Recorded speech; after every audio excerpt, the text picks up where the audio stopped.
Check, check.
Good morning.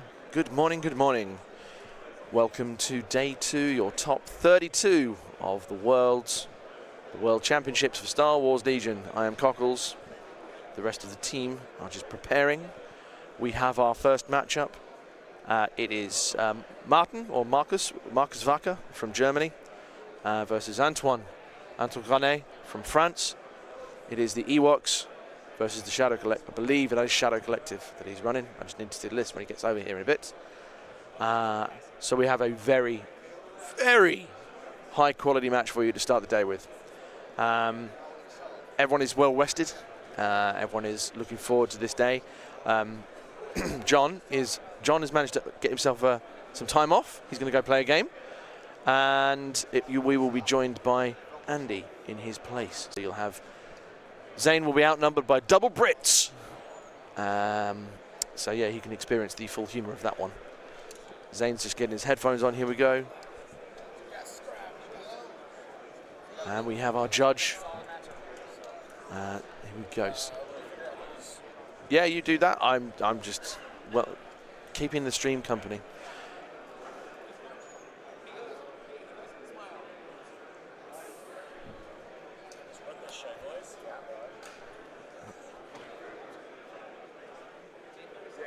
Here comes Andy's going to come in thinking he's been working all weekend, but no. Yes, Andy. Zane's off to find red and blue. Andy is in the booth.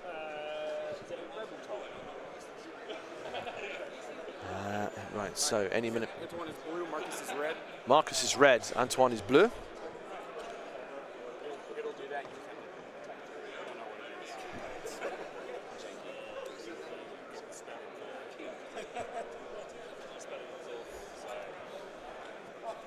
is. I know Marcus is M-A-R-K-U-S and W-H-E-N-E-R. Red, but I'm not really sure you get it. And it's Antoine Granet, which is him.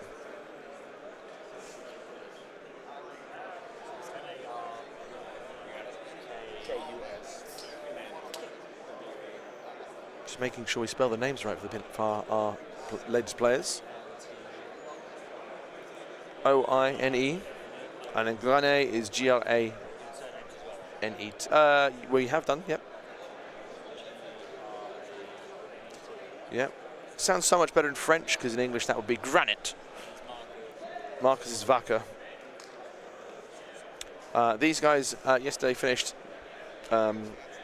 second and fourth respectively in the day. I'm live. I'm talking to the stream, my friends, because that's what we do when we're here. I know, but they're here.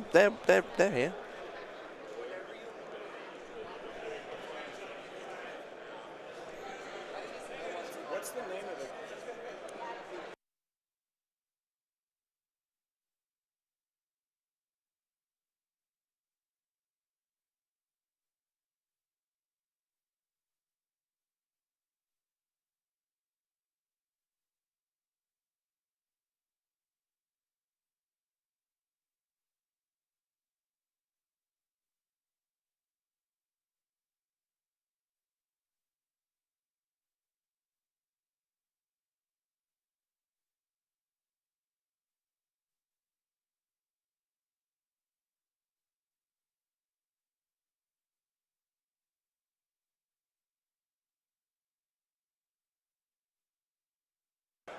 And here he is, the man, the myth, the dog muncher. Good morning. Welcome to the booth. Welcome to hard work. Is it hard work? Yeah, it is. It looks easy. You just sit here, talk Legion, like chat with some friends and mates and have a laugh. Two things can be true. Isn't that just how all our podcasts go? Yeah, there is that. But now we're working with Yavin Base. We're upping our professional game. Oh, the equipment here for upping our professional game is like huge. Yep. Like the rig, the extra cameras, the whole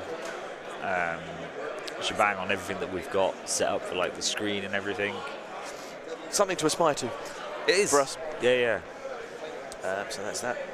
I mean, if there's any investors out there to buy the equipment for So us. here comes turn 1 flop. Obviously, we'll transition the camera shortly. So we have when the hand shifts. Breakthrough. Oh, hello, Zane. And it's all in French too. Oui. I just realized that. I was like, We have Parchet. yeah, I was like, what's danger approche? Carriage l'explosifs, which Well, are we this have a bombing run. choice between it being in French or German. Yeah. Yeah. Same thing happened last year too. I think Marcus put his stuff down. We were like, what does that say? What is that? The bonus. I can speak it. I just can't read it. So payload, not payload, breakthrough. Excuse me, breakthrough of AP and fortified. No, and what's that? Clear. Favorable would be clear conditions, I suppose. Yep, there we go. Yeah. Position fortifié would be fortified. Yeah, I'm also just looking at the artwork. Yeah, that's the easier way. Yeah. Every day's a school day. Learning. Good morning, Josh. Our judge to our right, head judge. Head judge, Josh. So obviously clear conditions is gone. I don't like that. Makes it easier. I think here, because obviously Anton, it's his deck, he loves every single thing here. He's going to push for that limited viz, which basically gives Marcus a choice between either playing breakthrough or intercept only, because he's only going to be able to ban once. Yep. Or he can get rid of advanced positions. Which and I will say both of these players, before they got turn 0 here, they figured out blue-red fairly quickly. Oh, yeah. But then there was a lot of measuring from both sides. Welcome to the big leagues. Yeah, lots of pre-measuring to see what exactly deployment looked like. They even had like command card or the battle deck out there measuring, seeing where deployments were going to be. So we're getting you guys some top stuff coming in today. I think it's quite a show of where they're ranked, though, because obviously Anton, known as Tazar Online, is currently second in ELO rankings. Wow. And Matten, he was quite... he's 19th. Yeah. So this is going to affect their ELO huge. Yeah. Well, and it's the funny enough thing is I was talking to Marcus before this, and he was like, the one thing I don't want to face is Ewoks. And then they paired that matchup, and I was like, because it's all random, right? Yep. We don't select No. it. It's completely random. So when it randomly generated this round, that popped up, and I was like, yeah, sorry, Marcus, that's what we're taking. So What is he running? he is running. It's probably all in German, so I'm not gonna grab his printed list. It looks like it's all pikes. He's I think he's Shadow Collective. Oh, it's if I the believe. Pike with Bosks. I think it might be Shadow Pike spam. Yeah. Okay, so he's banned into intercept with limited viz. Yeah. And fortified as well. Now. Yeah. And so this is Marcus's last veto here. Yeah, so I mean, I'll be surprised if he leaves limited viz up. Yeah. Exactly. So Yeah. that's what I was Yeah. saying. Like Anton's forced that he only gets one ban. Yeah. But with advanced positions, with Ewoks, they're now scouting parties. So intercept, advanced, and environmental hostile. How do you environment hostile? I don't know how you. Environment hostile. Environment hostile. Something like that sounds more Spanish, maybe. But yeah. Okay. All right. Well, I mean, they're all romantic Hostile. languages, so they work together. They are. They're all romantic languages over in Spain, France, and then you come over the English Channel. It sounds like this. Was it clear condition? Was it? No, that was hostile environment. Hostile. Yeah. Clear conditions went in the first one.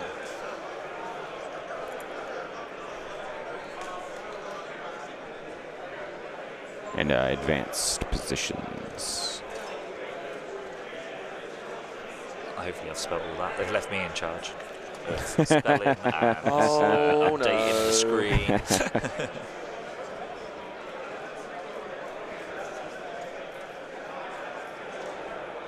Good morning, chat.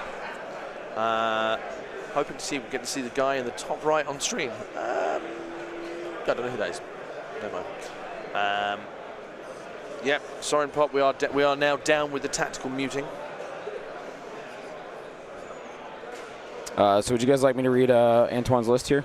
We, please. Okay, so Antoine is playing Ewoks Never Die, a 774 point activation, 774 points, 14 activation Ewok list. I think this is what he's been running in Europe, correct? Oh, yeah. This is what he ran at WTC. Yep. Right. So he went 6-0 at WTC, and coming here, he was 28-0, I think.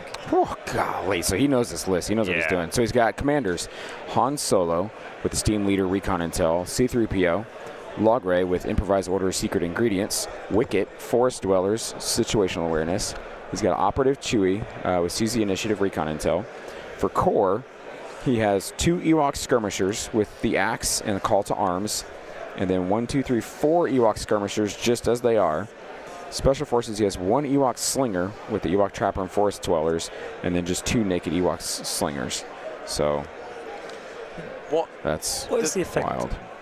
How many health is this list? A lot. I mean, so a base unit is what, 6? Yeah. And so you've got with the Ewok Skirmishers with the Axe. 6 is So you're 7 there. 37, 38, plus another 6. So he's got 6 that are naked. Yeah. All throughout. So that's 36. And then he's got 1, 2, 3 that have an extra man for 7. So something like 21, 57.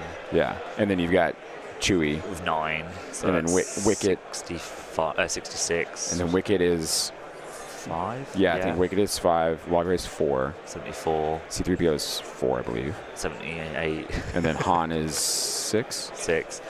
Yeah. Bloody hell. 84 health? Yeah. That's a lot. Now, that said, that is the same amount of hit points as our Wookiee list As yesterday. our Wookiee list yesterday. But Yeah. your Wookiees that don't have low profile. Exactly. Exactly. They're going to get shot I'd up. be very impressed if it's a low-profile Wookiee. Yeah. Yeah. I mean, you then probably would mistake it for an Ewok, though, right? Do you know what part of the magic of this list is? At the moment, what it's doing is someone says, "I don't want to play this list. I don't want to play this list." Gets in your head. Yeah. So there's always, and I've said this about players. If you come up against someone who's got a reputation, so someone goes up and says, say, in Britain, you're playing first game, you're playing Ollie. Everyone goes, "Oh, horrible." Ollie said that happened to him yesterday. He said, like, I think it was his game 3 or something. He was playing him, and then his opponent's mate came over to him. He was like, "Oh, do you know who that is?" And he's like, "No." He's like, "Oh, he came 5th last year. He's does a podcast. He's like this on the ELO ranking or whatever." And the guy just went, "Oh." Yeah. So and then from that moment on, Ollie said he just started making loads of mistakes. He was fine up until that point. Man. Yeah, so you 100% agree. But equally, it does work the other way around because you are like Luke. I've had this conversation with Luke Cook, which you'll see later. It gets published. He's always said, I have a target on my back, so I know people will have that as a scalp if I lose. Yeah. Obviously, he lost to Antoine in France. Antoine, very, very gracious about it. Right. There will be other people who will see targets on people and go, "I'll beat them." Yeah. Yeah. So there we go. All right, we have Maul and the Fisherman are back. No, sorry, Maul and the Fishmen are back. Fishman, yeah. Maul and the Fishman. Maul and the Fish. Sorry, we're American. Maul and the Fishman are back. Maul and the Fishmans. We have. I'm not doing the accents. This one. We did one the list reading for Zirconia in Aussie yesterday. Oh right. Oh, it was So. Did you so much fun. do some great bowling, mate? Yeah, bowling Shane. Right, we have 2 pike capos with nothing on. Maul with force barrier, force push into the fray, and the dark saber Mark II. I mean, 1, 2, 3, 4, 5, 6 pikes, all with the disruptor and the capo, except for one which couldn't afford the capo. Right. At 9 activations and 798. That's an easy one to read out. Pretty slimmed down. What were the force powers again? Sorry. Push. Barrier push. Barrier push. Okay. It is full defensive tech, which will be completely wasted here. Yeah. So Martin is I would call a Shadow Collective veteran. Yeah. I went to Bremen 2 years ago. He won out the Star Wars Legion in Norden, Bremen Open thing that Finn runs with Shadow Collective. He ran swoops, Maul, bus, and various other bits. Oh, Fury Road. Yeah, similar. Yeah, but not Black Suns. Yep. They were pikes then. No one had discovered the joy of the Black Suns until Lila. Yeah. So he ran that. He beat Technophobia in the final. Beat Lucas Ustic. It was a great game to watch. So Martin is a true Shadow veteran. Tom Smith would be very, very happy he's on stream right now. I mean, this is going to be a great stream for anyone to come back to and watch this. And this is why I picked these guys too, because I was like, these are both top players that like. Not only these players will want to come back and watch this for sure. They will. But I know the entire German team will want to watch how this is played. The French are going to do the same. Like, there's going to be a lot of analyzing of this game itself after this game, and so I think this is a huge matchup for a knockout right now. I think any game that's currently going on with the top 32, there's some big names in there still. Yeah. Any game lost here is going to be huge. And so I was talking this morning too with the head HQ up there, and we were talking about where do people fall with where their rankings are right now, right? So we had 8 4-0s who played all the way through. Yep. Then there were 16 draws. Yeah. And then a couple 3-1s, right? So what we've realized is the people who played out their game this year went 4-0 are basically playing a top 8. Because 2 of those 8 are going to make it through. Yes. So instead of playing against 32, you're only playing against the top 8 to make it through. The ability to have an intentional draw has really messed up today's day. Right. Well, and then I also talked to Marcus here. Marcus said I can essentially win my first 2 games today and then draw my third and still make it in. Yes, he can. Yeah. So because he would have such a high SOS with doing it, he could. All they've done is so the people who intentionally drawed yesterday have basically just guaranteed getting day 2 today, but then they have to win all 3. Yes. Where, for instance, with Marcus, he can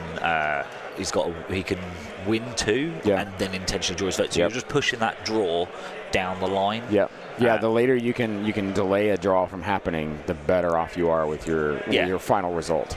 But in return, I mean, it probably doesn't make any difference. Obviously, all the 4-0s will play each other. Yes. So that probably makes it slightly worse because you're playing against someone who did win their game. Right. Where all the 3-0-1s, the ones who took the draws, are all playing each other. Yes. So in a weird way, they've kind of deliberately influenced who they're playing. Yeah. And then obviously all the 3-1s are playing each other as well. Yep. And even then, the 3-0-1s, the ones who drew, they could potentially be hurting themselves as well. Because, you could still win all 3 today and then be at the lowest point of the SOS and still not make it in. Yes. So there's a very slim chance of that happening. Yep. So, other matchups going on right now for you guys. What's the? I'm trying to bring it up. What's it? It's not on Game Uplink to find. It is. It's a past event now because it was. Yeah. It started yesterday. Yep. But we have Matt Bronson against Trent Hale from 317th Legion. Those guys are both 4-0 playing against each other. Other 4-0s, Jesse Gilbert of the Orange Guard playing Michael Berry Dashes. We have Marius against Jeff Podfrey from the UK. Yeah, so Marius so he's playing there. John Dunn is playing Luke Cook. Oh. Yeah. Well. I mean, not only is Luke obviously a great player, I think John beat me on Thursday in the Swiss. And I was playing experimental droids, and Luke's playing experimental droids. John's playing Anakin, Padme, usual current meta. A couple of the 3-0-1 matchups, the draws, you have Timothy Keel versus Brian Bear, Oscar versus Philip Huck, Mike Knack versus Raul Rosado, Dustin Rude from 5280 playing against Octobear. That's going to be a matchup too. Yep. That's a solid game to play. Apparently, John Bushman said, "Don't put Brian on the stream. He wants to stream tomorrow in the top 4." To be fair, also Podfrey has said the same. He said, "I don't want to be on stream." Said, if you get the final, he went, "Well, tough." Yeah. No, he said yesterday it kind of knocks his the extra pressure of being on the stream. And then Ollie is playing Corey Satili of Inglourious Blasters. Corey's a good player. Yeah. So that's going to be a good matchup. All these are really good. They're all top 32 players in the world. Yep. That's exactly it.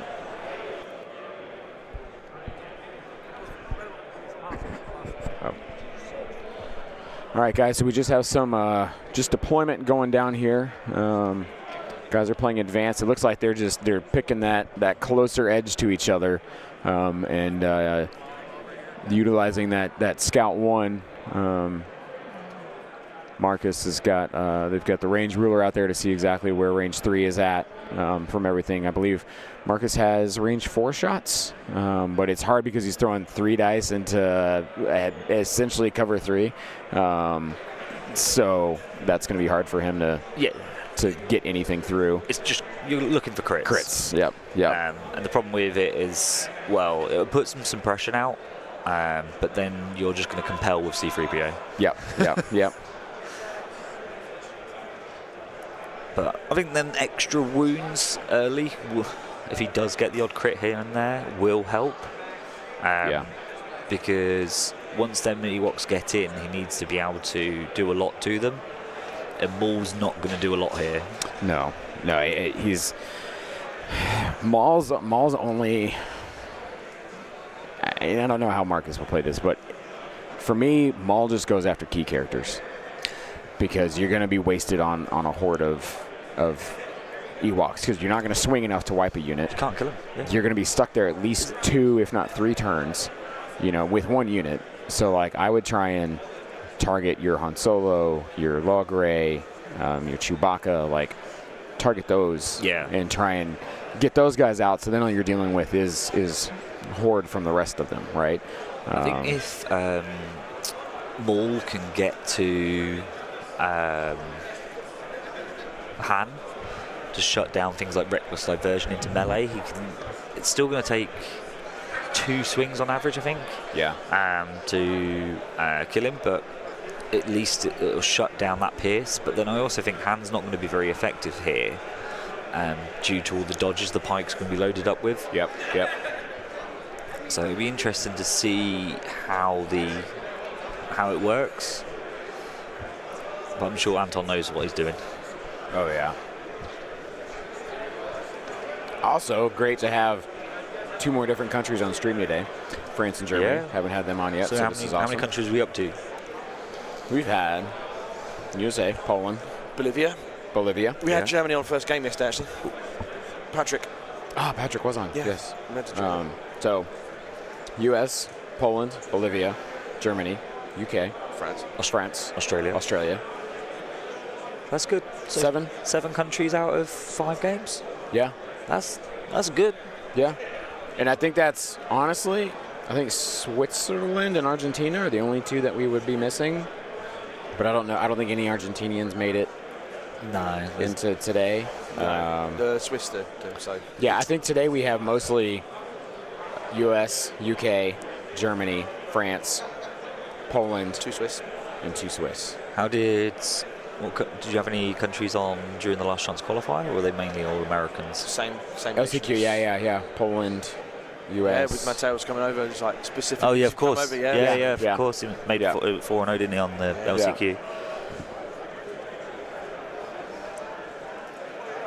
And then if you divided by state for the US, you had Colorado, New York, Oklahoma. Bit of everywhere there.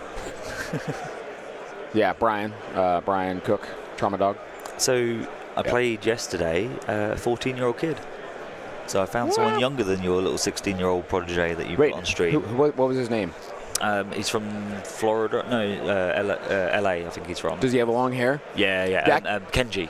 Yes, Kenji. That's the one who beat Dustin at LVO this past year. And Dustin, I went to Dustin. I was like, "How was your game?" And he goes, "I don't know what just happened." And I was like, "What do you mean?" He goes, "That kid just schooled me." Yeah, I'll say Kenji's a prodigy. He knows what he's doing. Yeah, I was speaking to him and his dad, and I said to him at one point, I said to his dad, he's like, how did he do? And I said, he played a flawless game. Yeah. I said, I don't think he actually made any mistakes. The problem was he was playing hostage, so he knew from the get-go, he was like, I'm playing for a draw, you're playing for a win. Yeah, see, right there, the kid knows what he's doing. Yeah. He literally pulled back his hostage, he then... and he was like always making the right choices, like moving it first, even though it meant he then could have shot and gone up on kill points. But if he did that, his hostage would have then got shot. So he was like, well, I'll just move mine because then I'll back off as well, so that we'll both just hide in the units that are vulnerable. Yeah. And basically, I spent 6 turns chasing down his hostage carrier, which I got down to just the one guy left. Wow. I got a few shots on Boyle, got it down to just 1 wound on Boyle. and it basically took me 6 turns just to kill one of them 2 guys. Wow. And that's all I was chasing. I killed some pikes as well. And again, as soon as he took loss on 1 or 2 models, he went and hid them. Yeah. And it was like, yep, we're not playing this game. No, thank you. Yeah. Like, I would not be surprised if in the next year or so, Kenji's going to be winning some major tournaments. I would not be surprised. In the US. I think it's absolutely amazing that a 14-year-old kid's won a store championship, come to Worlds. He won his first game as well. He's better than me. Yeah. Well, the other thing too is his dad says like he eats, sleeps, and breathes Legion right now. Like that's all. And he goes, and his dad joked with that. I remember him joking with me at LVO, and he said, you know, it's nice when you don't have to like worry about a job, or you just go to school. Like, it's free time to just invest into something like this. And I'm like, no, you're absolutely right. And this is how this kid is going to wind up being one of the top players in Legion, you know, for years to come, because he's got this base investment that he can just build on for the rest, no matter what else comes. He doesn't listen to my podcast. Oh. So I said, it was like, I listen to podcasts. I was like, now the important question is, do you listen to our podcast? Yeah. Of course. And he was just like, no. he went like a real bit sheepish. I was like, it's fine, man. Just make sure you do now. And then you went, right, I'm going to beat you now. Yeah. On that note, obviously, shout out time. If you are listening and if you're watching, I should say, and you're watching on the That's No Moon YouTube channel, please like and subscribe. But if you're not following, subscribe to Yavin Base, hop over there, give them a like and subscribe, do the old bell thing as well. And then, obviously, if you're watching on Yavin Base, pop over to that at TNM Pods. Yes. And do the same. Share the love for the community. This is a pure collaborative project. Obviously, we miss David.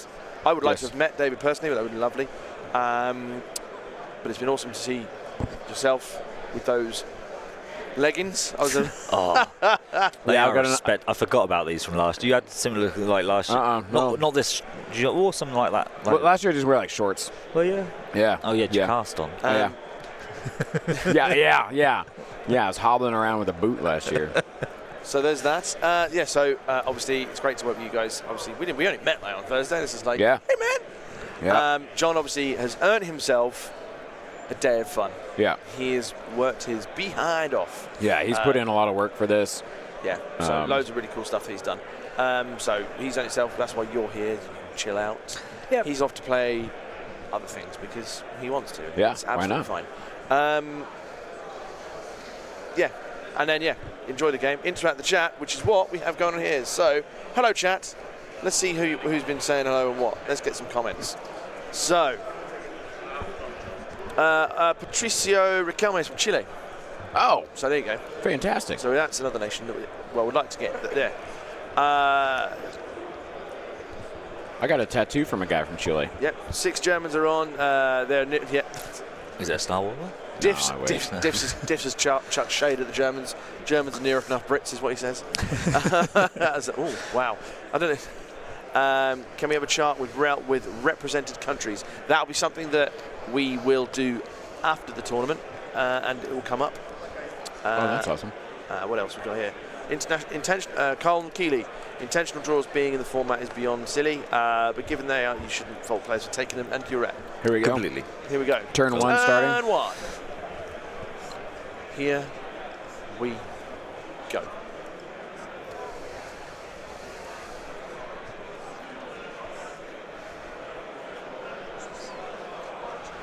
The anticipation is real. All right, log traps and...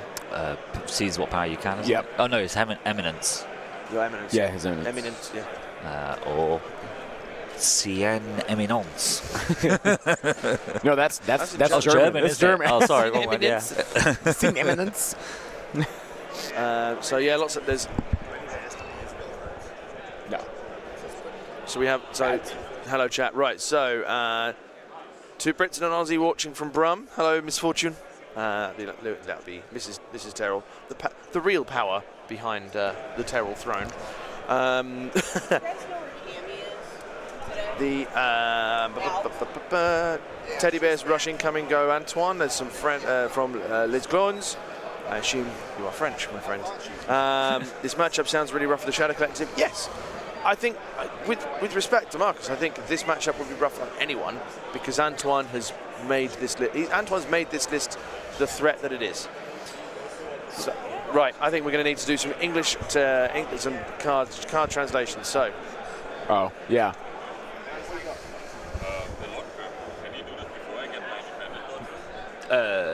It's after all. I'm not a judge. Yeah. That's just instinct there, you know. Yep. Someone asks you a question, you're like, oh yeah, this is what it is. I'm just used to it. Like,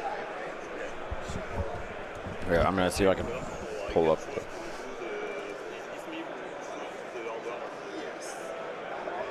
So players having a discussion here about how when log traps goes off. I'm just asking if it goes off before. So I think from my TO and expertise, that the log traps goes after orders have given. So Yeah. excuse me, everyone issues out orders. You obviously when independent will trigger at the end of the order phase. Yes. And then log traps triggers at the start of the activation phase. So they're literally next to each other, but the independent should trigger first. Right. And it's before anything else. So, are we on for a good one there? With the, Good. as in, is everything accepted there? Well, I think they're just double checking. Wonderful. I thought that was going to be a command card translation thing going on. No. I think it's the timing on log traps.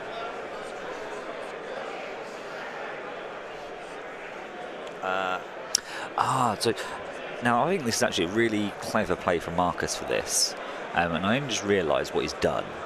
Tell me what your eminence does. So his eminence, if I remember right, is all units within range 1 of Maul receive 1 suppression, and they cannot be panicked during their activation. Yeah. So they can still be panicked, but just not during their activation. Now the reason why he's done this is to counter log traps, because by putting suppression on the pikes, he's triggering the danger sense. Yep. So any of the logs that do get through and deal damage, he's got the extra defensive dice, and he's not giving up the independent on the pikes either. So it's actually quite a smart play just to give you that boost. And I imagine maybe Marcus has been doing this as his opening play in his other games to give him that extra defensive tech on top of the dodges already. Yeah, because if you are expecting an alpha strike, then you've got that extra. Yeah, no, it's a very interesting, smart play. I would never have thought about doing that as an opening play. We had we were told about a smart play yesterday. And was it Dustin in the 20-minute game of game 1 yesterday?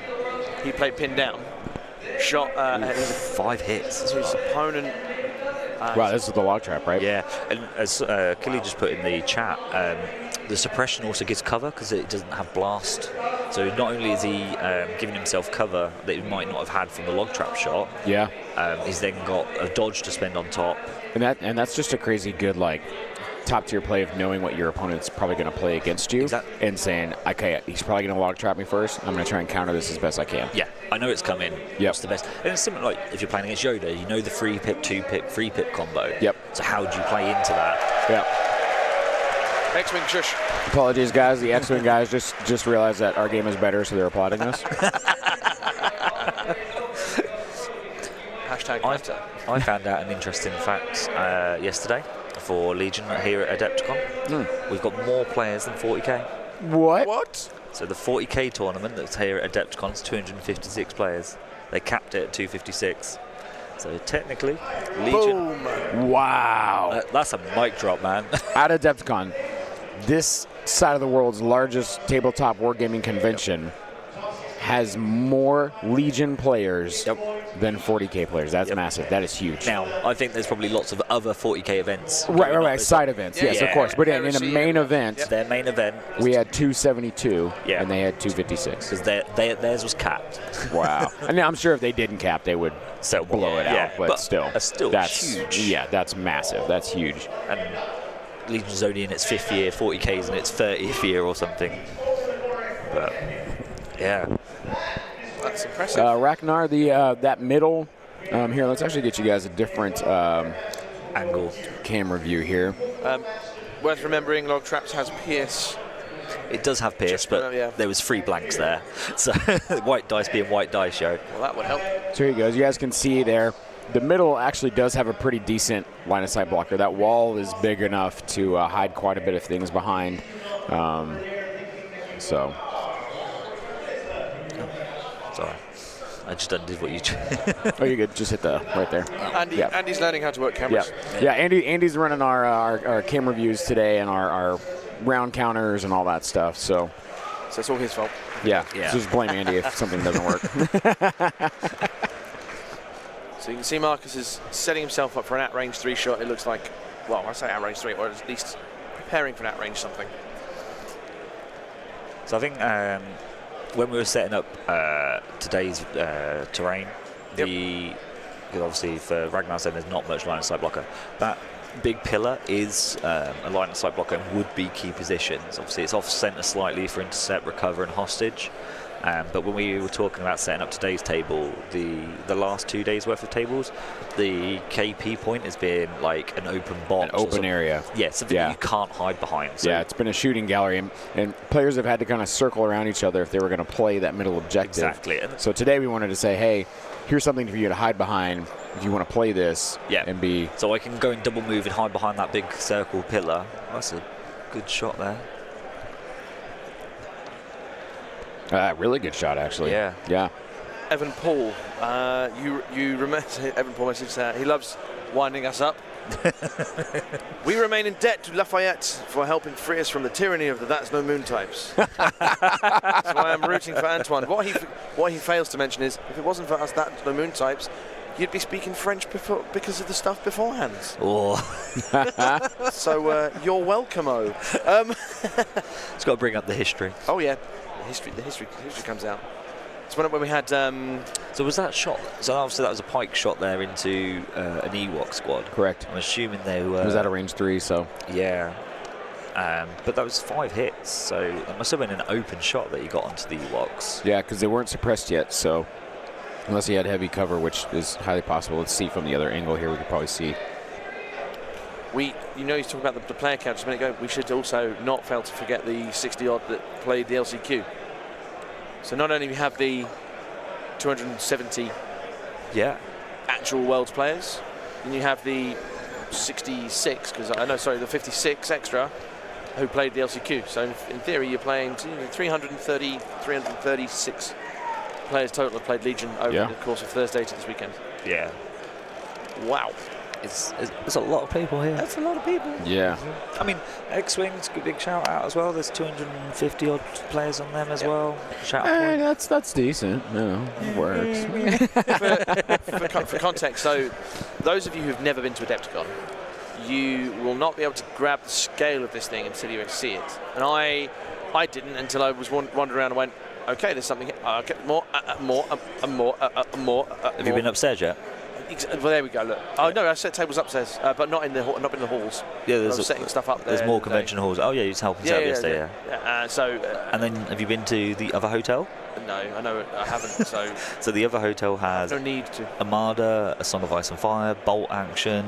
I can't believe you're here and not the Song of Ice and Fire stuff. There's a tournament tomorrow for me to go to. Well, there you go. So yeah, loads.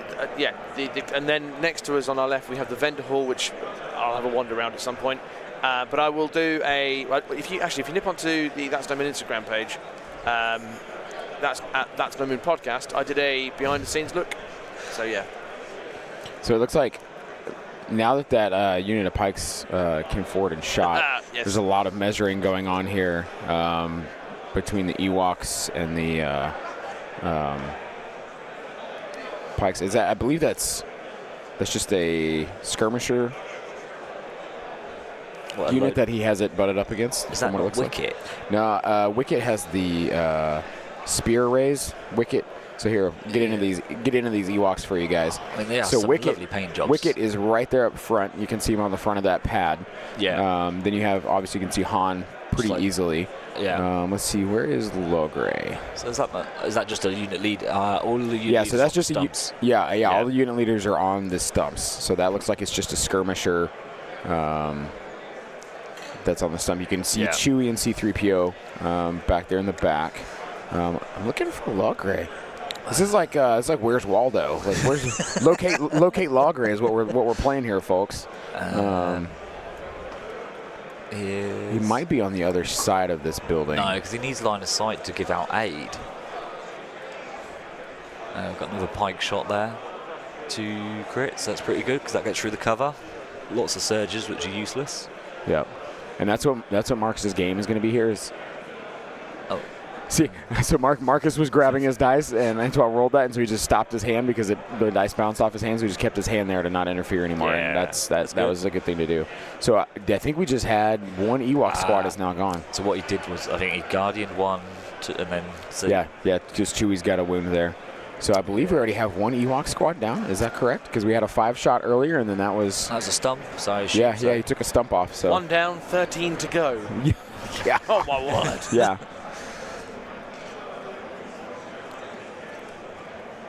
I wonder why, if it was... he did that then. If he knew the unit was going to die, why take the wound on Chewie and just let it die?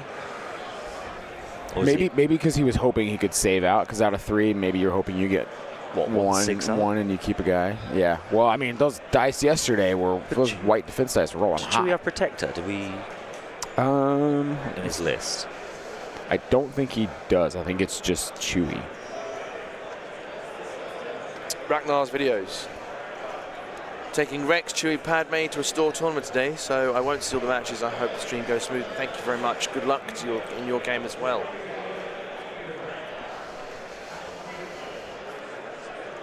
Oh, actually. So the unit leaders are the ones that are blowing horns. I don't think that's a dead activation. Wait, what was it? So apparently the unit leaders are the ones blowing horns. Oh. So if you zoom in again. Okay.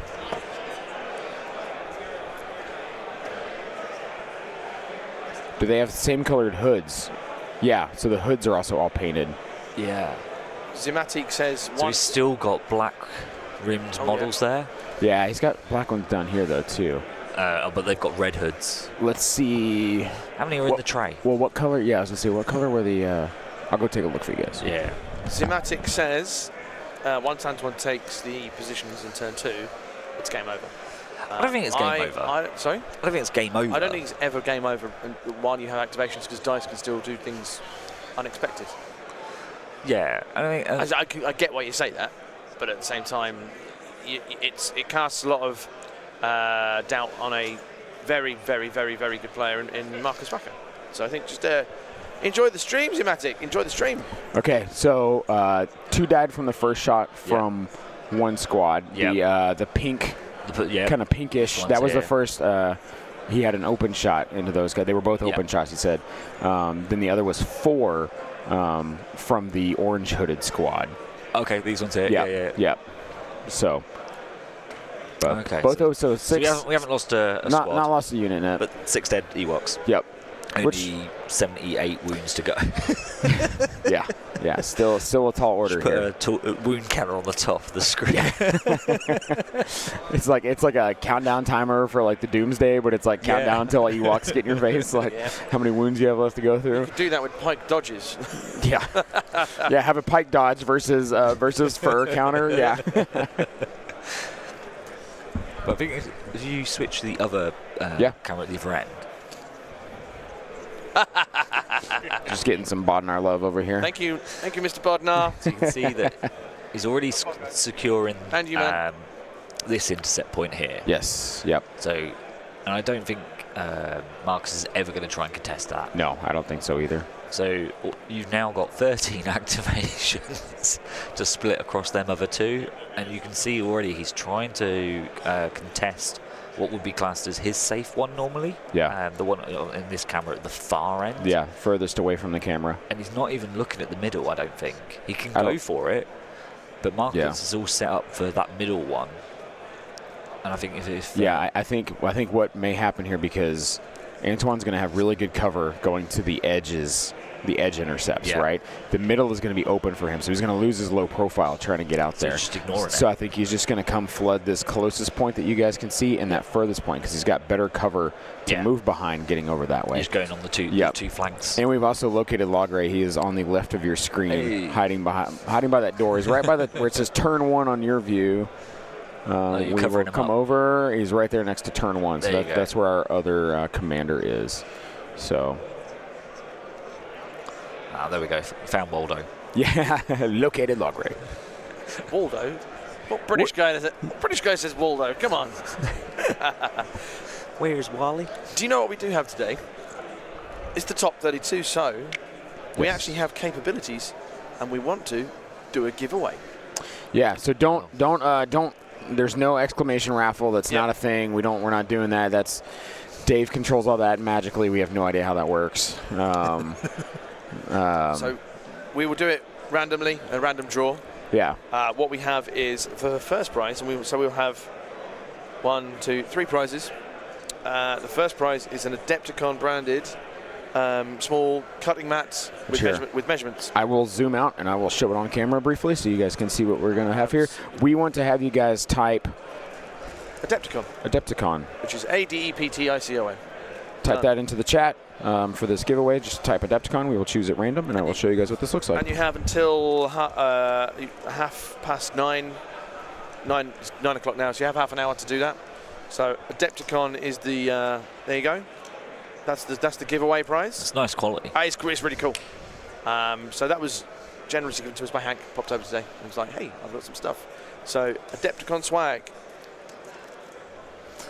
Enjoy going through this. Yep. Shades of Spain, World WCT in Spain. So it's all good. What will happen as well is obviously if you are in the US, Zane will sort the postage, and if you're in Europe, Andy and I will sort the postage. It's me. Yeah, Andy. it's me. I ain't doing it. There's no cockles. It's me. No, Andy's doing it. He has access to postage. Says the man in Cambridge doesn't have postage. No, Haverhill's different. Oh, Haverhill. All right, so a lot of measuring. Is he measuring to?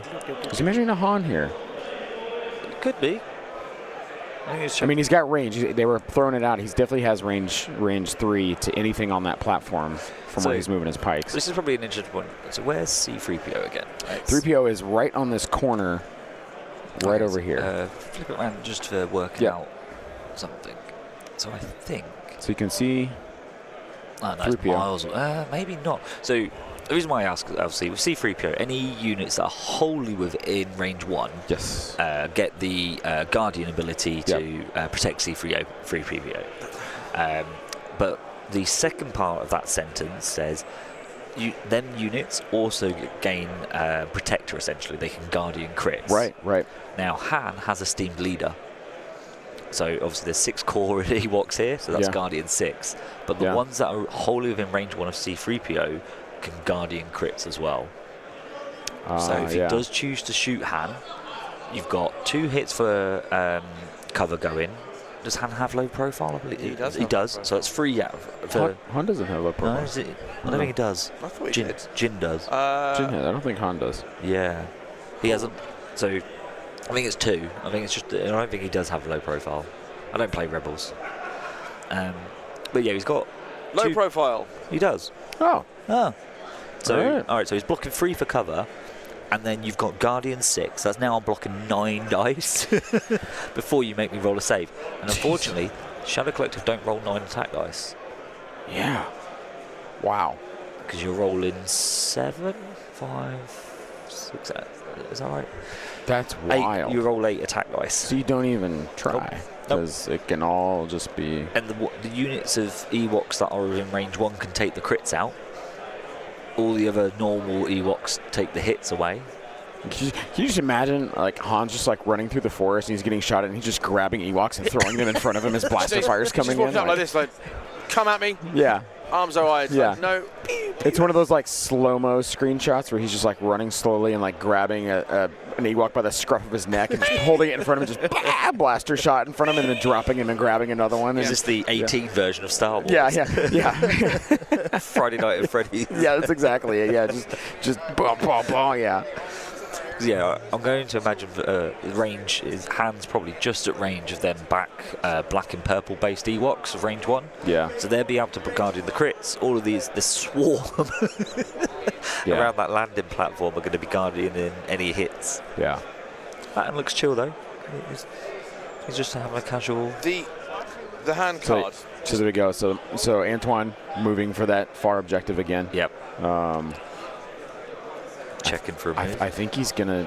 I think he may very well just fully ignore that middle point. Yeah. And go for the edges. The hand card, for your reference, is Gunslinger. Yep. 2 red dice, pierce 2. So basically, you're pretty much doing minimum 3 every time if your dice are normal. Because he surges crit. He has sharpshooter 1, steady uncanny luck 3, and low profile. It's going to be interesting because I don't see Han doing a lot in this game. It's probably for his command cards. Oh, his command cards are going to be amazing. It's just like, no, you're not having that one. Thank you very much. Yeah. Yeah. Change Yeah. plans. Jeez. Yeah. Yeah. Marcus has got a very, very tall order here. No, I know he's quite a tall person. Oh, hey! I literally was like, hang on, how can I get that gag in? So in Texas, we'd say he's a tall glass of water. Meaning he's a tall, handsome man. Tall glass of water. Yeah, he's a tall glass of water. That is not a very Texas phrase in my eyes. Well, you'd say so. Like, say you'd be at a bar, right, and a cowboy comes in. He's just he doesn't even have to be tall, but he could just be just a tall glass of water. Yeah, just be like, wow, that's a tall glass of water right there. I don't know. Would you say he's a lanky one, isn't he? Who? Lanky. Oh, right, yeah, that's what we'd say. Yeah, back home. Yeah. He's a lanky one. Oh yeah. That's what Longshanks. So looking to measure range 2 from Maul is what Antoine is looking at here. Maul has range 2 to get on the other side of that wall. I think he's because he's what 2 speed 2s will get you there. Yeah, so just short. Yeah, so I think he's doing that. Yesterday, remember John Bushman educated us on this. If you're looking to mark, where your unit would move in 2 speed 2 moves. They're at a range 2, and you're like he said, it's like millimeters off. Like it's not that far, but it gives you an idea of where you're going. I think it's like 5.8 inches. Right. Is the move speed. Yeah. And obviously a range stick is 6 inches. So like moving twice, you're literally talking, as you say, like a few millimeters out. Yeah. So as you can see, there's Antoine shows where Maul can get to. So now we see that he can get on the other side of that wall really easily. Measuring 2 speed 2s from his Ewoks to see how close he can get to this far intercept down here. I think the other thing here is obviously when we were talking about when we made the decision for the table, Maul can sit and hide the other side of that middle intercept point. Yeah. And obviously influence force pushing the unit out of contesting it. So is Anton here just completely deciding to ignore that and go for the other points as well, because then Maul's not got that protective cover to hide behind and do force powers and things like that. Yeah, which I'm sure Marcus measured out where Maul can get to, being where he is, correct? But I would also think Marcus would not just jump Maul out there, especially if he's seeing Antoine starting to divide and go on each side. He's going to have to pick which side he wants Maul to go to. Yeah. And then I think the Ewoks just double back. Yeah. A few comments from chat. So we've had quite a few. Nicholas Dixon. This might be love. I'm in the midst of potty training my wee lad during this giveaway. Hopefully I don't miss the draw. You won't, my friend, you won't. I will make sure. We'll make more announcements before we do the draw. Yeah. So the draw will take place at 9:30 here. And we'll tell you how and one thing can win. And I will say good luck with the potty training. Something I'm having fun with Hallie at the moment as well. So that's a fun experience. Do not miss them years. Yeah, you've got that a long time ago. You had to potty train Ollie and Ollie. Context, Ollie had... one of them has learned, the other one is still learning. I was going to say, context, Andy has a son called Ollie. So if we refer to Ollie, his son, there's your... They are spelled differently. They are different. Many people on record are saying they hate fur. One particular individual said, I hate Wookiees, I hate Ewoks, I hate Steve. So put that there. Le Clones, I love the Kashyyyk Battle Force. I'm hooked on the Wookiees now. If you get a chance to watch back yesterday, we had the Wookiee Battle Force yesterday. Yep. The final game from Mokroźny from Poland, who made the top 32 despite the loss.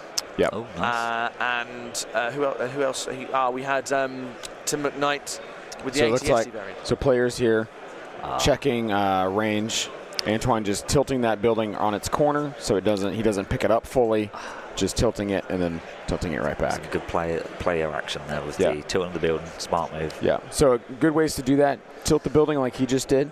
If you want to completely remove the building, mark it with your deployment markers or your movement tools, either one. Mark that, pick it up, look at it, and then you have your exact spot where it comes back down at. So.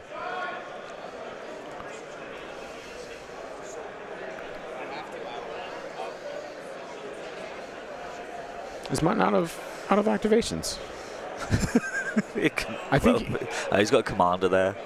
Okay, yeah, because he's got Maul and he's got those pikes, the pikes in the back. Okay. So I think he's just passed. Yeah. So he obviously. Yeah. I think he passed as well. Yep. I mean, he's got plenty of opportunities to pass. Right, because I was like, wait, Antoine just went. And I was going again. I was like, Marcus must have passed. He said, no, I want to see where you're going with these units before I start committing my commander. Or at least one of them, anyway. Exactly. Well, I mean, that's a huge thing, right? Because in passing, and I like this passing tool. So, like, 5. in using this right now, like, he can pass to see where is he going to commit most of his forces. Because he's got an even split 14-14, right? So he can go 7-7 on each side and do that. Now, mind you, some of those are just single units in commanders. Yep. But if he decides to lean heavier one way or the other, then Maul can the Maul can go, I'm going to go for the fewer count on this side versus the higher count on the other side and try and work on this more than chewing into more numbers that I can't do anything about. Yeah, so it's all interesting to see how Maul's actually going to influence this. Yeah. He's got a lot of weight to pull, but it is 5 uncontested activations. Yes. Yeah. That you're just watching your opponent play. Marcus is going to use that pass, I guarantee you, every single round. To see exactly what's going on. Most of the time, I think it will be with Maul. Yeah. Yeah, like it's going to be his last. Yep. Pass Maul. Yep. I also think normally with Maul, because you've got cunning, you want to go first. And I'm going to imagine here that you probably want to deliberately lose priority to give you another activation, so then you've got one less. Yeah, to help that disparity. Yeah, even more. Yeah. So, oh wow, look at this. So Antoine measuring with this purple squad on the edge of the wall here. Oh, that's on the middle now. He's throwing us all off. He is going for the middle. Well, he's on the middle, but he's also measuring to potentially leave the middle because he just measured out there. You see here. That's a charge he's measuring there. I think he's measuring a charge. That's wicket. Oh, yeah, because he's got... That is wicket, yep. He's got his little sort of, relentless, doesn't he? It was a whip. It's a little sling. We have a new stream judge. We are joined by Mr. Table himself. Mr. Table. Mr. Table. Yeah. Actually, that's actually a lovely term for this man. Yeah. I called him that in the pre-Worlds interview. I said, I'm going to say Mr. Table and come that. So that's how I work. That's actually the latest addition to the Mr. Men. Highly appropriate. Mr. Table? Mr. Table. Mr. Table himself, Nick Bodnar, is now our stream judge. He's now our stream judge for a bit. Yeah. Is this one of his tables? No. This is Adepticon terrain. Yeah. With the trees from yesterday for the Kashyyyk or Endor was Nick parked those as part of the community. Yeah. Everything here is community sourced. It's brought in by various acts. Which actually, going into that, we'd like to thank everybody who made Adepticon 100%. Star Wars Legion possible. All the terrain that was sourced. I know. I want to say I heard. Hank, who's like the big guy here for all of this. Yeah. So they had 3 semi-trucks of terrain and stuff that they brought in. Not for Legion, but for everything. Semi-trucks, yes. I think he said 40-foot trailers of semi-trucks completely packed in. So a huge event to get this going on, but huge thank you. Oh, hold on, we got a shot coming through here. That's a pike shot. That's a good shot. 2, 4, 6, 7. And look at that red missing annoyingly. Yeah, 7. 7 into wicket, so he's going to dodge. No, so 3 for low profile, dodge 2, that's 5 gone. And then, what was the rest of it? Because he had 3 dodges on him. Oh, and there's the saves. And he saves one. And he saves half, all right. Saves half. So that's 8 down to just 2 saves. Yeah. Or 7 7 to down to 2. That's going to be Marcus's battle all day. And then Nimble gets 1 dodge back. Yeah. Because he just took the 1 off. He's like, I'm just going to put 1 right back. Yeah. But yeah, huge thanks to AMG for putting this on for all of us. The Bombad Generals are bringing a lot of our streaming equipment, the cameras, the lights, the rig. They supplied all of that. Endless from Yavin Base, even though he couldn't be here, still supplied us his laptop, his software, his login codes, his social security numbers, credit card. No, I'm just kidding. He didn't get all that stuff. But he gave us a lot of stuff to help make this still run appropriately. You fellas from the That's No Moon coming in and simulcasting with us is absolutely phenomenal. Alejandro from Argentina, his crew built this dice tray that we have. It's a chroma key, and we've tried to get it to work, guys, but it's a new chroma key, and the lighting in here is not super great, so we have about 20 different shades of green that we were trying to match to that just was not coming in right. If you just look really carefully and actually see, like, you can see the you can see the different shading. Different gradient from different points. Yeah, so the chroma key works on picking one color, and that's the color that it is. That's why you see a lot of green screens have lots of bright lights around them. We don't have that, unfortunately. So we decided to just crop it, put it in the corner. It's still a very beautiful box. They've done a great job putting that together for us. And then Game Uplink, the guys who are behind the Game Uplink have just pulled out all the stops to try and make this as flawless as possible. So huge thanks to everybody in the community coming together to make this happen. And you know what? Thank you to the players for making it a pleasure to be here. Yeah. Yeah. So what he's measuring there is 2 moves from Maul and then a force push. So he can't. And this is important. Normally, every other force user, you double move, that's it. You know you're safe. Right, but Maul's different. Because he's got 3 actions. Yeah. Maul's built different. He's got robot legs. Yeah. Lieutenant Dan got no legs. Query for you. Yep. Remind me there was a ruling about how many tools you can use and what you can use at a given time. So, because technically, so here we go. Technically, the best kind of correct. I believe the official rules document states that you are allowed to use 1 measuring tool for range and 1 tool for movement at a time. Now, realistically, I've never come across a player who will call you out on it, and the reason for that is 99% of the time, you're also going to need to put down more than 1 tool. Yeah, that's fine. And so there, for instance, he was measuring that he's in range 1 of the objective here goes Maul. Yeah, force pull wicked in. Yep.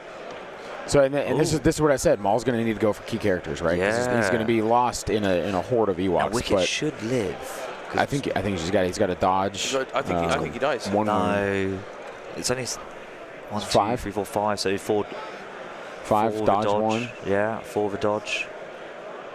PS2.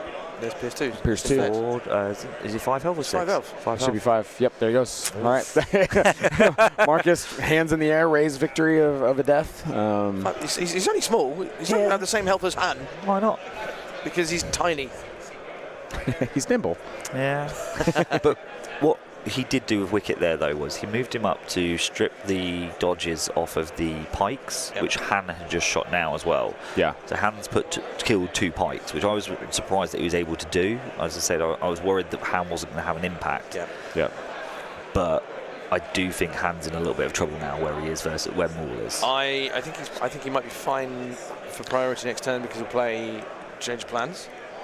I think what's really so what I think would be interesting is if Anton just let Maul dive Han, because you've got that swarm of Ewoks to charge into Maul and they would punch him to death. He's baiting him. Yeah. But also going for Han is a sensible move.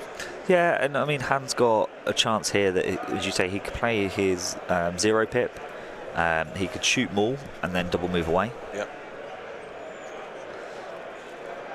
He could shoot Maul and a pike. Now, he could try and waste a Maul 1 pip, but I don't think. It depends if Marcus wants to try for it, I guess. He might just be happy to accept going second, and whatever Han does, Han does. Philip Schroeder, thank you for that piece of information. Green chrome keying requires you to shine, quote, neutral light on your green chroma dice tray. Okay, it's good to know. Just need that extra light going on. Here's some slinger shots coming in. 5 hits there, I think that was. spent a dodge and cover. 3 dead. Well, it'll be 2 dead pikes because they've got a suppression on them. These white dice have been interesting. They seem to roll more paint than my white dice. Yeah, these white defense dice. Do you know what he needs? He needs the promo white dice. Oh, those gray ones. Yeah, them grey ones, man. They roll hot. Yeah.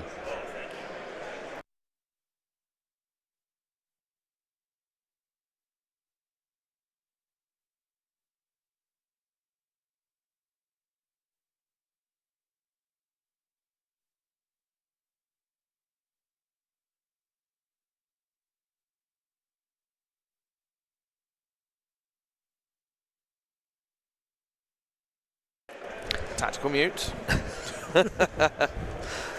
It's just because Tom's on there and he's just like, there it is. Oh, that's why that's no Moon's commented. I Yeah, was really confused. I'm not watching the chat. Yeah, it's just Cockles over here talking to himself. But I was like, Cockle's not. I was like, Cockle's in typing. So where's the? Oh, chat? magic. Psychic. Oh, that's really The power threw me of off. telekinesis. Press the keys. He's got a chip in his head. He just thinks it and it puts Do you not it see down me there. go like this? Every now and again. Twitch. But while we were technically muted, I did see that the Ewok slingers moved up, killed some more, and this is, I would say, from watching Anton play now, I've not seen it. He's holding the slingers back till last, so that when he goes uncontested, he can go now and get these shots off. And then I wouldn't be surprised if he goes with them first. Yeah, shoots with them and then moves. Yeah, and just this kind of guerrilla in and out. Yep. Hit and run kind of. Because yes, he has a lot of bodies, but there's still white saves in the end. So saving as many of those as possible is huge.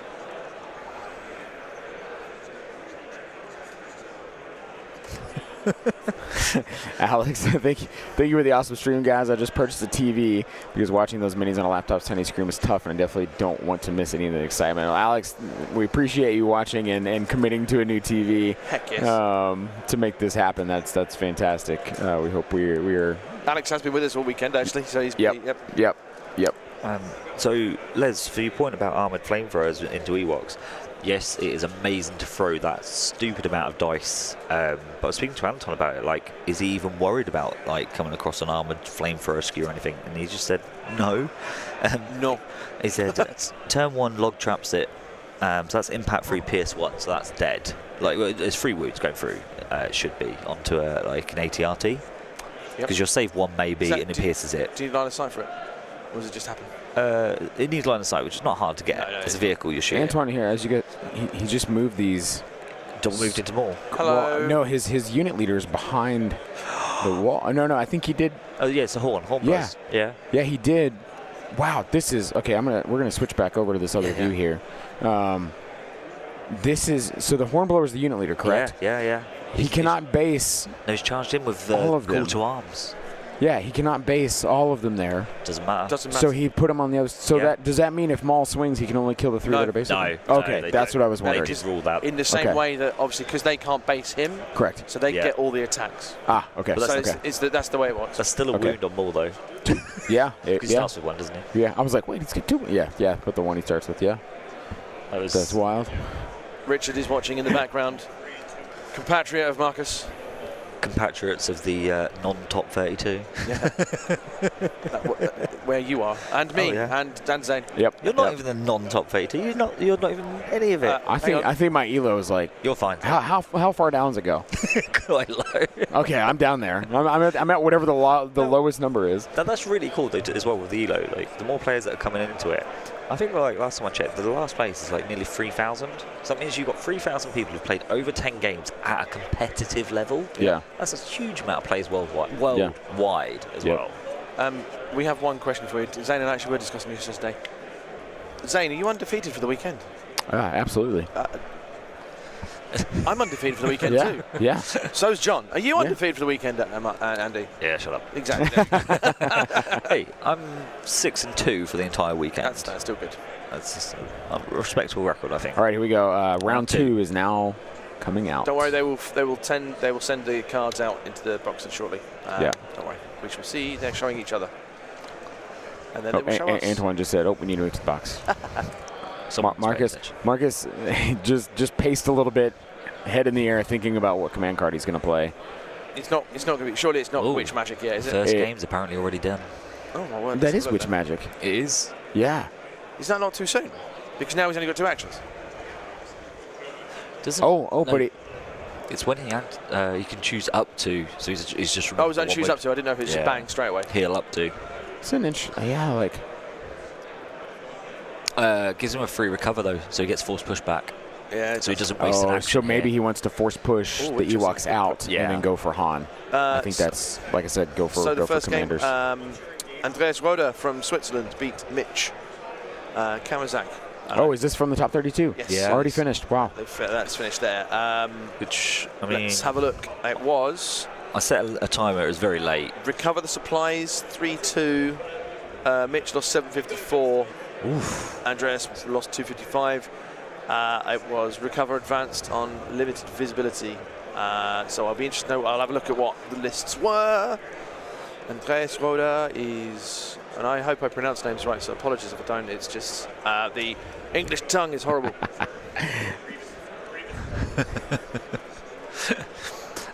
Yeah, I set a timer. I think it was quite late on when the guys arrived, and they were they hadn't done turn 0 or anything, I don't think, just yet, but they were doing the measuring and everything. But I've got a rough estimate of about an hour and 15 left. Sounds probably right. Yeah. But obviously, Cockles can make We don't know. a little better guess on time, maybe. I will have a look at it. Okay. Andreas is running experimental droids. He is running he's running Kalani T series, 2B1s, 2B2s, triple BX. what's Shields. Jeff playing into? Let's. If you can find that out for Could us. you tell me his opponents if we play? Yeah, sure.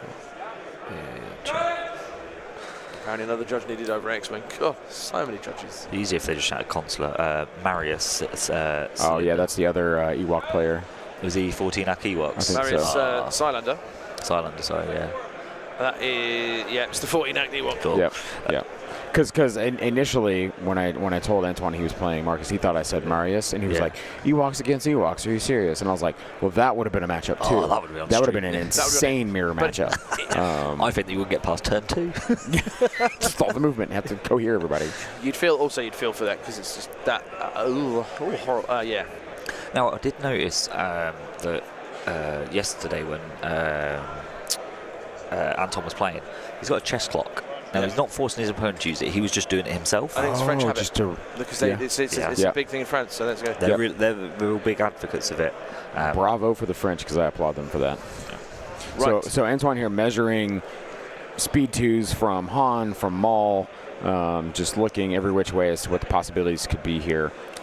He will get to go first with Han because he had the 0 pip, essentially. It is coming up to 1:30. I'm going to prepare the choice for the winner, so bear with. You guys carry on. I'll let you know what's going on. Do some work. Oh, do we need to have more repeat what we're... No, I said we've set the timer for 1:30 and until 1:30, and bang, that's it. I'm not going to give people who've only just joined a Yeah. chance. Oh, Because you did do another shout yeah. out. let's do it then. Yeah. Give them 5 minutes. I'll tell you what. All right, yeah. We'll So, give him 15. So all right, guys. So we're gonna be giving away a cutting board here. It is not exclamation mark raffle. It is Adepticon. Type Adepticon. Adepticon into the chat to be entered into the giveaway here. It is Adepticon cutting mats. It's actually really nice. Yeah, it's very it looks- thick, very sturdy. And as to reiterate, if you're in the US, Well, you Zane will need it sort to you be out. thick If for you're cutting. in Europe, Andy will sort you out. So type Adepticon. Just a type Adepticon. Nothing crazy. Just Adepticon into the chat, and we will get you guys squared away here. Typing in things like "We love you, Zane. We love you, Cockles. We love you, Andy" will not help you. Yeah. Yeah. But you can still type those. We're okay with that. Hands shooting there and stripping the dodges off the... Yep. And then he's... And then and moving away. So I think he is effectively out of. He might be at a. Well, here's the thing. Maul would have to force push and then double move, and then he still won't be able to probably touch Han. I think that's what he was won't measuring. have force push because he's got to force push the Ewoks out. Well, that's what I'm saying. Yeah. So if he force pushes, so he's measuring right there, right? Yep. Well, he will have it. He will have. Yeah, and then he's making sure that he's still in range of the objective. Yep. So he's moving just out. So there you go. Moving just out of a double move to base. Yeah. Knowing he can't force push, double move, and force push again. So Marcus here will have to force push, double move, and then be in the open. So like we said, I think he stays where he's at currently, and he passes, like you said, to then go last with Yeah. Maul. I mean, Maul's, he knows he's getting punched. Yeah. He's going to be taking, it's a 7-man unit because it's got heavy in there. It's only, what, two wounds, so Maul should be fine. Yeah. And into red saves too, right? Yeah. So, and well, he doesn't surge, right? Maul. It's got into the fray, so he'll have one surge. Yeah, okay.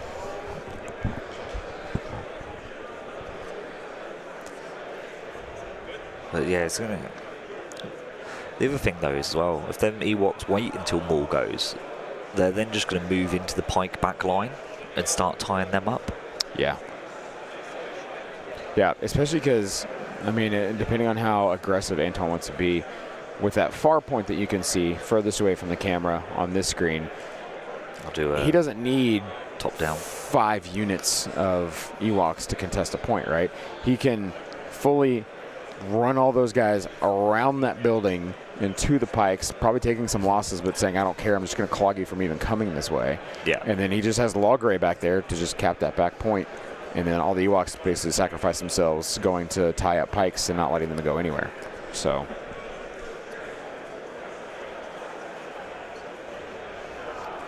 And like, then Ewoks can dive the middle or that safe objective if he ever needs them to as well. Yeah. The way they're positioned behind that line of sight blocker, they're not going to attack anything this turn, but they're within a double move onto the objective. I've now got 13 activations sitting somewhere which you can't kill. Yep. Absolutely.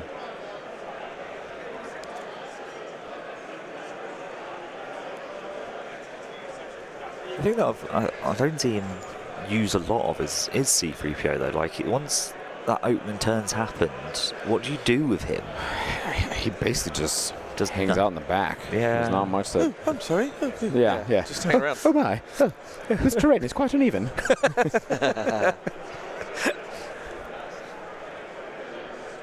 Yeah, because he's got... Actually, that's Logray, C-3PO, and Chewie just hanging out in the back there behind that building. Yeah. Oh, Chewie's still over there as well. Yeah. Yeah, it's very interesting that he has Chewie staying back that far, because you'd almost think, like... It is the weakest point of the list, because you can't Guardian a unit of Guardian. True. So the Ewoks can't do anything. You can shoot with Chewie. But I mean, you get teamwork with Chewie and Han, don't you? You do, yes. So why wouldn't you move Chewie with Han to just benefit from, hey, here's a dodge, you get a dodge, you know? Here's a name, you get a name. Like, just benefiting, since he's moving Han so forward aggressively like that. Yeah. You know, why would you not... You would think you'd move Chewie there with him. I mean, because I don't predict anything getting back to C-3PO or Logray back there. No. They're too far back. There's too many bodies to get through. I mean, yes, he has range 4, right?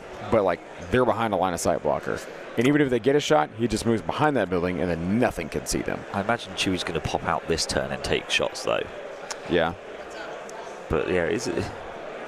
Maybe he's been too cautious with him?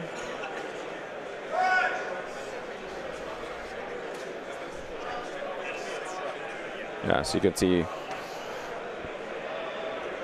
kind of what we were looking at there. Chewie, 3PO, and Logray in the very back. Very well protected from getting shot at.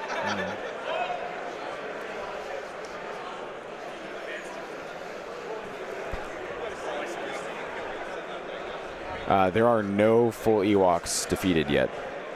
I think he's only lost. And him and Marius. Well, Wicket. Wicket is the only one that has died. I think we are down to 13 activations.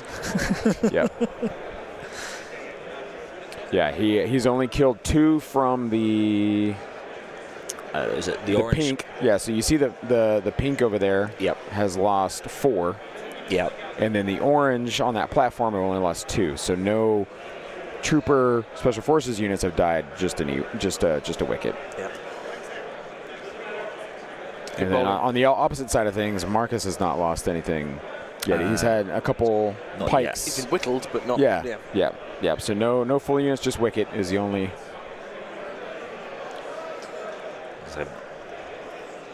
So what Marcus has been doing is he's been moving up to try and score this middle point. Yeah, because we are on turn 2, so this is a scoring round. So he's going to try and I think get he this. needs, if he lets Anton score all 3. If he scores 3, that's just, you're starting up 3 2, now. 4, 6. So 3 go to cover, so 3 saves. Oh, 2 dodges. 3 He's dodges. got 1. Word. Oh, because they're in the open. Oh, yeah. Saves 1. So Saves 1, so 2, lose 2. because they're the slingers that popped out last. Yes, that's right. That is right. Yeah, I mean, when you look at it. Oh, he took them all on Chewie. Oh, Guardian Chewie. Oh, God. So that's why he held him back, to keep the, The slingers alive. Yep. Marcus shrugged his shoulders. He goes, yeah, what's he going to do? Yeah,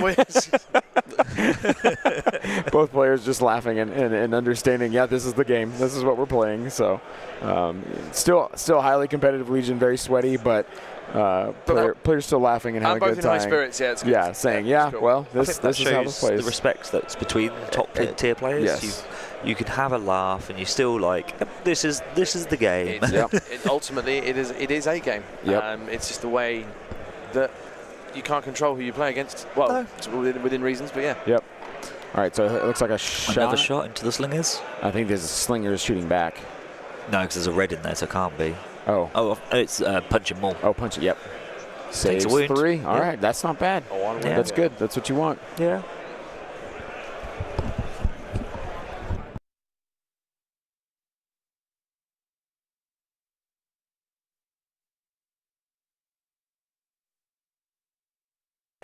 Tactical mute there. Apologies. Tactical mute. It's all right. So it looks like other Pikes here just trying to move forward. See, this is going to be a hard thing, right? Because he's going to try and contest that middle objective. We'll get you this other camera angle here. Kind of hard to see, but you can see there he's going to try and contest that middle objective with as many Pikes as he can to just make that be a thing.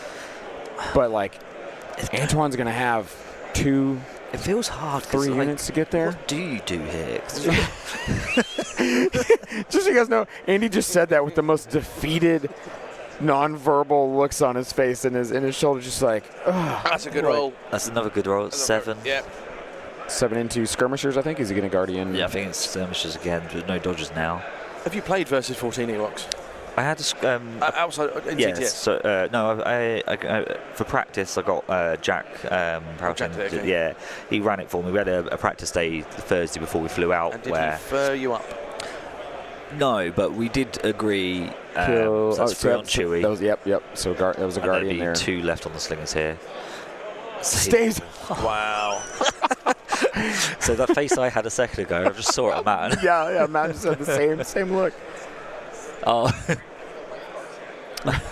We'll get you a mirror at the top there to look down. So let's get you a mirror. Nick's telling us he can't see what the dice rolls are, so he's just like looking at us like, what happened? What happened? He says he needs a lifeguard chair to like sit up high and then look down in.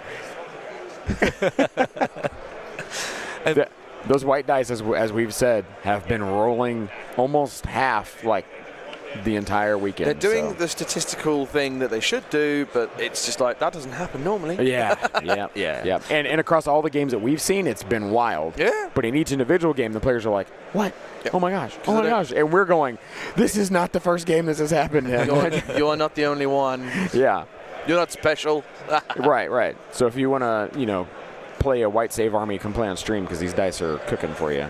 Someone's opened that door, by the way. Going back to what you said about like Ewoks and stuff, it is pure player skill. So we played Jack, 14 activations. So the pair of us were playing it together, kind of like to get the most out of it. And he's he was like, there's just too much to think about what to do, like the ordering of it all, like when do you activate, how do you pressure these objectives. Right. I got the win out of it, but we both agreed was like, this is definitely more of the lack of player knowledge and skill. Yes. And it kind of proved that I had the dice. So for me, it was like, I've got enough to kill them all. Right. Like, I didn't table him, but in a skilled player's hands like Antoine here, you are seeing the efficiency of how this list runs. Yeah. He knows exactly when he wants his skirmishes to go, when he wants the slingers to come in, where Han is going to then get Guardian with all of his stuff, how C-3PO, how Chewie are working. Like, he has this giant machine working with every cog fitting into the perfect place and just well-oiled moving along. Because if you've got 14 activations or 13 at the moment, if you've not got that practice, then you also are going to be slow. Yes. And Yep. therefore, Yep. And he is moving at efficient pace here. I mean, yes, we're on turn 2, but for a 14 activation list, he's not deliberating very long on moves. He makes measurements to get precise. Like, I don't want this to happen to affect the way I play. Yep. He was doing that, moving that unit, and he's like, cool, this is where I'm going. That's it. There's not a lot of like, I want to go with this unit. I want to go with that unit. He knows. I pull this token, that's the unit I'm going with. Yep. You know, you'll see a lot of players will pull a token, and I mean, we all do it. Yeah. We say, I can go with this guy. If I do that with him, if I go here 5 with that. steps ahead. Yeah, he already knows. Cool, if I pull this unit, I'm going with that. If I pull this unit, I'm going with that. Same thing with Marcus. Marcus does the same thing. You see him pull a token out of his bag. He immediately is like, boom, this is the pike. This is the exact pike I want to activate out of these 3 core units. They know exactly who they're going with, what they're going to do. We have a shot here That's from the slingers, the ones that have just been getting shot. Ooh, Ooh, there we wow. go. See, there you go. Mark's getting the payback on those white dice coming in for him there. So, But no, it's a very important thing. It comes from repetition. yes.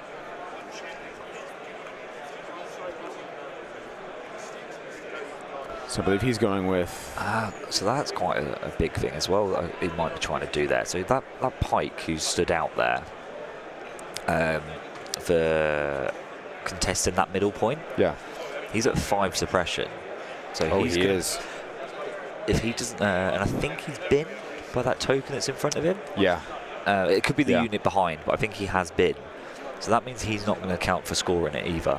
Right. Yeah, because he moved up with that unit to make sure he was in 1 Yeah. earlier. So yeah, he will not score that being suppressed like that. That's big. And I think Marcus also passed here with Maul. I think that's what. Is he just passed? Is he? I think that's what took place. Because Maul had his token down, right? Should we face up? I think it's just the camera angle. Oh, he might have just moved it. Yeah. Oh, yeah, he's I think just it's there. bumped It's just it out of the way. behind. Yeah. Okay. It's behind the wound tokens, which at the moment that lovely blue hut's blocking the point of view. Sounds like there's a. Rules I'm gonna question. go see what they're Yeah. talking. So I think it's a rules interaction of when Wall recovers, I'm going to assume, or something here. Because Marcus has got a command card in his hand, so it must be related to that kind of question.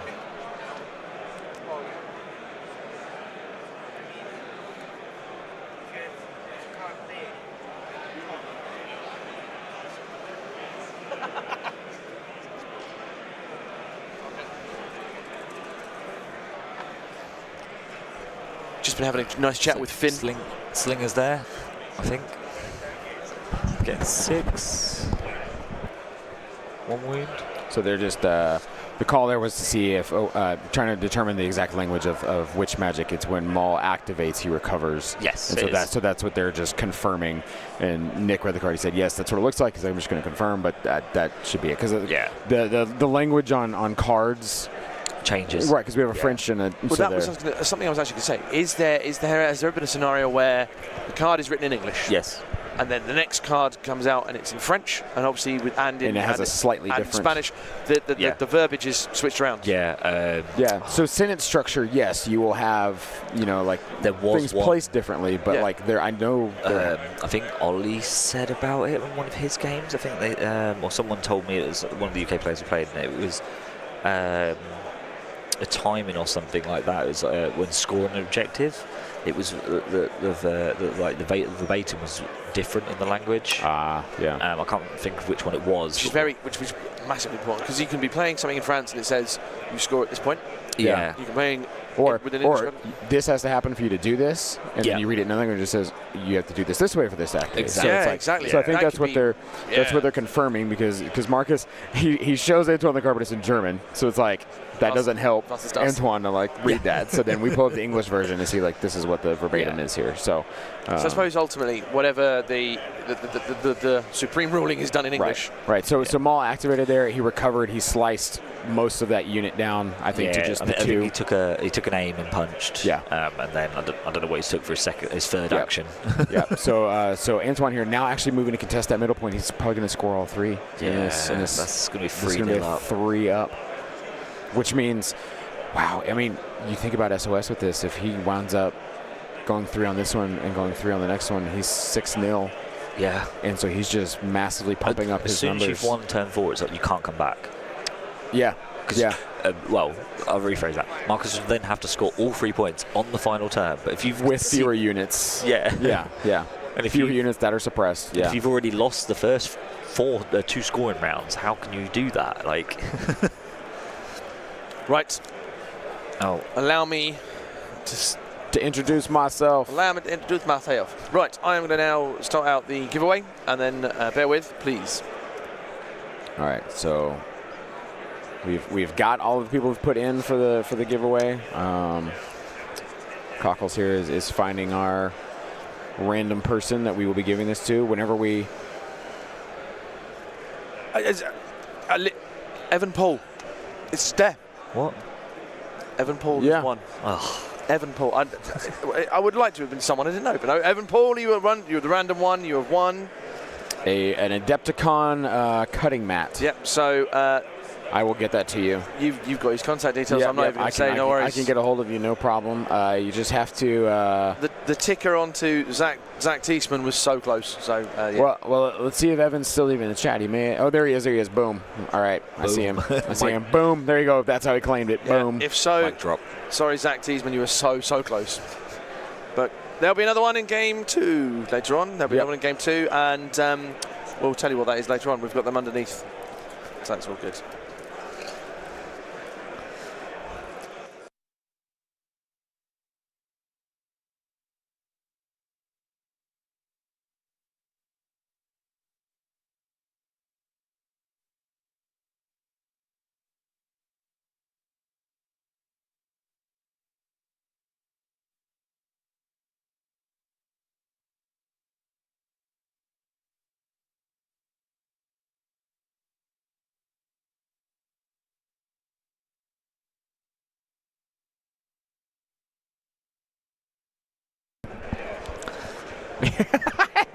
Doc, I will send this to you since you've always wanted one since you're a boy. It'll be my pleasure to mail it to you, trust me. Since he was a wee lad, boys. He's been always wanting one of these Adepticon cutting mats. Oh, you got to say that in the Ray Liotta voice. Ever since I was a little boy, I've always dreamed. All right, so looks like players here still just measuring. Yes, red is the color of passion. Oh. Something pike. Give me pike blood. I want to say. And, yes, the red colour is the colour of passion. Something about into pike blood. I don't know. Bathe in pike. I will bathe in pike blood. Yeah, because bañar is to bathe, I believe. And so bañame. I was thinking, what's that in French, and then I'll see if I can figure out. Yeah. Right. Yeah. Yeah. So Orthing's hobbies there. Cheering on the Ewoks then. Yo comprendo que tú escribes. Bueno. Hablo poquito español, pero vivo en Texas. Good for you. It's what you're doing here is showing us up, because as Brits, when we go on holiday to Spain, we go 2 beers. Beers, mate. No. We go beers. Beers. Slower and louder. Cerveza. Yeah. And then they look at us and go, "It's okay, mate. I'm actually English. I live in Spain." And you're like, oh. Yeah. It's just that's the old uncultured There you go. ways. You get into some praise from your Espanol. Ah, see, there you go. Yeah. Hey, we did have. Martin from Bolivia was on yesterday, and his dad Humberto was playing X-wing. Humberto actually is going to pop over. He wants to just he wants us to tell his community to watch the stream. Nice. Oh, nice. So he's going to pop over at some point. All right. So back to this game. It looks like Chewie has moved up to the middle. He's guarding. Yep. He's been guarding, so he's got what 5 wounds there. So, but contesting that middle. I'm currently Antoine holds the middle, the left with the closest camera with Han there, which I think is contested by the pikes that are just on the other side of this wall. Yes. But they have 3 suppression on them, so they're not panicked. No, so they need to be shot twice. Yeah, which is highly possible. He may have slingers back here that can loop around and do that exact thing. I think all the slingers are in the middle. So I think they're all. Because it's those guys. They're slingers. And then There could be a slinger over there, but I don't. let's see. I couldn't tell you a slinger from a stabby Ewok. I mean, I think it's spears versus so that's an axe over slingers are the green. Yeah. That's your bottom. The purple in the middle, Yeah. and then you see he says there's one more, right? There's one more slinger. It was you got the middle of the board. I don't think they're dead. They shouldn't be dead. Oh, I think it's this unit that is moving forward right now. Yep, that's our third slinger. So yellow, gray hoods, and then green are your slingers. Well, I'd say that's yellow. What is that? The Ewok slingers in the middle are not. Is that green? Olive green. It's like a sage. Yeah. So sage green, bright green, purple are your slingers. Is that a bright tree green? Yeah. Yeah, definitely. Yeah. So currently, guys, Antoine looking to win this second scoring round, a 3-0. That's so painful. It's just bodies. It's more bodies. You are up 5 activations. You lose 1. You're still up 4 activations. You're tying up your opponent with suppression in the back, preventing them from moving forward at all or even scoring if they are in position. Is this just Anton left to activate everything now? I believe it is. Well, no, Marcus has 2. He has 2 core troops. There are 2 core troops in the back there. I see 2 tokens sitting there. Are they not dead? I don't think any full pikes have been killed yet. Backing off here, I see. He also may be putting him in a tray. So yeah. So there is an Ewok unit sat there with 4 suppression in the middle. But the important thing to note is scoring is done after the end phase for the round. So you will do a suppression removal. Yeah. And then score. And they're also not technically panicked as well. This is where, in this situation, you score because the objective doesn't move. You don't have to claim it. You're just in range of it, right? Yeah. If you have a claimed objective, like a hostage or a recover, if you have it and you panic, you then drop that. So even at the end, you're not scoring, right? Only when you activate and panic. So if you've been with a unit, and then you get, say, 10 suppression on you, the end phase happens, you are panicked, but you don't drop it. You don't score it. Yes. Okay. And that's really important because because you might then rally or play a card that recovers. Right. Oh, he's killed a slinger unit, I think, there. Marcus looks really excited over that. It was 3 crits, save 1 out, and then save 1 out. So I think he just offed that. That unit at the back there that was on the landing pad. Yeah. Because I think that unit was in range to move and score that far objective point. They're still alive because they still have the 2 orange. Because there were 4 there. Why was he so excited then? Was it just? I think just because he killed something. Here's a query for you. Could the pikes will out-punch Ewoks in combat, in melee? Not really. Because that electro whip will just... They haven't got electro whips. Oh, that's just a modeled? Just modeled with 2 of them. It's a capo. Gotcha. It's like whipping them. Work harder, boys. Gotcha. Okay. Yeah, I mean, statistically, a full squad of 6-man capos is rolling 12 white.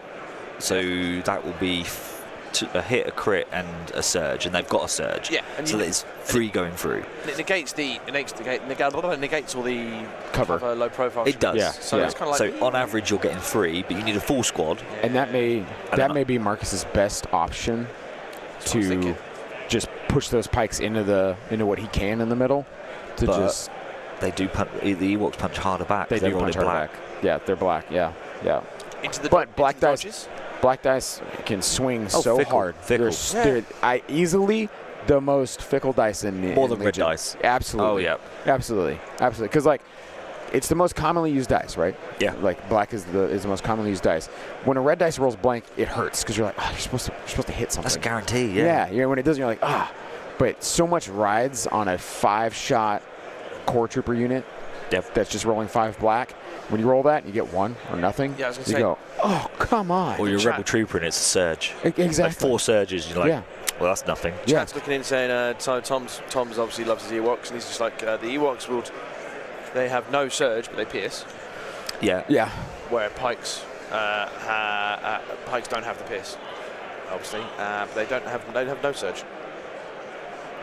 Pikes get 2 white, but no surge. They get no surge, but because they've got a capper in the squad, they would have a surge available. So that's what I would say. Statistically, on the 12 dice, you've got a minimum, on average, is 3. You might spike at 5, We've all seen B1 rolls. Oh, yeah, B1's right. I mean, Or Brian Bear's if you look fleets. Yeah. if you look at the experimental droids list that are running around at the moment, they're rolling 9 white dice with 2 red, and the average there is like 4 or 5 hits. Yeah. Okay, so here we go with that unit that got shot at. Yeah, so Antoine moving to score. So that's a compel from C-3PO first. Yep. Because he measured there and he was good to Yep. compel. And then he's just going to compel. There. Yep. Oh, wow. Yep. Cool, shoot at me. You can kill one model. One model in heavy cover with low profile. Yeah.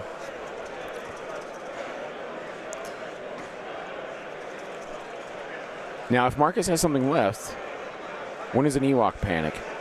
4. So he's got Because 3, now 4. Hands Courage 2, and so's Low Grey. So would Marcus want to shoot at that unit again that just went because it looks like they have forced suppression on them, Yes.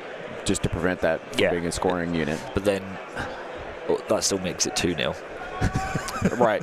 Which You can come back from. That helps. It You does, know, that yeah. that makes it a little bit better for him come round 4 if he can help mitigate some more going into it. If So we get to round 4, I mean, time is 47 left on mine.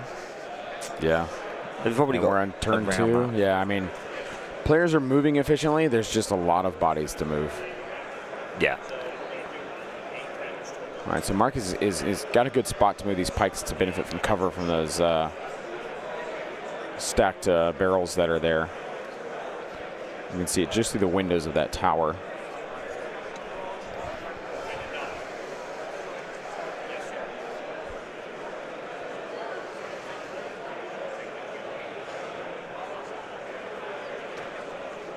Yeah, I suspect we have somewhere between 30 and 45 minutes. Yeah, that's what I'm roughly sat around. There's a bit of a crowd of people watching the stream game now from behind. We got a few people here to the right of us. Yeah. Hello. Like I said, as we start winding down, events start ending, and vendor hall closes, which they're about to start opening the doors. So you guys are going to start hearing the loud thuds And Andy, you might get colder. of the drums in the deep. Have you noticed? That's The right. draft is coming through. Yeah. As these open up, it will Yeah. get significantly cooler over here. That's all right. I might take I mean, the you hoodie off in a guys minute. are perfectly dressed today. Yeah, you got no filter today. We're matching. hoodies and trousers. So yeah. yeah. I'm not playing, so I took the shorts off. We're on. Yeah. We're on brand. yeah. Always. I brought my hoodie to just simply throw over in case it gets. Because yesterday it wasn't bad. It was just slightly uncomfortable. Would you like to wear my hoodie to keep you warm? Only if you're still in it. It's not that big of a hoodie, man. That's the point. Nosho. So there's another wild roll from. I think every roll that Antoine has rolled, he has rolled paint on these white defense dice. Yeah. Which Marcus looks up like, how? Yep. How is this? How is he not blanking fully on these? The thing there, though, as well, it gets 3 hits after covering into that Ewok unit, and could only do 1 wound. It's a Yeah. 2-man squad. yeah. Because that's what he's looking for, right? He's looking for that But he unit has to just go down. He has panicked it, so he has stopped it He from stopped. scoring. Yep, stopped the scoring. But in the same way, it was a 2-man unit, white saves. He just needed 1. He rolled 1. He got it. Yeah. Call Me Captain has asked us. I still don't understand why Worlds doesn't have clocks. We use them now in Australia. I'm going to defer this to Andy because you obviously run very large tournament in the UK and run others as well. Yeah. Tell me your thoughts because in the UK we don't. We don't, but I think chess clocks are amazing. I'm not. Yeah. Yeah, I think they're a good advocate for it. And as someone said in the chat, this is probably a good case for chess clocks. But I do know that Anton is very cautious of his time all the time. He's been playing with one off stream. And Marcus checked he has a timer going on his phone as well, so he checked to see how much time do I have here. Oh, it's low grade courage 3. If low grade courage 3, then the Ewoks ain't panicking. No, I think it's hard because I've also heard counter arguments against chess clocks, like people like who suffer from anxiety and things like that already.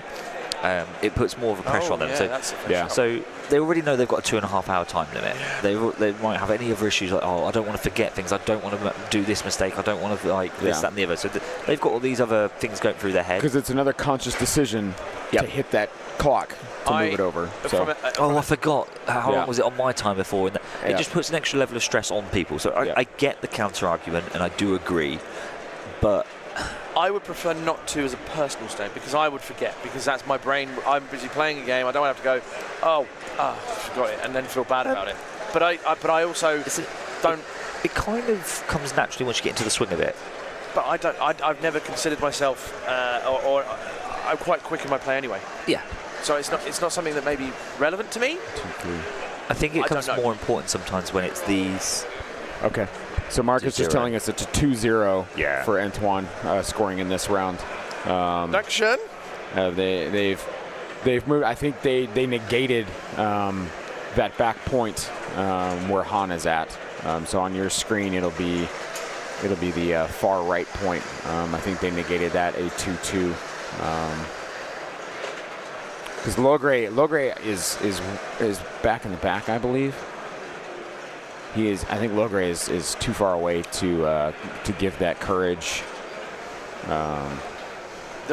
Yeah. So it looks like the plan Yeah. from Marcus or Martin, as his nickname is. He managed to make it 2, not 3. Which is huge. Yeah, Yeah. big deal. Yeah, Big deal. Yeah, because then going into turn 4, if he can get 1-2, 2 would be ideal, right? If he gets 2, he's pretty much won. Right. No, if Marcus gets 2. Oh, if right. Marcus can get 2 in round 4, Yes. that is a huge tie-up to try and. But then you're maybe going to go to 5, or 4 could be your final scoring I round. think 4 is going to be final. So I would, Marcus. I think the players are aware of their time, even though they don't know the official time. I think Marcus will probably start playing as if each round will potentially be the last scoring round, because if he can try and just get 2 points, then that would be big. I think it keeps him in the game. Yeah. And I think that's the thing. As soon as he lets him get ahead, Yeah. you've got no comeback. Yeah. Yeah, because if Antoine gets 2 in the next one, regardless if it's final round or not, Yep. then It's over. Yep. So is that reckless diversion? Yes. Yeah, reckless diversion. Yeah. And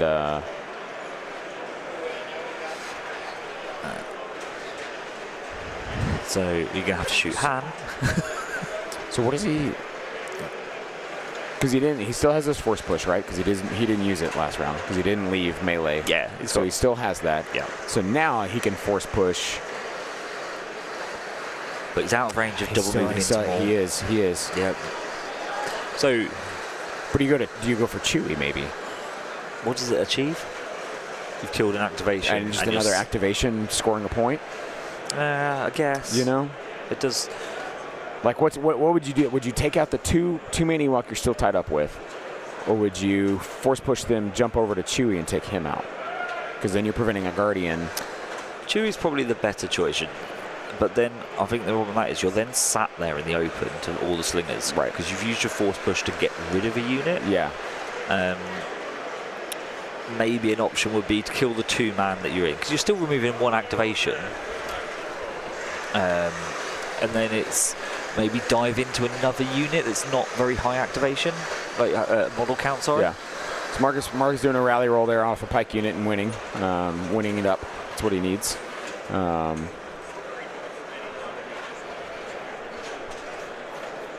Why would he be checking a range 1 between 2 Pike units? Capos to Gotcha. aid. Okay. I'm assuming it was a capo. What I think is a good thing to point out is I don't think either, from my point of view and watching the game, I don't think any players made a mistake. No, I don't think so either. Even like deployment, I think was exactly they wanted it to. Yeah. Maybe Anton might say that he didn't want the slingers to get shot on the opening round. Yeah. But maybe he didn't have the space, or he doesn't mind. One shot he can take and then he activates them straight away. Yep. All right, so Pike moving up to get behind that wall. and that's just the capo, right? Yeah, that's So he's capo. just moving up to just get security from being shot at, being hit with a bunch of stuff, while still contesting that It does, middle. but you can climb the wall over and Yep. then shoot. Yep. So his one saving grace would be is if he could get other pikes to then come in and kind of insulate him to prevent to prevent the from climb. happening. Yeah. That'd be Because quite then big. then the pikes, a full pike unit is going to stay alive longer than a capo would. Yep. Against an 8-man, 7-man. Oh, too late. Anton's Already literally- going there? Yeah. Yeah. Oh, he's just Chewie, though. Oh, it's just climb. Just climbed over into melee with Chewie. Keeps Chewie safe. So, interesting. You could force push Chewie out now with Maul. I think that you could get Chewie into. Oh, Chewie got the charge off. That's why. Ah, okay. He's raged. Yep, he's Yeah. enraged. So is that 3? Yeah. Oh, because double move. Like, Yeah. Move once and then move Yeah. twice. I think it was. 3. No dodges on a capo. Oh, of Dave course. says. That would be the first time there's no paint on the dice. Yep, and Marcus says, Yeah. yep, of course that happens on my roll. Yeah. Yep. Antoine been getting at least a little bit of paint on everything he rolls, and Marcus rolls his for nothing there. So, Bossy Grim, there is no Tempest, I think, in the top 32 anymore. yeah, I don't believe No, I so. don't believe so. There were hopes. It's because they were all running double ATSD, not triple. No, apart from Lee Macken, who was running triple. Oh, is it triple? Yeah, and he ended up Twister? being. Oh, yeah.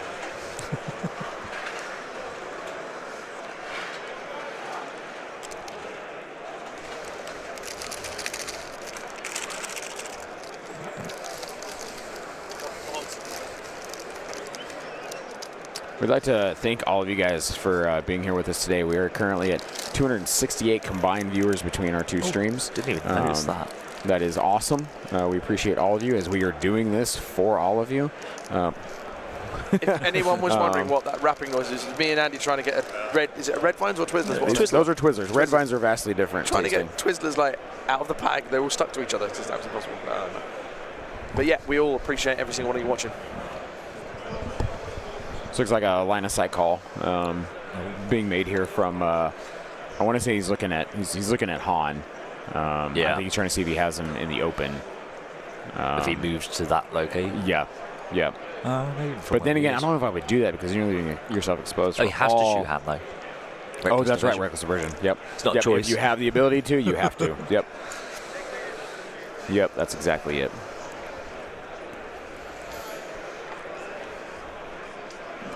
Four? 4, 5? If he's in the open, Takes. See, once again.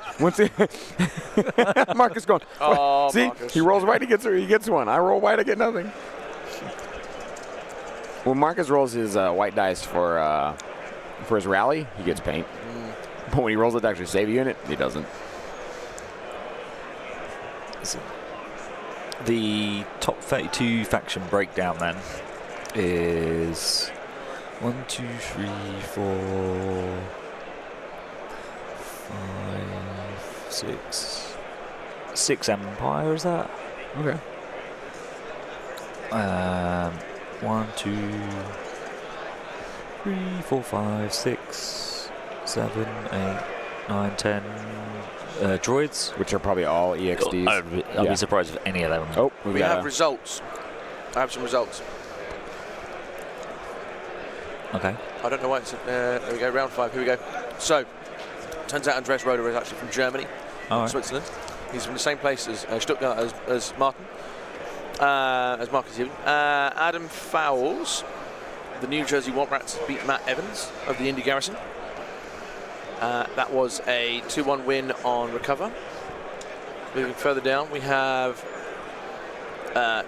Nathan Nicholson, one of the 3-0-1s, beat Sebastian Nentwich. And also Adam Fowles was also he's now a 4-0-1. So 2 other results there. He just 5 clones. He just rallied 3 out of 5 suppression off. 5 clones, 2 separatists, 2 Shadow Collective, and Rebels. 1, 2, 3, 4, 5, 6. Yeah. Wow. So I think that's all right. The only double digit there was droids. Droids, yeah. And like I said, I think every single one of those is probably EXDs. Yeah. Yeah. Out of the 22. You mean there's no Geonosian invasion force? I mean, droid, that's a good conversion rate for the droids there. Yeah. And it's also, what a swing from like last Worlds, right? Oh, yeah. Last Worlds was heavy Empire, heavy Blizzard Force, you know, and now we're looking at, we're back to CIS, you know, just LVO last year, or this past season, you know, people are like, droids, you know, kind of losing a luster, and it's like, EXDs come out, boom, here they are. Still no rebels. No new units, like being released. It's Oh, just a yeah, battle for force. CIS. Yeah. But a good way of taking, because how many BXs were you seeing on the field before that? Very minimal. Exactly. Yeah. So a good way of, Magnus, a solid way of AMG taking an older unit that was getting very little playtime, very little off-shelf time, and saying, hey, we're going to make this Battle Force a thing, get these old units off the shelf, not have to rework anything. There's no unit card change, no point change. We just change this into a Battle Force. You get to bring this like this. Boom, those units are now viable. Yep, blow that dust off. Exactly. And as he was saying in an interview on Thursday, that's how they see progressing and making thematic things. So Ewoks were they said the red carpet for future Battle Force releases of It's a brown carpet. Yeah. Get out. They were the red carpet for future things like this. Some balls. Small here, just slice those 2 Ewoks off. Yep. And then force push Chewie. So hopefully Marcus can get 2 activations off the center point here. Yes. Yep. Which, as you said, will hopefully give him that 1 victory point on turn 4. Because I think so I think Marcus's road here is trying to get as much off that middle as he can, and then off that far end over there, trying to push everything that way to get Han and that 1 unit at least tied up, right? Leave that as tied up as possible. Yep. Because if you could just negate that and then make it a 1-1 score, then that'd be awesome. I thought that was for us. Oh no, that's X-wing with a loud mic calling time in the round is not for us. Yep. But yeah, I think Marcus can try and negate the middle point as much as he can, completely forget about that back point for the Ewoks, and then work towards that Han Ewok. But I mean, he can. You've still got so many units over in that, like behind He's got that big circle How building. many are there? 2, 3?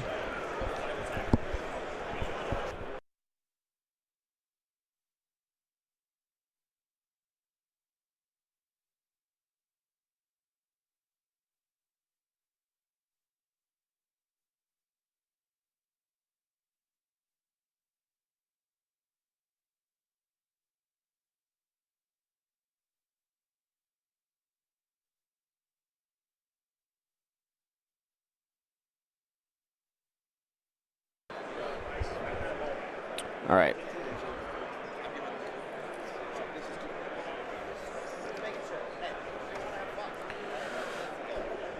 Sorry, tactical mute there.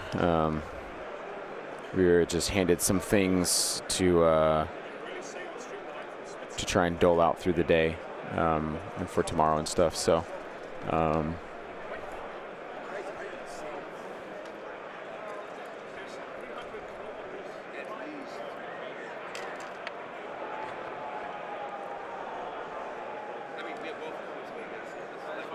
So Antoine here measuring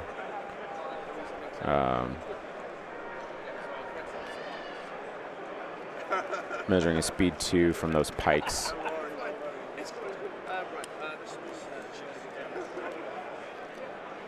Marcus being ever the German, realizes that the range ruler is not completely pushed together to get exactly range 2. He picks up, mashes it in, and then sets it back, and I go, there's your range 2.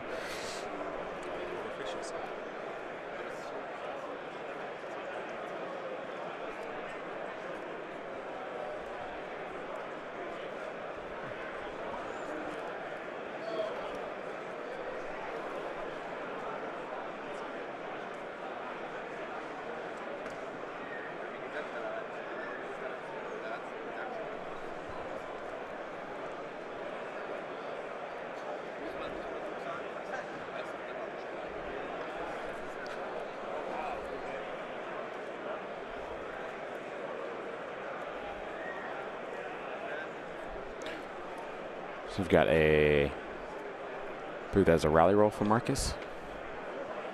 Oh no, that was a Ewoks.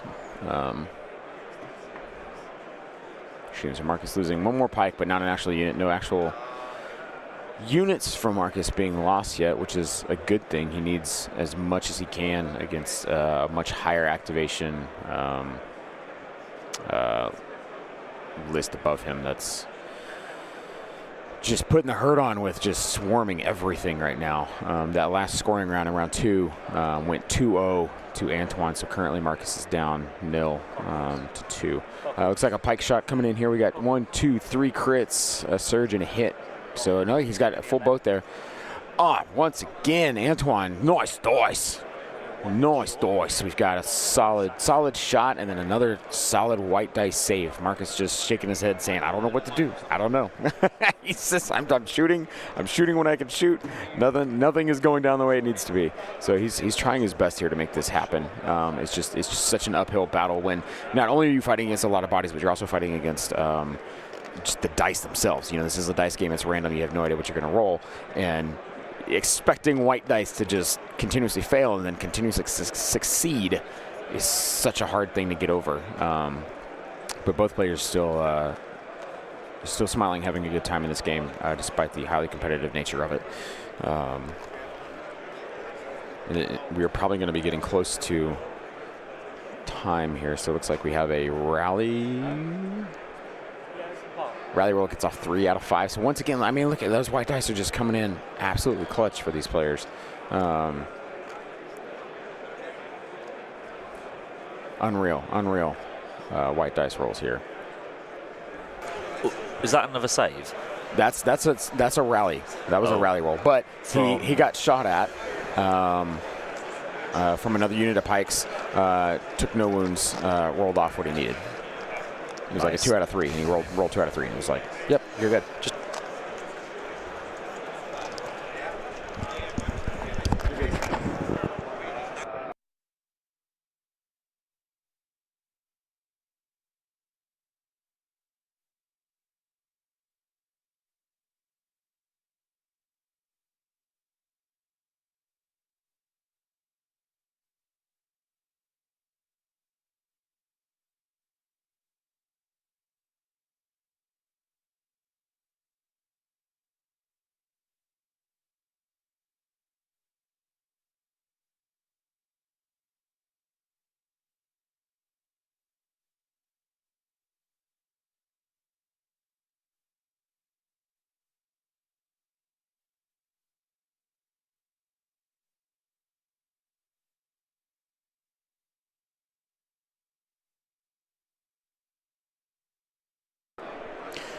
okay, sorry, more tactical mute there.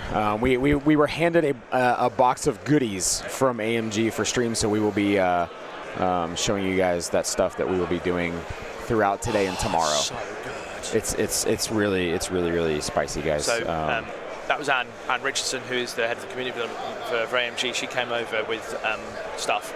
Yeah. And my eyes just lit up like a child at Christmas. I'm sure we got another big shot coming in here too. We will. I think we're saying we will leave the box with all the stuff there. You can see over during the stream, so you can see it later on up in the game. So when there's a break, you can see what's there. We'll talk through it shortly as well. But it's amazing. So we look forward to giving it away for you. Yeah. Yeah. We will start that in the next game. Start some giveaways in the next game. So.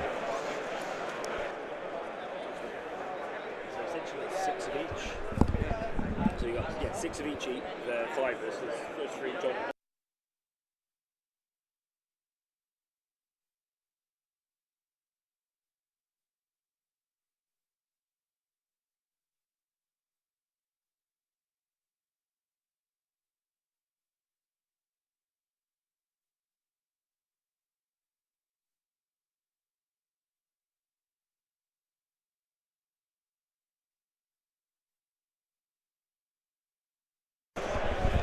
Tactical mute, sorry. Yep.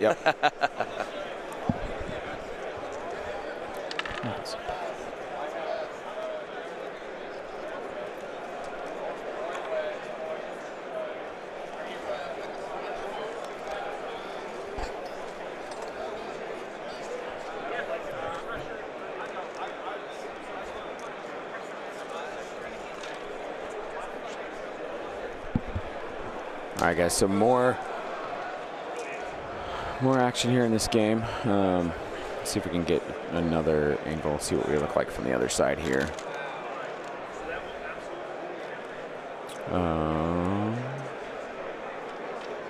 So currently, it looks like.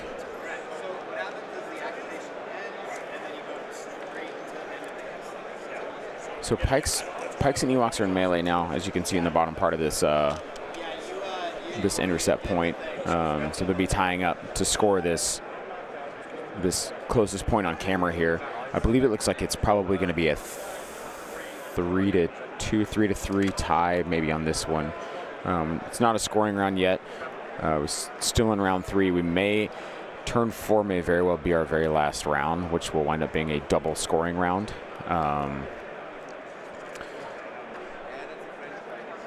This looks like a Pike melee. Quite a few crits there. Oh my gosh, he rolled 490 crits on white dice. Mark is saying, okay, I'll see your white defense dice, and I'll raise you white attack dice crits. See what you can do there. And I think he took out that unit. Was that a whole unit of Ewoks? I think he took out that entire purple unit that was there. I see. Yeah, he did. Yeah, he did take out an entire unit. So we're down to what? 12 activations? I think he's down to 12 now. It'll be 11 because he lost the one that was in combat with Maul. Ah, yes. Is Chewie still going? Chewie. Or has he been shot now off the board? I think Chewie is also off the board. I do not see Chewie. Is he the other side of the wall? No. The camera? No. I don't think he is. No, so Chewie is gone as well. Chewie's a goner. So we're now down to 11. Yeah. So whittling down the axe. I mean, this is what Marcus needs to do. How many activations has he lost? He hasn't lost any activations yet. I think he must have lost some pikes, hasn't he? I don't think he's lost a full unit. Let me go check. I'll check and see what we got. I'll be right back with you guys.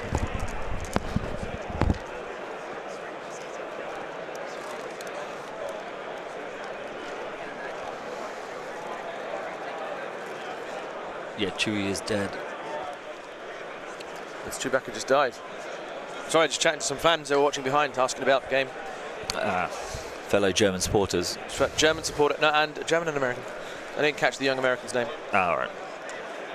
Let's go. We're joined by a wild Dave Grant around the corner.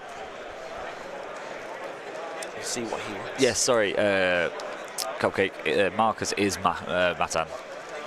So sometimes I've been saying Matan throughout the game, just due to that's his Discord handle.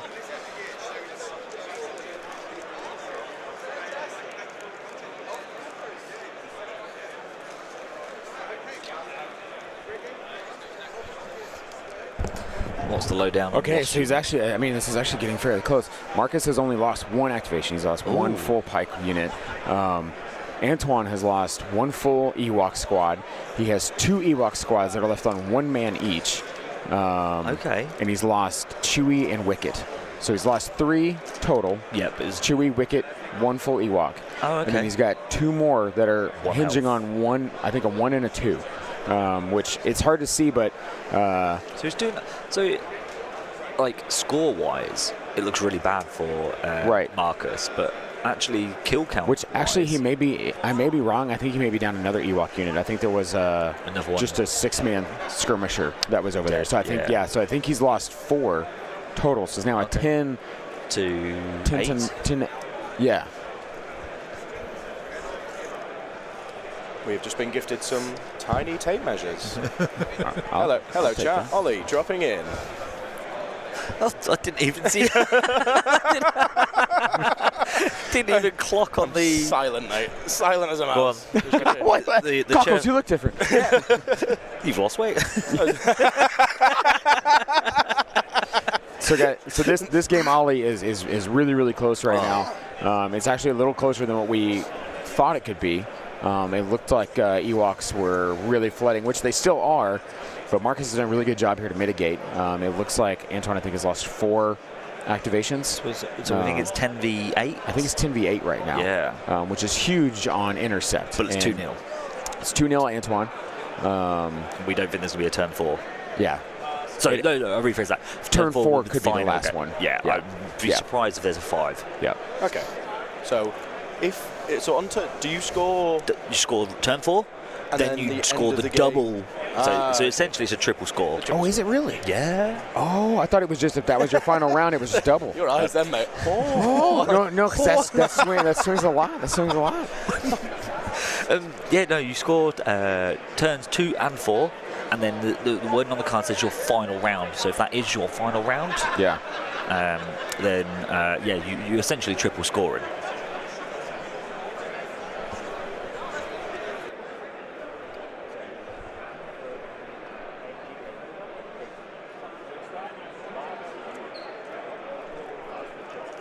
And then there's one of every card.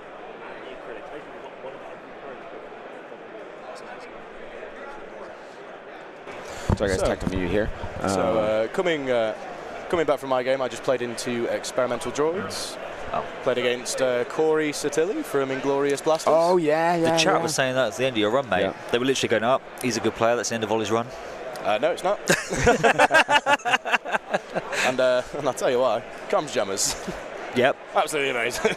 We ended up playing Bombing Run. It was 2-1 on Bombing Run. He you killed 130 points of mine. I killed 75 points of his. 75. Yeah, we killed almost nothing between us because every time a unit got blasted and got down to 2, they just ran away.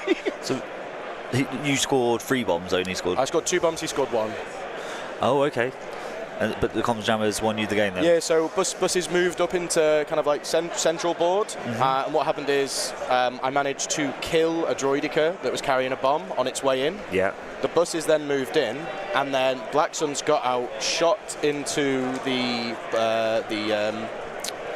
BXs that were carrying a bomb. Yeah. And I had a speed 2 move to engage them. And then the comms jam was just being sat there. The droids are like they're just so stuck. Yep. And it's literally just a case of they're just like, right, buses moved in, blocked. Unless he killed a bus, which was impossible at that point. With experimental droids, yeah. We're in turn 4 and he's done 0 wounds to the buses. All right, so we got a shot. 3. 2 surges there. Oh, is that maul swinging? It must be. Yeah. Yep. So he a takes maul out. Does he take out a swing. unit? Was that a? No. I think they're going to wrap in a second. Yeah. So that was another squad down. So now he was down 9-8. Sorry. 9-8. So that's big. That's big for Marcus here, taking out more and more activations.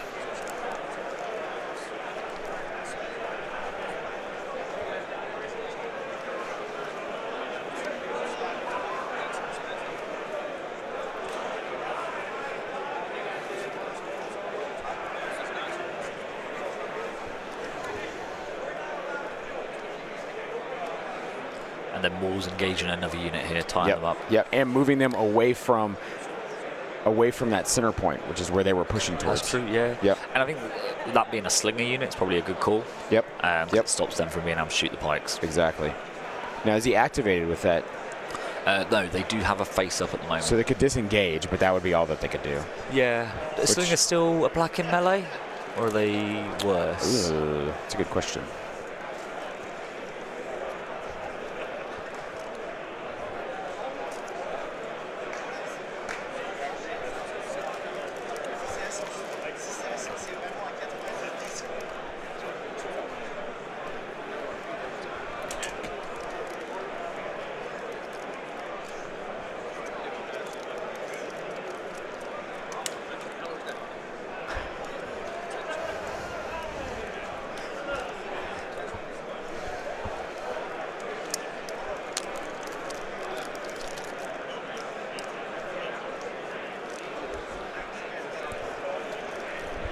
All right, so a lot of measuring here, guys. They're just looking Han moves.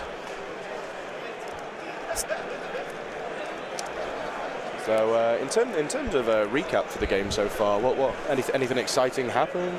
How do we end up with a 2-0 on the first scoring? Because usually you get one. He flooded. So Antoine flooded the middle and his far point, so far camera, flooded those two, and they negated the closest point to us.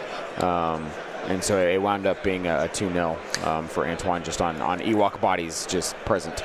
I have to say, like, having played Antoine, what a phenomenal player. Yeah. Yeah. Like, he just makes perfect decisions, like almost every time. So Pike's moving into melee with Han. Okay, just tying him up. Yeah. Han is awful in combat, rolling 3 white dice. Oh, yeah. It neutralizes his output.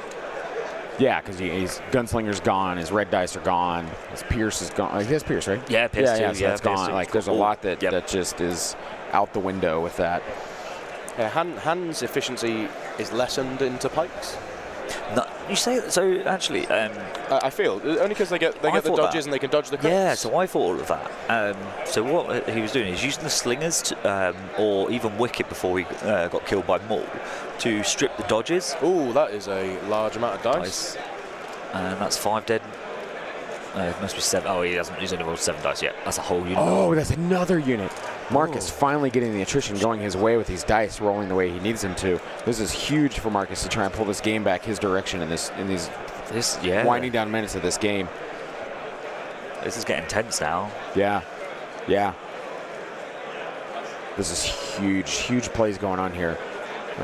Marcus looking a little more serious, saying, "Okay, this game is actually winnable, swinging and looking a little more doable." So I'm buckling down here. I'm with him now. I think actually, I don't think it's his. But I do think he's actually got a chance. Where up until recently, I thought he was out of it completely. Yep. So Antoine here measuring a double move from a Pike to be within range 1 of this back point if he can to contest. Yeah. So. Is that Slingers? Moving up and attacking, it looks like. Yeah. If there's anything like his rolls against me, the squad's going to die. Oh, that was a lot of blanks. That is 2. It's that and then 15. So, 1 to cover, okay, 1 to dodge. So just letting you guys know, just because we're on a high level here, Nick has the time here. There's 24 minutes left in this, and then a 15. So they'll finish this round and then probably get to turn 4. Which is what we were saying. So right. It's definitely not time 5. Okay.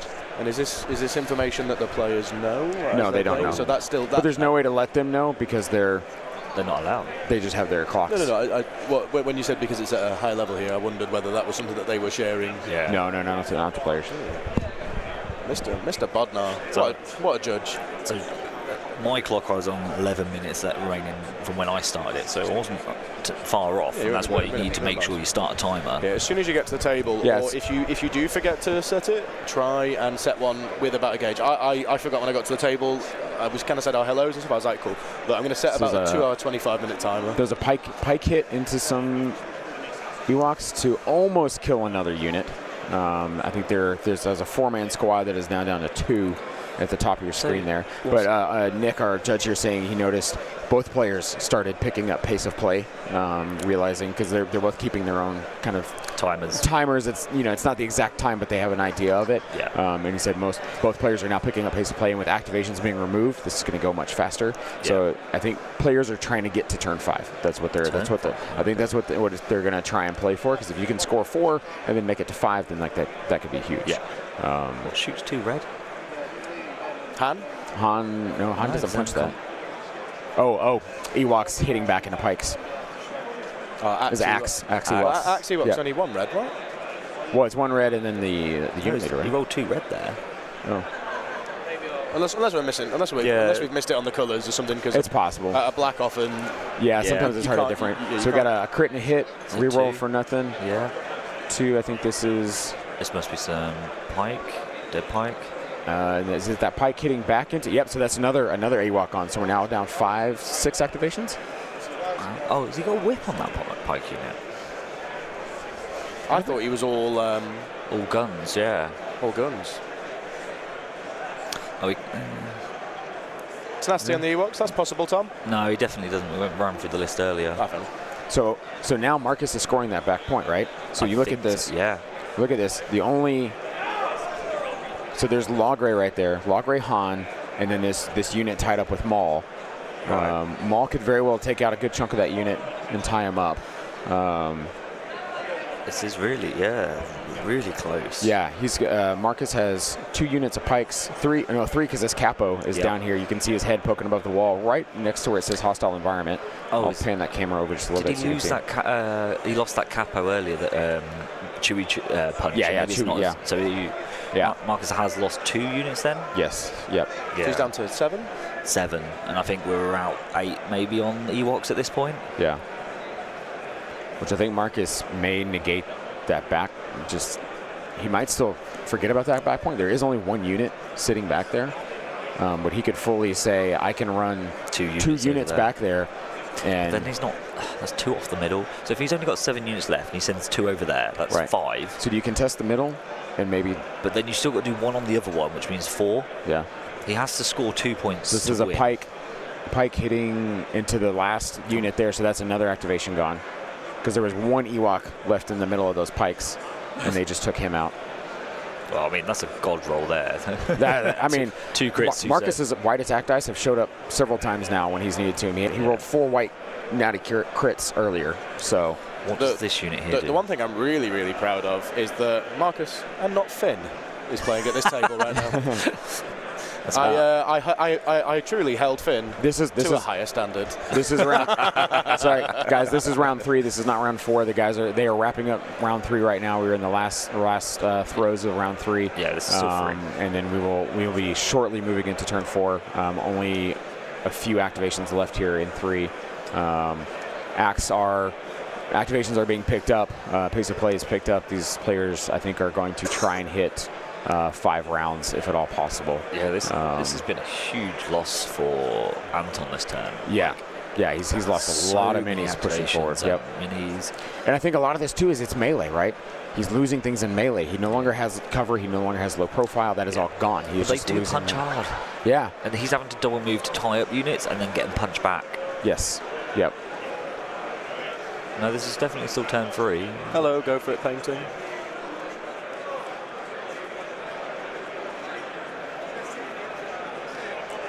I would be sweating like nobody's business in the middle of this game. I mean, when you and I play, and you tell me your watch tells you you're on the verge. Not recently. It's not been close enough recently. Actually, I think the chat is right. We're on turn 4 because that card. That was a. This is turn 4, is it? Apologies, guys. We are in turn 4. We are in a scoring turn. We're the ones behind. We are the ones behind. So we are ending 4, going into 5. We apologize. Oh, this is going to be a quick turn 4 then. Yeah, quick turn for a round. Sorry, we've had a lot of people coming and talking to us and giving us things to give away. So we've kind of been distracted at times. So we apologize for that. Matt Bronson taking a loss. Wow. Matt Bronson has lost. He's 4-1 according to what I see here. Wow. I don't know what they're for. They're for the players. Yeah, that's for the players. Duh. So at the moment, Trent Hale with what I can only assume was Trent Hale the Geonosian player? No way. Is there Geonosians in the top 32? Yeah. Oh, wow. I'm going to have a look now. I'm just going to have a quick look now. I'm just giving you a bit of an update on where we're at now. There's 1 player 5-0 at the moment, and that is Trent, and he is running. So score right now is 2-0 Antoine coming in round 4. They're determining. It looks like they're looking right now to figure out. Antoine will for sure score 1 on when you're looking at your screen, your far left of the screen. He will score that 1 for sure. It's a big pile. There are in this middle. Antoine has 1, 2, only 2. C3PO and that green unit. And that's it. So he's got 2 on the middle. So there's 2 pikes there. Yeah, so that's 1 unit. These Ewoks here can withdraw to get a 3rd one here. Do you go 3rd one there? I mean, he's winning that one a 2 to 1. Ewoks are winning here though, aren't they? That's 2-0 here. No, because he's got pike, Capo. Oh, that's pikes, isn't it? Yeah, that's pikes, and then that is. Oh, that's Han. All right. So you have Han, Logray. So that could tie up. Yeah. So that far right guy is probably going to be 0. The middle will probably go. So these slingers here then can either go this way to contest the middle or this way to... Well, he's already winning the middle with the C-3PO and that unit, because this is just one unit here. Oh, that's one unit. That's one unit, oh, right, too. Yeah, so that's one unit. So it's a 2-1 right now on the middle. It is tied up on the far right, and it is 1-0 on the far left. So I think all he has to do is move this unit here to untie that one to get the win. Yeah, yeah. So Antoine could swing this to be a shot from the capo. 5. Going into 1 crit, so it's 2 to roll by the looks of it. I wonder who he's shooting at. I think it's this unit of green. The green? Okay. Yeah. He just takes 1 off. Yeah. He doesn't even roll a defense He dice. doesn't. He says, yeah, I'll just take that 1 off. And that's efficiency on speed. What's the point in grabbing no need your dice? No need to roll it. I know what it's going to, it appears we're just going to take it off. It's because they could only All right, see so now one. it looks like we're doing... Oh, Marcus is just lining up his tokens to make this move faster and clean up. Yeah. Coming into the round 4 here. So that's a punch into Maul. Aim punch into Maul. Yeah. 3.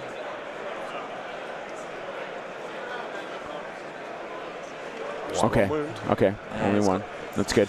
You see those dice rocking, and you see that I thought blank that's swing too around. I thought he was I about to thought blank it was 3, and I was about to go, oh my that's gosh. huge. But I'm surprised by that, because surely, So that's more unless up that's to the 3 leader and wounds he's in then. range already. 4-1. 4-1. Yeah, 4-1 so now. that lead, So, that was yep. the leader to be scoring that. So Yep. Yeah. 4-1. So Marcus at least managing to get on the board. So going into the final round here, going into 5, which is going to make it our final round. 4-1. Marcus to win. He has to win all 3. He has to go all 3 in the final round. He can't, or he has to either table Evox or win all 3 objectives. That is a tall order in a final round. So I did see that unit that took that shot. He's obviously positioned it to try and score this unit. Right. But that unit has to. What you're saying is they have to kill that unit. But I think there's 2 units there. There's 1. No. That's 2 units. There's 2 different colors there. Oh. That's Yeah. a capo and a normal. No. It's 2. they're up 'cause they're underneath. Up underneath. So there's a full unit. There's a full unit up underneath here, guys. So Is their leader out of that terrain? So are they freely moving? Yes, because he's got his Leader hands at the together. front. Yeah, the capo's there. What, he's Austining? Yeah, yeah. So you have. you got 2, but I don't know if that. I don't know if that one in the underneath the reach. awning can get there. Yeah, that's what I'm thinking as well. So yeah, he only needs to score 1 point here to win the game for Anton. Yeah. So turn 5, we've got Maul versus Maul's 1 pit.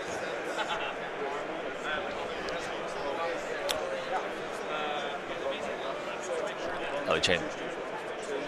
That's a bit weird. I don't think it changes. Alright, so this is the one which gives... Oh, I can never remember what this one does. The Ewoks ones are always so squirrely.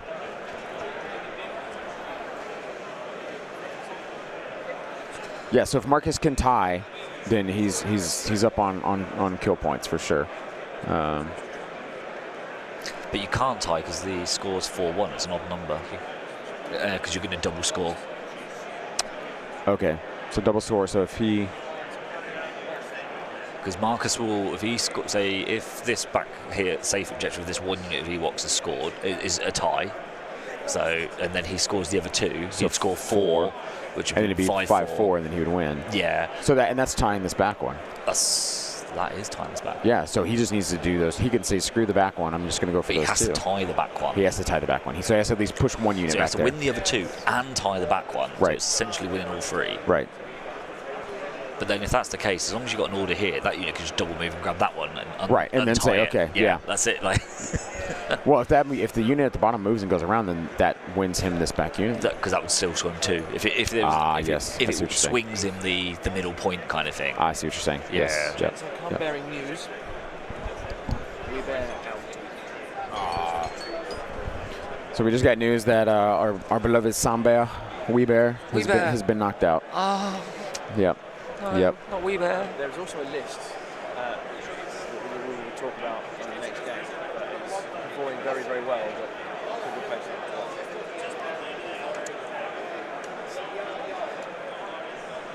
Right, is this? It's not. Yes, this is hiding in plain sight. So, his unit's getting inconspicuous this round. which means you can only shoot him if you're at range 1. That's what that card was that he threw down? Yeah. Oh my gosh. Which, I mean, everything. So it's only the 2 units that were issued. So that's these slingers here, the screen squad at the back, and the unit that's in melee with Maul. So you can only shoot them if you're at range 1 of the unit. So he's not going to be able to shoot them off the point now. So he simply just has to move in to contest it. Yeah. So you're basically nullifying. What a card play. What a card play.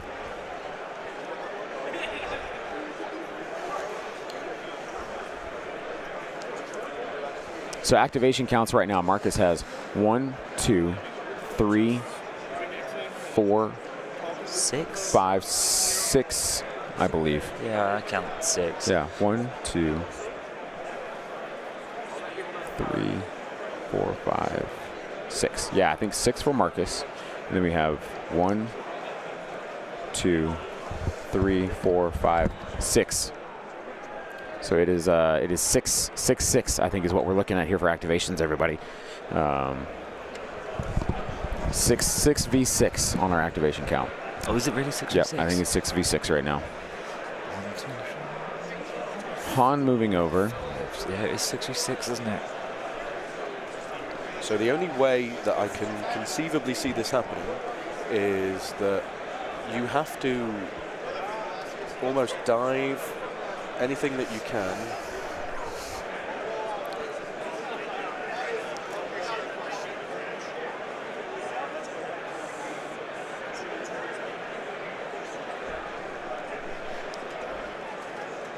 I mean, the output here of damage, though, is very slow.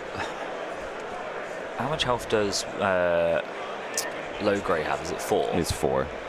Okay, so that is possible to, with them pikes, just to punch and kill him. Maul, if he's very lucky, can wipe that slinger unit he's in melee with, because that's a 6 health unit. 2, 4, 6, yeah. So. But with the way Antoine's white dice, defense dice have been rolling. Oh yeah, he'll roll 6 saves. Yeah, he's gonna save at least more than half of them. I mean, so. I've only seen him blank out. Oh, have you not? Oh. Yeah. All right, so he's based. Marcus, yeah, making sure he has the leader within range 1 of that point. Yep. And it's just is that base and punch? I think he's just basing and punching. Yes. His hand's in that tie-up as well, isn't No, no. Han has moved to the middle point. Oh, he's on the middle. Yep, he is. He's given up. He's moved to that middle point. I think Antoine is probably just going to flood the middle, keeping that back end protected with C-3PO and those green units there. I think looking that the capo is just out on that unit that just moved into melee there. So.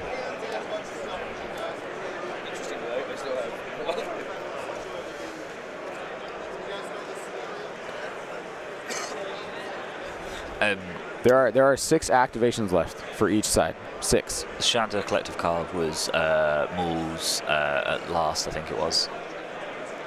To give him is that disengage card, isn't it? I believe so. Yeah. It is 6v6. So for Antoine, he has the unit of Ewoks furthest from the camera. He has the green Ewoks that he just moved up there. C-3PO. Light green in melee with Maul, Logray, and Han for 6.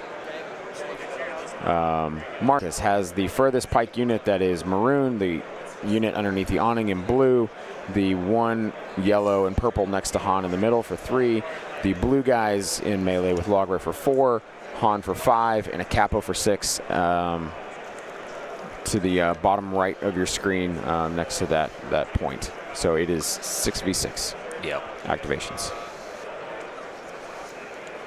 What a game. It's like, I think first turn 1 and 2, especially turn 2, when he nearly scored all 3 points. Yeah. I was like, he's got no out. Like, yeah. I couldn't see a path of victory for Marcus whatsoever. And even if Marcus winds up losing this game, this was still a very close game in the way it was played. To watch. Yeah. I mean, and this is why Marcus is a top 32 player and I'm not. Yeah. Well, and Marcus had said he's like shooting at range. He's like, if I shoot at complete range, then I only get three dice and a low profile and heavy cover, and that's not going to do it. So I have to play differently. Yeah. And he has. It's adapting as well. Like when you're at this level of play, you've got to be able to adapt to these lists that are changing or the game. Like Ewoks are making you play a game you don't want to play, and that's I think the advantage they have. All right, so we got a 5. That must be some Ewoks punching something. I'm not sure. Do the Ewoks have the facilities to kill another unit? Yeah, I mean you can kill more. Oh, it was a slingers. It was a slingers coming around shooting at the pikes. Okay, Marcus enjoying those white defense dice. But they've got no suppression, so it still is 2 dead pikes. Oh! Marcus's face. Marcus very excited by that roll that he needed. Yeah. Marcus very excited, losing no pikes out of that slinger shot. That's his first. With that danger close coming in. Yeah. Massive.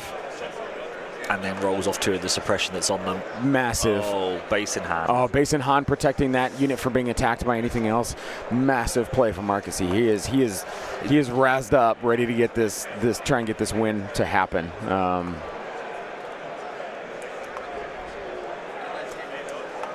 Luck of the dice always balances out. Yep. Anton had it early, and now Marcus is having it towards the end. Yep. So here's a question for you. So Zeus Juice has dropped from the event now. Top 32.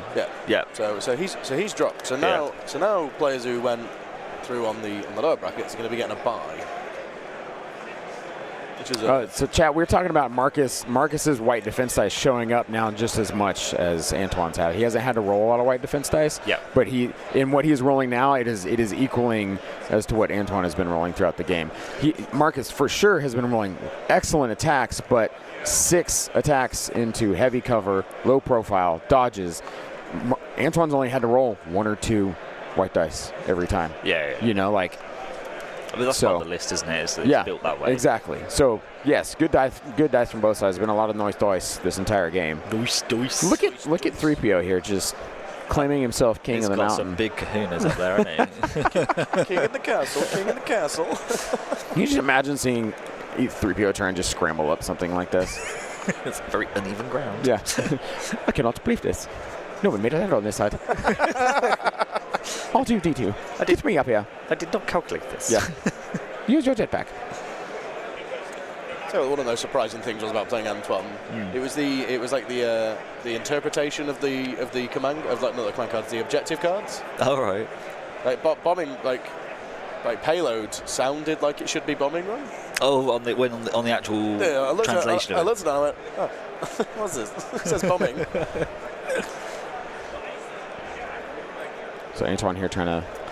So you were saying about the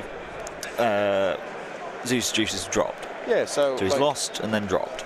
But you can lose a game potentially. Yeah. You can lose a game and still make it in on 6 and 1. Depends. So yeah, but the ones who have drawn will beat you out if they if they win out. So they will, but there's still a chance that you make it through. So at that point, surely you'd maybe look and see round 2. Play 6 into Maul. Yeah. He's spending Sir. Oh no, it's into Maul. I thought it was into Maul. So that's a 3 wounds onto a pike. In a pikes. Nope, log ray gone. Wow. Oh. Yep.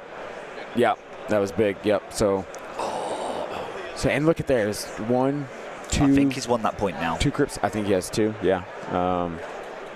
But he only needs to win 1 point, doesn't he? Is that what no, Antoine needs to win 1 point. Yeah, which is 6. So that'll get him to 6, and Marcus will be on 5, won't he? So because Marcus right now is winning this back point. Yep. The middle is C3PO, Greenie walks Han. So there's 3 on that middle point. So we've got for Antoine. 1, 2 for Anton in the middle, and there's 1 Kappa. No, that's another Ewok, isn't it? Yeah. So that's 3 for Anton, and he can only get 2. 3 if they both went this way. And that just negates it. But then that means he's not scoring this. Right. Maul's still to go, though. Maul is still to go. But then these Ewoks. Yeah, that's it. can just come to that middle to Well, help. here's the thing. No one's going to pass, right? Because they're, actually, No, because Anton might Anton have a could. token in his bag still. Ah, that's true. Yeah.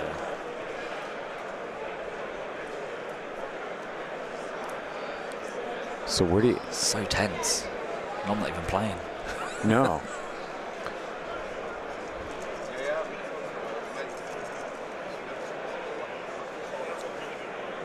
Still quite a few games going on. Yeah, I mean, I think we're heading close to hard dice down soon. Well, no, to end of Round, which yeah, would be end of round, yeah, and then the 15 minutes. to your hard dice To down. your hard dice down. Exactly. Yeah. Yeah. So there is still like Is Yeah, if these guys finish, if they finish round 5 here fast enough, then we could actually potentially Jeff? get to. Jeff is also banging into. If we get to a 14 turn anti-box. 6, this would be phenomenal. Still if we get to a playing. turn 6, guys. results not in yet? No. It wasn't looking great when I went by. John Dunn blanked out on a big save on Anakin and lost him as well against Luke Cook. So it's looking like Luke may progress that one. It's recover. So Ewoks Big play. moving to be in range, taking the standby. So if he tries to contest the objective, Yeah. he can charge them and stop them. Yep. Which, does he have 2 units back there? That's one. Because what you No, because they're vastly out of cohesion. If that's it. I mean, camera for that end of the board. There is 2. It's the 1 health models. Is they not different colour helmets? I mean the base is colored different, but Oh, the that's unit, the leader. hoods, yep, the hood. He had one guy out to Yep. trigger the standby, That's yep. So there we go. and he shot him to Shot it, get the standby off. So he's gonna shoot and move here, I presume. I assume so, which reduces how far they can go. Oh wait, or did he just split fire and shoot 3PO and that unit? Maybe Because he just put a suppression on 3PO and he put a suppression on that Ewok unit. split fire, heavy weapon one way, just to Yeah. strip the standby off. Right. Yeah. So the This unit unit under here. the awning there. 'Cause Yeah. Are they in scoring range of the middle? They must be. Maybe not. That looks way too far for a range 1. That is a very big 6 inches.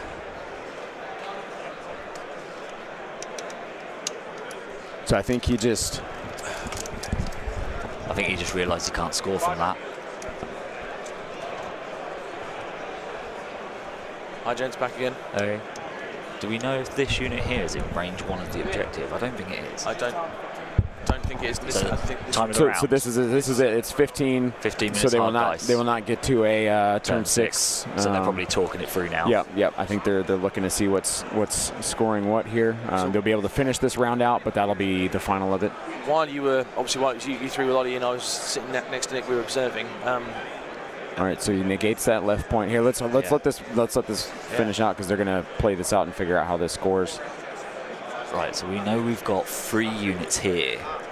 Yeah, I don't to think his 1. I don't think that far pike unit These scores. bin because they punched. Yeah, they punched. They killed Logray. So you've only got Maul.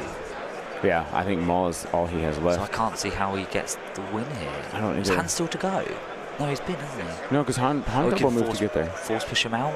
Oh yeah. So but then that leaves those Ewoks to score that back point, right? Or no, they can't score that back point. They would only have to come flood the They center. they can contest this one to stop him scoring it. No, there's a capo over here.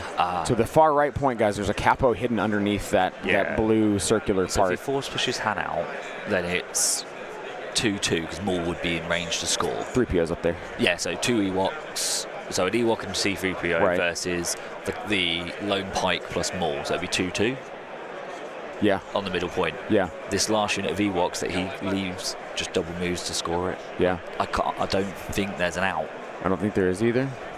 But the out would be full 6 hit here, killing them off, Yeah. and then move in force push.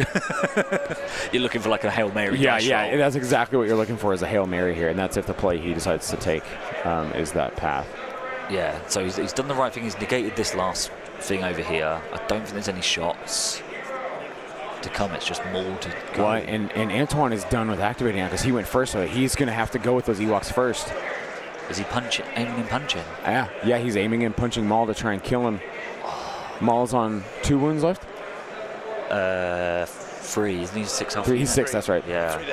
Yeah. He's umming and ahhing if that's the right thing to do. Yeah. mulling it over, saying what you do is you take the standby, so Maul has to force push you. Yeah. And then he can't use it on ham.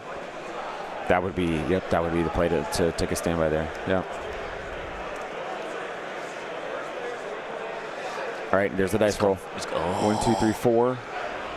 That's good. Reroll for 5. 5. Reroll. That was a surge. Oh yeah. I mean, shoot. No. So 3. Oh! Wow. 1 health. Wow. And Antoine walking over to us saying, "Oh, if only." Oh no, because he's got so he force pushes them off. Yeah. Force pushes them off, so they're not going anywhere, and then he can double move. Double move attack. He's got. Oh my gosh! Oh my gosh! Oh my gosh! Huge play in a 3PO here. Mark is just realizing how amazing that roll was, seeing 2 of those blanks come in and saving with the 1. And this gets him. Needs this. He's got. Whoa! Oh! Wow! Full boat 6. That's a big save. That's a good That's save. a good save. That is a nice dice, but that is game. They are shaking. Is that Marcus for the win? That is Marcus for the win. Marcus, absolutely phenomenal game here on our first stream of the day, guys. Marcus Wagner taking down Antoine from France with a 14 Ewok versus a 9 activation Shadow Collective in an unreal final plays of this game, coming in to make this clutch. Oh my gosh, guys, this was phenomenal play. That was absolutely unreal. See how that goes down. 2 big dice rolls at the end there. Absolutely Wow. huge. Not like there was a bug. Good game. Good game from both players here. I want to rewatch this. That was absolutely incredible. I think there's a lot of things we've missed or like. Oh my gosh. And we are at 313 of you watching this happen, guys. This is such an awesome event to see. It's such a great contest between 2 fabulous players here. Yeah. See, so Antoine looking there, if he had moved C3PO to be in a place where Maul couldn't stand up there. Yeah. So he's evaluating now. If I'd put C3PO in the middle, Maul maybe could not have stood there. Why did he put him up there? I think to not get based by anything, or not. Well, no, because it didn't matter if he got shot by anything. No, because I thought he might have. I thought he was scoring where he was. Yeah. I mean, that probably even he if was here, so he was a bit too close to Maul. So I would have thought maybe he thought he couldn't fit on there. Yeah. I think so too. Yeah. Yeah, that is. As you say, like I think if he placed him where he is now.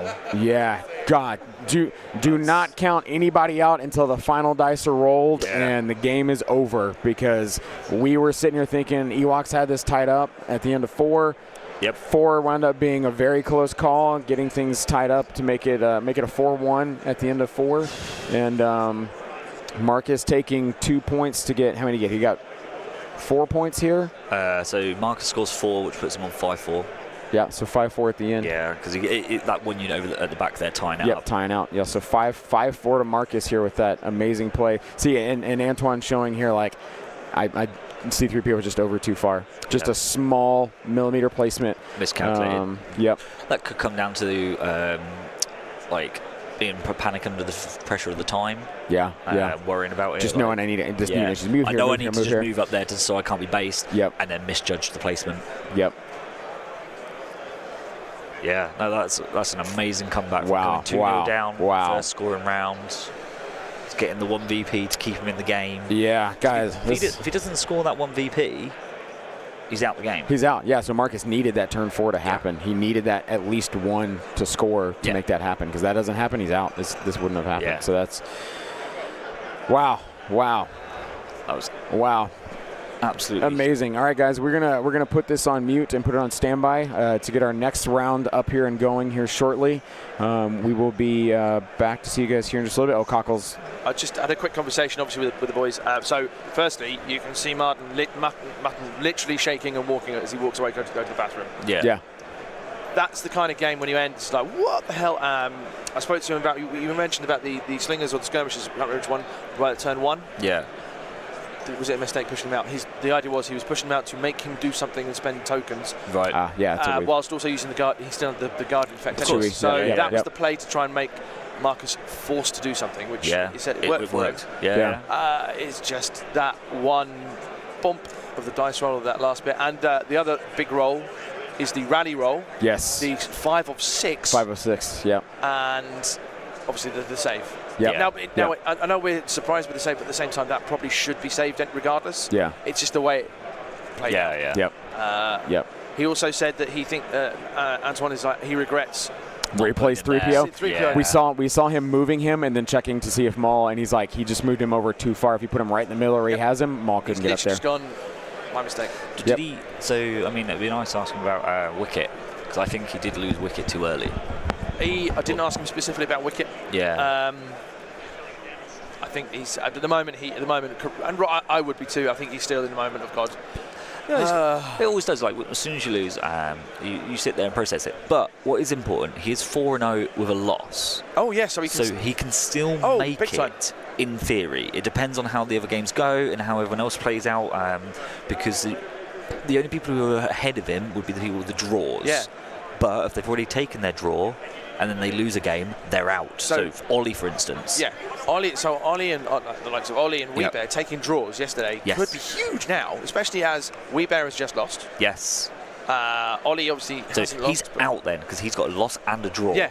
So maybe the intentional draw for people yesterday is a really bad play. It's not. So it's not. It stalls it. So in theory, you can take an intentional draw as long as you've gone undefeated. Yep. Or it doesn't have to be intentional. It can be a real draw. So if you look at John, who's about to lose, I think I heard he's about to lose, unfortunately, to Luke Cook. But he'd actually had a draw, a real draw, not an intentional draw. But that because he's already got one, that's the one he's allowed. Yep. So he has to play every other game. Yeah, that's fair. So as I say, Anton, if the draw people now lose their games, they're in a worse situation than Anton is, and he could still make that top 4 cut. We have the full results here now. And they're all in. So I'll just go. I'll run through. Let me just zoom in because my eyes are awful. So here we go. We have Mitch, Andreas Roda behind us beats Mitch Kamizak. Ollie Dyer beats Corey from the Inglourious Blasters. Matt Bronson loses to Trent Hale of 317th. That's an interesting list, by the way. We'll talk about it later. Yep. Adam Foles beats Matt Evans of the Indy Garrison. Ben Smith from San Antonio, Lieutenant Colonel Ben Smith, beats Patricio Riquelme from Argentina, I believe. No, from Chile, sorry. Chile. Oh, fantastic Chile, man. Jesse Gilbert Belek from the Orange Guard, I assume that's the Netherlands. Yep. Beat Michael Barry. What? Dashes loses, yeah. No. I'd love to know what that he's running there. A team Poland kill Makrojny, who was on our last game last night against Austin, loses to Mikolaj Lucky Matsunitsky. So he was lucky then. Yeah. Marius Seilander beat Jeff from the UK. Jeff has his 4-1. He hasn't got a draw, so still good. He's still in contention there. John Dunn loses, unfortunately, to Luke Cook. With 3-1-1. That's now him effectively out. Yep. He can still got his 2 more games to play. He still gets game to play, but I mean, like in terms of tomorrow. He can't make it now. Yeah. So you've got then Nathan Nicholson beats Sebastian Nentwich, also 3-1-1. So that would be him very, very, very unlikely to make tomorrow. Dustin, after 52-8, loses to Octobear. Octobear is still undefeated, but he has got the draw. Dennis took an early draw, Yeah, Mike Knack, or Knack, however it's pronounced, I apologise, beat Raul Rosario from the Curio crew. Nice. Raul is now out 3-1-1. Peter Lyons from Australia on 4-1, still in for a shout, beats Nicholas Schott, also called Seafeed. Good boy. Oscar, 4-1, beats Philip Hock 3-1-1. Philip's out, but still plays. Timothy Keel beats Brian Bear. Weebear's 3-1-1. Yeah, that's out. Yeah, I heard that earlier. I was really upset. Antoine, and obviously they've just had Antoine and Marcus. Marcus is one of three 5-0s, and that is all of the results in. Check this out. Ooh. More high-level thoughts here. Yeah. So Wicket, right? We didn't ask him. I asked him. I said, did you mean to put Wicket here? What was your intent here? He said, oh, I fully moved Wicket there, knowing Maul would come get him, force pull him this way, then not have force push for the next round and be tied up and be stuck here. He's like, and if Wicket stays alive, he stays alive, right? But if he doesn't, it's okay. I moved him there to negate Maul for the next turn. He fully knew that Marcus was going to do that with Maul. I love it. Credit, like, big play. Right? Like, thinking like that. Because we look at that and we're like, oh, you sacrificed Wicket, you know? Yeah, and Marcus says, like, that did help me that I took Wicket out. Yeah. But if he doesn't, then but Anton's like, I don't care. Yeah, Anton's like, well, I did 13 that. acts left. Anton says, I did that knowing that that was potentially an option, you know? Like, because I suppose it's making him forced to use Witch Magic early to make that. Yeah. Yeah, so it's forcing the command cards. So earlier. he anticipated that next turn in just that one move. And if he's playing a free pit, then you've got a 1 or a 2 to win. Yep. Big, yeah. So more high level play. That is why we're not playing. Yeah. That's why I'm sat this side of the desk. Yep. Hey, so all right, guys, I will transition this over here. Thank you, guys. We'll see you shortly. With some special pictures. Yes, yeah. So before we start this next one, we're going to take a break. We'll come back. We'll show you what we're going to give away for this next round. Not all of it we're going to give away. We're going to split it up in chunks, so it'll be pieces. Yeah, and then we will get another awesome match for you guys. So hang in there with us. Cheerio for now. See you all in a bit.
All right, guys, welcome back. Welcome back. We are getting started here. The players that we have are Oscar from Poland and Michael Berry Dashes. This is going to be an interesting matchup here. Dashes is actually 4-1. He lost his last match, but he has to win this game. They have done the math that he can win. He can potentially get in tomorrow if he wins out and does just really well. So this is kind of a do or die match here for Dash. I mean, every single one of them are, of course. But out of our undefeateds, we had pair-ups that were already on, and then Maris and Trent haven't been on, but it was another Ewok, and this is two other players that we haven't had just yet. So.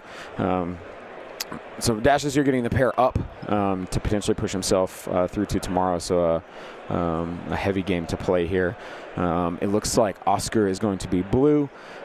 Dashes has picked to change table side here. So we will get that going here for you. It's just me right now. My co-hosts have skipped off for the day. Have a spot. It must be tea time, yeah? It's 11:30. They're probably out having a spot of tea, and they're not here to tell me I can't say this, so it's quite possible it's what's happened, yeah? So you just have my sultry, smooth voice as of right now. I'm just typing everything in here, getting things situated, so that way everything comes up well for you guys once you get the cameras turned on.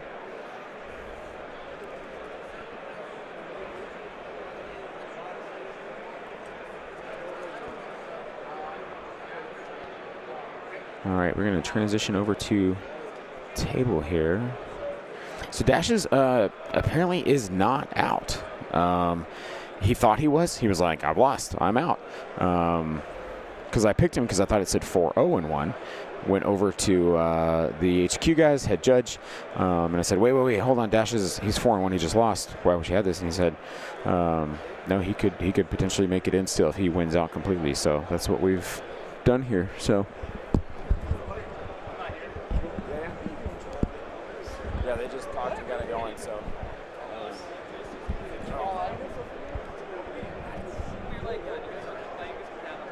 you mind telling me? Actually, we'll let them do their turn 0 there. It fits in the box, but just didn't tell them that. So. It's okay. Yeah, if you don't mind. Yeah, or if you could transition it there. All right, so players, just doing the we're getting the box here figured out for you guys a little bit better. I'm going to expand this so we can see this flop. Our head judge Josh coming over to help us with this, putting these here so we can see exactly how this flop. They've already done the flop elsewhere, but we are just putting it here in the box so you guys can see exactly what we have going on. So. Today is 3 rounds, guys. We're just playing 3. I'm not good at math. I'm not a math person. I'll tell you straight up. That's why I'm doing this stream. I'm not a math person. I don't do these things. So essentially, I thought that we would have probably two completely undefeateds going through with all of the draws. But apparently, with the amount of draws that we have had overall, that is what potentially puts Dashes in to tomorrow if he can win out. So with all the draws going on, that's kind of where we're sitting at. I'm going to be joined here by our head judge Josh Hale to help us figure out what's going on here as this turn 0 is going down. So Josh, what is the math that we have going on? What is the potential for Dashes here? So Dashes needs to win his next 2 games decisively, and there's a very good chance he can get into the top 4. So that's big, especially with having the pair up here. That could be huge. Looks like our turn 0 here is going down to key positions, major offensive, and clear. Yeah, it looks like it. Yeah, clear. Clear. Clear major key. Okay. All right. So we will get that fixed here for you guys and get that up and going.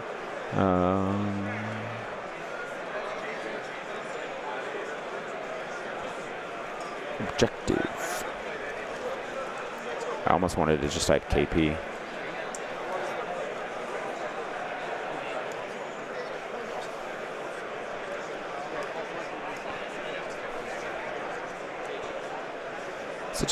such nice to just have clear conditions. Just one more thing you don't have to worry about, right? Yeah. Well, I remember listening to a player talk one time. He said, "I never put clear conditions in my list because I don't want to make that any easier for my opponent. You know, it may be harder for myself with what I put in there, but I don't want to give him any kind of edge, any more edge than I can." So. Yeah, I can certainly see that, but I find it's nice, especially if you have a lot of issues with some of the other conditions. Yep. It's worth keeping key positions in, clear conditions, so that you don't mess yourself up later, because it could be way worse later. And I believe Oscar is running droids here, is he not? I believe he is. Yeah, Dashes is running his GAR. Very classic Clone Wars match, which is neat.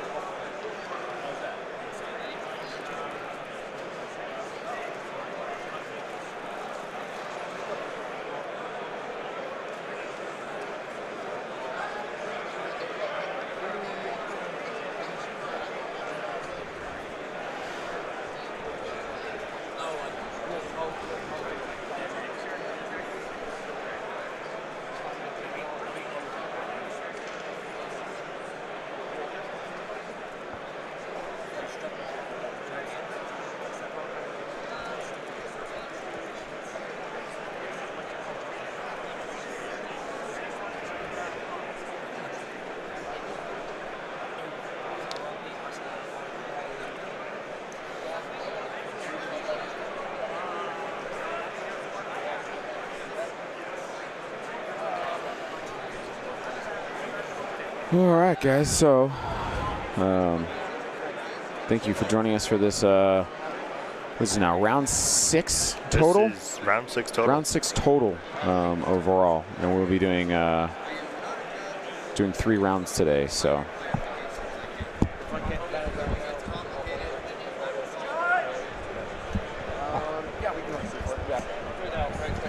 All right, guys, so we are actually going to show you the stuff we will be giving away for the rest of today and tomorrow. We will not be giving this all away at once, but let me get this dice cam expanded back out to show you what we will be handing out to you guys. Let's transition this over.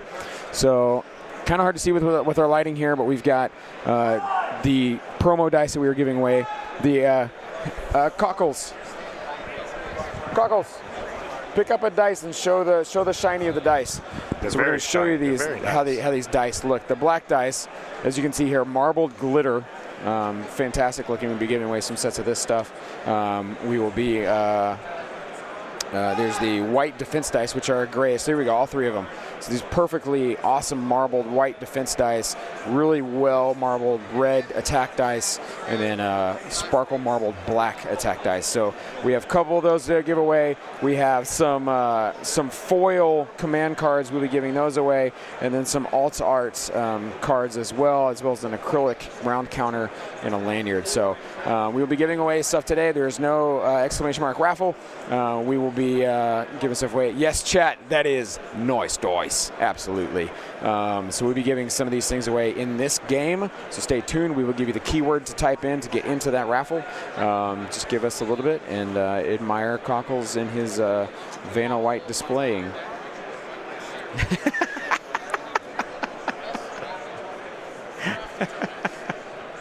We're not missing much with deployment. I'm looking, and there's not a whole lot of units are out on the field right now. So, in this round counter, guys, it is magnetic.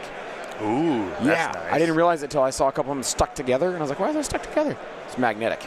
It doesn't come apart, but it is magnetic. Is it about the same size as the official round counter? I think so. Yeah. Cool. Yeah. Yeah.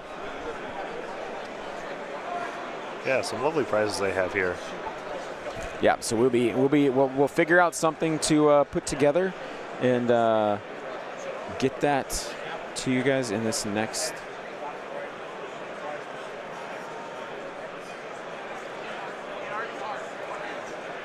round.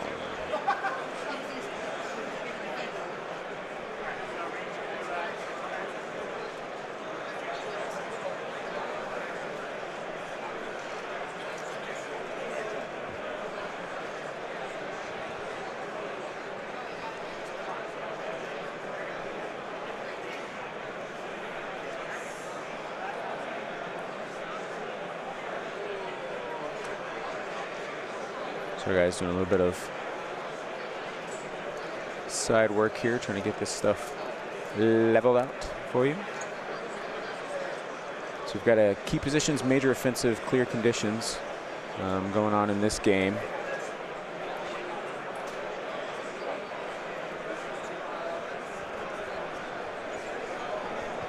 All right, so this is Dash's list. He's running an 800-point, 8 activation. What does he call it? Does he have a? He has no fun list. He has name? no fun name. Oh, Mike, come on. Unfortunate. Come on. All right. Well, he's running a classic Yoda Padme here. He's got Yoda, force barrier, burst of speed, force push. Just Padme as she is. 2 phase 1s with the DC 15. 1 phase 1 with an RPS 6. 2 ARC troopers with DC 15s and an Echo. And his command cards are: Our fate is in your hands, size matters not, aggressive negotiations, there is no try, luminous beings are we, and diplomatic cover. And then we will pull up what Oscar is playing here.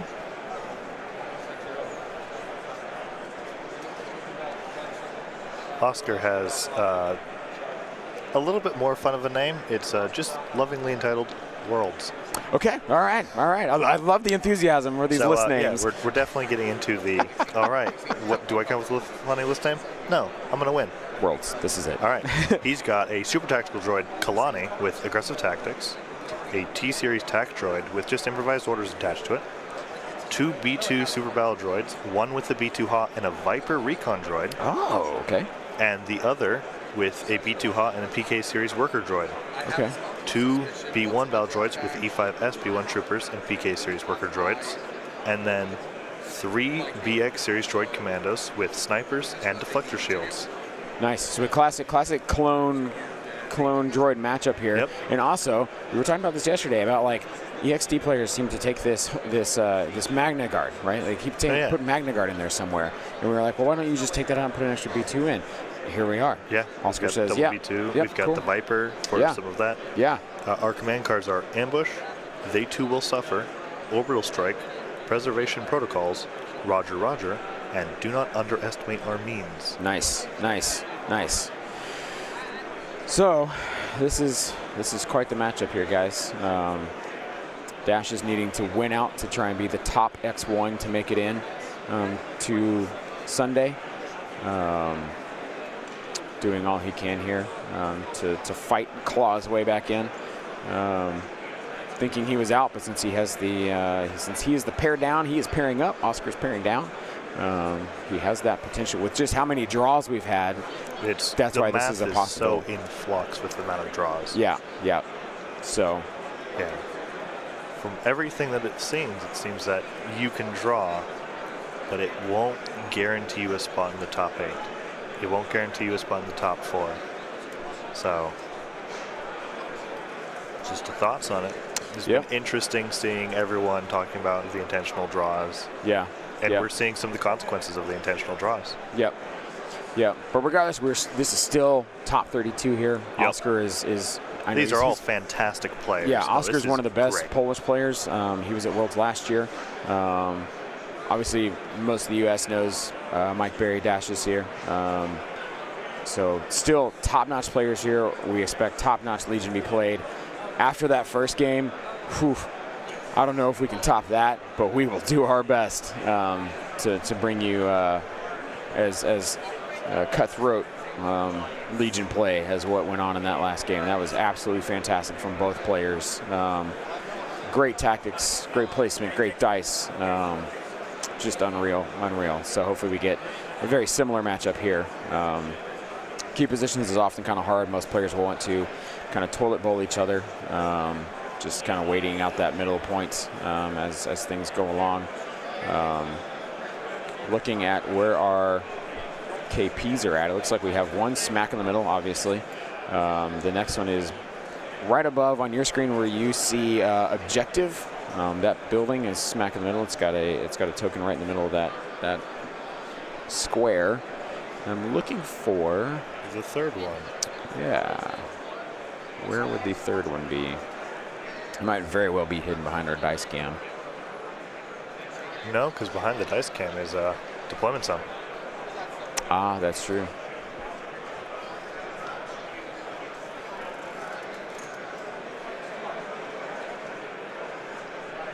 blind. Yeah. I'm going to switch over you. All right, yep.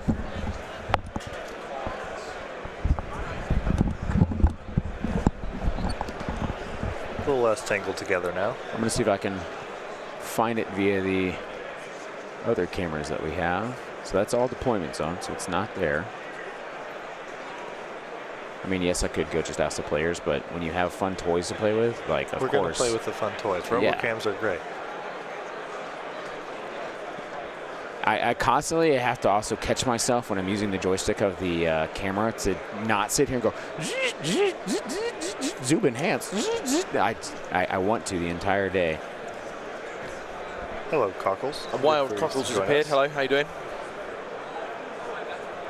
All right, I'm gonna go look at the table. I can't figure out where it is. All right, yeah. How are we doing, Josh? We're doing pretty good. Good. Are you feeling rested? Oh. Or are you overworked? I'm feeling not overworked, I'd say. I'm a little unrested, but that's all my own fault. I couldn't possibly comment. Yeah, I wonder why. But yeah. What we got? I have found the missing key positions. The players have divided up this right here. It is right in front of Mike's deployment. Oh, so wow. they have divided that section. It is that piece and that square piece. So that piece they're deeming as separate, and it is out of deployment. Okay. So that's a very. So Mike, having Sniper's Echo, can get in that top little turret area and be in there contesting and be able to shoot with cover. Yep, that's it. So. Have we done lists yet? Yes. Wonderful. So I was too busy getting a croissant in homage to Antoine, who's just played.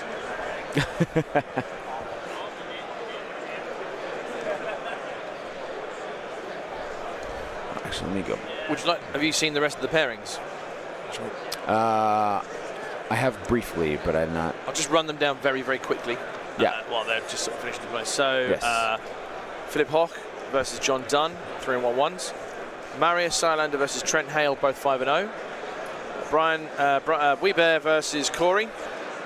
Antoine versus Ben Smith. Jeff Porritt versus Andreas Roda. So that's a 4-1 versus a 4-0-1. Mike Knack versus Luke Cook. Matt Evans versus Nathan Nicholson. Mickey Matsuyuskini, apologies in pronunciation, versus Zirconia, so Peter. That's a 4-0-1 versus 4-1. Jesse Gilbert Belek from the Orange Guard versus Batten. Yeah. Mokrożny from Poland, Nicholas Schott, the 2-3-2s. Ollie Dyer versus Timothy Keel. I don't know what Timothy's running, so I'll have a look at it. Patricio Riquelme, Mitch Kamazrak, both 3-2s. Adam Foles versus Octobear, both 4-0-1. So no, still undefeated for those two. Sebastian Nentwich versus Dustin, and Mike Barry versus Oscar on the table in front of us. Some spicy meatballs in that matchups there. Yeah, yeah. So some of the players, so like some of these players we've had on already. So I was like in deciding who we want to put on stream, yeah. right? Some of them we've already had on. So they may be paired with someone who hasn't been on, but we would try not to not duplicate as much as we can. And then it's also just like players that we know are going to provide really good Legion. I know Oscar has played fantastically. Oscar wins his tickets in the UK. So he comes and beats all you down. Yeah, I think Andy said he won a UK Games Expo this year when we had, in this previous season. Yeah. And when he's come over, he generally does curb stomp people. I've not had the pleasure. I think Andy and Ollie have definitely played. But yeah, whenever I look along at the top tables, Oscar has been an ever-present.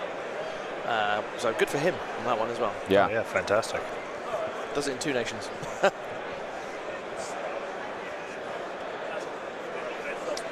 Yes. So, Diffs, if Marius wins this round, then he will be one of the last finals. Well, unless he gets paired against Marcus. Yep. So that's kind of the thing is, is who he would get paired up against. So you have Marcus. Let me see who loses undefeated status this game. Yeah. Marius and Trent, one of them loses their undefeated status. Yeah. Andreas Roder might, but he's on 401. Mike, Knack, and Luke Cook, one of them loses undefeated status. Nathan Nicholson may. Mikolai Lucky Mazuski, he may. Marcus and Jesse from the Orange Guard, they may. Ollie Dyer and Timothy Keel, one of them will. Because they're both 401. Yeah. Adam Fowles and Octobear, one of them shall, and Oscar may as well. Yeah. So Oscar's undefeated status is here. Yeah. And one thing I think we should try and do for Worlds next year is when people register on Game Uplink, put the abbreviation of their country next to it, because the country code. Right, because we don't know. We have no idea. We see names. We have no idea unless it says Team UK, Germany, like we have no idea who these players are. There's no indication. We don't know them all. Just hearing an accent and going, I think. Yeah, we don't know 272 players. 2 command cards down. We have the Padme 3 pip, so she didn't divulge, so she's going to get reliable. And then orbital strike. Orbital strike. For our turn 1. But yeah, so I think next year if we ask players to just put their country code abbreviation in their name, then I think that would help us out, help you guys out too, to see where everybody is from as well. So we do the best we can to figure out who's who, where they're from, when we can. So. And I hope we pronounce the names correctly. I've been really trying to try with the German names. Oh, I know. I've been calling out names fully incorrect. I've tried.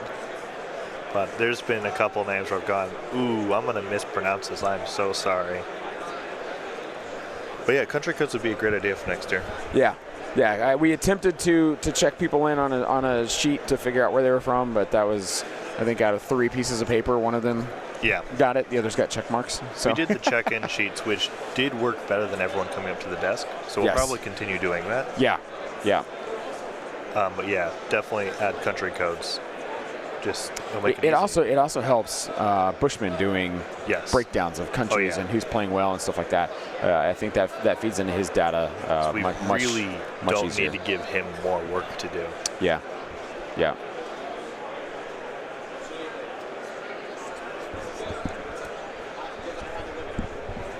It's been very fun chatting, but I should probably head back to They're like, where's our head judge? And you're like, I'm hiding over here.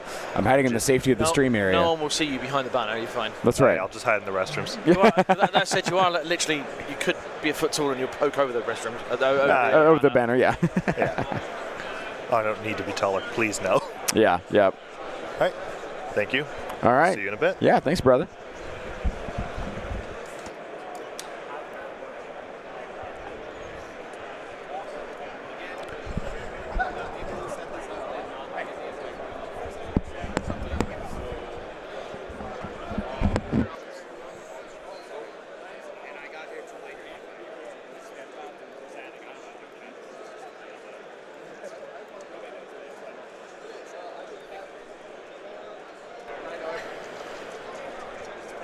All right. Yeah, guys, pairings is all generated through Game Uplink. Like I said, I'm not smart. I don't know how that works. I just read who's paired with who. And I go, oh, that's a good list. Oh, that's interesting. Oh, yeah, let's play that. Because we have not had a Yoda on stream yet. No, we have we had an Anakin Padme yesterday. Yep, we did. But we've not had a Yoda. We've had EXDs, which I believe today, right? We looked at Faction Breakdown for what was left. And did Andy not say there's 10 CIS players in the top 32? Yeah. And all 10 of those are EXDs. So the largest battle force represented at 22 has 10 in the top 32. So, guys, we're going to see some EXDs this weekend. Yep. Okay, just under a third there, occupying it all. Yeah. There are some interesting lists there. The Trent Hale list. Yeah. I like. Oh no, that's not an EXD. That's a non-EXD. Oh, that's true. Yeah. Because he's got some Genosians. Yeah, I'll just talk about his list very quickly. I'll bring up. And this is not a player that's playing. This is elsewhere. Yep. So Trent Hale is playing elsewhere. At 5-0, he's just quickly got a 10 activation, 800 point list. T Series, Bosk, Maul, bunch of B1s with the E5S, one with an HQ uplink and no E5S, and then a Geonosian Warrior unit. Nice. with a Force Spike, and then just for funsies, RPS Magda.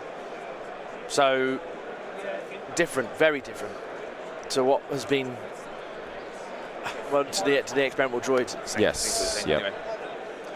Maybe we see him later, maybe we won't. Who knows? Yep. I think there is another Geonosian list somewhere. We're going to have a quick tactical mute here. Maybe right back to you guys.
All right, Tactical mute completed. Yep. So we have we just muted because we wanted to show you guys what we're going to be giving away. I mean, we showed them on stream already, but the promotional dice that they're giving away here at Worlds, we are going to give away in this game right now. Not right now, but during this game. During this game, we are going to give away 2 of each of the dice. So 2 black attack dice, 2 white defense dice, and 2 red attack dice. Yep. So in the chat, type nice dice. Which is NOICE space DICE. Right. Or for just purposes of finding it. Yeah, or just nice dice. Yeah, but nice dice giveaway. Type it in the chat now. We will be giving, we'll do 30 minutes? Yep. 30 minutes. So at 12:30? Yep, so half past the hour. Yeah, noon 30 Central. Yep. Half past the hour where nice dice in the chat because these are nice dice. Yeah, dice. We will be giving away these dice. All right, back to our game at hand here. So players going. it's probably not going to be a lot of shots or movement here initially. I see that Oscar's already moved into the center to contest because he's got a good wall to hide behind there. Talk about Mike. I know of Mike by rep. What's he play? Is this what he normally plays? Tell me about Mike's style. Is he clone guy? Or? Mike is a clone guy. Yeah. Mike was one of the first guys that made the 501st Battle Force get some recognition. Yes, he is. And now I remember because listening to a podcast last year. Yep. Going, yep. And that was at LVO, not this year, past year, I believe. Yeah, LVO last year. Because everybody was like, oh, 501st, and Mike's going, guys, full arcs. There's something here. Like, if you play Anakin's command cards right, you ramp him up right, this is a thing. Like, this can happen. Did he win LVO last year? That year prior, I think he placed. I don't think he won that last year, but he was definitely top 4.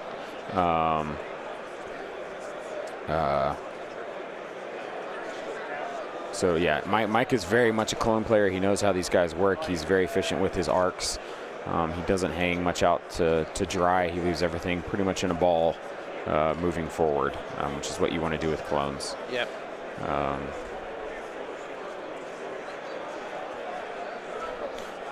Always quite nice with Oscar. He's his other half always watches. Yes.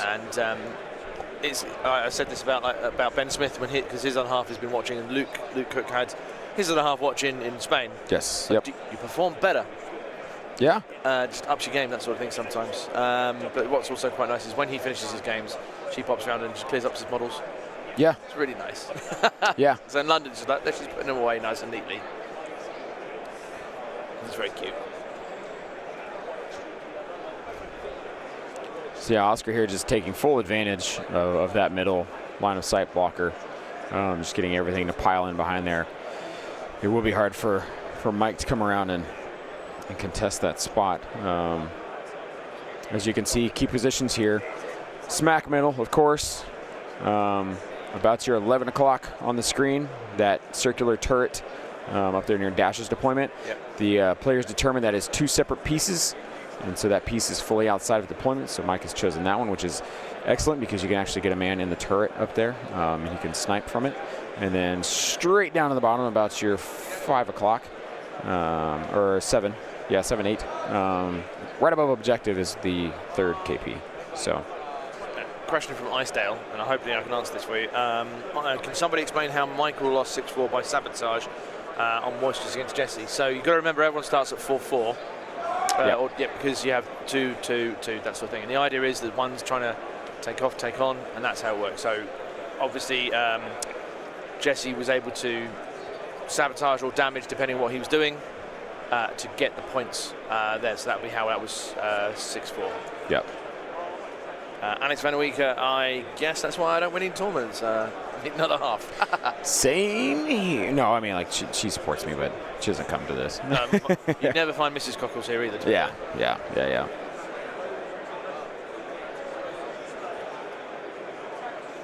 Careful ball movement up here from Oscar.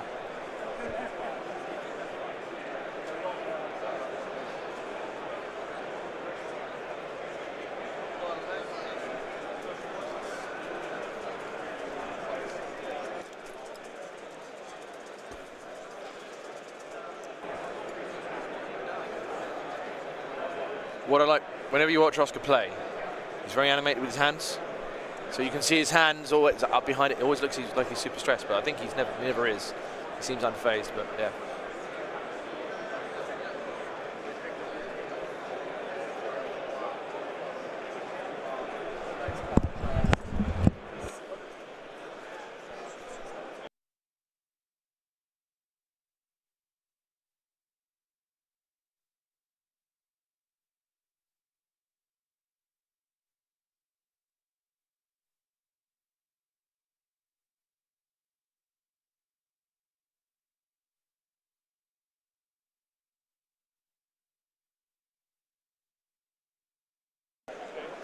Zane's just going to sort out some tokens for Oscar because he's got clear cleric tokens. Try and say that quickly. It's not showing up very well on the stream. We're just seeing like highlighted green. So we're going to get those ones sorted so we can see for you guys as well. There we go. Do we need chat access to the drawing to win? No. Just type nice dice, nice dice or noise dice, and that's how that goes. They are very, very nice dice. In fairness, for the other game systems, they've been making dice as well for them. They all look lovely.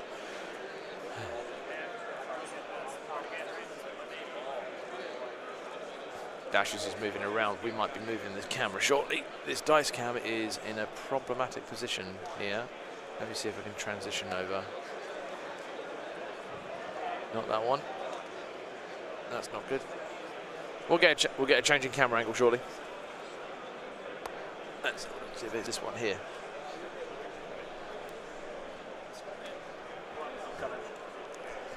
Yep. We have a wild Terrell who's just appeared. There you go. So I've just changed the camera so you might be able to see Dash's stuff better. Obviously you've got his stuff obviously still around that tower. Entire army hiding. Yeah, pretty much. And well, Snap, the other one's hiding up there. Arguably, Oscar's being slightly more aggressive by pushing into the middle a bit sooner, but you've got to force the battle sometime. So I'm probably right in assuming here that Mike is 8 activations. Is that right with his Yoda? Let's find out, mate. That's because I actually haven't seen the full lists yet. I need to see.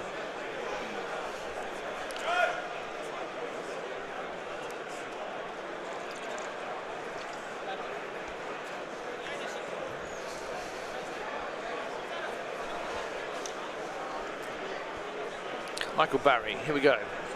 Yoda. It's 8 activations, 800 points. Yoda, barrier, burst, push. He did go for burst. Yeah. Padme with nothing. Phase 1's DC 15 times 2. Yeah. And phase 1 RPS times 1.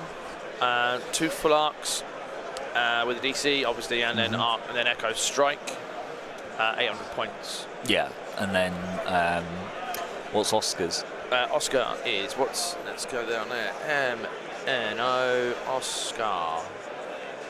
795.9. I took a bid. Super Attack Kalani, and then a T series with improvised orders. And Kalani also, sorry, I forgot to say, has aggressive tactics. 2 B2s with, well, they're different. So B2 Ha Viper. Yep. B2 Ha PK on a B2. Yeah. I've not seen on a B1s. Because you'll see the next 2. That's why. Yeah. Oh well, he's done triple PK. There we go. Oh, true. Yeah. Oh, hey, I was reading out. B1 C5S and PK times 2, and then triple BX with snipers and shields, all the same, no blades.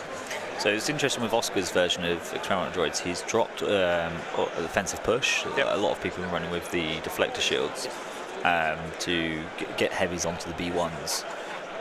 Because normally most people have been running the B1s naked, and obviously squeezed in that 3rd PK droid.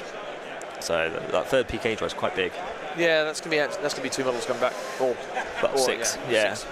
No, 2 extra on the top of the 4 already. Yeah. We've done the giveaway, which is nice dice. We're giving away Noise dice. That's why this chat's spamming noise dice. Nice dice, yes. That. We've done that. They've got it until 1:30. They are some really nice dice. Yeah, I need to go and spend some tickets and buy some. Is this turn? They are now going to turn 2. That is turn 2. Now into turn 2. We've got standing. No. Yeah, standing v standing. Standing. Oh, interesting. I think. And a roll off won by. I need to see. Surges will be red player. I'm assuming. It's got to be Dashes. If he's at turn 2, and Oscar's blue. Oscar's blue. Surely, so. Oh, that means that'll be Oscar. Oscar priority. Sorry, that's what I mean. It is 2. Yeah. This is going to be an might not be the most exciting of games if they are just going to sit behind and not bother engaging and then just do a turn 6 dive. And if that is the case, I think Dashes should win because of Yoda.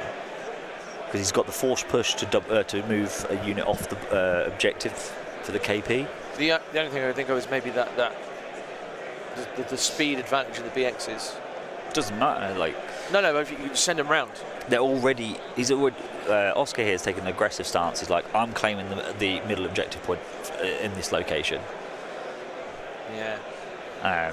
Which means dashes will have to move out at some point, but I reckon he will swing up to the left and come around, so you've got the wall as a cover. Yeah, that's one way of doing it. Or he could start positioning behind this circle building we've got, so double move behind that, and then that way he can start shooting down there. Yeah, so like Antoine did with his Ewoks in the previous game. Yes. Where he swung around there and come around and then has that lane.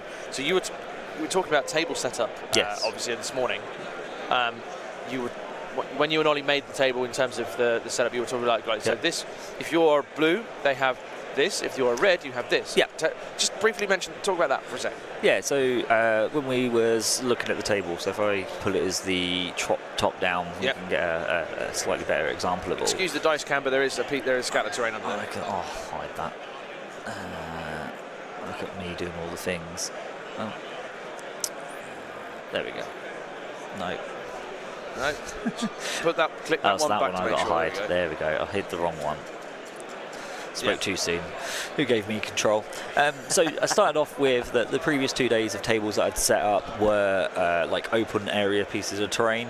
So we had the steps on the last chance No, that was yesterday, wasn't it? Ewok Village? Was that yesterday? It was, wasn't it? So I put the steps at the bottom. So what did have some kind of line of sight blocking part to it, but it was mainly an open area with line of sight blockers kind of circling around the middle point, which is, as we like to say, like a very American style of table. The line of sight blockers weren't on the far edges, but they at least were like influencing the decisions that we're making in the game. So for today, I wanted to kind of do sometimes like what we do over in Europe a lot, where you have a line of sight blocker in the middle. It completely changes the game, especially when you've got like a force user involved or people with any unit with jump. So if you had Geonosians, it would have influenced their game plan. But to reward, what you have to do that is you need to make sure that you've got safe approaches at the same time and firing lanes. So we gave Mike's side of the table that building to hide behind with a wall, because in Oscar's side you've got a better approach if you want to. What are you saying? It was what's it called? It was approach versus firing lanes. Yes. So one side's got a better approach to the centre point as a safer route, while the other one has better firing lane options and open to them. So it's basically just designing the table and layouts. So you've got lots of different choices, and you'll see that I've pushed a few pieces of terrain up against the edges of the mats. Might not be the best example from this camera angle, but by doing that as well, what we are doing is breaking up deployments like disarray, danger close, so you've not got a guaranteed shot. Now it might be that piece of terrain is pushed into your deployment, so you've got the choice of either deploying in the open the other side of the building, or you deploy behind it and you're still close, but at least you've got that piece of terrain obscuring or giving you cover to hide behind if you do play danger close or disarray or something. Yeah. So there's logic there, because we've spoken on the podcast about table types, and people have made comments about table types of layout for the European style, American style, and that does allow for two different types of play style, and that's why you see two different types of list building mechanics, and it's very big. There is no right answer. There's no wrong answer. Well, there is a wrong answer, but there is no right. There's no right answer to the two styles. It's just the way it is. Yeah, I think they can, if you know it's a given, influence your decisions on lists that you take. So if you know the middle is going to be fairly open, then it does influence how you're taking a force user, because you can't dive safely into the enemy. I'm not saying that you should have every table make it so you can dive into the enemy lines, because then that's just unfair. But you should have the ability to move between pieces of cover, and maybe a little bit of view is obscured or left unobscured. So if your opponent then moves and takes a shot on you, but then they're exposing themselves, so you've got to give or create these opportunities to come into play. Yeah. this all bounces off really from the. By the way, we're talking because there's no shooting going on at the moment, so it seems like the thing to do, try and a bit of filler. Memories of those Europeans who remember coming over to the infamous LGT a couple of years ago, where it was just like, oh, there's terrain? No, there's not. No. And we had a member of the community come over and help us out and get terrain back on that board, so that was good. Yeah. But at the time, it was people turned up and went, I'm screwed. Well, for when we talk about that, like I was practicing at the time with AAAT. And I was enjoying it. Absolutely destroyed the table. This is the irony of it. I had the tournament the weekend before LGT as my final practice. I took AAAT. I played into Lila. And I was like, cool, I'll shoot her. I get double tap with the tank. And when her dice were hot, it made me feel, I was like, that's so bad. And then obviously if you've got another... like a red save army I bump into, then I'm relying on their dice to fail. All because there was good cover for her to move between, and there was gave her heavy cover options. When we turned up to London, there was no terrain on the table, and the list I did take actually performed worse because there was no terrain. Yeah. And they're flying through this turn, by the way. This is turn 2. This is turn 2, and there's been no casualties. Zane has returned. 5 or 6 activations in as well. Welcome to turn 2 with no kills. This is quite. It's a slow pace at the moment. It's a key positions match. Yeah. It is what it is. Yeah, high level key positions match is going to be toilet bowl until action in the end. Yeah. So we've had. I think. Well, I was going to say comment from inside. I struggle with table design. Watching these live streams really helps with table setup ideas. So I'm glad that helps. Sweet. Yeah. Cameron. Obviously there are people to talk to about table design. Nick Bodnar is one. The table. Mr. Table. Mr. Table. Mr. Table. I love that. I hope that sticks. Mr. Table. Andy, yourself, obviously you run majors. 2 or 3 majors in the UK? 5 this year. Yeah. 5 this season? This season. Yeah, 5 this season. Yeah. So in the UK, we got 5. So the question is, how are you getting your tickets? But we'll sort that out. Don't. So Andy's running 5 majors, so Andy knows Black the tables. market. That stuff, yeah. I'll be back on this side of the stream next year. Other people who know, obviously you can speak to Lee Mackin of Crafted Terrain and Ben. They know their stuff with that. They'll also help you with making stuff. I also I speak to Finn as well. Yes, he Finn runs tournaments, and it's also accepting when you've done it wrong. Because when I was at LGT this year and Finn was over, he was criticising me on the tables, and I was like, I kind of took 20-30 minutes, went round and judged all my tables based on his opinion that he gave me, and I was like, actually, I concede the point. You're right. Maybe I have done this table and that table a bit wrong. Like it is too advantageous for this style of list. And with the meta the way it is, it probably is quite influencing it. And then I was like, and these 2 tables are the complete opposite extremes. And they should be more balanced. And if you had 10 tables laid out, if I've got 2 that are favourable to a melee skew, 2 that are favourable for a gun range, and then I've got 6 that are in the middle, I think that's a good balance, because depending on what you end up playing against, it might not matter. If you're both playing a gun line on the melee skew advantage table, it makes no difference. And it's having a balance that over them games it balances out like that. And you don't want every table to be heavily influencing a certain archetype. Correct. Now, that's not to say if you're playing your mate at home, if you're playing a mate at home casually, make a thematic table. Go do a thematic table, because ultimately what makes this game cool, you see a table go, that's Star Wars. If you are making a table at home and you're going to play with mates casually, you're not coming to tournaments, you're not going to use it there, make a fun thematic table. Yeah, so if you look at WTC event, obviously for the team championships, the tables were designed by Dave Nolan, the gentleman who organised the event. His whole philosophy was every table had to tell a story. So the Ruins table was it had a bridge arching all the way through it, and obviously underneath the bridge with the archways, he was like, no, you can't put a building there because that's a river. And I'm like, oh yeah, but I need a line of sight blocker here, Dave, for a table from a play point of view. And it's like, no, it's a river. You can put a bush in it at best. Yeah. And in a competitive sense, that's not what you want. Yeah, but we struck a middle deal. I can put terrain in there, but he wants me to still be able to tell a story via his tables. Coming up, clear up. First shot? No, clearing up. Oh, is that just a double move, no expose and then BXs there? Yeah. So no shots or no. So down to turn 3. Very quick. But then turn 5 and 6 is going to be very slow. Oh, gotcha. Yeah. We've got the opposite of the previous game, maybe. Yeah.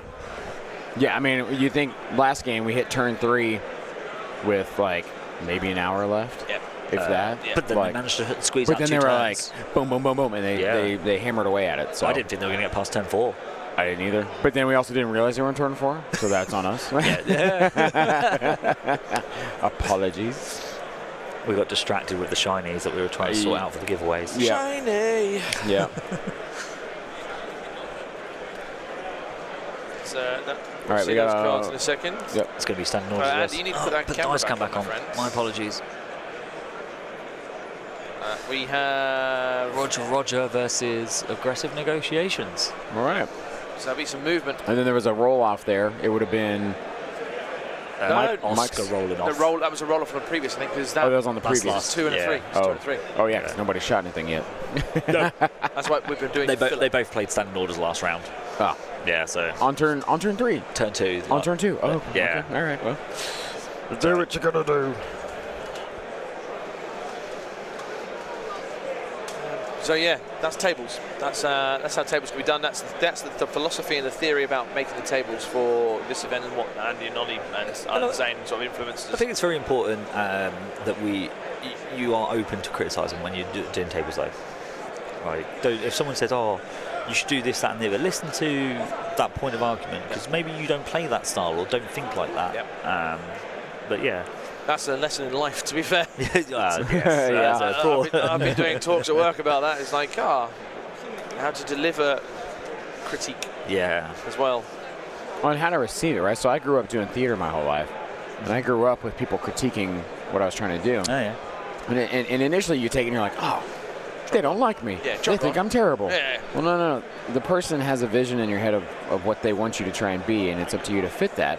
Now, in life, I take that, and I take critique as being beneficial in making me a better person. Because if someone's critiquing me, they're pointing out something that is a potential flaw. Now, they can critique me, and I go, I don't think that's the case, but I appreciate that. You know, like, it's all opinion, right? Yep. But if you take something and go, actually, I'll open up, I see what you're saying there, I'll try and implement that. It's just to make you a better person. It's the same, like, so when we start the podcast, there are people saying, can you do this, and this needs improving. It's like, anything anyone says, can you try this doing?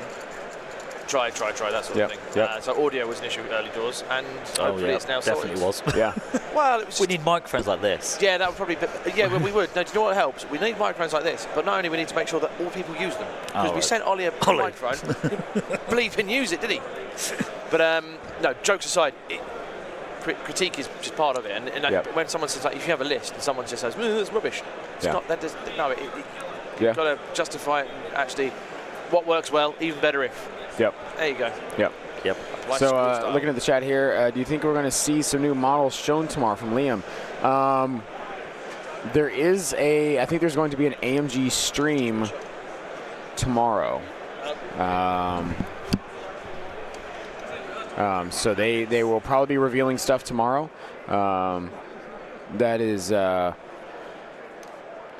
completely. We have no idea what they're going to potentially reveal, but there's supposed to be an AMG.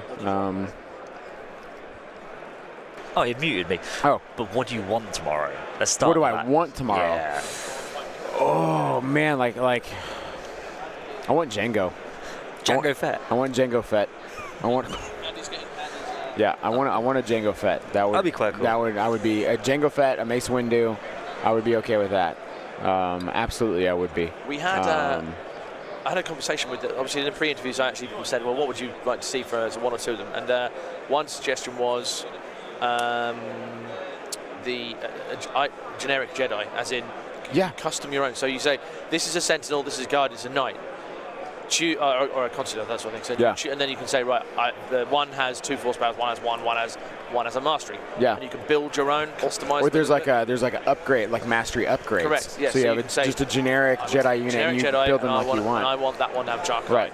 Or I want that one to have. But only like 3 wounds, you know, like Yeah, there's 3-4 wounds like a Padawan. maybe one courage because they're just Padawans. They're not like anything crazy. Like, yeah. Or I kind of like the idea of generic Jedi, but I'd like it as more of a commander point of view if you're doing Oh, that. no, that's what I was thinking as well. Because I think if you're doing the Padawan route, then you're kind of looking at a price point similar to what 5th brother and 7th sister are, where you'll have one Force user. So actually just like, Dice roll. yeah. We rolled some dice. Did they roll it in the tray? No, I don't think they did.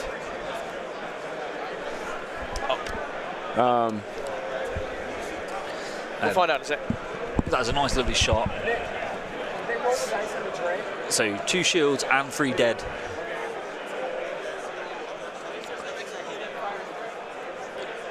Yeah. But I mean, Okay. I don't think this is an issue at all, though. Oscar's doing the right thing. He's going to double move back here. Yep. He's got 3 repair droids. That's 3 models back. Done. Back to full health. Yeah, that's true. All that's done is it's burnt some resource, which isn't a bad thing for Mike that he's done that, but he's also pushed him back. Yeah, and he's still contesting the middle point, so it's like it doesn't, you know. Yeah. So I think what Oscar has done is he's forced a bit of like aggression. Yeah. And then he's going, oh, that's a bit too much. he was like, oh, okay, that's a little spicier. Yeah. It's like eating a pizza in America. Yeah. He missed that. Yeah. So I had a pizza. I thought it was a little bit too peppery. Peppery. A bit too peppery. Who puts pepper on a pizza? No, what? Wait, he ate it and he was like, oh. No, it was a little bit too peppery without me having added seasoning. Yeah, but then John had it and Yeah. he goes, oh, that's just seasoning. Pizza. That's just seasoning.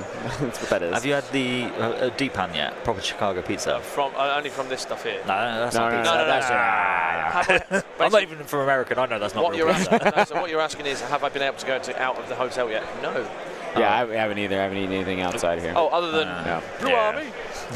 yeah, except for our Blue Night letdown. So is that Chicago pizza for dinner tonight then? Is that I what we're believe it saying? is. I believe that's Yeah. what it Yeah, is that's tonight. Yeah. Followed by karaoke. Karaoke. Which I cannot sing.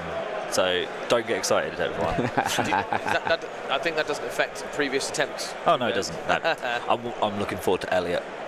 Oh, that man has got Unleash a the performance. Elliot, yeah. Unleash the ET. I think that's actually quite cool. An Naboo Defence Force, Rene. Ooh. Palace Guards, speeder with a large gun, the M1 fighter. I don't know if the fighter that's quite big, isn't it? The extra snow Naboo speeder. one, Yeah, the Naboo. Yeah. No, that you can't fit that in. I mean, if it's similar size to the snow speeder, you can. It's not. It's quite a bit bigger, isn't It's it? bigger. If you look at it if you can think to Mandalorian, Yeah. how big that is, that fits him, Grogu, and then it has a cargo area supposedly as well. Yeah. I think it's a bit too big. You see that as terrain. You see that ship as terrain. that's Yeah. true. Yeah. I think it's too big. It's like the Razor Crest is huge as well. Yeah. Yeah. So that's what you see. You might. I'm trying to think. But I think like the Palace Guards in like a speeder with a big gun on it. The Like, Palace Guards I would see the Palace Guards coming out as like a fleet trooper, but probably but a for little guard. better. Yeah. but like, that's quite cool. yeah. the Especially with standbys. Yeah. Like you give them the what is it, ready?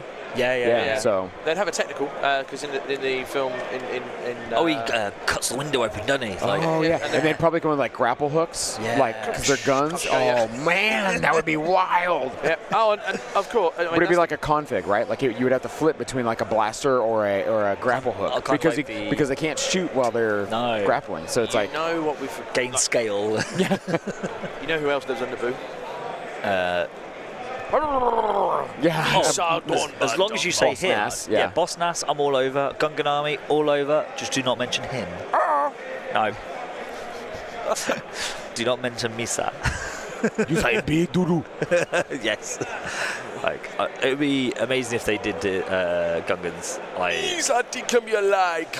yeah, like the Shield Warriors and the Cavalry dudes. And the dinosaurs that throw. See, and that's where when we spoke with Will the other day, He didn't deny it. Ewoks paved the way for a I'm Gungan so Battle Force to glad happen. that I missed that interview. So, like, yeah, I'm not got to go back and watch it, but I was really glad that I missed that. You were busy playing, I think, weren't you? Yeah, sucks. I was already losing at that So point. those of you who don't know what happened on Thursday, because you may have been busy on the streams, we interviewed Will Schick, game development director, Yes. and insert title there, and basically had a great chat. I just enjoyed finding out more about the game, how it's made. Like one of the questions we asked was like, from concept to fruition, what's the time frame? And he's like between 2 and 5 years. 2 and 5 years. That's how they plan 5 years ahead. And that's one thing to think about too, right? We always demand like, change the points, change the card. Well, if you change something right now, how does that affect something you already have in the pipeline to be like, if we add defense to this, or we add a keyword to this, or we do something to this, how's that going to affect something that it can pair with that we already have in development that would then boost that new thing completely out the window? But there's still time to change that one. So Right. It's not the end of the world. Right. But then you also don't want to break it and be like, True. now we've just completely power creeped everything. I think for me, though, if they're talking that 2 to 5 years in development ahead of time, that says the longevity of this game and the investment that AMG are putting into this. Oh, yeah. Absolutely. If we're saying that the units we've now got started 5 years ago, the game's only just turned, is it 6 years now? Coming up to Can't 6 comment years. on what FFG did, obviously. No, but it doesn't matter if it's what FFG did, because I'm sure since the game's been out, the documents would have still been handed over to them. 2018 was when it. Yeah. So So we're looking at 6 years. Yeah. So we're only just seeing what they would, in theory, were developing 5 years ago. Yeah. In potentially for some units, some maybe not so late. So we as gamers can be very selfish on that, I suppose, but we have to sort of just bear that in mind. So we'll do a. Let's see here. You're going to post the. See if we can do link. some list rundowns. And while you find the lists, you know what time it is. Giveaway prize. Nice dice time. Oh, nice dice. Nice dice. So guys, we're doing a nice dice here. We're going to be giving away 2 of each of the dice. I'd love that. Nicholas Dixon just a due-back field commander for Empire. Stop. Your Right. face. We have a winner. For Noise Dice. Matthias Ortizia. Matthias Ortizia. I'm butchering your surname, I'm sure, but Matthias, Mattias Oteiza. You are the winner of the dice. Please, can you make yourself known in the Type chat? boom in the chat. Yeah, please type boom. Boom. As a win, and then because then we need to know where you live. If you do not, then we will pick another person. Yeah, you've got 10 minutes for Matthias Ortizia to type boom. Oh, here's a big play. Right. Yoda's 1 They pip. put him in the box. Oh, our box isn't up. Yoda's 1 pip versus standing orders. Oh. No, it's that one. That's why I turned the dice cam off on this one. Mike's just grim, just giving us the smirk.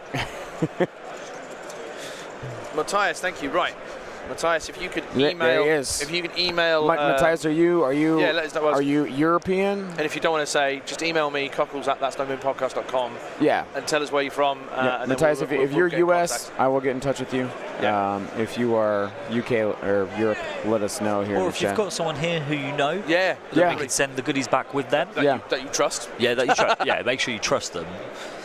What did he win? What is it? All the dice, or was it just a set of the red? Oh, Matthias, you're in Argentina. Do you know Alejandro? Well, we'll find out. Because I can give it to Alejandro, and he can take him down with him. So yeah, well done. Congratulations. Yeah, absolutely. Lovely. I'm intrigued by this 1 pip from Yoda here, though. Guidance. Oh, so Matthias, I will give the dice to Alejandro to bring to you. I will put them in a baggie with your name on them. Has he got 2 of each dice? Yeah. Oh, nice dice. Nice dice. Yeah.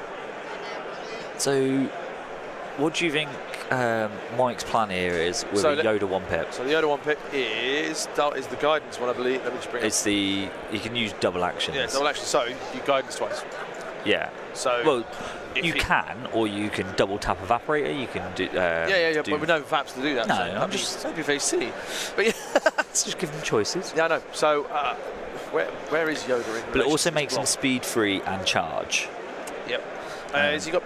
Did Mike put burst on Yoda?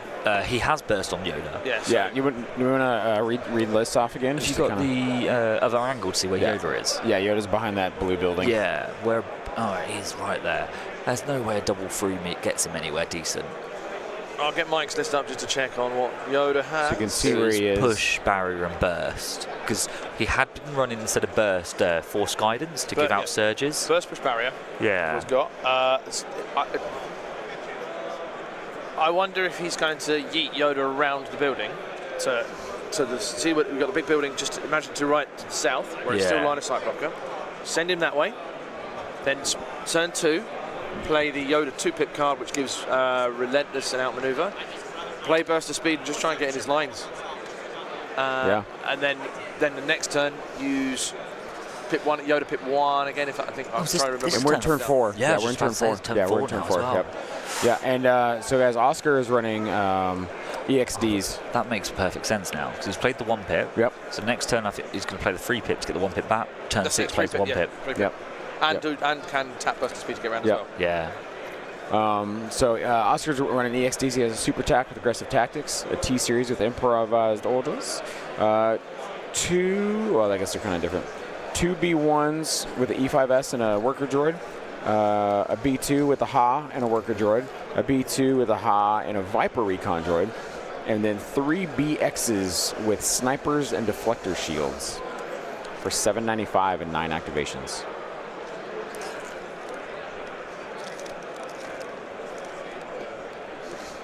What is that? Oh, I've just introduced Zane to some bourbon creams.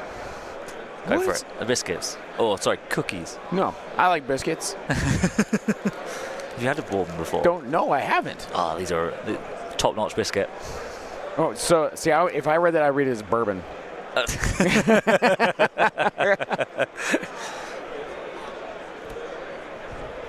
Wait for. Oh, They are. Oh, look at that. that's phenomenal. You can finish them off if you want. Gave him bourbon biscuit. Yeah, look at his face. Never had That's one. a happy man. Never had one. Now, look at you getting bourbon biscuits and Cadbury's chocolate in one weekend. Yeah, and all I gave you guys was Mountain Dew. What the? I expect beer this evening. I can do that. I've got beer in here as well.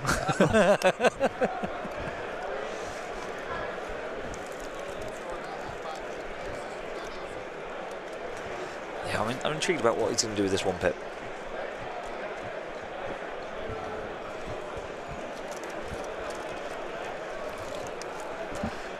I mean, turn 4 and... we could be overthinking, and it could be the least worst card he could play. Have you never had trail mix? What is this? It's not a thing around our neck of the woods. Magic. Y'all don't have trail mix? No. Okay, I'm introducing the trail mix. They're introducing me to bourbon biscuits. No, what that might be is what's it called? An abomination is what that is. No. That's it's the American equivalent of What, chocolate and raisins? No. Right, so read out. You got the nuts in there as well, don't you? Right, so magic trail mix for the non-Americans amongst us listening and tuning in. We've got peanuts, raisins, M&Ms, chocolate candies, dark chocolate chips, and peanut butter drops, all in a bag. One bag. Yeah, trail mix. The reason this is this is a lot of nutrition with a lot of nutrients for when you're out on a trail. So that's why it's called trail mix, because you throw all this together, you go out on a long hike, and you just snack on this as you go, and you're just refilling as you're going.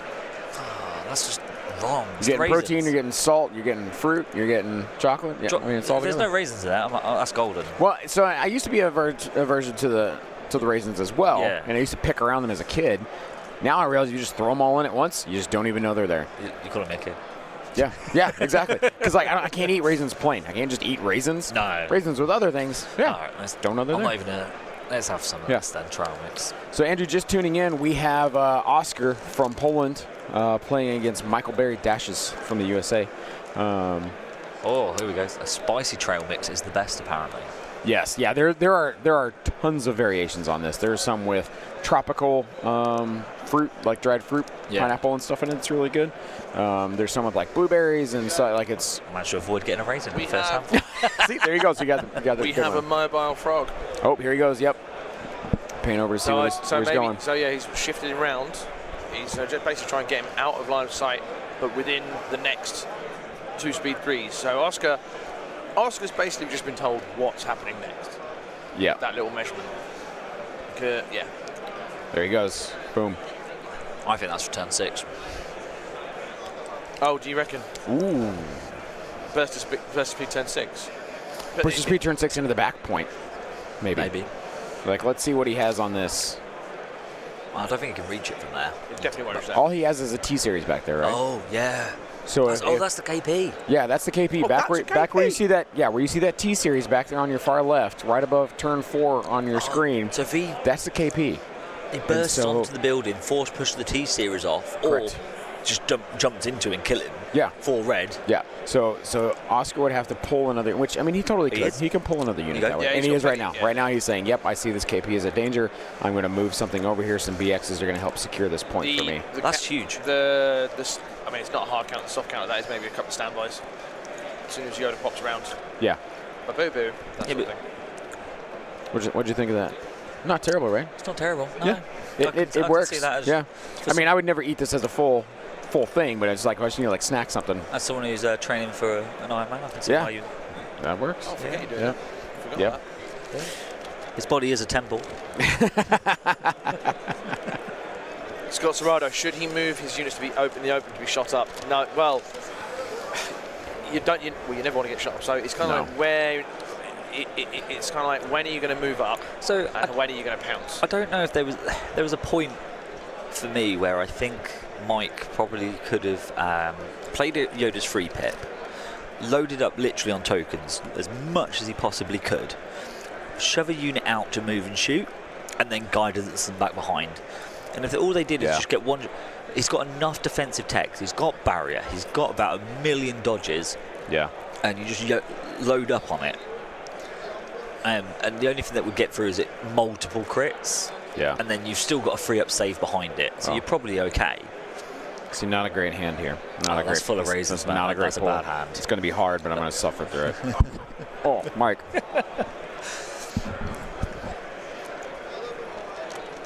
So I don't know if that was a potential earlier play, but then maybe Mike's a bit too cautious. Maybe he tried that last game, and that's what led to him losing.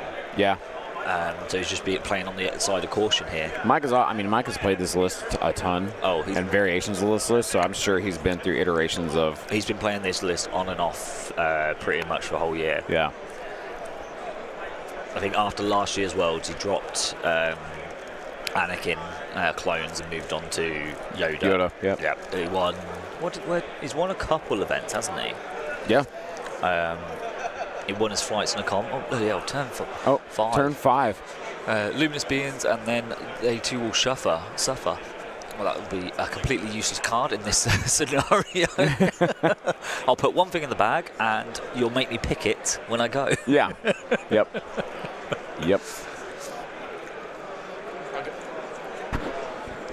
That said, he's probably looking to keep the other cards that are more useful. Yeah. So the disengage card. Oh, dice.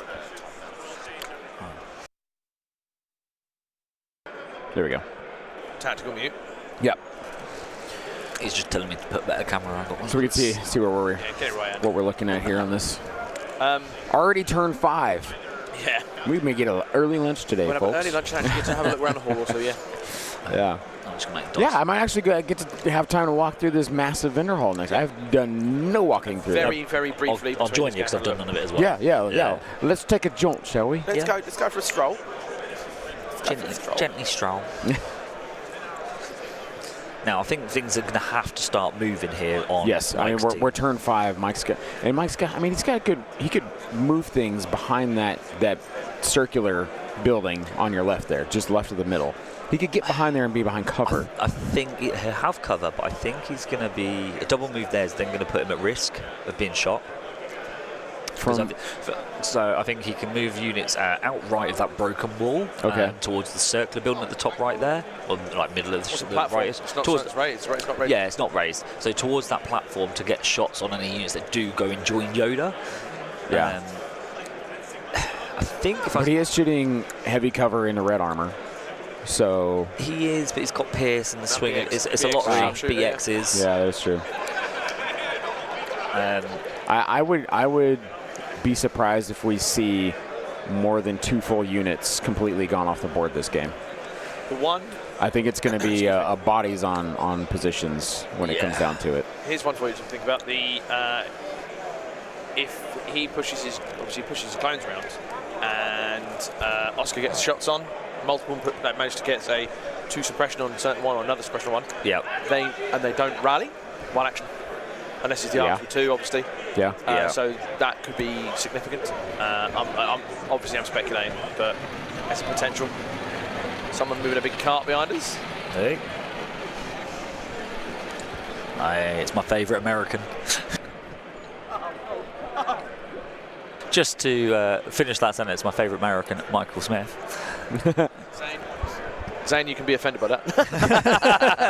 I don't care. I mean, you're competing for it after spending the day with your man. Yeah. You've got competition. Double force push turn. I mean, this is an option here. He could burst the speed with Yoda and then play the 1 pip. Right. Towards that KP. Yoda will still be then speed 3. He'll be speed 2. But it does open up that force push option to him. Right. Because he'd still be able to move speed 2, get onto touch the KP if he's not already there, and force push some units off. Well, Mike also just measured, what was that, a range 2? So he's looking at a double move from behind that building into the middle KP. Oh, is he? Yeah. Oh, so there he is. He's checking it right now. Yeah. So he's seeing where does he have to be to double move to touch that middle KP. Just a little bit past that range 2. Yep. Yeah. Yep. Evan's telling me off now.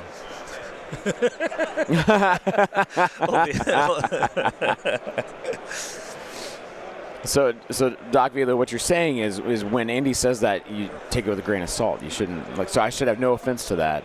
Neither should you, because it just passes around willy-nilly. Oh yeah, it's going to move to someone else tomorrow. Depends on what day of the week it is.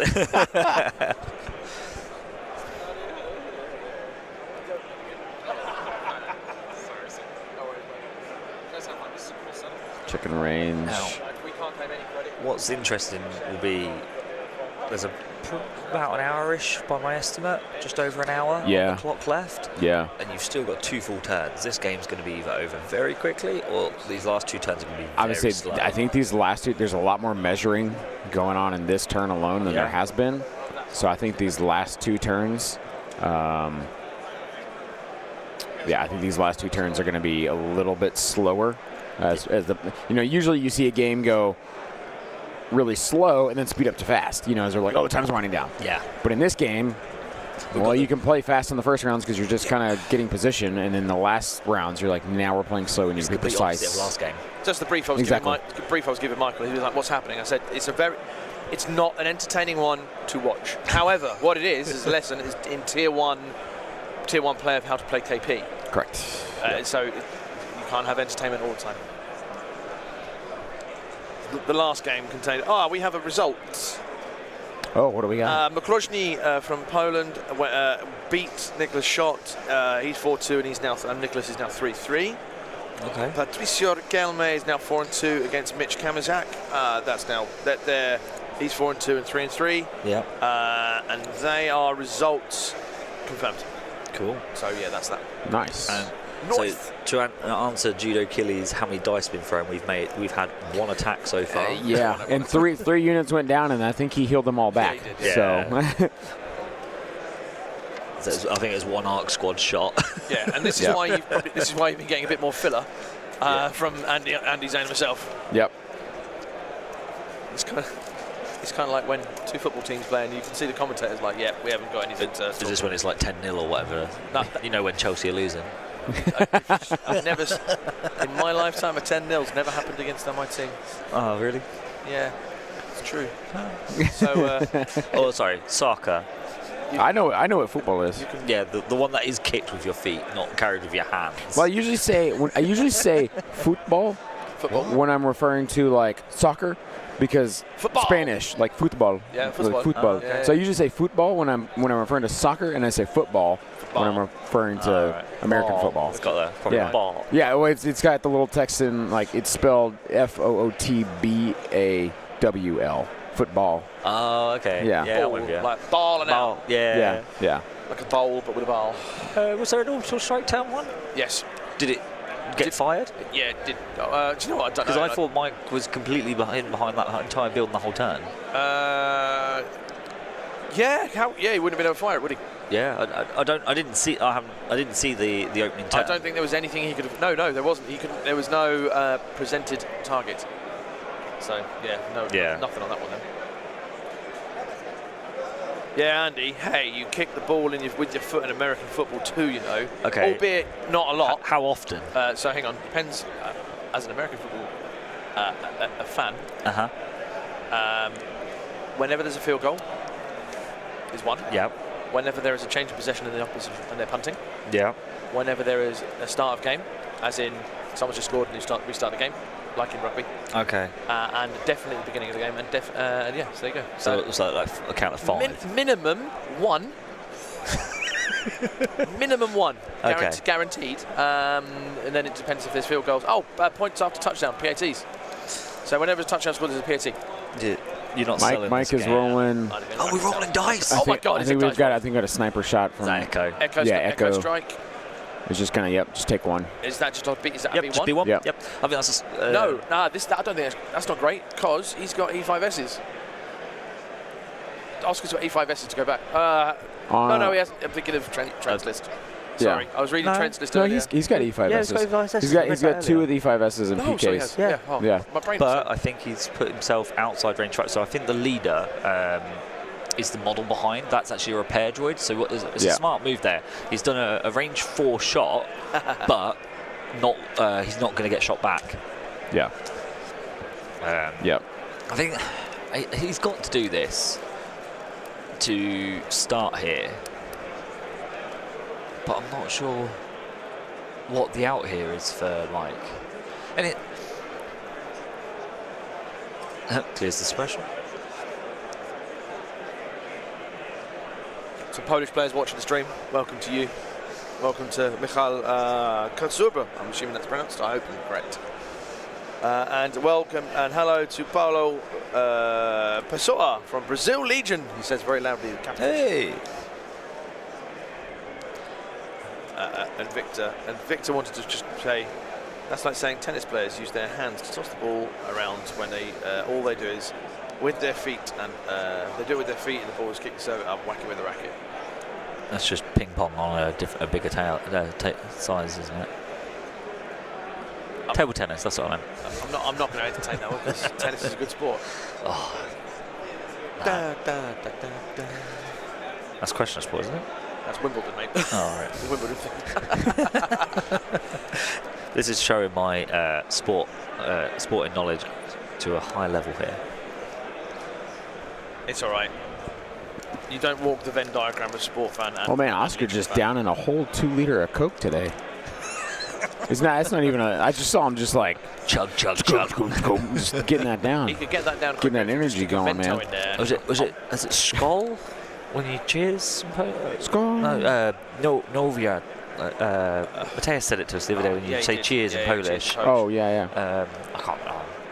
I won't ruin the entire Polish language by just making up words.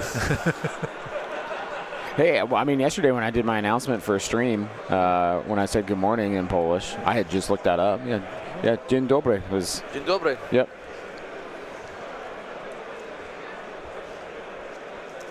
Cockles, what team is it you support again? Which one? In which? NFL. Seahawks. Go Hawks. All right, looks like we're getting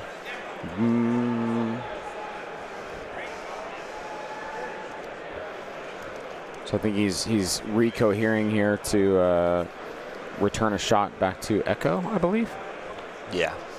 So he just measured, and I think he's moving. I'm intrigued. He's moving things behind cover. Yep. I'm a little bit intrigued by the decision for Echo. I know he's got to start like putting some pressure on here for Mike, but not confident for him. Well, and on that bottom KP, as you see down there, he now has a T-Series B1s and a BX to touch that. So he had 3 on that bottom, and then the rest of his units would be touching the middle. So I'm fairly certain Yoda at this point is literally going for the middle, not going for that T-Series position. I think he's outnumbered anyway. I don't know if Mike's able to get around there in time now. Well, say Yoda does go for that T-Series and one-shots him, then BXs have to one-shot Yoda in return. Right. Which is not going to be likely. Right. Because he hasn't got swords, so he can't melee them. And you're relying on 2 red, 1 black, and 9 white to do 5 wounds on surge in saves. He doesn't need to worry about that, because he does, because he has to touch the point to score. No, but hear me out. No, what I mean is, even if he kills the T-Series and Yoda's there, BXs just go, okay, I counter, and then he just moves the other BXs, taps the surge, and just go, bang, I'll run him there in there as well. Okay, so he's taken 2 units to counter Yoda. He's lost a unit. Yeah. So that means Mickey's now only got 6 units to contest the middle, while Mike will have... I don't think they're getting there that quickly. I can't see them in one turn, because they've 1, 2, 3, 4 have activated, 1, 2, 3 left of the arcs, plus the leader, that Yoda there. I don't think they're getting there into double movement there and then there. I don't think they're getting in there in time. I think Mike's plan is to go with Yoda last on Got a 6. shot coming in. BX shot, sniper. Crit. That wasn't a crit, it was a hit. Oh, it was a hit. Oh, yeah. I think Mark just pointed. Mike just was like, nope, that knocked it over. So crit surge hit, I think. Want to go for cover, and then he's just going to spend 2 dodges. Yep, dodge. Yep. Spend a clone dodge, spend someone else's dodge, whatever. So, do you think he makes it with the moves, or what were you going to say, Yoda, what you think he's going to do? I'm just trying to think out. Maybe his out is he just waits to the end and then just makes the play on that T-Series to win. So he's just conceding the middle point, and actual Yoda's just going to win the last point.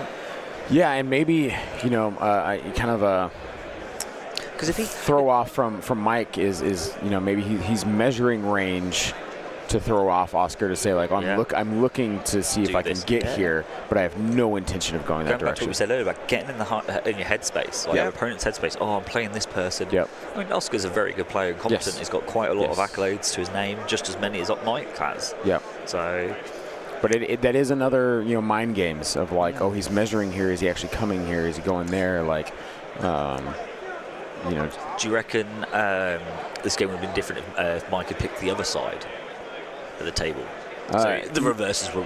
I think we see exactly what we see right now, but just the armies are switched. But I think that probably helped. I think that puts Mike in a better space then. Yeah. Which Mike is red, so he chose the side that he chose. Yeah. So he obviously thought that side was better. Yep. I think Oscar can just, even if Yoda moves down to the southern, the middle southern point. Yeah. He's got enough units to say, okay, I'll just send one over there in this turn. Mm-hmm. Yeah. Well, I think because he can just go, right, well, I'll send whoever this is, send them down there. Well, he's got three units down there right now, because there's a T-Series of B1s and the BXs. Oh yeah, so he's got 3 down there. So he's got 3 down there already. I am confused because look, Yoda's doing nothing. He's gone with 6 out of that. Unable to do his guidance shenanigans. He can do guidance once. Oh, is there movement here? Yeah. Is Mike moving something? Is that an arc? He's just bringing an arc unit up. Yeah. Just to get range and a shot. We are confused. Well, we're not confused. We're unaware of the greater plan. Yeah. Yeah.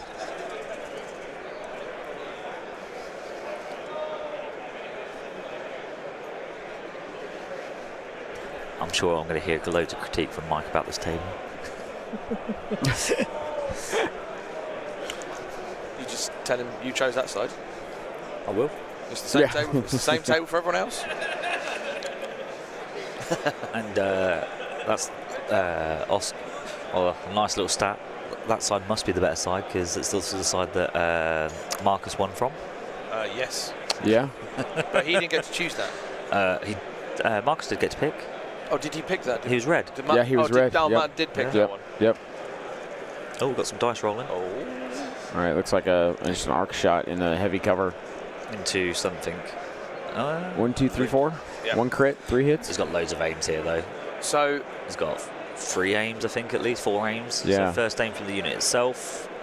Yeah, another aim coming through in a second. So I don't get the shot. Yeah, okay, might damage a unit, wipe it, whatever. But he's not pushing to get to the objective. So just slowing them down. Kill points to help. Yeah, but you're never going to tie that at the moment, I don't think. Or you might tie it if he does something. Yeah, fish for some crits here. Not quite sure why. I think it's a tough one. I am. Yeah. Spinning Padmes. And one of Yoda's aims. 6 down to 5 at the cover, 4 after. 4 after a dodge, so 4 pierce 1. Or 3 after shields. So it depends on what he's shooting, isn't it? I think it's a B2s. Yeah, B2s. B2s. Well, I'd say oh, armor 1. That's one, what it was. yeah. Pierce 1. So yep. 1.5. So yeah, just pick up some guys right off the middle there. Yep, B2. But then he can still heal that back, right? So yeah. well, you can. So you heal the one back to full. No, you bring back the dead model first. Oh. Because then in the following turn you can bring them both back up to full health if you wanted to. Ah, true.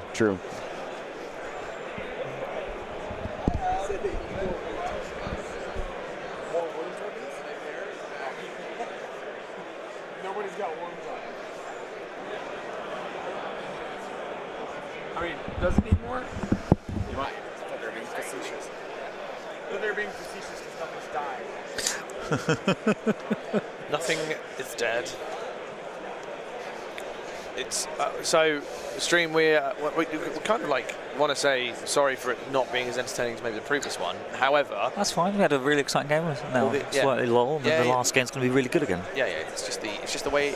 But it's just Legion. Like some games are just this. Yeah. My game 2, where we was playing payload, and I could have won the game by just sitting in the corner because he chose not to move his payload because he could never score it, and so he was going to try for kill points. And it comes down to like making them kind of decisions.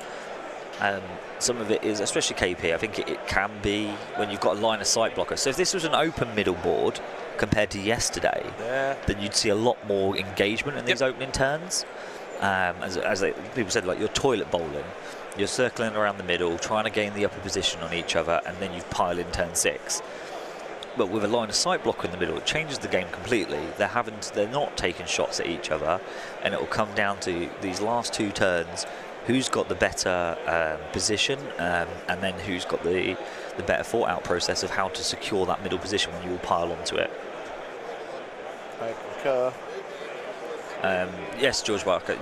So the rules for restore is you can, if in this case like a B2 model has been removed and you've got a wounded B2 on the table, or a Wookiee where you've got a model in a unit with multiple health, you can spend a heal to restore a model that has died this turn, or remove a wound token.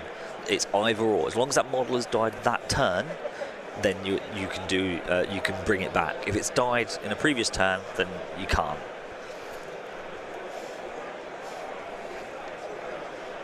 And that was a B2 harsh shot there. Was 1 after dodges, and Mike made a nice big save. Guys, we're gonna do another giveaway. This one we will give. I say we give this away when this game is over. Yeah. So stay in here. We're gonna give this away at the end. It is a foil, all foil, shiny hello there command card. Just hello there for everybody though. It's just that one. Yeah. Hello there. Yeah. But I would say hello there. Yeah. In the chat. Hello there. Yeah. Hello there. So type hello there in the chat. Hello there. Hello there. You have to have the exclamation mark. Yeah. You don't qualify if you don't have it. That's right. Hello there. So shiny foil. Hello there. Do you want to put it on the? They're actually rolling dice. I was going to say. I'll go far camera. It's BX. Well, we can, as soon as they get in rolling, you can just slide it underneath the dice cam there. 2 seconds. All right, hello there. Type it in the chat. We'll be giving a foil, shiny foil, hello there command card away at the end of this round. And here it is in the dice tray. You can see it there. Knuckles is. Don't forget your exclamation mark. There's a couple I'm seeing with no exclamation marks. Hello there.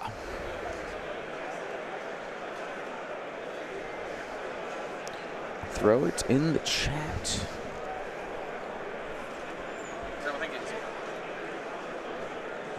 What, my snail tank? Thought you kept your hamster in there. No. It's Gary. Gary the snail. He's got wonky eyes.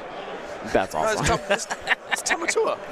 Yeah. The Tamatua was a snail tank, yeah. Mispainted his eyes All deliberately. right, so it looks like Mike is, he's got his Yoda here. He's looking at Real action. running around. He's looking at burst of speed. I mean, he's got his 3 out, so he's looking at burst of speeding, where that gets him to. It's the last activation, isn't it? I believe so. And then I think he just pointed out that he's got a unit of. He pointed to a unit that Oscar's got left. Okay, so he's looking at where these BXs, he's pulling out the range 3, seeing where they can get to. And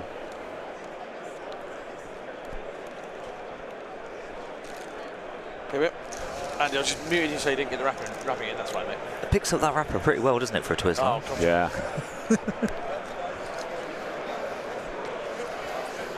Now I've got that in my head. You know when you get an earworm in your head, you can't get it out. Shiny. Yep. Disney songs are living in my head with the 2.5. Hola, amigo.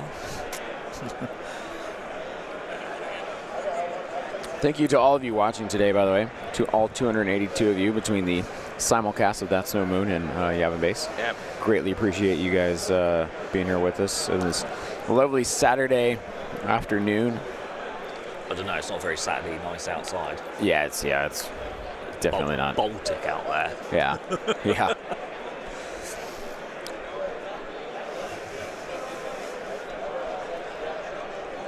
And on that note, I don't think we mentioned it in this stream. Obviously, if you are new to either channel, support the other. Yes. Grow the community, that sort of thing. So, Yep.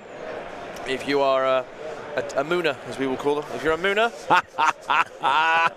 if you're a Mooner, That is definitely not a moon. if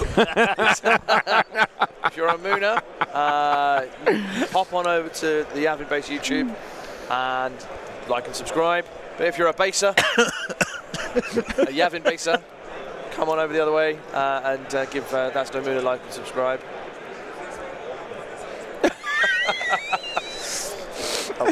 A wild Just got a wild nav. Got wild nav appeared. All right, there we go. Nav.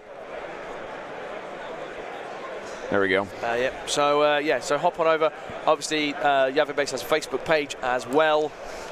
As do we. All right, Mike looking here. He's moved Yoda out. So Yoda is there. That's locked in. That's committed. He has to be there.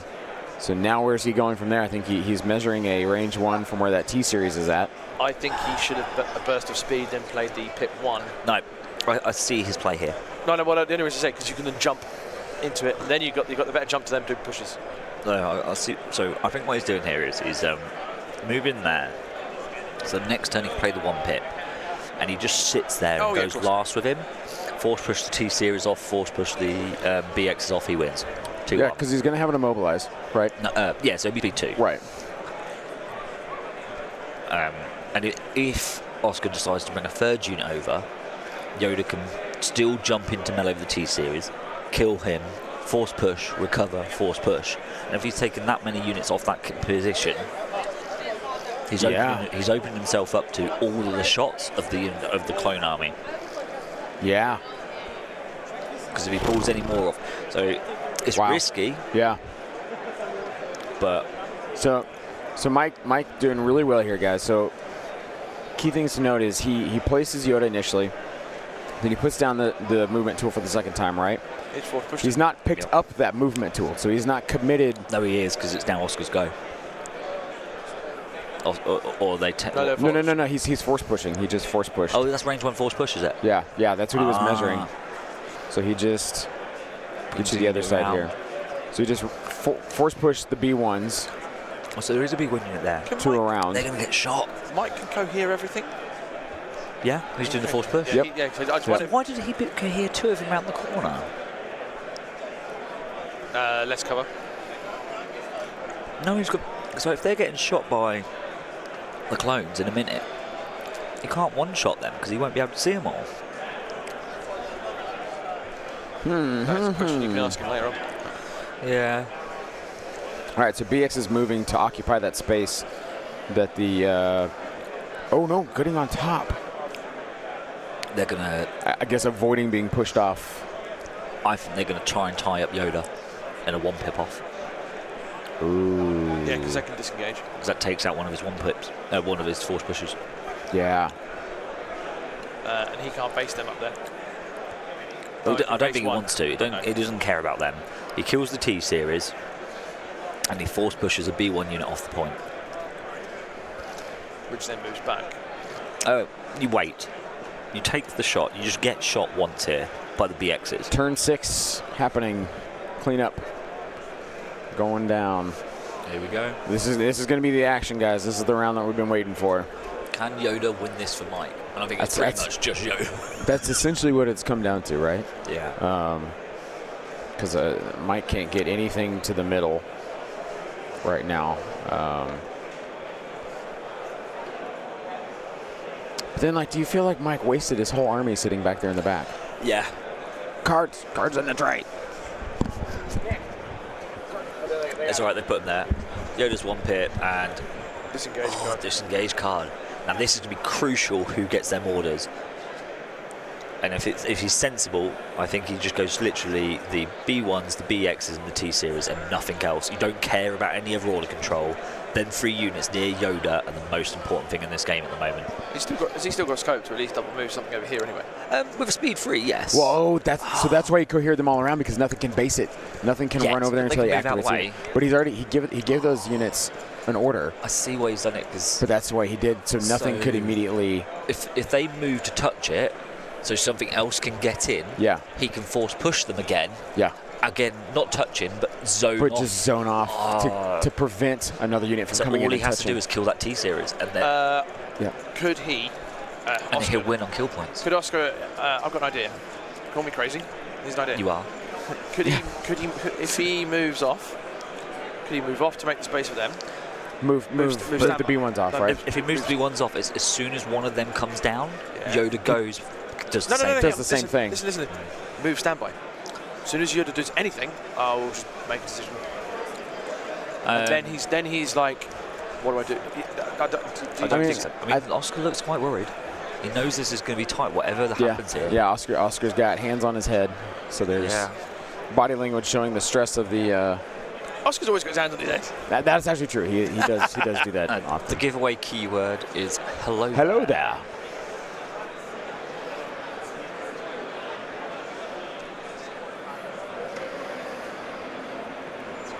And I took a picture just as Oscar puts his hands on top of his head again. I mean, yeah, actually, just seeing what Mike's measuring up there is like, I'll go with my arcs. I'm just going to shoot them BXs that are up on that roof. Yeah. I'm not contesting the middle point here. I just need to help Yoda. Well, not only that, but like here's the other thing too, right? Say he contests this and this goes to a 1-1. Those BXs are wide open now. Yeah. I mean, they're in heavy cover, I think that's the other thing. The T-Series, if that dies, Mike will win on kill points. No, not just that. Mike wins because he's got 800. Is he what? He's 800. 795.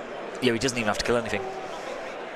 Because it's just the tie. And I mean, I think he needs to kill something. Right, just to ensure, like. But that T-Series can't be killed now because he's got a dodge on it. Yeah. He's got to hit him twice, which means he can't recover force push. Right.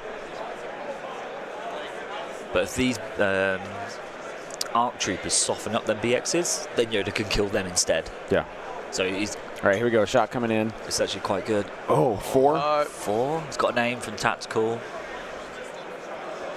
2 bikes over there. He's got to spend a surge as well here. This is fine. Pierce. Here we go. He's going for the big dice. 6. 6. Nice. In a heavy cover? Heavy cover plus. So it'd be heavy 1. light. And then 2 shields. Yeah. So 3 to roll. There'd be a dodge, 2 to roll. Which is fine. Yeah. The last shot, 3 of them died. Yeah. Yeah.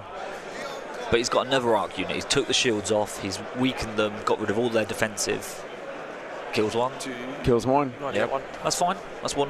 It's 1 Yoda less. can kill them now. 1 less. They've got no dodges. Yeah, and then not even worry about. Yeah. Then you jump up there, and now he's got a spot to base.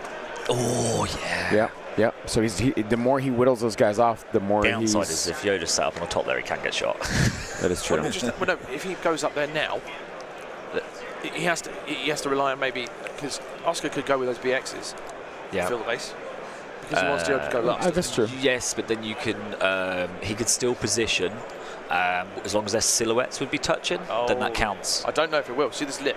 But then, if Yoda stood on that lip, then the silhouettes are crossing and touching. Overhanging?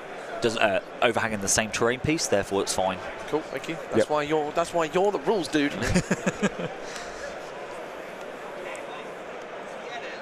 I think that'd be an interesting thing, Diffs, if they did change the rules that your bid counted towards your points destroyed, so it reverses the current rule. Oh yeah. Let me make that dice tray smaller. Move it around. I mean, there's not many. Stick over there. There's not many dice rolling at the moment.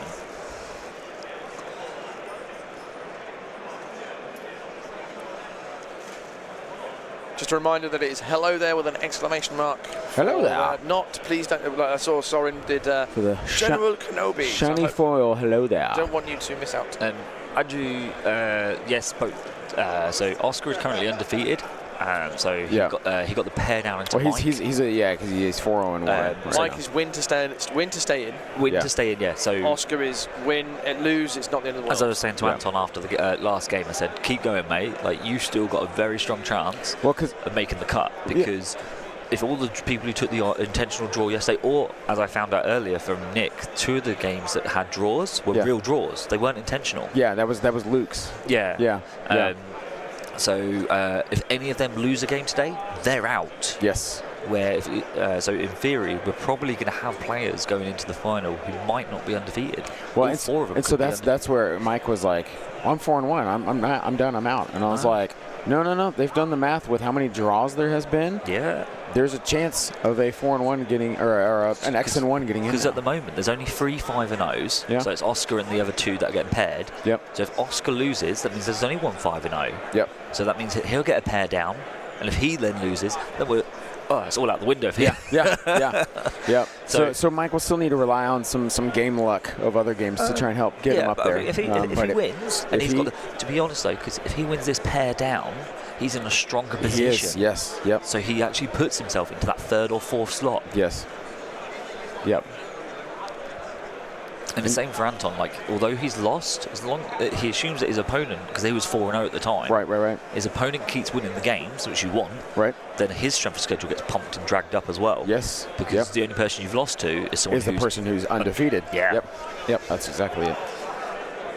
So yeah, no, I think the results from this round and the next round will be really interesting to see for the top 4. Yeah. It's definitely wacky.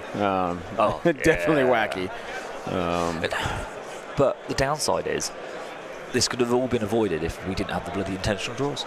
Yeah, it is what it is. Here we are. More results in the meantime, very quickly. Ooh, what do we got? So we've done Matt Evans, Nathan Nicholson. McCroshny beat Nick Schott. Patricio we've done. Dennis lost to Adam Fowles. Ooh, Dennis is 4-1-1. That was the 4-1-1. And Adam Fowles is 5-0-1. So Dennis losing. Wow. Is that... so is Marcus doing okay at the moment then? So still got Germany. Still playing, yeah. Obviously, we don't know. Did Mike just go with, did he just activate a unit and not do anything? Didn't need to if it's one of the call up behind there, isn't it? Generate a token. Pass. Yeah. It can't be a pass because he always has a pass because he went first. Yeah. And he's activated, so yes, he can take a pass. Yeah, he may have just done that.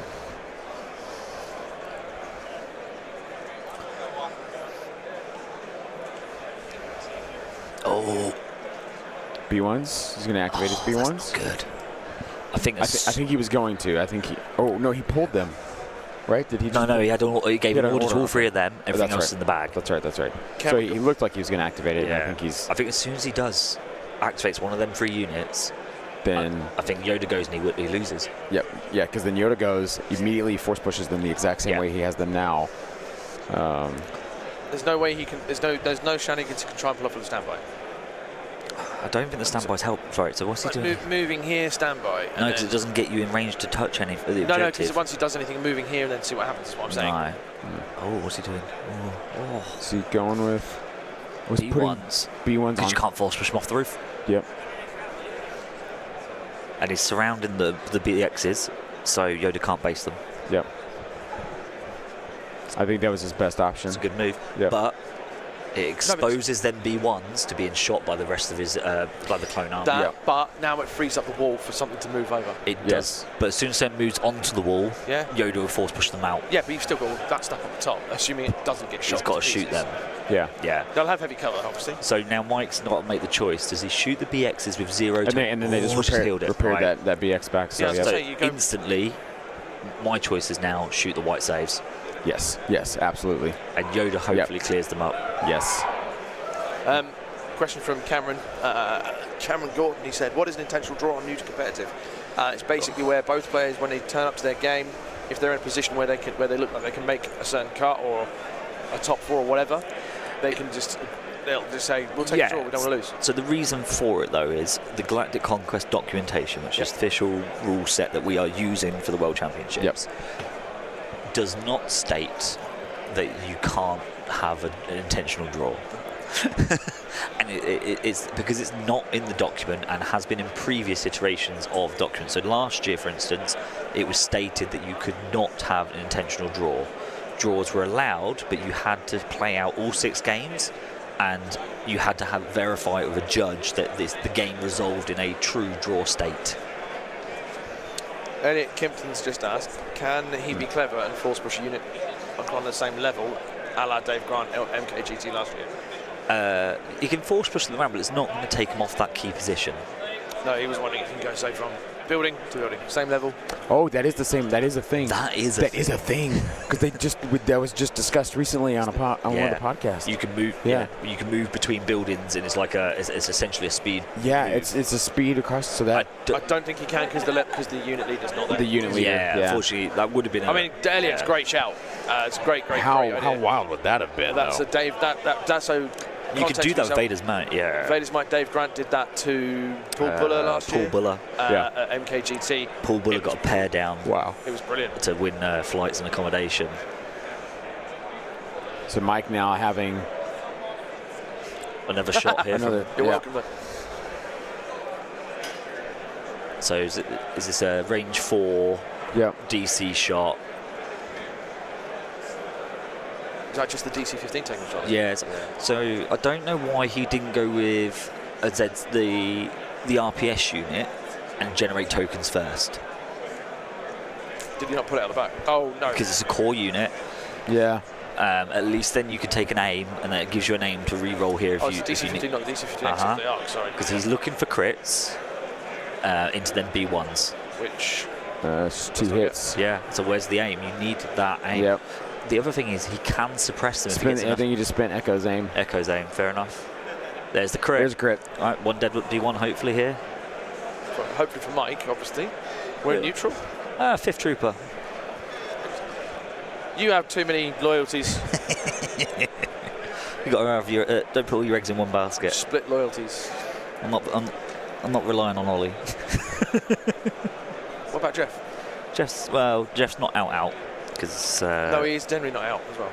He's still in with a shout. Yeah, it's 4-1, isn't he? Yeah. And losing to a 14 activation Ewoks. So we've still got potentially another one of them on stream coming up. Yeah. So Philip, the KPs are obviously right there in the middle. That bottom building where everybody is piled on top of. The other one is north, up where it says turn 6 on your screen. You see the red token flipped over. It is that round turret attached to the square building. The players agreed that is a separate piece of terrain, and so it is straight north, right center, and then straight south. I think it's the right call, to be fair, as well. Yeah. It is. Yeah. Especially for a clone ball wanting to stay in a certain area. I'm intrigued why he picked that one, and then the way he's ended up playing in hiding. You didn't have to move. No, but there's a lot when you think of how many units are stashed back there that haven't made an impact in the game. Yeah, so if this is your home key position that we're talking about in the bottom left where Yoda and everything is obviously contesting that point at the moment, you want to be covering both your points. So these other BXs and the stuff at the top right, which are by the center KP, yes, they're screening off Mike, but at this point, and Mike televised what he was doing. Yeah. And Oscar never reacted to it. Yeah. He sent 1 unit of BXs and 1 unit of B1s. Yeah, the moment Yoda moved over there, he just 2 units went over. Yeah, what he should have done is position most of his stuff behind that little hut. Yeah.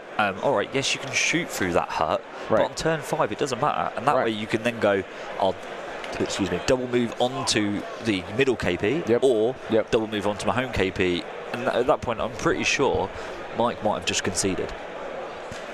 Yeah. If he was positioned that near enough every unit could double pivot in either direction. And go either direction. Yep. But Mike's played it, and Oscar has 3 units, and that's it. Yeah. And Yoda's got to deal with all 3. Yep. Which isn't unreasonable. Top 4 for tomorrow. Yeah, top 4 for tomorrow. Philip, you're welcome for the comments. Obviously, you guys see some stuff on the thing we don't. So when you say something in the chat, we try and notice and we'll try and react to that. So thank you. You're welcome. Yep. And yes, for tomorrow, 2 games.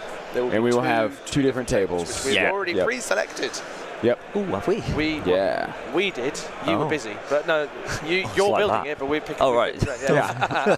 I've got to do the legwork. Yeah, Make you're 2 good tables again. No, so it will be a Theed table. Yes. And a Tatooine table.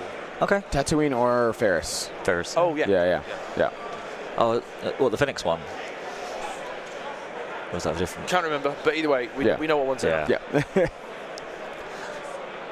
Can we spoil the tables? No, because they don't look like what they are now. They will probably be using the terrain from that to make them. Yeah, because the way they look now, the terrain will be completely redone. And there's a big difference between setting up 1 table and I can spend. So I get here at 7 in the morning, and we go and grab a table as a terrain, and I'll lay out, and I'll spend like 20-30 minutes, and we get Seth and Josh over, like the head judges. Well, Josh is the head judge. Seth from the forums does the rules. He's a judge here this weekend as well. And Nick, we're all around these tables, and I lay it all out, I talk it out, and then obviously they criticise it, and I go, yeah, okay, let's swap that piece around. And we like, as a collaborative effort, spend 20-30 minutes setting up 1 table, because it's the stream table. It's the most important. You're seeing this from outside. Yeah. Where all of the other tables, and there's 140 tables, which is a crazy number. It's absolutely absurd. We spent all of Wednesday doing that. Now, not every table on Wednesday got that same thing, but every day, and I was doing it this morning with Seth, the top 16 tables, which are the top 32 are all playing on. Yeah. We redid them and reassessed them all this morning. The pair of us, we went through and was like, this needs moving. This, like yesterday, this probably wasn't an issue. Let's move it. And you can, as the table number gets smaller, you can then give them more attention to detail and spot these things. Oh, look at this top left-hand corner. There's no terrain in it. Right, let's put a scatter piece in there, or a line of sight blocker. Yep. Oh, the K position for this would be an absolute awful map. Let's adjust it. Yeah. But on Wednesday when we were setting up, we had a load of the Germans helping out. We had myself. Pretty much every when you're setting all of them up, everybody is just putting terrain out and setting it up. You've got some people who's multiple eyes going through. I don't know how to do terrain, and I was like, just get it out of the box. Just put it out. Just take it out of the box and put it on there. That saves half the effort. Getting terrain out of the box is half the effort. Yeah. And no show 7. It will be strict elimination. So basically, semi-finals. Semi-finals, finals. Yep. Whether the semis get played 3rd, 4th. No, and it annoys me. You would, because your 4th and 3rd place is determined by who wins. Yes. Yeah. So 3rd is based on is the person who lost 1st, and 4th is the person who lost 2nd. All right. Not you're bitter about that from last year. Mike moving and going to take a shot into B1s here. Yep. So again, I don't know why with the RPS is he's not generating aims. Well, he did there. Oh, nice crit. PS1, just kill a B1. He's going to spin an aim. And then BXs recovered. The BXs have been. We missed that. They've recovered and got the shields back. They did. Strong. And then please tell me he pierced that. Yeah, I was like, where did he roll a? Did he not pierce? No. Did they get order impervious? No. They do have impervious, but it's a white save. Why did he not pierce it? He saved the aim for another shot. 1, 2, 3, 4. He's on. Oh, you're on about spending lethal, you mean? Sorry. Yeah, for lethal for. Sorry, and actually, add it down. Yeah, this one.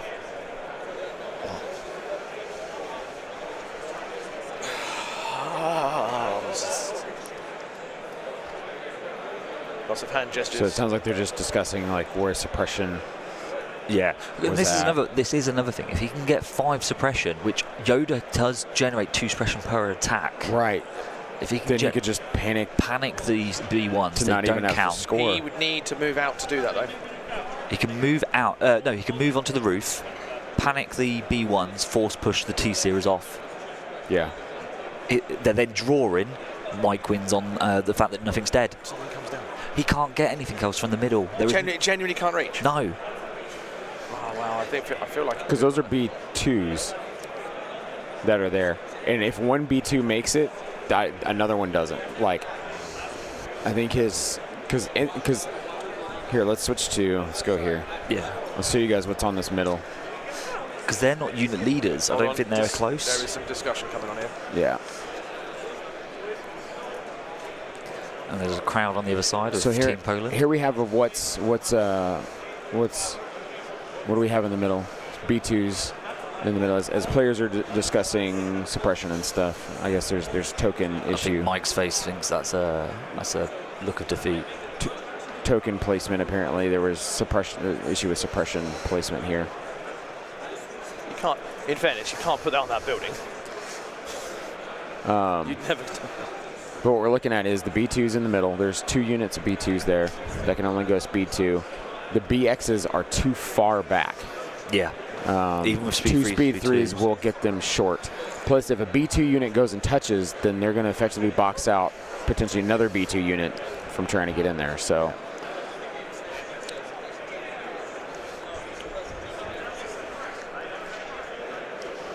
So then B1 should be on free suppression. Mike's not happy about something. No. yeah, well, it seems like there was 2 suppression in the front that I think he thought was on the B1s, Which it should be. because then there was tokens in the order token was in the back, and so I think they're trying to figure out where those suppression tokens went to. Because Mike shot at the B1s, he's shooting at them. He shot the B1s twice this turn already. Right, so they should have 2 suppression on them. The BXs already. should have 1 because they got Correct. shot twice last turn. Right. Yeah. Nick's there anyway watching. Yeah, so yeah. He's Yeah. not really had to say anything. He's now. So I think it's going to come down to a dice roll because Nick can't make a decision based off the way the game state is. Hold on, guys. We will tactical mute for a second as we figure this out.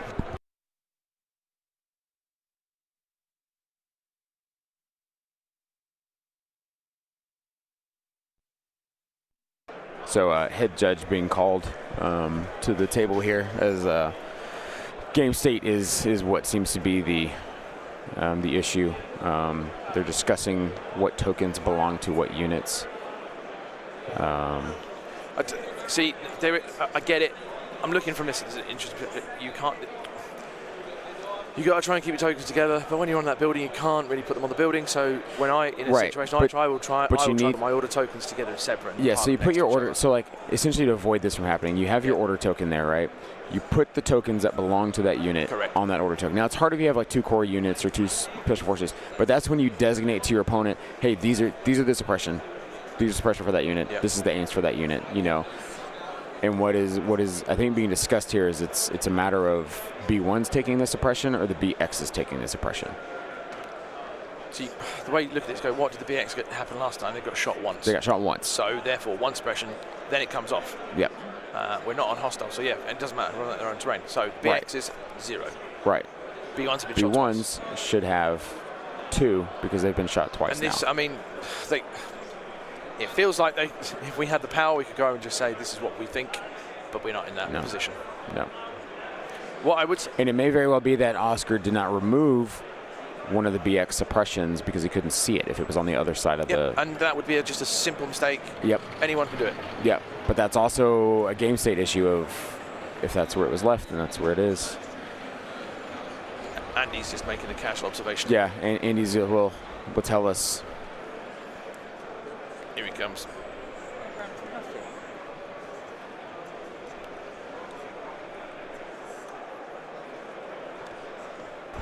Right then, Hound, tell us what's going down.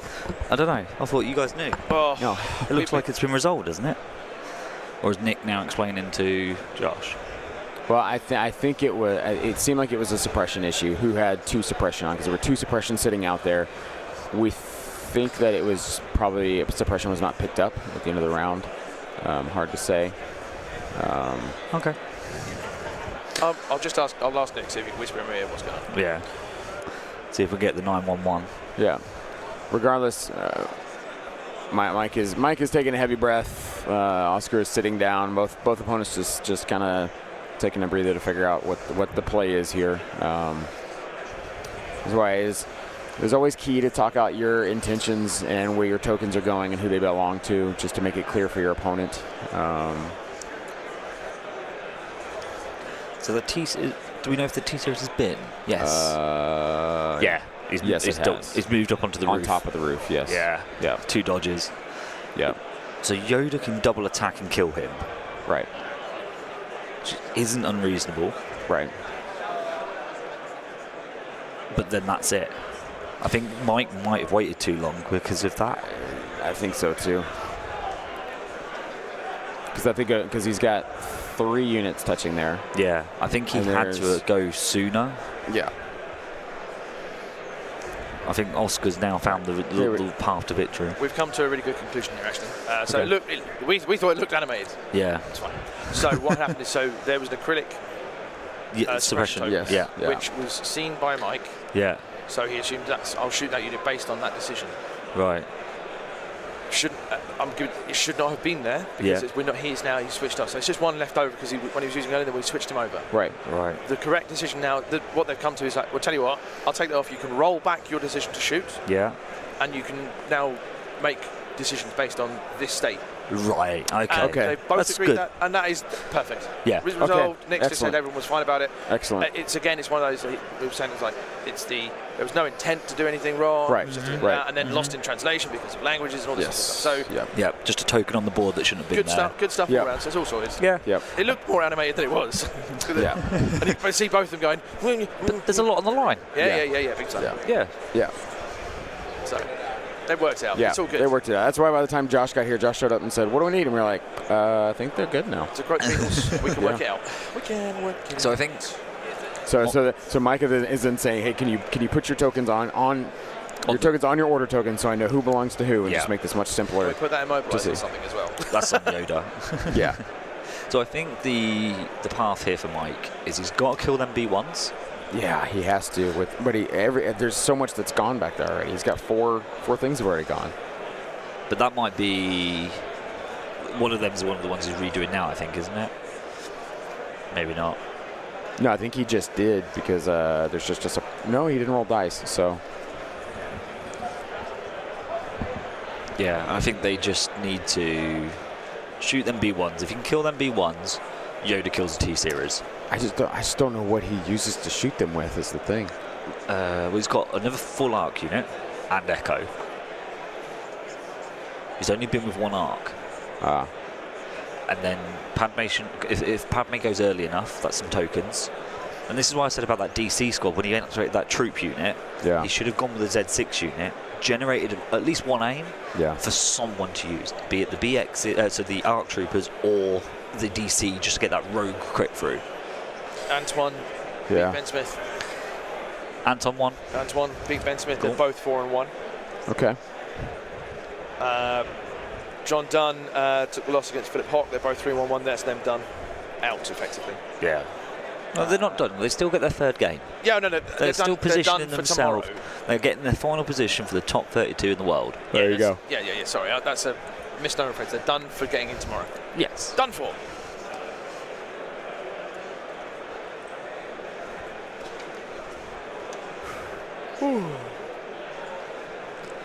So yeah, sorry, he can't force push the T-Series anymore because he's moved. Oscar's moved him onto the roof. Oh, the T-Series is on the roof as well. Yeah, he's activated. Everything is on the roof now. Yeah, because that was the play to secure. Yeah. I think once Oscar put the BX up there, and he must have obviously clicked in his brain like, oh, that's the way I win. Oh, so now Yoda also can't move up there as well because his burst of speed in the previous round. Oh no, it's speed 2. He can get speed up there. 2. He can, Oh no, he played the pit 1, so yeah, he can either speed 2 up there or climb. Like, it makes no difference. Yeah, speed 2 because he played pit 1. Yeah. But But I think the other way he could do it here is he can just put enough suppression. He doesn't have to kill them. He can suppress them and panic them. Yeah. So that might be the other part of Victory, that you suppress the B1s and don't worry about killing them, and then Yoda just kills the T-Series. Yeah. You would be able to do both in the same turn. You can. So all the arcs and everything shoot the B1s, generating the suppression. Yep. Because he needs 2 more on there to panic them. Correct. Okay. So fine. he's got. So they do that. So Yoda. So what does Yoda do specifically? Kill the T-Series. Just the T-Series. So you were talking about him panicking just a second ago. Yeah, but he needs both of them to happen. Yeah. This point's a draw, and then he wins. And as long as he loses nothing, he wins. So he is relying on Yoda rolling 4 red dice. Twice. Oh, what is he looking at? Action. What is he? Action to do that. Yeah. He can attack twice. Yeah. So he kills the T-Series because he's got 2 he's dodges. got charge. He's got charge as well in this, isn't he? Yes. Of course he has. So Oscar now moving some BXs To try and take a kill shot. Echo. Yep. Now, he can't one-shot Echo. And if he does get Echo, I don't think Mike can risk using Echo to shoot the B1s. Well, that's not Echo, right? That's Echo on the corner, isn't it? Yeah, it No. was because he was Echo before, wasn't it? No, what he was just he just measured to that Was that an phase arc? 1. That's a phase 1. Oh. That's the Doesn't matter, does it? Yeah. Unless they've not been. Unless he's I don't think that unit is gone, so he may be except that that may be the DC? RPS. If it's not, that's fine. Take an aim. Just one action, aim. Yeah. Yeah. So I'm assuming he's only going to be able to do 1 or 2 wounds maximum here. All right, so here's a shot. Crit. 5. 2. So 4 after cover. Yeah. He's got no dodges, so 4 PS1. Yep. I don't think Mike cares. That's a lovely save. Saves it. Spend a surge. Yep, spin a surge. But it's Pierce 1, right? Yeah. Yeah, so. I think he could have only seen 1 or 2 models anyway. Yeah. Yep, so he goes, that guy. Yeah, look at that. He was like, yep, don't care about that. Cannot for those clones. I cannot. How much can Yoda carry on his back? Quite a lot right now. Quite a lot. About 800 points, I'd say. Yep. Now, looking at time, I know this is literally only turn 6, but there's only about probably 15, 20 minutes, I imagine, by my clock. Yeah, so we had estimations. first 4 rounds flew by. Yep. 5 5 rounds. and 6. Even 5 was quite Yeah, quick. 5 was still fairly quick, but yeah, last 2 have slowed down as players are trying to measure out and figure out the stake to win here. So.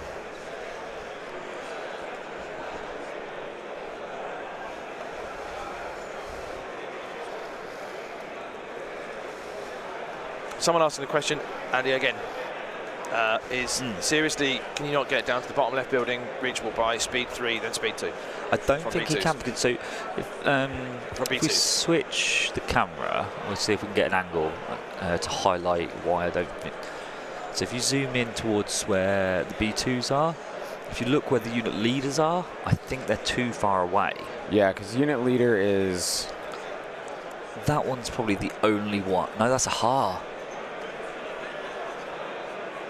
So unit leader is the one with the fist up in the air, right? I think No, he's he goes pointing. pointy. He's got a finger out, so it must be that one right at the front. Which is the one you want it to be. Yeah. But So that's got to be more. Maybe. But 3 and a 2. That's 3 what I'm and a saying. You 2 spend maybe. it 3-2. If the T-Series dies, though, you can't spend it, can you? He's got Kalani as his leader. Oh, well, there you go. Yeah.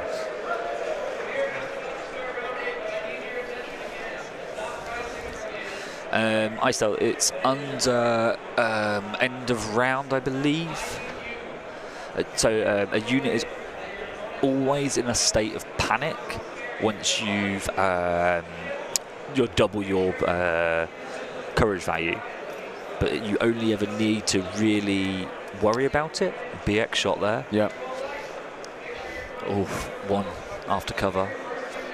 You only ever really need to worry about if you are panicking, if it matters, is at the end of the game or when you're activating. Any other time, being panicked doesn't really matter. Something going on for the other games. Yeah, it's just X-Wing just being loud as usual. I love X-Wing. I just love razzing on him because I used to. Yeah, same. I played X-Wing before Legion. I was nowhere near as good at X-Wing as I am at Legion. I'm not good with either one, so. Oh, I did all right. Oh, I think I came top 300 at Euros. Top 300. Which is crazy. They had like 600 people at the event.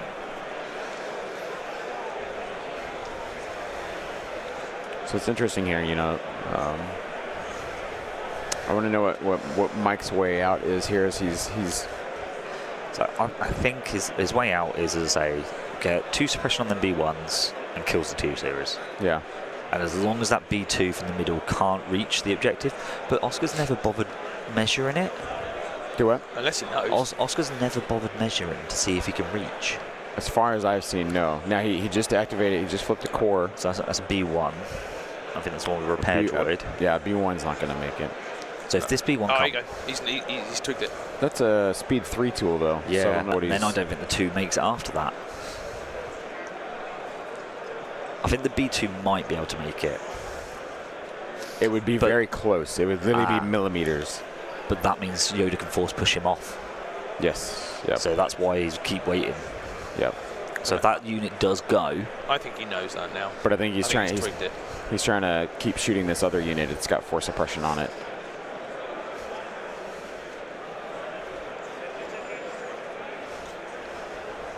Oh, because his B1's got sniper rifles, haven't they? Yep. Yeah.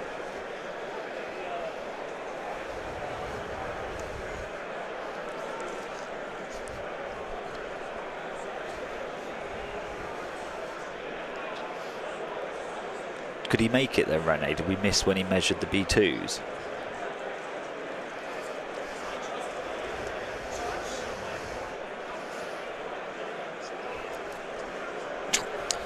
That's a coherent, yep, and there's a hill of B1.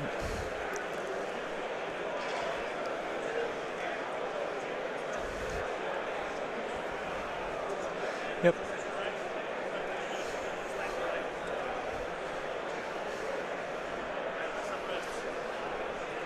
So yet again, we have another game that is coming down to the end here. Damn, couldn't see that in time. Is that double blank?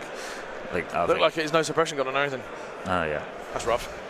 On a red. I know, suppression go down. Yeah, it's Oh, suppression. yeah, it's okay. Yeah. So the red was hit. Yeah. Glare off the light made it hard to see entirely. Rene Scal from Denmark who said, I think he did measure the B2s. Oh. Okay. Maybe we just missed that. So that's when Mike's having to wait for the, Yeah, knowing where he can get to. So. to be able to force push the off. But Mike's going to have to go first. It's a combination of like, oh, it's got cold all of a sudden, and It has It got drastically colder. It did, yes. But we're like, you look like a little blanket on you. Yeah, I'm a little grandma over here. Got my little blanket on. I'll get you a Werther's original. Will you get me Werther's, please? Brew me a cup of tea while we're at it. I'm shivering my knickers off. Here, man, I'll get you that cup of coffee. I don't drink coffee, actually. I'm a tea man. Good man. Yep. Oh, Actually, yeah, had let me a just cup give you your citizenship now. I had a cup of lemon ginger before we came down this morning. So Lemon and me. Did you ever give out that prize? Sorry? You didn't, did you? What prize? what? Hello there. Yeah. Yeah, it's gonna be at the end of this game. So, End of the game. wind your neck in Terrell. All right. I just saw the shine of the one of the others. What I should say is, it's not just the shiny cards. We'll give away an Adepticon bottle as well. Oh yeah. Oh, it's up in the prize now. Yeah, forgot about that. That is an Adepticon drinks bottle, basically. Yeah, we will fold this card in half and put it in the bottle for you. Totally. And you're going to have to get some... That way it is well protected. You're going to have to try and pick it out of the hole. Yeah. So Matthias, obviously, we need to... Matthias Artesia, if you don't forget to let Alejandro know that you are going to... That's another dead B1 at 4 suppression. I've messaged Alejandro as well. Hopefully he... Alejandro. But I will. Right, so we need one more suppression on the B1s. I doubt Alejandro came all the way here to then just not be here. So there's 5 suppression on that phase 1 squad up there, and there's 4 suppression on a B1. Does Mike have 8 activations? Yeah. Because 1, 2, 3, 4, 5, 6, 7, 8. I don't even get that suppression on. So he has to one-shot Yoda. He has to one-shot the... Oh, how do you even... No, he's done. That's it. He's shot. I can't think. There's no way. So if he one-shots the T series, What's Yoda's other attack? blast wave, suppressive for 4 black. Right. So maybe you do that. And 4 and Is it versatile? No. Okay, so you'd have to be... So he has to literally... He's got to jump up and do something. I don't, because now Yoda can jump up swipe. No, he'll proc the charge. So this is how he's got. This is what he's got to do. He's got to crit He's got to go up and kill the T-Series and hope that he loses and rolls all 4 hits. No, crits. He's got 2 dodges. Oh Jesus! There you go. Yeah. So he's got a crit. He's got a crit kill the T-Series and then force and it wave, die. which it will. If he gets the 4 crits, it dies. It's Pierce 2. He ain't rolling. I'd hope he doesn't roll 4 white saves. We've seen stranger things. We saw Martin's roll. earlier, 5 out of 6. Yeah. So, Yeah. And then from that he blast waves The B1s, the B1s to get the panic. Assuming those B2s don't come flying in. Yeah. So I'm assuming Mike's took a pass here.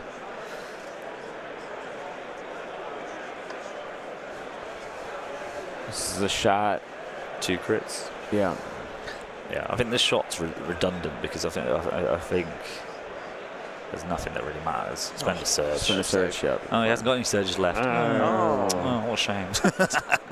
He's going to get you for that. But it's just a suppression, though. Yeah. Yeah. Pick on the unit's on. No, hang on.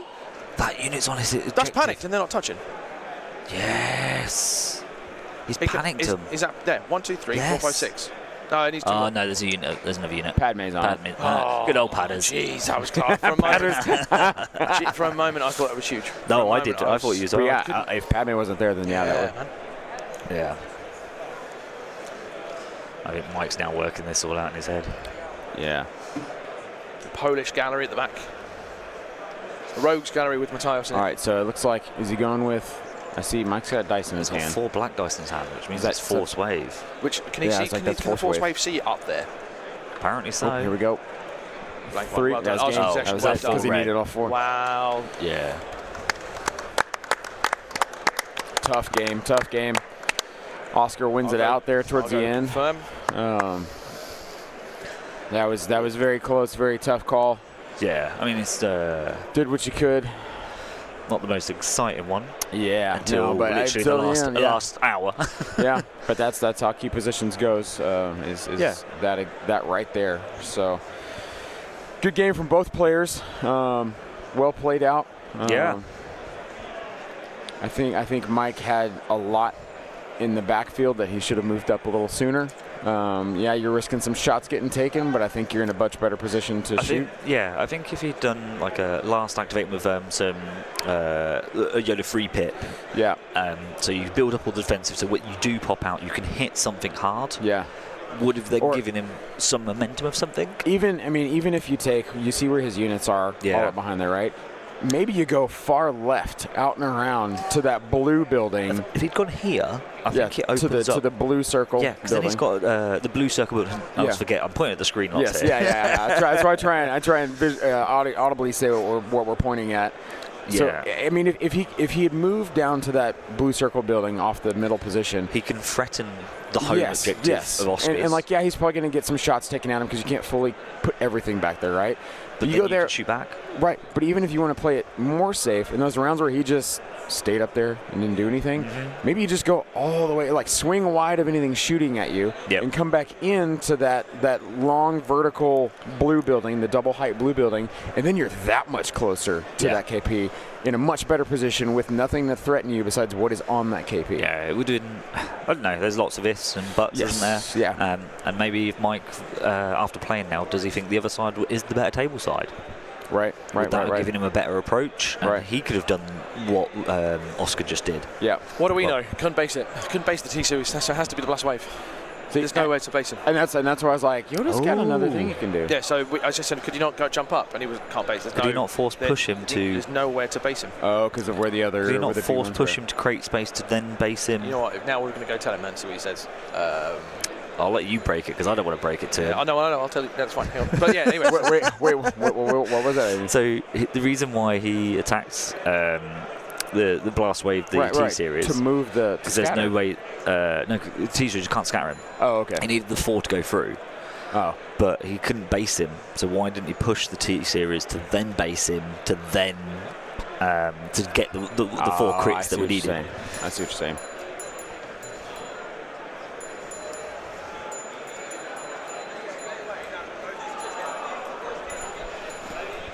I'm going to go and I'll go and chat. While they're chatting, I'm gonna do this Oh gosh! Oh, I just snagged my own tie and about pulled myself to the floor as I stood up. That was nice. As we started this game, folks, I was here with you, and now it's just me here with you. As they're over talking, we are doing a giveaway. It is hello there in the chat. We're giving away a shiny foil Obi-Wan Kenobi command card of hello there. So that's why we're putting hello there in the chat. That's why you keep seeing people say that if you're just now joining us. It will give you guys 10 seconds to hello there. Throw it in, all the hello there's. Toss it in. As the Brits would say, give it a toss. I cannot jump the distance, you have to toss me.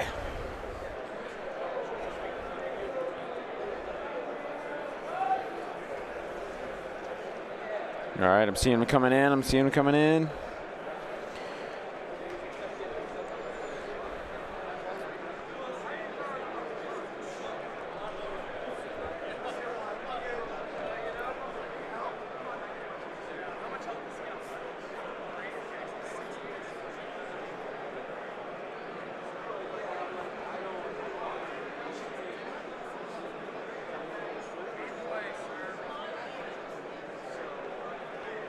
All right, guys, and here we go. We are getting our hello there.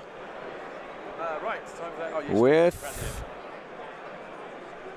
Rune Larson. Ah, Rune's one another. Rune Larson, are you in the chat? Type boom.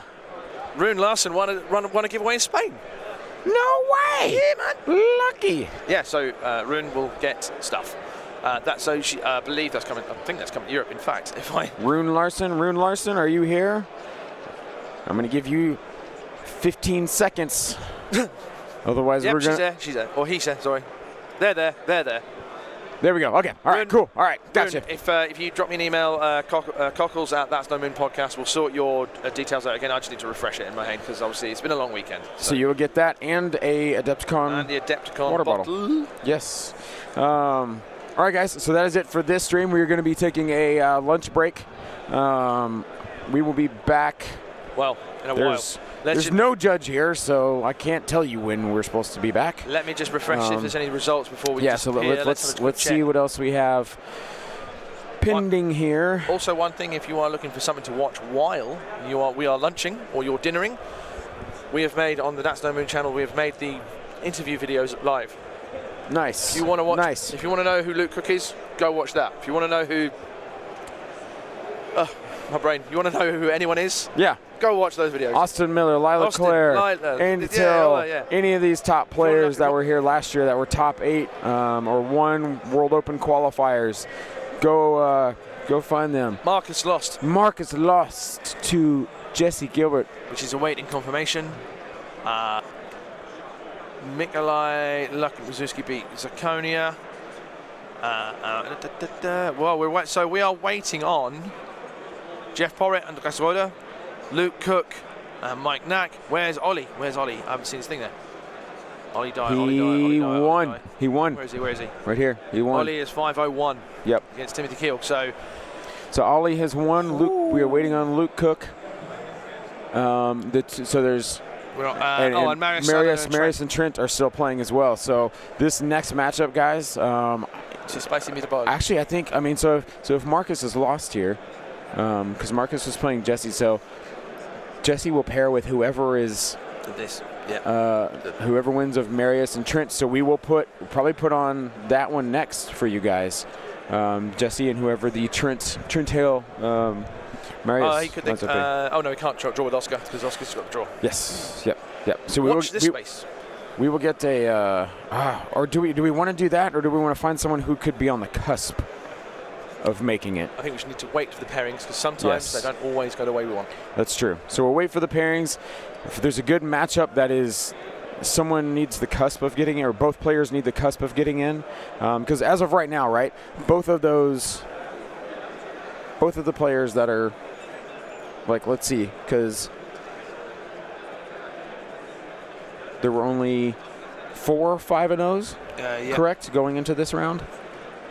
Of which there was a pair down as well. So. Right.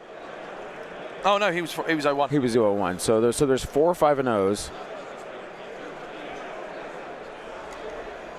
So we will only have one completely undefeated, right?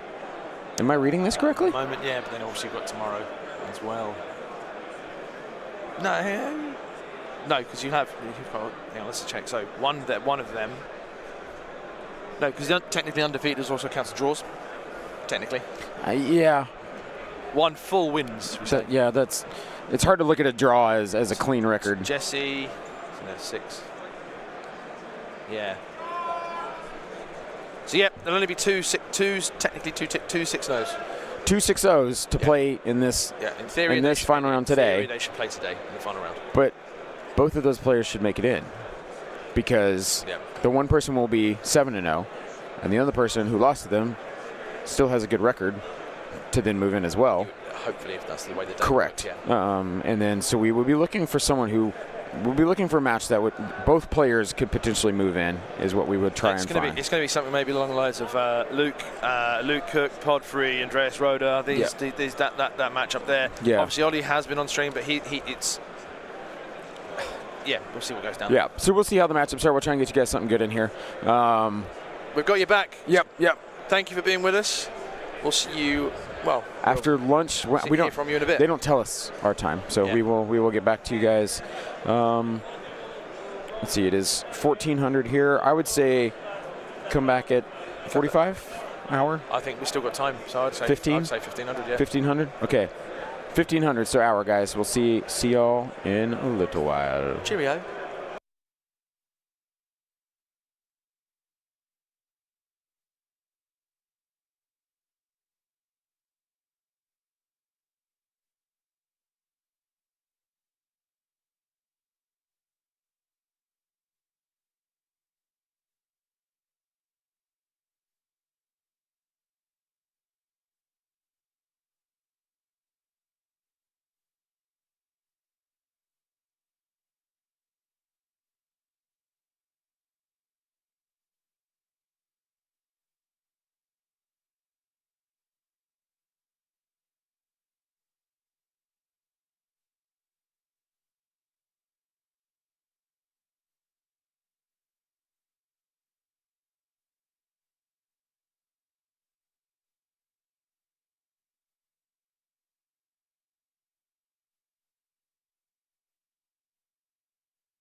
Hello, hello, hello, you lovely Legion people tuning in to this afternoon match. This, guys, is our 6-0 matchups. Coming in hot and frosty. See what I did there? There's a phone on All right. the end. Oh, no, you're good. I would like to share, just put my box. Yeah, that was our chair. Huh? That chair? Yeah, that was for the players in the extra stretch. What? What? Chair? I'm getting the stream going. All right, guys, so we are getting names and stuff plugged in here for you guys. All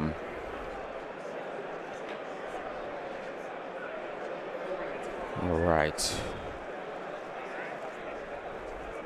Hope you're all doing fine this evening.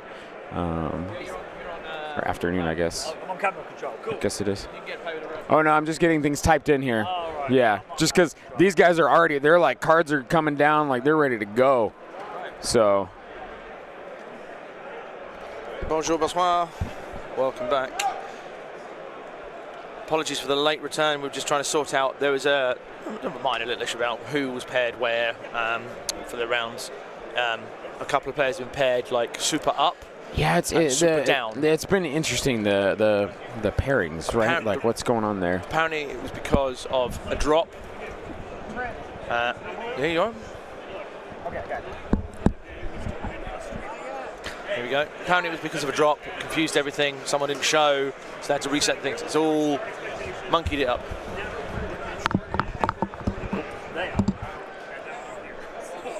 They're allowed to, right? What's that? Because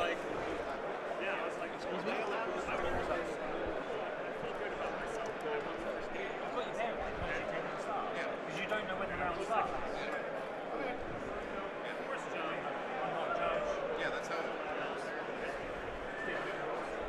All right, guys, so we will pan over here. They're doing the flop in the box here. Just a time discussion going on behind us as well. It's a bit upside down here, but you guys can kind of see what's going on. Work around. When is the next game, Andrew Lynch? The next game is now. It is all going now. Right now. We are getting this going. That is weird that it's upside down. Yeah, I thought. No, we haven't. I did not have trail mix for lunch. I had a sausage pizza. Was it peppery? No, it was perfectly seasoned. All right, so this matchup we have Jesse Gilbert-Billick versus Trent Hale. Getting a lovely little massage going on behind it. Oh yes, nice. Johnny Septum. So if you check the pairings on the Game Up link, there has been a repair involving some of the middle order players. Thank you very much. Where I love you for that. Where Ollie has changed opponents. He's now playing Marius Silander instead, I think. Oh. I'll double check. But yeah, so that's changed because it turned out that he had like what I would call a super pair down. Yeah, it was because he's all these 501 playing a 411, yeah, right? So Andy, you explained it very succinctly behind me earlier. So if you can go further, please. Yeah, so obviously with the draws in place, it makes things a little bit weird. But you're playing, when you're doing pairings, it's based on your event points, and your event points are done by your wins. So you get paired to the person who's closest to you. So normally, if you're just playing normal Swiss, you'll play the same record. So 2 wins versus a 2 winner. Obviously, if you've got odd numbers, you do get a pair down. It's just the way it works. Right. But in this case, there was another person who got a pair up, and Ollie got a pair down. So that shouldn't. You should never get a pair up and a pair down. It's only one way. Like the two different matches. The pair up and the pair down should just pair each other and be even, and then the other two can pair. You should only have one match where one person gets paired down and one person gets paired up. Right. That's one match. Right. But in this, for whatever reason, it decided to pair Ollie into a pair down and then someone else into a pair up. So you've got 2 matches, and that shouldn't be happening. Yeah. But it's based on the event points. So obviously, Ollie's 5 wins equates to 5 frees. Well, and then I think I want to say 2. Because I was looking at what was there. Right, there were 2. Because Ollie was 5-0-1. Yep. Luke Cook is 5-0-1. Yep. and they both got different theory- pairs. And I was like, why didn't they get paired? And I said to Otis, in theory, I feel like you two will be playing next, but because of the same record. So I think what they did was rather than just go, oh, well, you two should just play each other. Right. They've done a repair instead. Ah, okay. So deleted the round, redone it from scratch. Oh, so we'll have a whole round then. So yeah, because Right, I think so- that is a fairer way. Because otherwise, in theory, I mean, I don't know, but we'll find out. Also, what we'll do while they're setting up, Mr. Hot and Frosty Zane.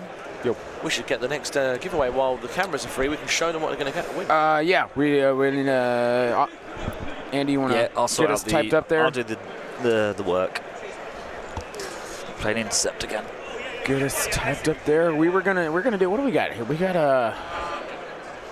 what are these guys? Hold on. What are they playing there? They're both EXDs, right?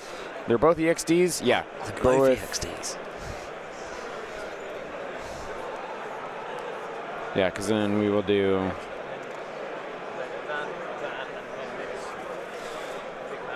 Yeah. Cockles, what was the condition? What was the condition? 4 to 5. 4 to 5. 45. All right, guys. So this is the giveaway. This is a pretty spicy giveaway here. We're pairing dice with cards.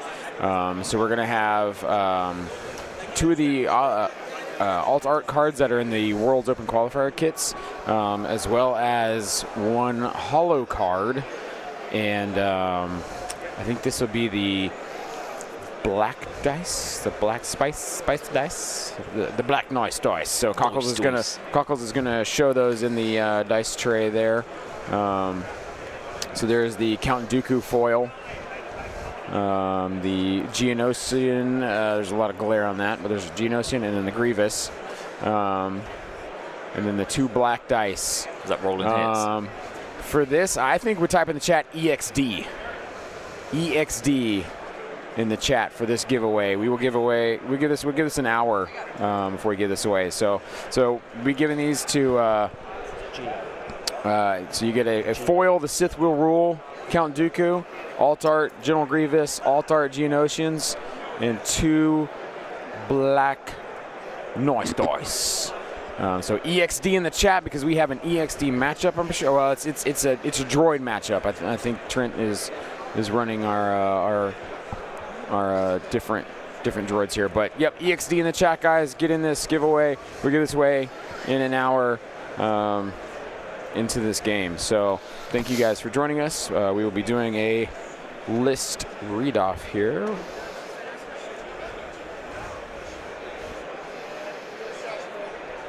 And as we get playing, as we get further and further along, we're probably going to be seeing more and more of the same kind of lists coming in. So Jesse here is playing, if it looks like a clone, is shoot 12 dice is like a clone. He is playing a 790, 9-point activation. This is an EXD. So we have Super Tactical Droid, Kalani, Aggressive Tactics, T-Series, just as is. We have 2 B1s with E5Ss, PK Worker Droid, 2 B2s with B2 Ha, and then 3 BXs, all with Droid Snipers, O-Push, and Deflector Shields.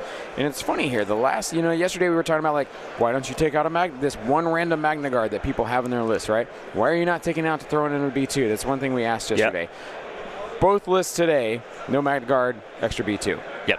Both lists have and who's further along? These guys. Yep. It's right now it is showing for, at least for stream. I'm not sure how the others are going, but for people running EXDs, taking out that Magna Guard, putting in that extra B2 instead. So something to notice here going into this. So that is Jesse's list as blue player. Then we have Trent here. Trent Hale, I know, is not running EXDs. I think he's got some fun stuff. His list, it's called Featherless Bipeds. It's 800 points, 10 activations. He's got a T-Series, Improvised Orders, Electro Binoculars. Yeah. He's got 2 operatives. Bosk with targeting scopes. Love that. Got to put targeting scopes on Bosk, in my opinion, personally. Don't take it because I don't win these games. Then Maul with Force Push, Saber Throw, Into the Fray, Tenacity.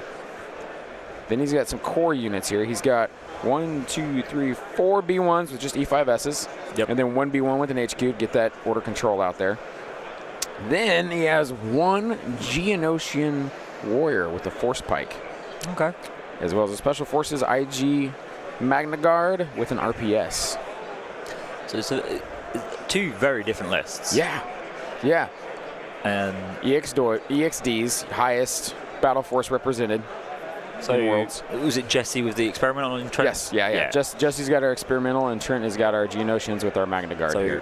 for me, I think Trent here, he's got the objective play. He's got 2 bounty hunters, and he's got them Geonosians to contest that back point. That's usually quite safe. Yeah. Because they're so fast. Yeah.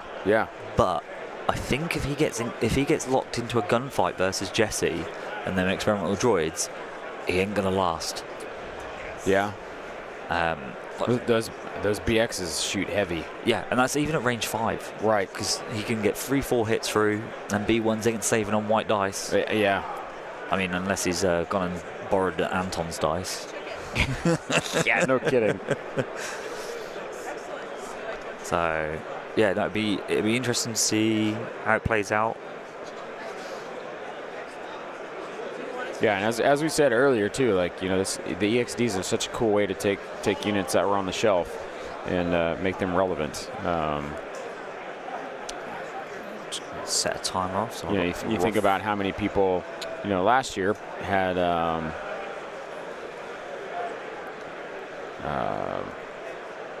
speeder bikes, Empire speeder bikes, sitting on their shelves, and like hadn't really played them a whole lot. and then Blizzard Force Now drops. they're running 3 of them, you know, like just getting them out there. So really cool just seeing older units just getting put in the light.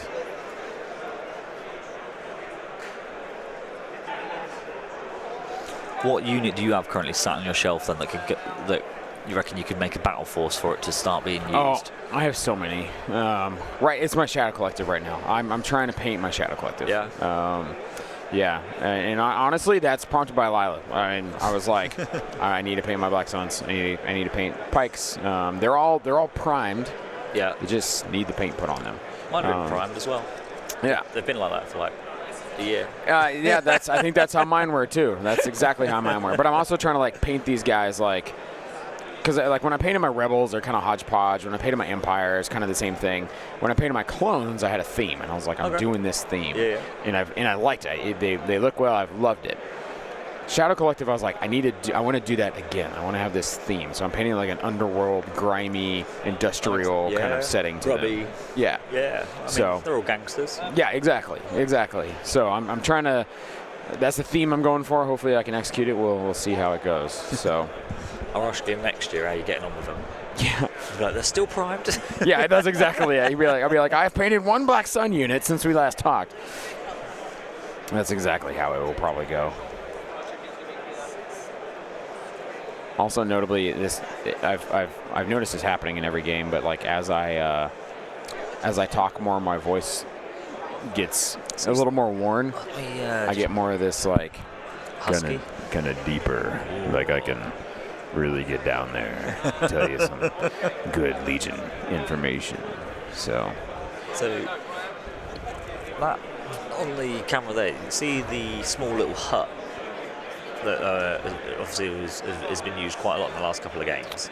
yeah. He's put a barricade on the inside of it. Wait, it sure has. Yeah. That's why. Here, I'll zoom in here so you guys can see So- exactly what we're talking about. What that will do is that piece of terrain at the moment was not a line of sight blocker. You could clearly see a silhouette. Yeah. So now he's upgraded that into a line of sight blocker. Yeah. That's Smart. wow. Oh, jumping in the chat here, Mr. David Zelinka himself. Hey, it's David. Oh, guys, W's in the chat. Love for David here. W's in the chat. Throw some W's down. Give Endless some love for being here. Obviously, we miss him tons. We want him here. Cockles was saying earlier that he'd wanted to meet him. Do what? Cockles was saying only earlier that he wanted to meet him. Yeah. So many, David. I'm letting you know. So many people have asked after him. I have come in and been like, "Where's David? Yeah. Where's Endless? I miss Endless. I miss him." So we'll get you here. Get you here next year, brother. You'll be here. But much love to him. Huge shout out to That's No Moon Boys here for. Don't forget yourself. Yeah, I mean, you know, I'm here. I'm here. You at the point where you're just here in body and not physically. Not Yeah. Oh yeah. Yeah. Physically, I'm here. Mentally, I have no idea where I'm at.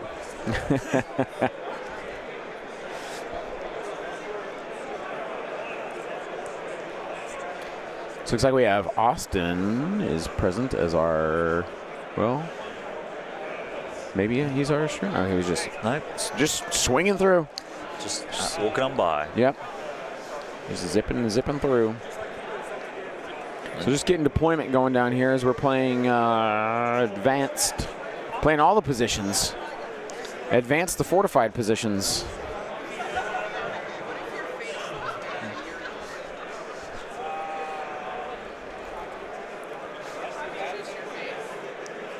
It looks like Trent's setting up though for this gunfight, which I'm not too keen on for him. Yeah, it's going to be hard fought for sure. He hasn't got any repair droids either, has he, in this list? No, it's just E5Ss and a HQ uplink. Yeah, Magna Guard with RPS. That's pretty much it.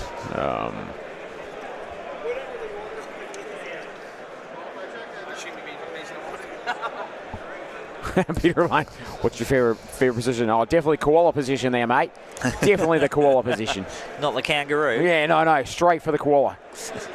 Oh, good thing Cock was out here telling us about bowling chain.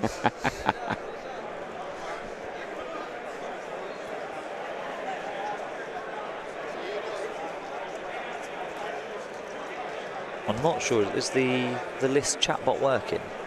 No, it is not. No, unfortunately, yeah. David has the magic for that. I can read them off you though. So Trent Hale, our red players, playing 800 points, CIS, T-Series, improvised orders, electro binoculars, 2 operatives, Bosk, targeting scopes, maul, force push, saber throw, into the fray, tenacity. 1, 2, 3, 4 B1s with E5Ss and 1 B1 with an HQ uplink. Geonosian Warriors, folks, some winged bugs with force pike. Special forces, we've got a Magna Guard with an RPS 6. I wonder how many games he's been able to get in with the Geonosians. Now, they've been revealed for a while, so do you think he was proxying before they arrived? I would, for as well as he's doing, I would say you'd have to get the full the full feel of how they maneuver, right? Because, like, yeah, they're super fast, they go really high, they do these things, but they also can melt very quickly. So quick. So, I mean, yes, you're used to, like, you're playing B1s, right? Yeah, they're going to melt too. But they're also not going to just run straight in your face. Yeah. So, for sure he had to have been proxying them before. And if not, kudos to him. Kudos. Yeah. Absolute for just being like, you know what? Cool. I'm doing this. Should get to see some death from above though with the train layout and setup. Yeah. I think this the way the middle key position. So it's been knocked throughout the day by the looks of it, but it's fine. But the Geonosians will be able to climb over, shoot, and jump back. Yeah. If he decides to go anywhere near that middle inset point, he can decide just to constantly ping over and ping back. That's true. Yeah. Yeah. All right, so reading out Jesse's list here, our blue player. He's playing a 790 EXD list. He has Commander Super Tac Droid Kalani with aggressive tactics. T-Series tactical droid Naked. He's got 2 B1s with E5Ss and worker droids. 2 B2s with B2 Ha. And then 3 BXs with the snipers, O-push, and deflector shields.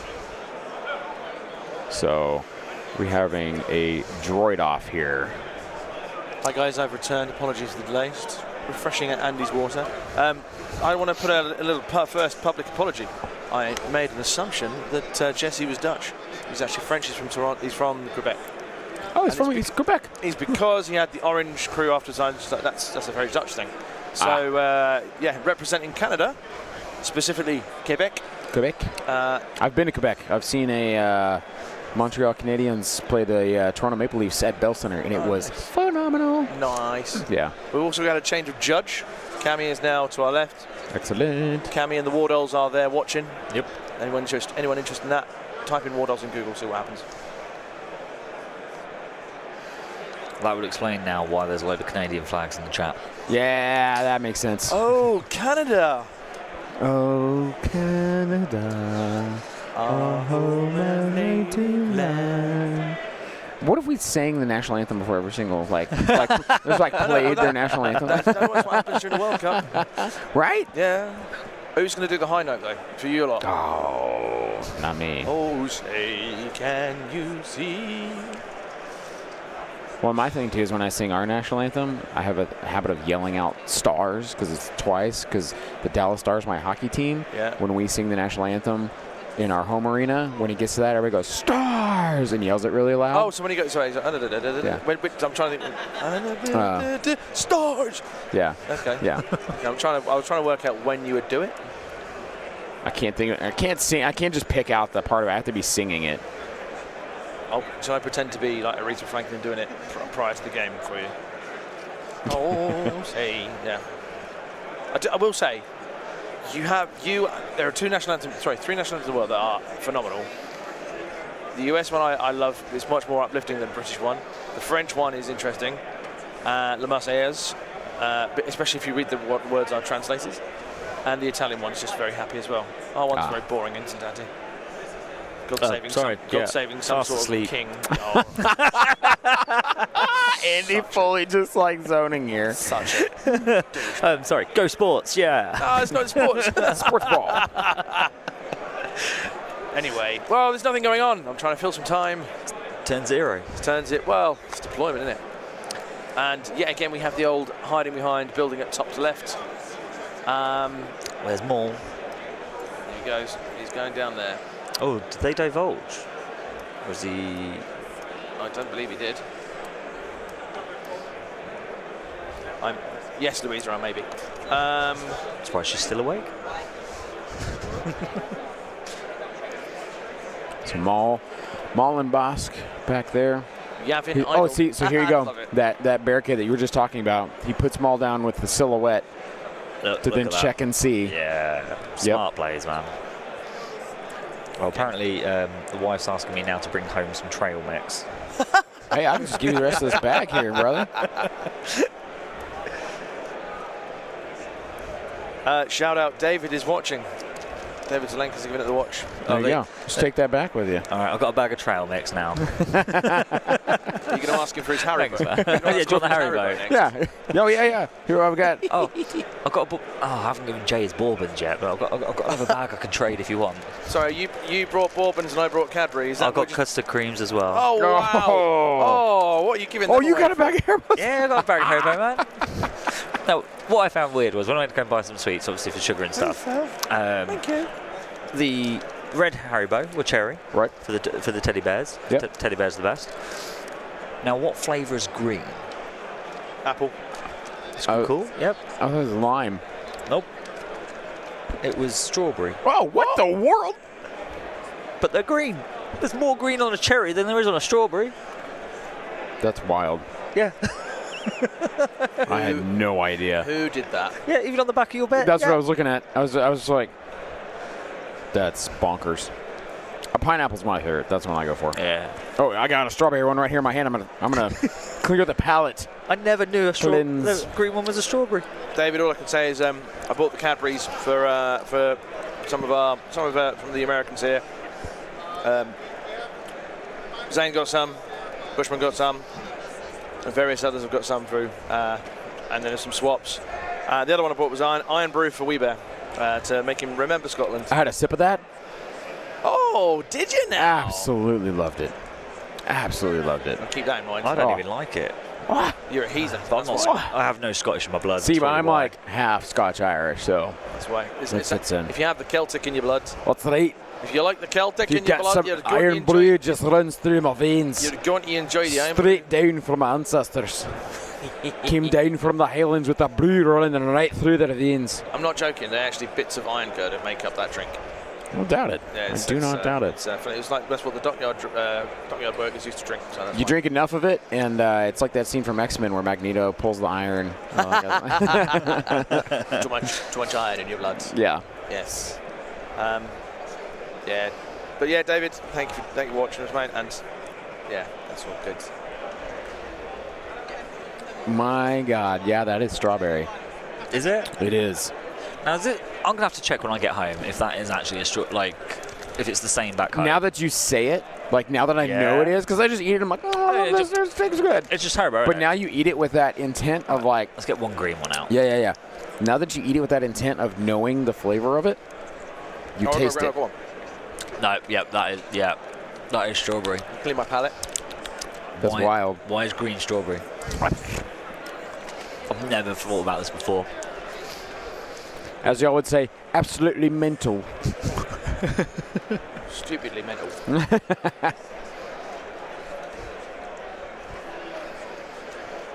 Yeah, that blows my mind. I'm literally just sitting here like, what just happened? Why is it strawberry? Dear Haribo. It's not even that. It's amazing that it is strawberry. Yeah. Well, and because there's raspberry in there. That's the red is raspberry in the regular bag. Oh, in the regular bag. In the regular bag, there's no cherry in the regular bag. Here's one then. It is raspberry. What's that one? That's pineapple. It's pineapple. That's the best one in there, in my opinion. I'm a pineapple guy. I love my piñas. Probably should have said that a little different. I said the Spanish version of pineapple with a little flair to it. I didn't even twig until he said it, so yeah. Leave it where it is. All right, so there's a lot of maneuvering in the game here, guys. Just getting into position. So to remind, we have intercept, advanced, and 45. Yeah. So Jesse looking to see where this speed 3 will get him when he deploys a unit. Is it go by Jesse? Is it Jesse with a hard J? Or is it? I heard the words Jesse, not Yessi. Okay. Or if you're Spanish, Jesse. Yeah. I was just making sure. Range 5 sniper shot.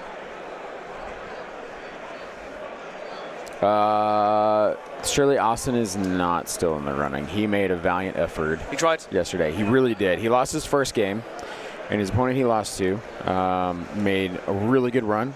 He's played Octobear, Dennis, who went on to draw at the end of the day and be 3-0-1? Yep. So he made 3-0-1 at the end of the day. So Austin was 0-1 starting out. Knew what he had to do. He went all gas, no brakes. Yep. He knew every game mattered to try and at least get as high as he could. And he went out there and he was crushing games. I can tell you that Austin then... I think he placed 67th overall. Ouch. Which out of 272 players, you're over half. Yep. Now what I wanted to know... No, he's moved. So this is what I thought would happen. So I took a screenshot of the final rankings this morning. Oh, okay. So I finished in 64th. Okay. But because the way they've used Game Uplink, they've dropped everyone from the event apart from the top 32. Yeah. Now, obviously, as them top 32 players continue to play, the strength of schedule of the players who are dropped is changing. Oh. So your rank and positions are changing. So now, if you have a look... Now depends on how your opponents that beat you and stuff. Who made the break. Wow. So I've now dropped down to 70th. Oh, and Austin Miller is 72nd. Yeah. Okay. So I think he's come up. So I think he was a little bit further down. He may have been, yeah. He very well may have been. I took a screenshot this morning. Wow. Okay. I have a little. Still, you're over the top half. I'm saying it was 64. 64 yesterday. I'll stick with 64. There you go. There you go.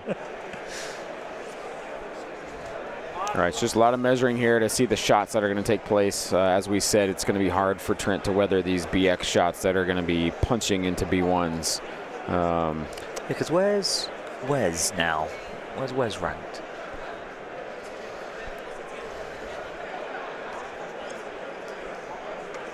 No, that's Michael.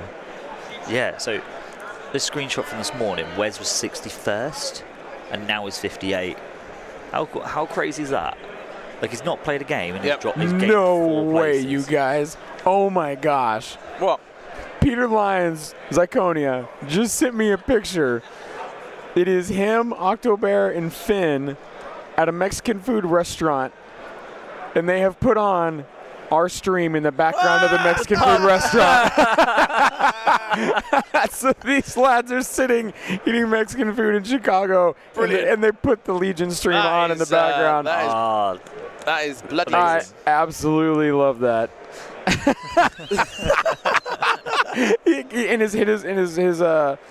What he says when you scrub out and forks the Mexican joints, put Legion on the big screen. That's amazing. Would you mind? Could you send us that? Oh yeah, for sure, for sure. I might have to share that somewhere. Could you just imagine asking him there's a major tournament on right now? Do we mind changing the TV? Oh what? Given their Aussies and Germans, is there some football? Oh, it's gonna be football now. Yeah. What? No, that said, there will be some football going on at the moment. I would say, to be fair, Germany is up 1-0 on France in the 43rd minute. And Ireland and the Netherlands drew today. Is there football on? Pick up the news. All right, so I think I see a command card out in the middle of the table. Yeah, just. Has no one told them what to do? I'll let them know. I'll let them do a flop to one another, and then. Okay. I've got easy access. It looks like a lying in wait versus something. Oh, Bosk, yeah. Underestimate our means.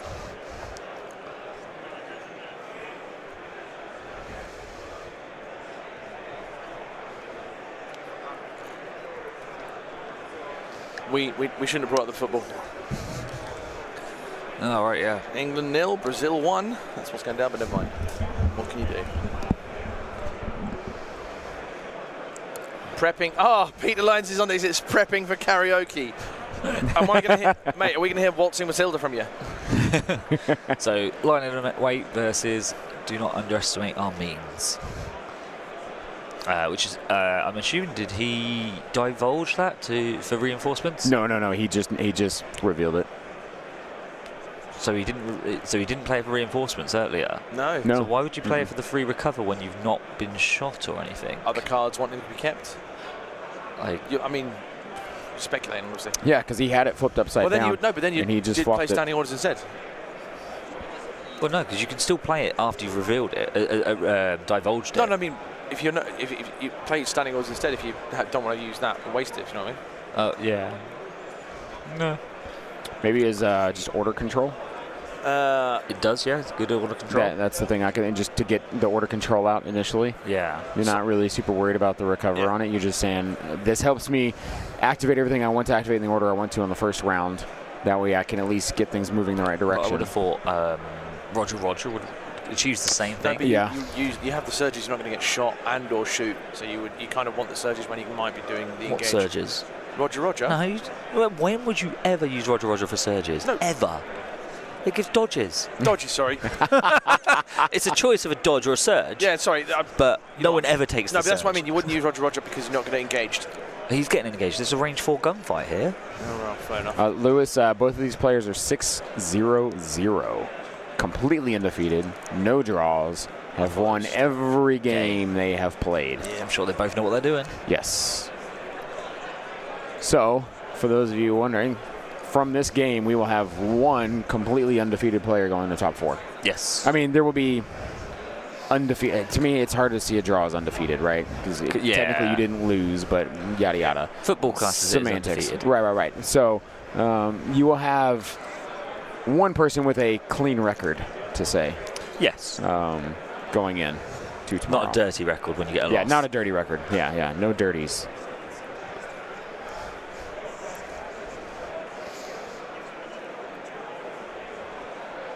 I'm still laughing about that picture. Peter Lyons says it's a screenshot to show Austin's mum. Oh, there you go. Yeah. Show Holly. All right, I think we have cards are removed, so I think they're going to be rolling some dice here pretty soon. He measured out that range. Was it range 5, right? Yep. Yeah. So yeah, looks like a BX shot coming in here. Oh, what's that? That's beautiful. Is that two crits, 2 hits? 3? Yeah, 2 crits, 2 hits. Yeah. Oh, spend a name for Pierce. Takes 2. 3. Yep. 1, 2. Oh, off the roof. Yeah, no surges. Free. Yep. I did think that was a bit of a precarious place. Yeah, because I mean, you can see over things, but you are also just as likely to be shot back.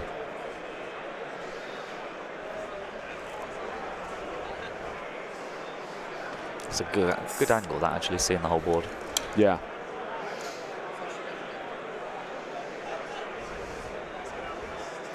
And that's one of 3 BX squads to shoot.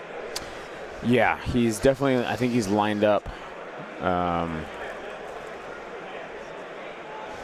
He's lined up a few of them to be able to see. Yeah. It looks like he has his units differentiated by base rim color. Just running out of room.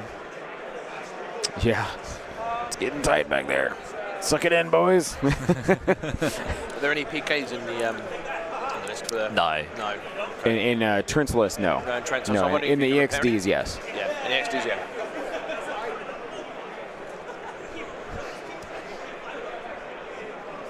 Hey, oh. And it's climbing down. Yeah, they said, okay, we're gonna take enough of that. No, thank you. We don't want to see that happen again.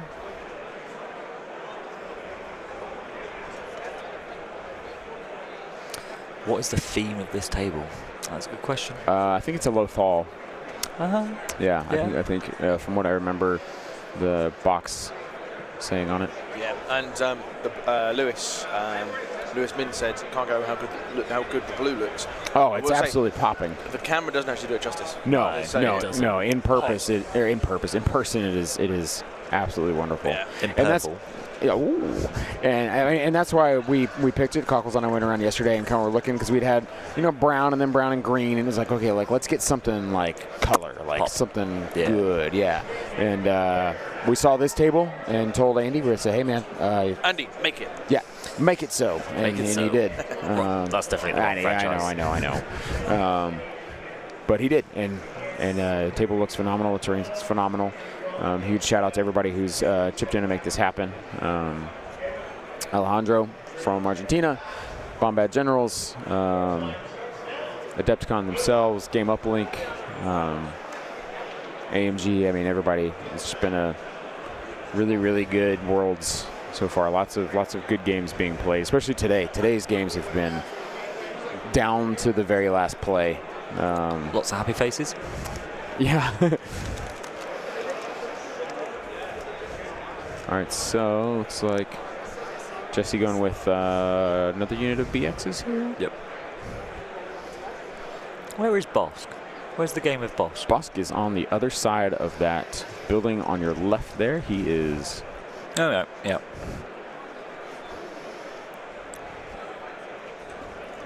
Right there. Got Bosk and Maul. Vicente del Bosque.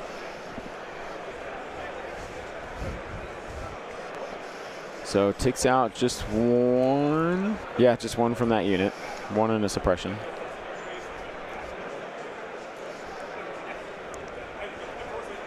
Oh, so BX is taking a shot and moving backwards. Okay. Yep, because it's played light in weight. He doesn't want to get 5 critted. Question Yeah. was, what are the bounties? I'm going to go with, well, I think there's only the only option is, There's one. the T-Series and the Super Tactical, right? yeah. that's- So you bounty. Oh yeah, well, because Maul doesn't have bounty, right? No. No, So you no, want, yeah. which one? Which is what has he bountied then? I would say you go for T-Series. Yeah, T-Series seems the option. But if you clever, you just hide him and then problems. See, I'd do it the other way.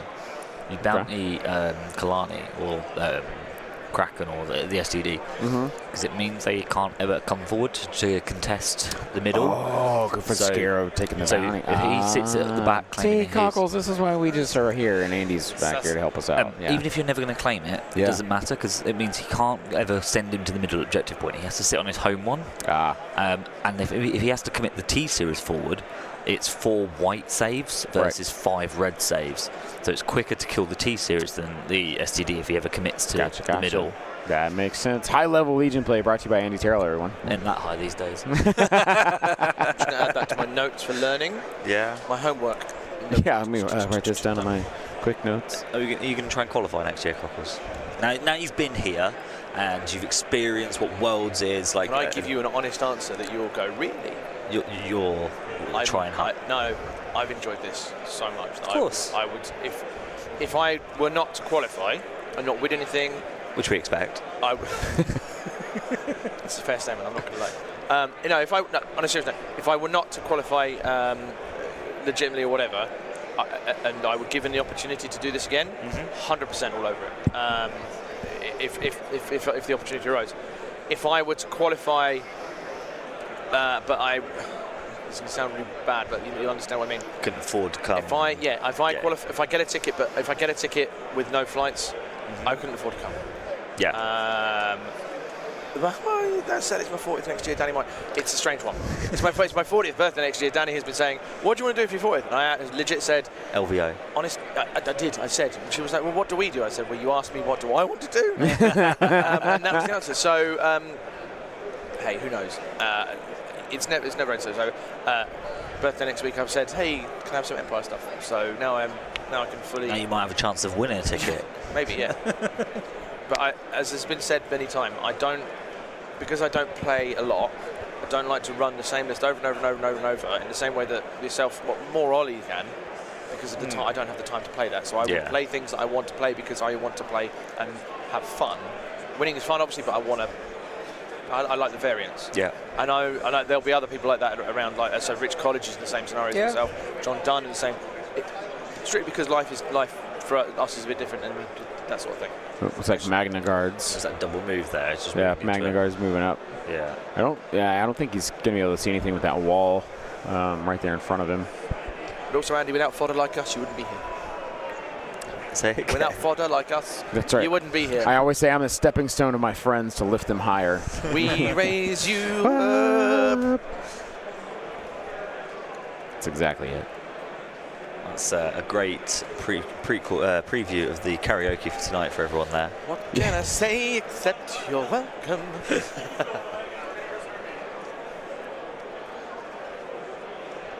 Yep, Johnny Laird, you bounty Kalani to force him back. What Andy said, Johnny. Polar Knight, go Canada. And Nick Berger on no, go Quebec. Yeah. So he's put them GOs flank in there, and you can see, as I said, he's now going to be able to move safely. Is there only 3 of them left? No. I think he just had moved them all up. Yep. He's going to move him behind that position of the wall, which I talked about during setup. If he gets there safely, he's going to be able to scare off anything that comes by. So he'll be able to just climb over, shoot, jump back down, and you can't do anything about it. And especially if he climbs, rather than climbing over as well, if he climbs up on the top of that tower, he'll then get death from above. So they're an open cover shot. Oh, you're right. Because I don't think they can all fit there, though, right? Yeah, you can easily fit 5 guys up there. On that. Yeah, one of them. Tower with the ring. The ring, like, I don't think you can fit all 5 because that ring makes it awkward. Just tilt them all in, leading inwards. Is that allowed? Yeah. In terms of the silhouette stuff, I mean. So as long as troopers don't have the 45-degree angle rule. Okay. So troopers can be literally, if you can balance a trooper somehow hanging upside down off a piece of terrain, it is a legal placement. Yeah. It's only any non-trooper base has the 45-degree angle rule. Okay. Was that creature troopers as well? Yeah. Okay. It's probably less common for things like them, but it's because they can't climb and things like that. It's usually builders Well, that they can't climb, yet they have scale. No, they don't. No, what? Not scale. What's the word? Unhindered. They have unhindered. No, I thought the. Nope. What did the? Well, it's the ATRTs. Is a climbing vehicle, which allows him to do a climb. Yeah, that's it. So at LVO, I realized that the ATRT unit, say it the right way, it's very piratish. My ATRT. Give me ATRT, matey. Be moving me ATRT up there to pay me in the face. Now I just want to build an ATRT with a hook for a leg instead. A peg leg? Yeah. It's just a timber, like a piece of wood. Cut the arm off and it's got a little flag. Yeah. Yeah, the pilot on it's got a hook for a hand. Instead of holding the gun up, he's got a hook for a hand. There we go. If anyone is give him a tricorder hat. Anyone's into modifying things and hobbying, because I'm not the greatest. That is a mission there. If someone makes that, I will run it. Yeah. Like, send it to me. I'll make a list. I'll run it just because. Oh, you could have a little parrot. Oh my gosh, yeah. How did we forget that when we were talking about pirates? Oh my gosh. Like a monkey hanging off of it? Oh. We're on to something here now.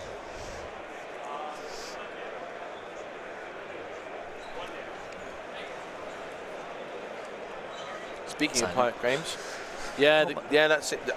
There's a thing going on down the road. David, yeah, that seems to be fun. Blood and Plunder, yeah. I haven't actually played Blood and Plunder, but it's meant to be quite good. It's Can't you do like the ship? Like it's got multiple parts. If you want it to, you can also do like the ship parts of the pirates in, and then there's also like the way you say land ship battles. Is very dangerous. Audibly. Ships. Yeah, no, it just sounded really different for a very brief moment.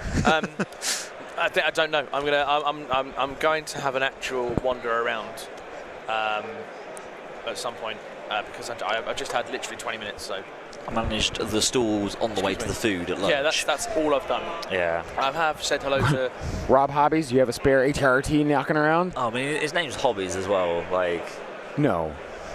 he's got to be good at hobbying. Oh yeah. Rob Hobbies. Yeah. Yeah. Rob Hobbies.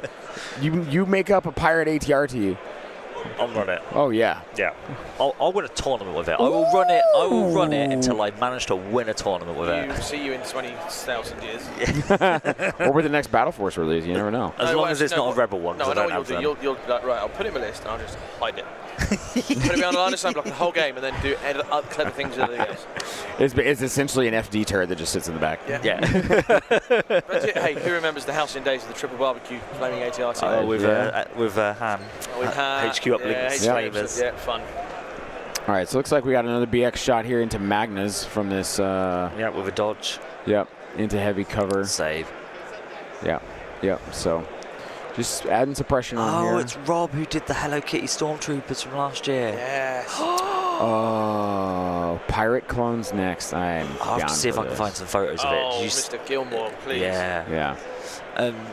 So I saw David Zangel did mention something about Pirate Blood and Plunder. Oh yeah, it's a game. You can do land and sea. Your pirates actually crew ships. Oh, that's really cool. That sounds fun. What's he measuring here? What's he looking at? So he's looking at a B2 shot. And he's moving B1s, yeah? Yeah, just to get a... So I guess his E5S just moving to get this shot into a B2. A rogue crit. Yeah, he's got armor and heavy cover. It's crit fishing. Yeah. It's critical one on the sniper rifle. He's pushing. Oh, that's true. Oh, he almost put him behind that barricade, and then he realized, like, oh, they won't be able to see. Yeah. So I need to move them back around the other side. I think it's only a range 4 shot, though. It's only the heavy shooting, isn't it? Yeah, it is. I imagine Bosk's also, like, any extra wounds. Has Bosk got Hunter? No, he has just targeting scopes. Look at that. Wound on a B2 just from a sniper rifle. Boom, there we go. Now, he does have PK droids in that B2 unit, I think. No, the B2s had Haas. I think they also had... Isn't the B1s on Jesse's side? One of them had a Viper, and one of them had a... that was last game, wasn't it? That was last game. Well, everybody's running slightly similar. I thought it was Trentus was a Viper and PK on B2s. Jesse has, B2s just have Haas. Yeah. His B1s have E5Ss and worker droids. Yeah. So. How do we not get the other counter to the ATRT? ATRT! The bark! I can't claim credit. Alex Van Uyker, that's for you. Oh my gosh, yeah, because then you have two. Oh, the pasta. Rob Hobbies be taking notes right now. And oh no, the barks and the arcs. You got the arcs. Pirate Arcless. Yes. Pirate. And then when you play, you're I'm playing my Gars. I'm playing my Gar list. I've cloned Bob. The vast, it's a Gar. It's me. All right, so just more B1s moving over here. Now. Oh, that is so true. You've got to play Captain Rex. Captain Rex. Captain Rex. And his barks and arcs. So are these... Sorry, that's tickled us now, isn't it? I've got down a rabbit hole. Captain Rex. They call me Captain. And what ship would you be representing today? The Relentless. So what do you think he saves those PK repairs on? BXs? Yeah, I mean, Not your B2s? Yeah. I don't think you mind spending it on a B2. Right. If your BXs are safe and okay. I mean, it just comes down to the timing of when the wounds are taken. Right. If you can if your BXs are like fine on turn 3, then you can probably start spending the heals to heal B2s. Okay. I don't think he needs to worry about it, but if he spent a heal here to heal that B2, yeah, sure. I don't think it's a bad thing. Yeah. But yeah. Yeah, because I was just wondering, because the B2 took one wound there. Yep. You still have a full unit, so you're not all that worried. Use it the moment you lose a model. That way you bring a model back. That's usually, if you had lost a model, then you bring one back at least. Yeah. If it's a wound, then I'm probably okay. We got a maul. Oh, lovely. It's like he's threatening that middle point. Yep. Yep, double move there. I think what he would have wanted to do is the reverse of Yoda from last game. And kind of go to the big circle building on the left-hand side. So if he double moved this way, so from where he was going diagonally towards the left, the big circle. Big green circle building. And then he'd be threatening the home point of Jesse on the left. Yeah. But then could also jump to the right if needed. Yeah. But I think with the way Jesse's come around with them B2s. Well, and it'd also be hard from right there, because Jesse has his BXs, straight north behind in his deployment, so he could swing them round to the right and then have shots straight at Maul. Which is why I think he's got this safer route here. Yeah, I think that's a good call there. And again, Maul's going to be able to jump up, saber throw, jump back down. Yep. So especially as things start getting closer there. And then Geonosians and Maul securing that centre point. You can see why this list has done 6-0. We up? Yeah, both are 6-0. Yeah. And then Bosk is doing his line and wait here. Is that? I think so. He has a fat stack of aims back there, but I don't know where he's gonna spend them at. Is it 9 activations? 9. I think he moved everything out of range. Because they're effectively, I think they're just doing a cleanup now.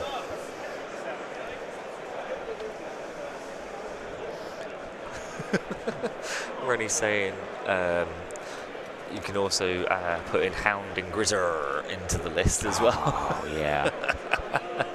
Well, based on. Yeah. So measuring within one, or it's within one, right? Or at one? It's at 1 for intercept. Okay, so he's checking there to make sure he can. Good. I think he's good right there. Yep. Yeah. And he's telling his opponent, "Hey, I'm at 1 here." Yeah, and that telling people board state is such an important thing at this level of play. Yeah. I'm at range 1 of scoring. Now, if they kick that table over and knock it or whatever, and the models jump, you know that if you then go to remeasure it, I'm not in range anymore. Right. I declared that I was at range. Yep. And you were made aware. You agreed. Yep. Especially on a scoring position. Yeah. All right, we got cards going into turn 2. Oh, Boss didn't shoot. I don't think he could shoot anything. Yeah. I think he was out of range. It's the underestimate our means, and I missed what the other one was because he took away very quickly. Yeah. I'll go find it. It was Maul's. It was the I one. It's where it's just Maul's eye. At last. Yeah. I'm like it's his eyeball. It's Maul's ball. Maul's eyeballs. It's so he can take the wound, so he can start getting that action. Yep. So he can start threatening the scoring point. Yep. Last we shall reveal ourselves to the Jedi. Last we'll have a revenge. It's Captain Rex and his bad patch.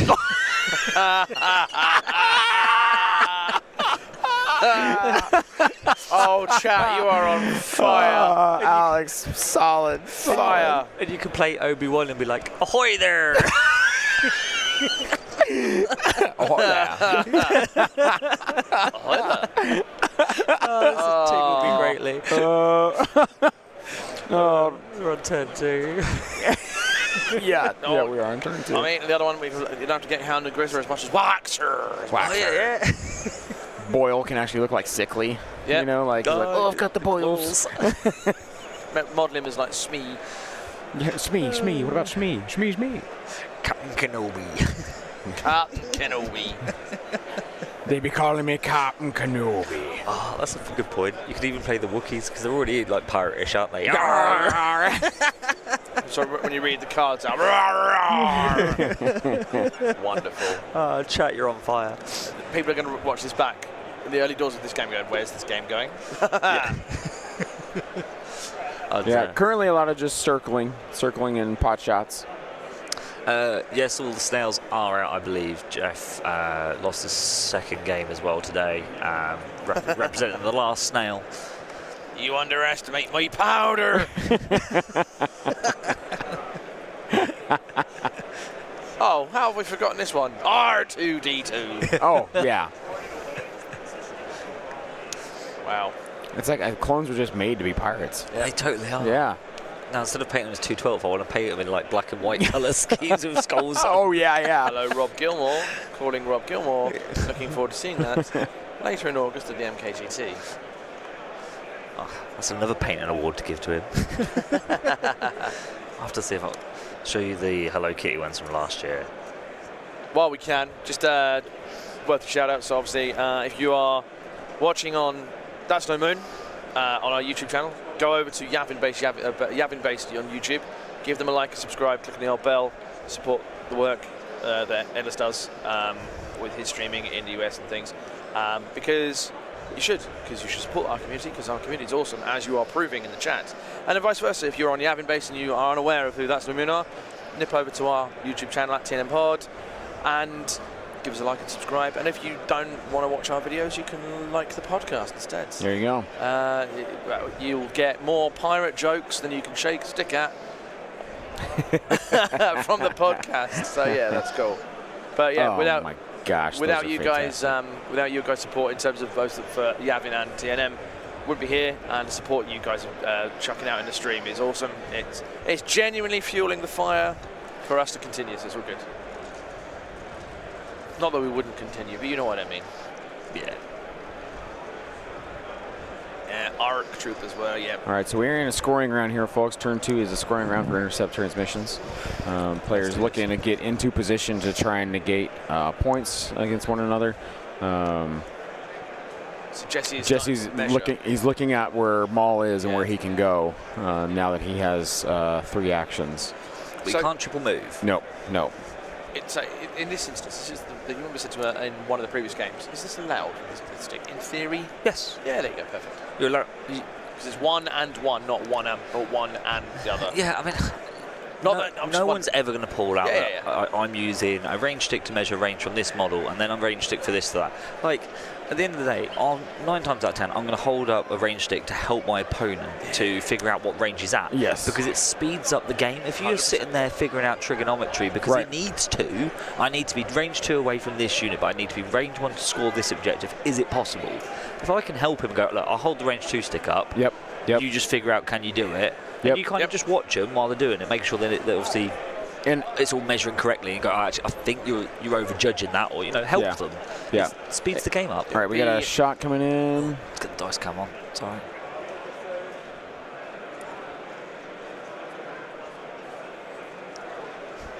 So 2 crits and a hit. Or 2 crits. Takes out 2 B1s. Those B1s that were over... 2 more dead B1s.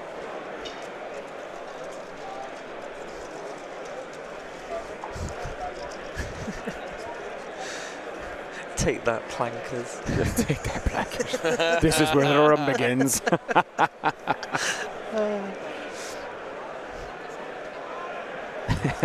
I think I know what we're gonna type in the chat for the next giveaway. Talking about which, actually, did you declare the giveaway? Did you give the last one out? Not yet. We've got about 15 minutes. But what was the word? EXD. EXD. There's a few more coming in now. Yep. So EXD. Type EXD in the chat. We are giving away 2 black noise dice. We're giving away a General Grievous Alt Art World Open Qualifier card, a Geonosian Alt Art card, which I don't think has been. That's for Worlds. That's the Worlds one. Yeah. And then a foil Dooku Vol Dooku with the, and it's the Dooku with a Sarge card. Yeah. Yes. It's Yeah. the new one. Yeah. So foil that. So that is all in one. EXD in the chat. That's what we're going to be using to give away, to find someone to give this wonderful prize package from AMG That's no away. moon. You can't win the prize. Don't even try. Yeah, sorry, Tom. Here's one for you. What is a clone pirate's favourite weapon? Clone Pirate's favorite weapon? Go on. Let me see. There's. The TX-130 Saber tank. It's not a weapon. Oh, vehicle. Well, no, I think the ATRT is. Yeah, ITRT. No. It's my saber. No. Oh, I'm disappointed in you both. The rudder. Nah. I thought weapon. I was thinking RPS. Yeah. I'll take me RPS. So that was a good one. Yeah, it was. I'm not denying that.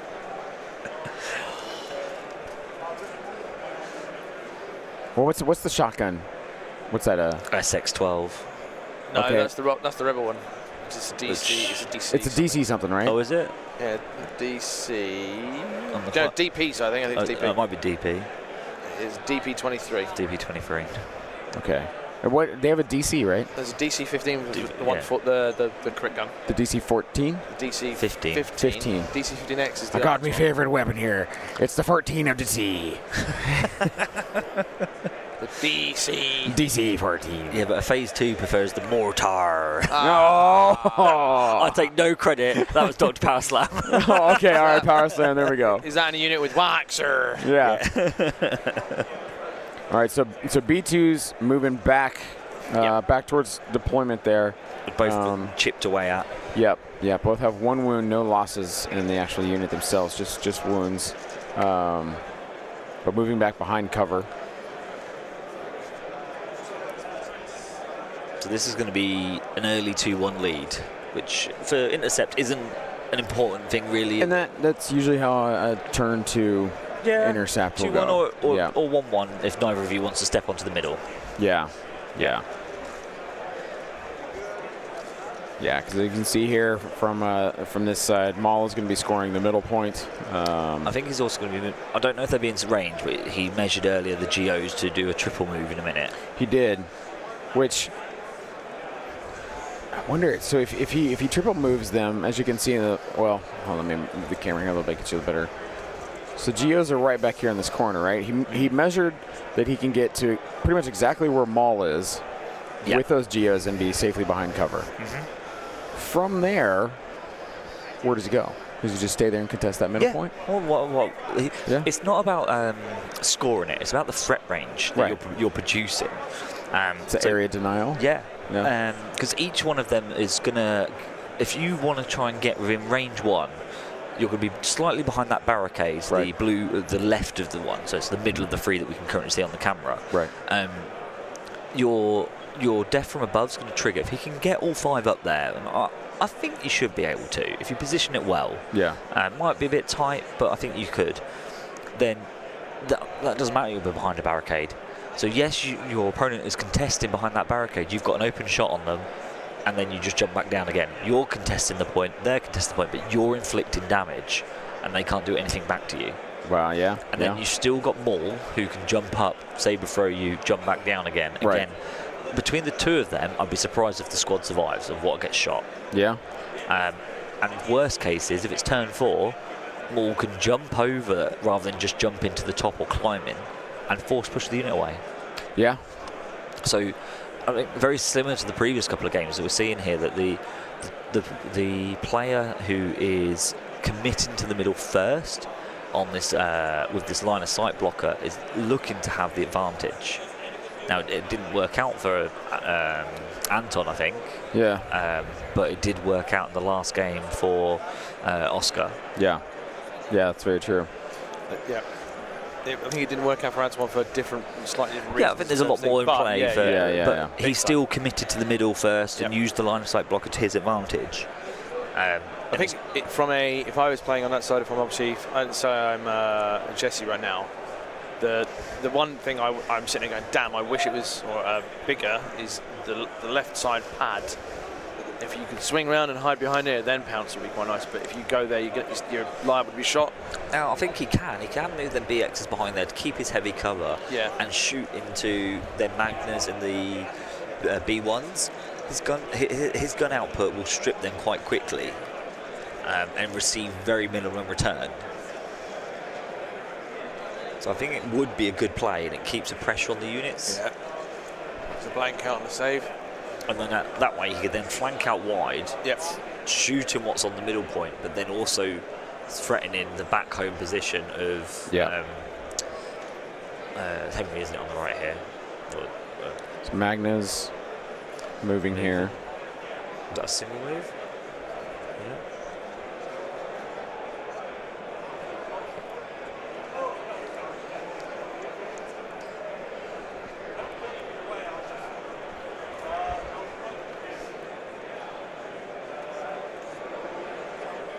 I think taking a shot.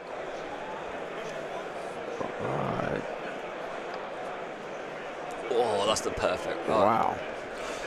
Alex Van Weeke has offered the counter to the. This is one. So we got So where's he picking? B2. So he takes kills one. Kills one. Yeah. Okay. I think here you spend one of them heals. Yeah. Yeah. You bring that. Bring it back and then. Just do bring it back that. on. Yep.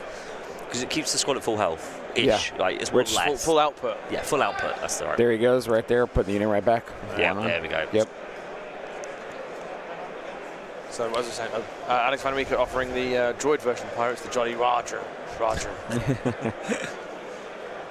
I think that's so demoralizing when you take a unit off and your opponent goes, oh cool, yeah, just heal right back, and you're like, he's back in the room.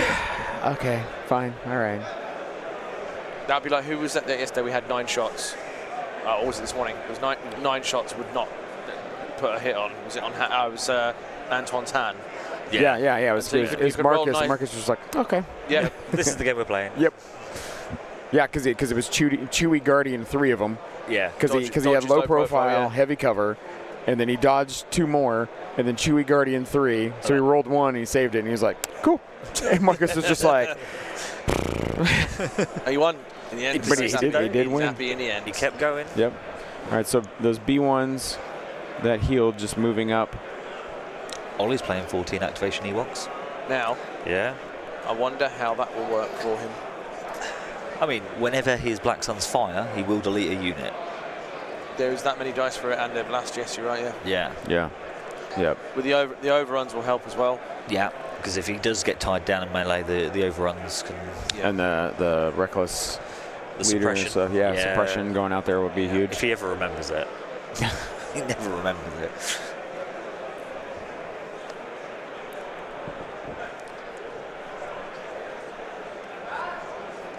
So yeah, there's not been much firing in this game realistically. A couple of shots here and there. As I hear dice being shaped. That'll be there. Yeah, it's the shadow point shake, vigorous shaking over there. The shatter shake. Yeah. You do roll a lot of dice in shatter point. You gotta shake, shatter, and roll. And there's our dice. Yep. One crit. Just one, and one save. Then Magna Guard are on fire. Yeah.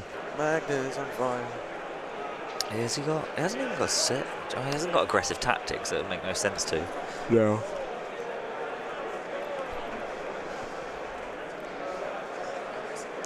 But he's got a generic T series, hasn't he? Yeah. Just generic T series, nothing on it. Yeah. So he can get surges onto them Magna Guards to give them free up saves. So measuring here with BXs is range 4.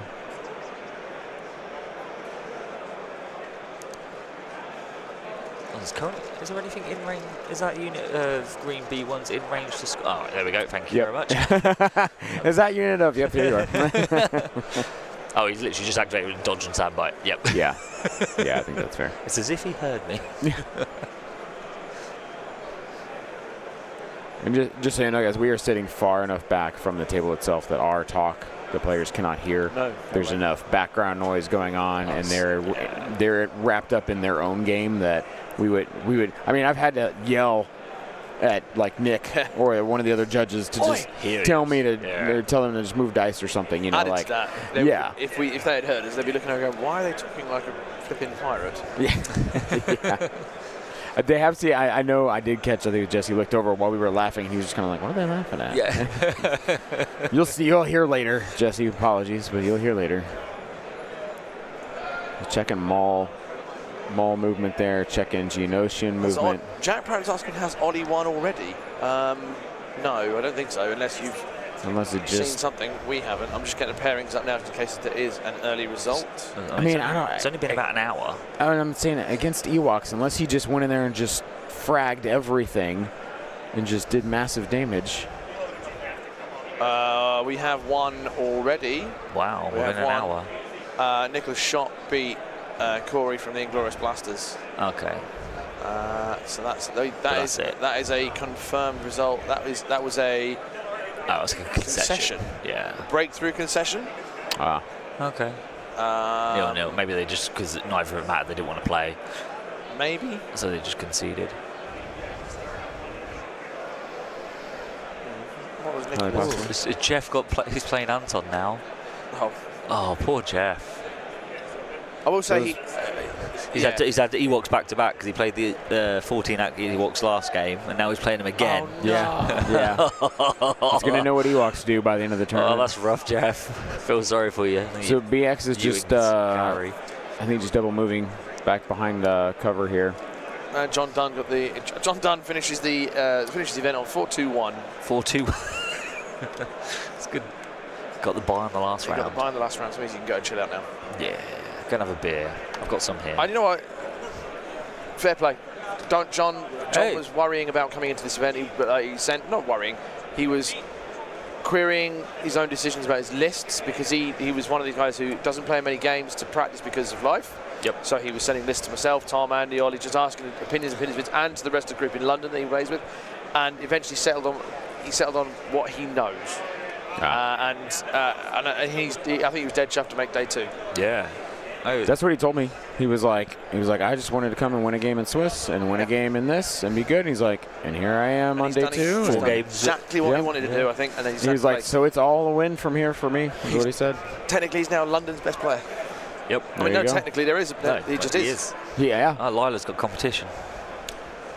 He rotates in the year now, doesn't it? So new season. She's as good as me technically because she hasn't been here. Whoa. She qualified like 8 times, mate. And you qualified how many? I'm here, aren't I? I'm here and undefeated. So B1's just like Ollie. B1's moving up and around. No shots. I think he's getting ready to flood this middle point potentially with where he's posting everything up when the time comes. Trent, you mean?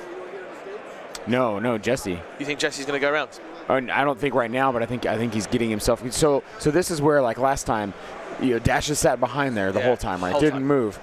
Probably should have moved up a little bit during each round. Now we see Jesse moving a little bit. Yeah. The only difference is in this though, 45%. 45. Yes. There was no cover. In that lane. I also think for Jesse, the damage output at range 4 is very chip from Trent. It's all just critical. Yep. So it's only going to be 1 or 2 damage here and there. And when you've got swarms of B1s, that doesn't do a lot. Right. And I did speak to Barry about it after the last game. Like, why were you so cautious about engaging a gunfight? Right. And he was in his own head, basically, because of the previous game. He engaged in a gunfight with experimental droids, and he said he nearly got tabled, and it wasn't even close. Oh, wow. Yep. Yeah. So that's why he played off more backed off in that second game against. That's why he played the game he played. He said he created a puzzle for Oscar with the Yoda going on the back point and stuff. Yeah. And he said he created the puzzle for Oscar, and if Oscar solved it, Oscar won. Oscar solved it, and that was getting the units on top of the roof. Yeah. So just to remind myself and others out there watching, where was the bounty on him? Was it Kalani or was it T-Series? We don't. We think it's the T-Series, but Cockles will go investigate for check. us just to make sure. And guys, in here just a little bit, we'll be giving away this. We have 3 minutes.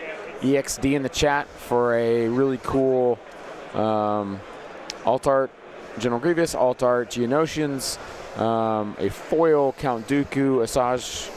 It's the joint buddy command card, and then 2 black nice dice. I think I'm going to try that when I get home and play. What? Dooku and Asajj. Yeah? Yeah. I love Dooku. I want some Geos in there. Asajj, Dooku, load of Geos. Yeah.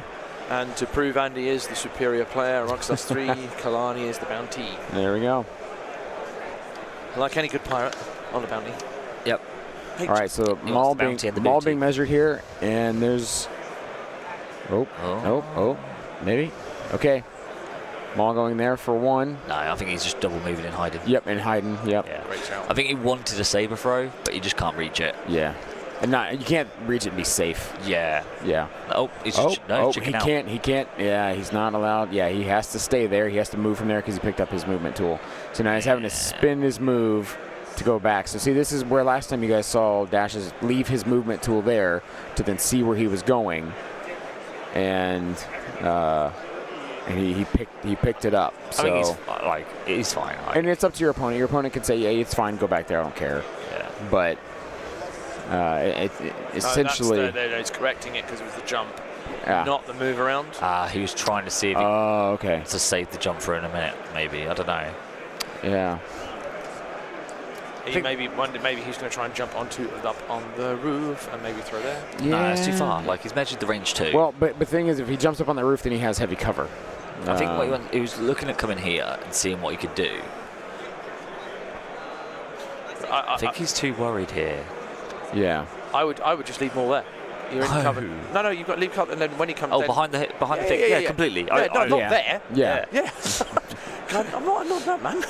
No, leave him. Well, leave and him he's where out he of danger because those BXs that we were worried about before coming around the right from the top of the screen have now all moved left, and now he's got more cover. It's going to take longer to get backed off. Yep. What was on Maul? What was on the saber throw and force push. So no speed. He didn't bring the Geos down. He left them where they were. I didn't see from the other camera angle that they actually activated. Sure enough, yeah. So 2-1. End of the round, turn 3.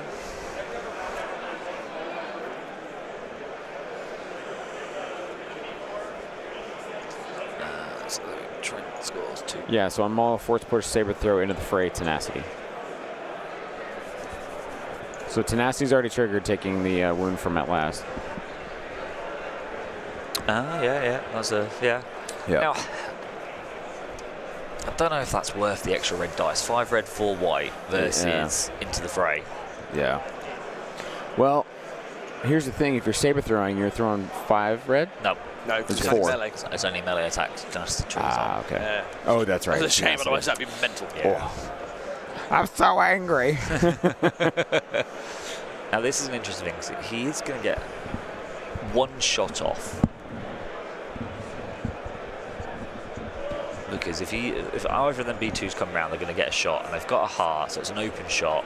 That's going to be a pump load of dice. I don't think Trent realizes that his order token is still out for the Geonosians. I'm sure it is. He should see. We need to probably notify Cammy. And it is the inferior so she can tell. So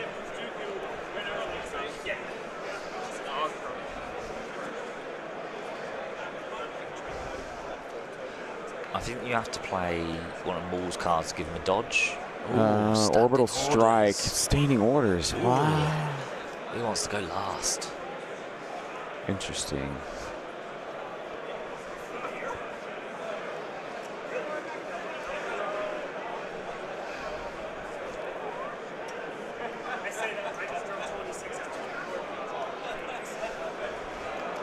He's also left dodges and standbys out, and aims and dodges and surges on the.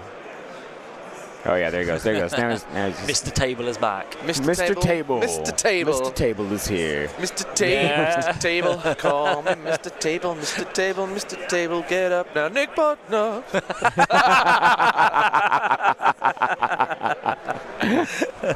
What's that, man? You making fun of me? No. I was singing a song. All right, we were at time. Singing your praises. It was a song. You've got like Dr. Jones by the Aqua. It was Mr. Table, and then Nick Butner at the end. Cockles, we are at giveaway time. We are. All right, Cockles is going to look through the chat to find who we have here. EXD, I'm looking for. EXD. Well, I say I'm not looking for. Yeah, but anyway. Bear with. All right, so lots of orders going out here. Surges, surges, surges. You get a surge and you get a surge. Are you ready for today's winner? Well, it's not today's. It's This winner. this This winner. game's winner. Rock Farfar. Farfar. Rock Farfar. Rock Fafa. Rock Fafa. Rock Farfar. Give us a boom in It the was a chat. Rock Fafa. Oh, no, that is. Robert Svensson. Robert from Sweden. Is it? I believe it is. Yeah. Rock Fafa, give us a boom Rock in Farfar, chat. Give us a boom. Boom. For you have won. Yes, you have. Rock Rock Farfar. Farfar, if you can confirm who I think it is. Is that Robert from Sweden? There he is. There he is. Rock Fafa. Lovely. Yes, it is. Yes, it is. So Rock Fafa from Sweden. Yep. So the Scandinavians are clearing up, it seems. Yeah. So I will give these to Cockles. Cockles will I get will those post two. it. No, Andy's posting. oh, yeah. Andy's posting. I'm doing that. Do you need him to? You know where we are, Robert. In fact, you collect them. Collect them. You can collect them if you wanted to when he goes to MKGT. He can come collect them from Up to you. MKGT. But or Robert, I can post them before. Robert, get in contact with Andy. There's Rune Larson's, by the way, as well. Where? Rune. This one. Yeah. I'll do Write that it in a down sec. for me. Yeah. Oh, here. Otherwise, they might just have suddenly disappear into my collection if they're not written. Cockles, do you have a marker? I have a pen in here. I have a marker. I have a marker over here. Oh no, I've got a pen. I've got paper. Ah. Yeah, then I was thinking you just slip it- write. and then slip it in the baggie. I was thinking you just write it on the I was bag. just going to write it on the General Grievous card. Right Yeah, sign it. Andy Love. Carroll sends his regards. Love. Oh no, to pass autographs to Zane and Cockles and Andy. Love. So Dude, it's a great giveaway, honestly. Oh, we've just crossed over 300 viewers now as well. I've been sat there watching. I was like, oh, we're still Oh, like 10 most away. excellent. 307 right now. Yeah. Love that. Love that. Love that. Rune. So Maul now moving right back where he was. Yeah, I think he wanted to try and measure, Yeah. and then obviously his opponent said, look, you've lifted the tool away, you can't now undo it, Yeah. which is fair enough. That's the rules. Rock Farfar says he'll collect from you. Pick them up from the UK. Yeah. You're welcome to, man. I'll hold on to them. You won't play with them, obviously, and waste out the good rolls. Oh, I'm going to use them dice like there's no tomorrow. Did you not see them roll on screen? They were crits. I did roll them, yeah.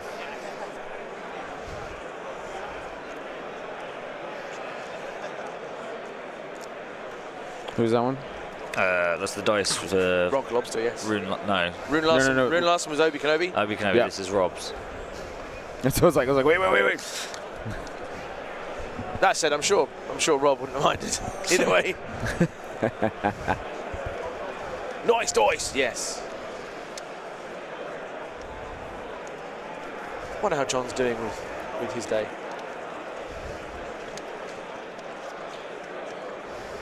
So I think this next one we do. That's those two plus the big mat. Do we want to do that? Because we can do these two Tomorrow. in the first game tomorrow, Yeah, and then and then we have finals yeah. here. Well, we do this one finals with the big mat.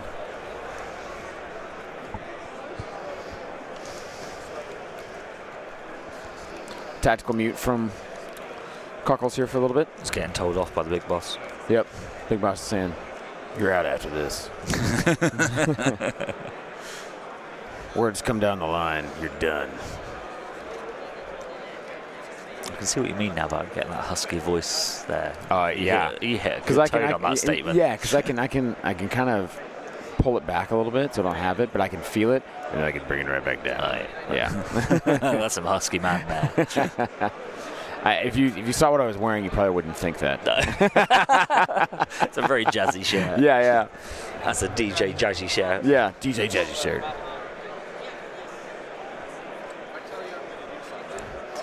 I think the games do still start at, what, 8 o'clock? 8 o'clock, I believe so, yeah. 8 o'clock Central tomorrow. And tomorrow is top 4. We will have one of the semifinal matches on stream here. Yeah. We will have a different table. Then that game will finish. We will swap tables, put a new one out, and then have the final here on stream. Is that Holly Miller is in Austin's mum? Yes. I'm not quite sure how Austin is doing in... Is he in the doubles? I think he's in doubles. He's in doubles. Yeah, I think he's playing double. I saw him over there earlier. I had a walk down there earlier between game 1 and 2, and every table looked like everyone's having a laugh. Yeah. Which I think is what and doubles that's what doubles is. Yeah. Doubles is absolute jank, just a good time. I walked past one table, there's 6 fluttercraft. Yeah. I don't doubt it. I think LVO last year, I think I walked by a table, there was 8 74Zs out there. Yeah. And I was like, cool. That's a lot of that's a thing. Yeah, a lot of speeders.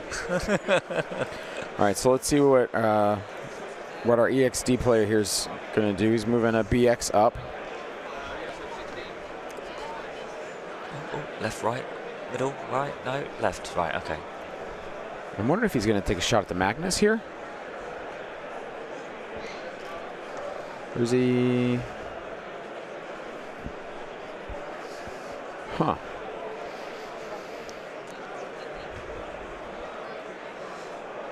Yeah, the format does look good. 'Cause they're saying that they get missions assigned to them.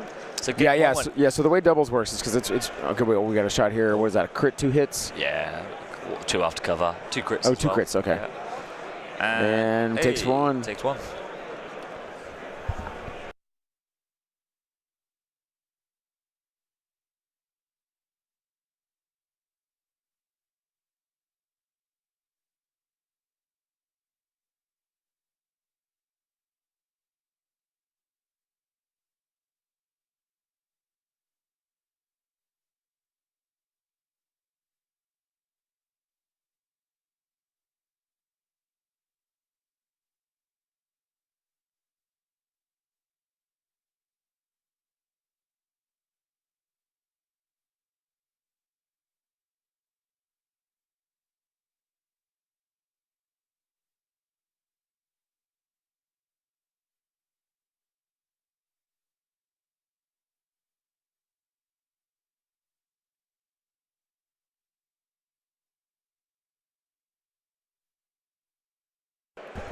Tactical mute. Sorry, guys. It's a TM. Yeah, if you lose sound, it's because we've purposely muted to have a chat either with somebody or about something off camera here. So the reason was we had Hank, who is Mr. Adepticon, pop over.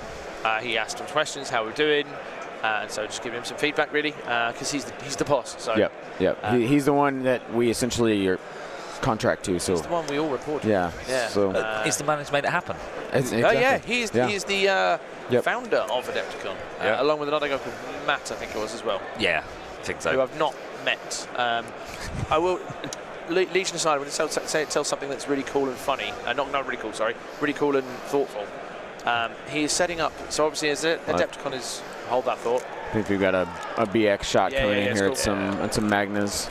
It's a range-free shot as well. Yeah. He spent a surge to do speed-free to get there though, so there's no tokens on this. Okay. Just whatever lottery we get. Straight roll. Yeah. Absolutely, that's fine. I think he's looking to see who all he can see.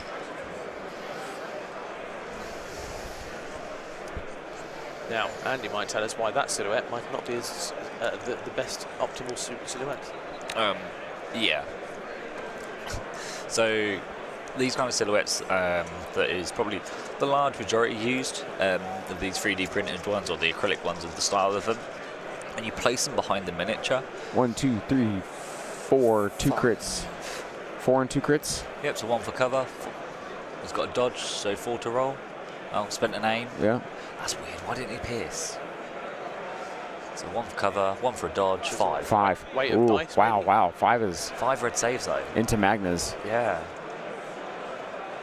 Oh, look at the surges. That's 4 surges. No, it's 3 surges. 3 surges and a miss. blank. Oh, And yeah. That's 2 dead Magnas. Oh, Oof. what a shot. Nice dice from the EXD. So to go back to the silhouette point of view, when you use them thin ones kind of style, you get to see from the mini being behind it. So you might be able to see the silhouette, But if you then bring that slightly forward, you might not actually be able to see it. Like I'm talking about, with the times where you clip the silhouette. Yep. So if there are other silhouettes available out there where they're a cylinder style of the model, and they're the same height and they're the same size as a base, and they actually help represent the size of the silhouette properly. Yeah. The downside is it is a downside. You have to mark the miniature using speed tool, take the miniature away, put the silhouette down. Right. So it can be a little bit more painful, but it's no more painful than when you're trying to. You've got a clump of these models here, and you're trying to squeeze in a silhouette behind something. Yeah. You still have the same issues. Yeah. It's like TTS. Yeah, but you get a true representation of where the model physically and its silhouette is. Yeah. So just what happened there. Trent decided to move that Magna behind cover, behind line of sight blocking, to not lose his last Magna. BX is moving forward here. Probably going to take a shot at these B1s, which could be pretty devastating. Whereabouts did he hide him? Is he with Maul? Where did he hide that Magna Guard? Directly behind the those stacked barrels. So that last Magna Guard, you can see his head just poking out over the top there. Oh, right. But that's not. Oh, but he's using the wall as a line of sight block. Yeah. So he's got the central point there. 2 hits and a crit. Yeah. Into Two B1s, I'm thinking. Yeah. Bye-bye. Yep, 2 dead B1s. Expect nothing less. Yep. So just Now, back. Trent needs to be careful here because this is only turn 3. Yeah. And he's starting to lose the attrition war. Yeah.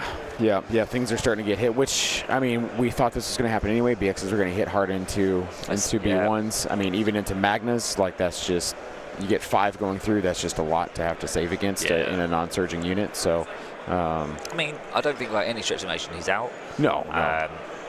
Especially Maul is still a game changer. Maul can still do things. And he's still got Bosk. He's got a good gun platform. He's still got them Geonosians. Yep.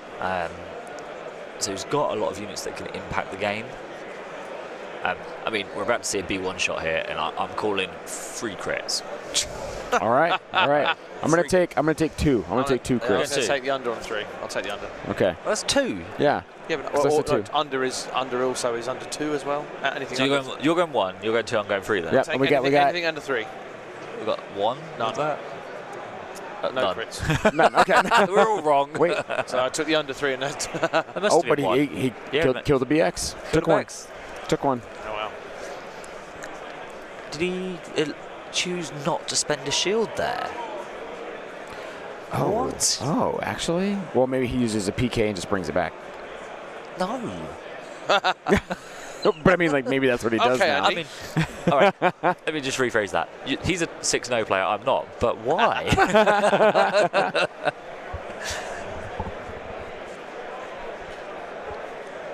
Oh, can he bring him back though? Did he not bring a B2 back earlier? He's got 2 medics. He's got 2 of them. And so B1's moving up, I think, to try and get a shot back at the B1s who just shot at him. Well, these are just naked B1s. No, they have E5Ss. Oh, they do, don't they? Yeah. Yeah. He has E5Ss with the PK on them.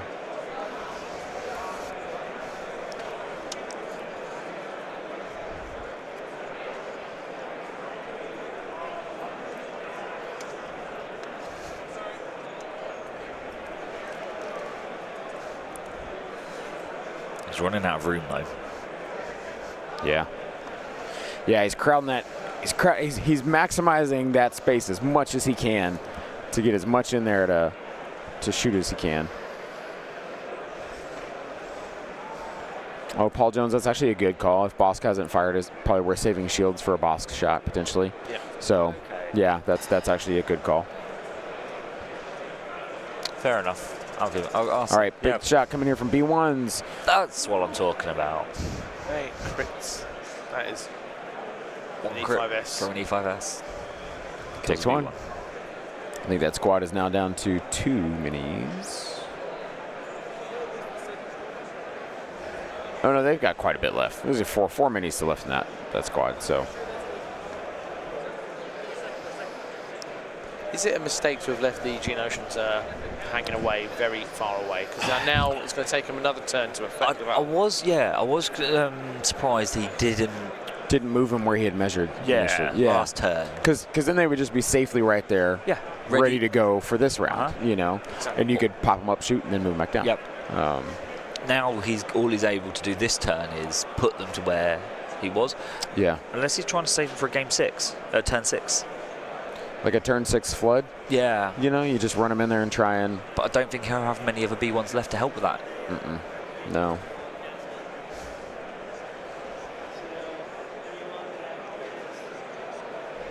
Speaking of, looks like he's moving his B1s around to take a shot back at the, let's see, what is he measuring to there?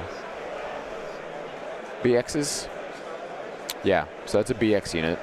So BXs all have the purple, blue bases. Lovely paint job, by the way. B1s have that yellow. So. It's an interesting colour scheme. Yeah, I'd say that's a rather experimental colour scheme. Whoa, look at that. That's 2 crits. 4. And wow. 4. Okay. Dice. Oh, he's got. Is he going to spend his shields? I wonder if he's looking at that. Is he looking at spending the shields, or is he just going to roll it? Oh, if you roll this and then blank, how bad are you going to feel if you die with your shields up? You go to Droid Heaven and say, hey, what were you doing? Yeah. He's measuring well so he can shoot.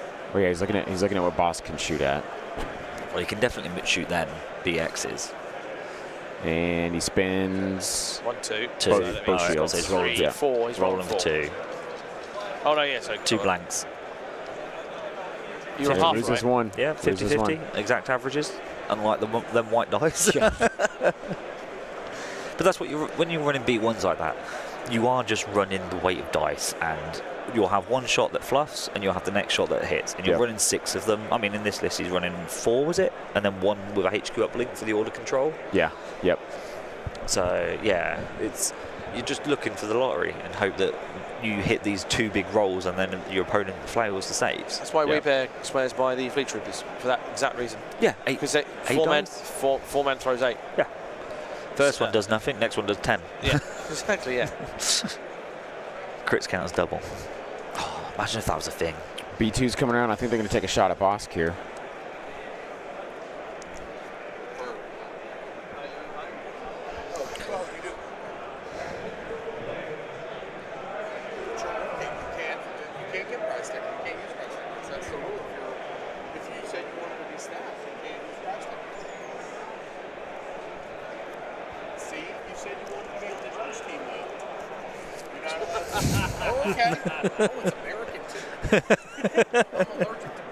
All right, so we got a crit and a hit. He looks like he makes the save.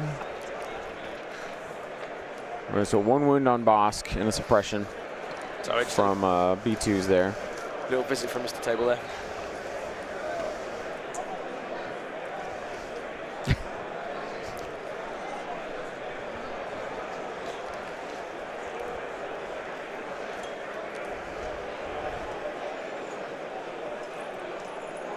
If we were to speculate, how much time has passed if we were to speculate? So when I started it was when we started talking, it was like an hour and 3 roughly left. Okay, there we go. Just about an hour-ish. Yeah, I mean, it's not too bad. I mean, players moving fairly decent. And I mean, things are going to move a little bit quicker. I could be 5 minutes behind, I could be 5 minutes early. Yeah. And then there's the variance on top of that. Yeah. Another big All right, we got a shot here. This 1 crit, 2 crits. Yeah, so 5 in total. Saves 2. Saves 2. Nice. Nice. That's on that same unit, I believe. Is that the squad dead? No, it's only 1 dead. One left. 1, yeah. Leader and no, it's purple. That's a B1's purple, so I think it's just the leader. Leader. Is that not the heavy weapon just here? Here, let's see from by this. the positions corner. Yeah, I mean that's the sniper rifle itself. So there's 3 of them left for purple.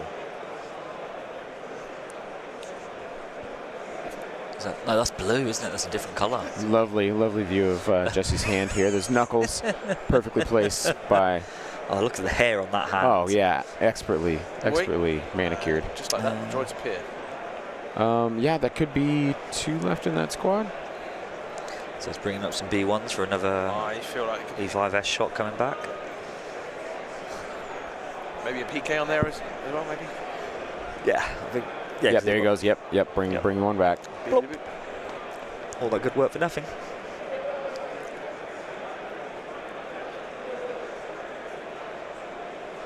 So that is 2 charges left.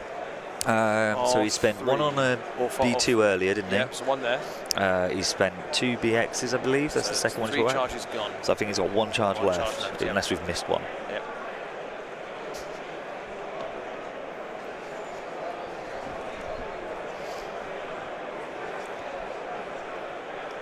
All right, so he's moved the B1s up. I think he's taking a shot, potentially at the same B1s he was shooting at earlier. There's not really much of them left. Yeah. Just the one one crit. And then 1. He's rolled 2 there. Oh, it's on the other unit. Oh, he shot at the like black and maroon unit there, kind of off to your screen there behind the turn 3. But he was shooting, so Jesse was shooting at that mostly brown unit, and then he just took a shot at the black and red unit, which only took 1 mini I'm hoping Boss loss. comes around this corner and kills them BXs. You know, I think that would be the play to go for, because there's only 3 left, and I think he can do it, especially with no shields. Yeah. So He's measuring something. Etienne, I'm wanting to say that Jesse is one of your local players, for the love that you're showing him.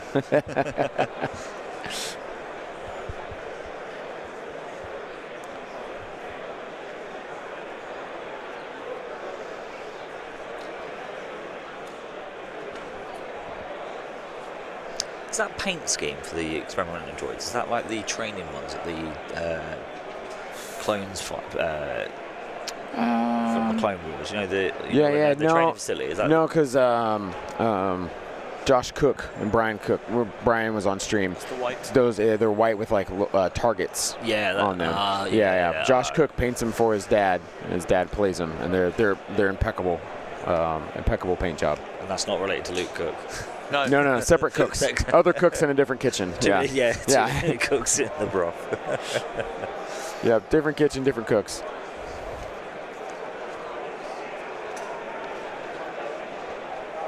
This is the last round of today. Yes. Yep. We're only doing 3 today. We're doing 2 tomorrow. Or is he looking to see if he can get up there with Bosk? I don't know if he can. I think that roof is too slanted to put some chewing gum or blue tack underneath the base. I heard of a player doing that. Yeah, it was. I think was it Cockles? You were the one that told us that. You had a player that put chewing gum underneath his mini and stuck it. It's Nicky, wasn't it? Should have told him to jog on. I was too kind. You are too kind. I would have been. What the hell do you think you're doing? That was. I was still new to tournament format then. Yeah. I say new. I was still a novice to tournament format and tournament etiquette. I should have said jog on. I didn't. He put Bobber in the middle, so Bobber stayed there. Bobber was able to do things. If Bobber doesn't stay there, I might do all right. But hey ho, these things happen. You live and learn. Measuring range 4 here. So Bosk's gun is what, 3 to 4? 2 to 4. 2 to 4. Okay. I think what he's measuring here is that he's going to try and nope. I thought he might be moving backwards to get the shot to keep the B1s from being able to move forward and shoot. I know he can spend a surge. Yeah, so this is what I thought he'd be doing. Hold the horses. Did you see where one of those 45 positions is? Right. You see the barricade? Yeah, up underneath. Underneath. Yeah, that's what we were saying earlier. So blocking line of sight. I missed it. Yeah, it's using it to block line of sight. Yeah, because he deployed Maul there and put a silhouette behind him to see if he could even see behind him. So I missed that bit. That was 1 from Boss. All right, here we go. Oh, hello. Oh, 2 crits. 2 crits. No, 3 crits. 3 crits. Yeah. Surge. 3 crits. Nice. Come on. PS1. Suppressive, not bad. Kills 2. 2 down. Pierce. All right. Oh no, he's got a surge on the BXs, so he only takes 1. I just saw him take the surge token up. Ah.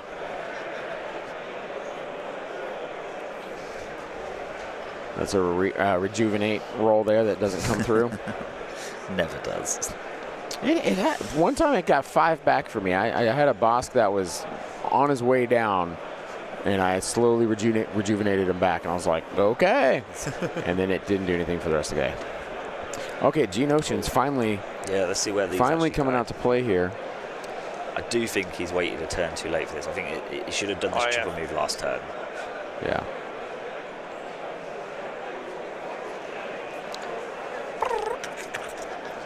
It's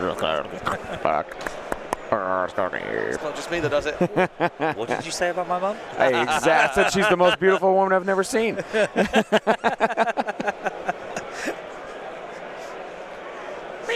what the noise is there. All right, click clack. Oh, don't place that one there. He might get shot by a silhouette. I was going to say, is the silhouette the same on a Geonosian? Yeah, this is normal trooper. Yeah. So yeah, I mean it could. So you're talking about this back one by the order token, correct? Yeah. So maybe moving it over towards Maul. Yeah, I've said them all, or just in a pyramid shape with the other two. Like, there's a chance now that then BXs can swing to the right and just clip that one wing off. If he does, I think he'll definitely be able to fit all 4 on top of that turret. Yeah. So he actually helps him. Yeah. All right, so we are cleaning up here. End of turn 3, going into turn 4. Scoring round. Turn 4 is a scoring round for sure. Should be an exciting part of the game. I'll go. Yeah. Oh, because they probably won't forget to tell. I'm going to confirm what scores. What is it? I'll find out, see what when they say. Well, What? they're not scoring yet. They're not scoring yet. Oh, you just said it was a scoring round. No, we're going will into turn be. 4, Oh, which is God, a scoring round. Jump in the gun. It's like you've been here streaming all weekend or something. It's as if he knows how to play the game. Yes, I have been. Yeah, no. I know this game. I play this. My brain has gone down a little bit. No, it's fine. I just misheard. Beer cart. Ding-a-ling. Ding-a-ling.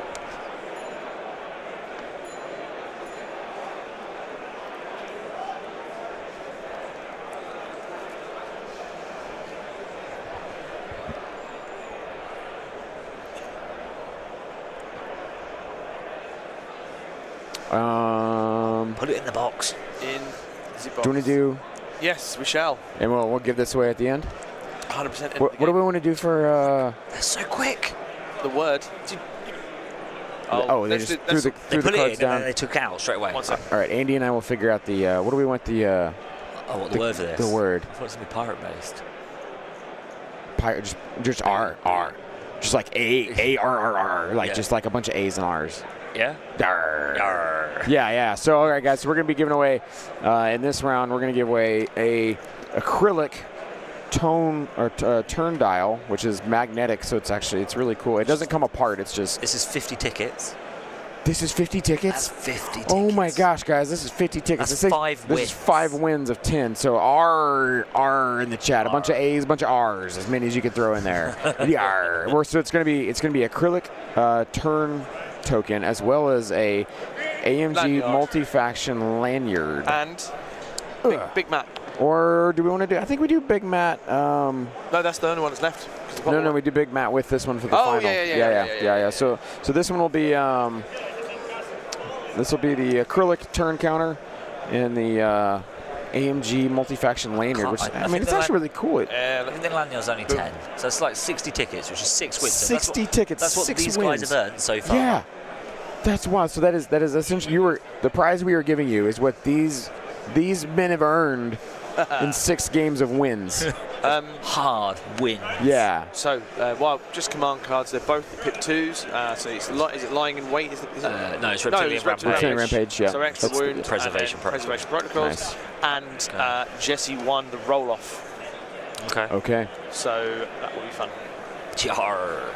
Yar, get the R's in the chat there. This You be a throwing good them game. down, me RTs. I'm loving all the emphasis, the different emphasis on the R's. Like there's some people that are kind of like Dar. Oh, we've got and there's some people that are GHs "Ar." at the end of the Yar. Oh, that's like "Ar." That's the guy who's saying R and then gets run through. He's like "Yar." Now, I'm going to assume the preservation protocols here is just to get dodges out on the units so they can move up and contest this middle point. I think so. I don't like this at all, though. Because this card here is a big win against Maul. Yeah. Because if Maul's engaged into a unit, then you play this card, that unit can then just get out, shoot Maul, and you can't do anything about it. So yeah, I think if you wanted the Dodgers to move onto the centre point, concede the initiative and go for Roger Roger. He hasn't played it yet. Could he jump Maul over?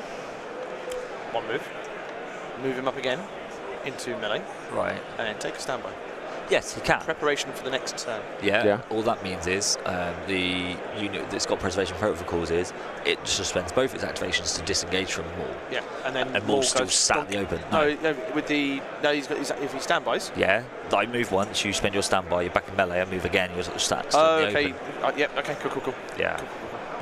Yep. Could he? No. Well, the bonus is though, if he is that far in, with the move and he can move, he could maybe go into another unit that doesn't have the activation. Potentially. That's but then that unit's probably not been yet. So if you go too early. Yeah, so you go into. I don't think Maul's jumping over. No, I think it's an option to maybe. I wondered if you're going to be if you go super aggro. But then BXs have just cleared off 2 suppression.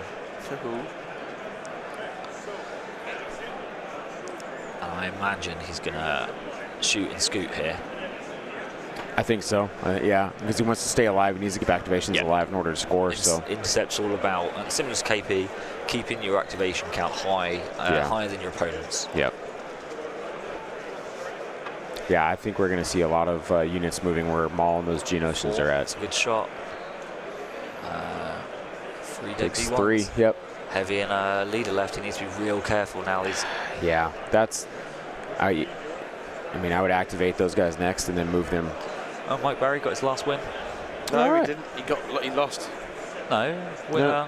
Winner, Andreas Roeder. No, look at that again with your eyes. Winner is the top line. No, it says winner. My eyes.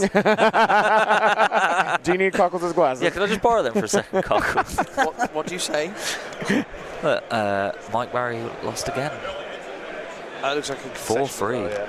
700-0. When you say 4-3, do you mean 3-2? No, it'd be 4-3. Oh, he's 4-3. Sorry, it's 4-2 at the moment. I thought you were reading that there. Oh no. And it may just be like, Mike. After that last game, or after his first game loss, he was kind of hesitant to play again. Hello. We have another one. 5-0-1. Mikolai Lucky Matsuniniski. Yeah. Apologies on pronunciation. Oh, go Poland. It's now 6-0-1. Okay. And that was the. That's fine. That was a 5-0-1, 5-0-1 Ooh, wow. Yeah. Okay. So we've got one of our potential semi-finalists. Yeah. I dare say Poland. Mikolai is one in. for Europe. There you go. Yeah, Mikolai's in surely.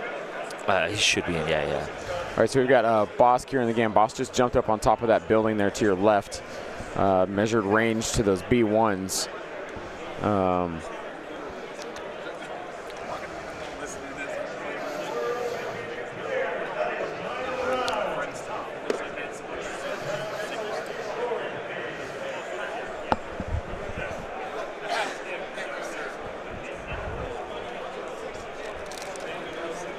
Score is 2-1. Yeah.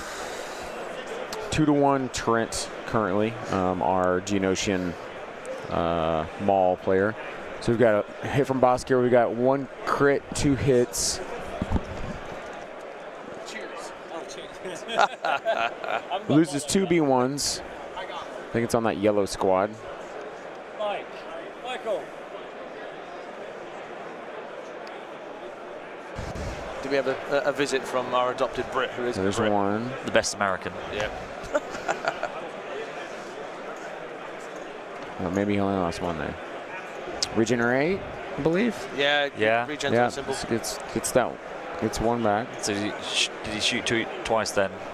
I didn't see him shoot twice. He only shot once. And then he jumped back down.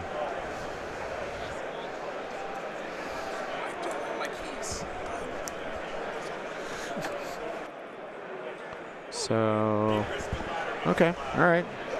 Not much there from Bosk, unfortunately. You expect. Did that just deflect off cover? Did it? Yeah, he only killed one from what I saw, and I didn't see him roll a second attack. Has he forgot that? Or? He must have taken. But he had to, because he takes a wound to make a speed 1 move, right? Yeah. But he doesn't. Yeah. Did he do a move, shoot, move? Maybe that's what he did. Where's Boss currently now? Is he He's behind back that wall down. Again? Yeah, he's back behind He's on the roof, isn't he? Oh yeah, he's still on the roof. Yeah, you can see him. Yeah, so he's done a move. So he moved. He got up, move. moved, shot, and then he moved back. So he took that wound. That's why he rolled 2 regens. He got 1 back. So he's still on one wound here. Interesting, he didn't go for a double attack move. Seb says climb shoot move. Yeah. Because you wanna. To me, you want to take out activations as much as you can. So I would just whittle things down. Especially with the BXs. Yeah, and you have good range here. I mean, maybe he's afraid of getting shot by the BXs. That's maybe exactly it. He doesn't want to get return fire and lose him. Move behind that line of side blocker he made. That barricade. Yeah, that's where I would have. Yeah. I would have lasted with him. Yeah. Waited till things played out, jumped out, shot, and then. Because you can take 1 shot here. Like, I don't think there's anything there that's going to be able to 1 shot you. Like, the BXs are slightly wounded. The BX might. Is that better for you, Cockles? It's a bit clearer, that's why. It was a bit quiet.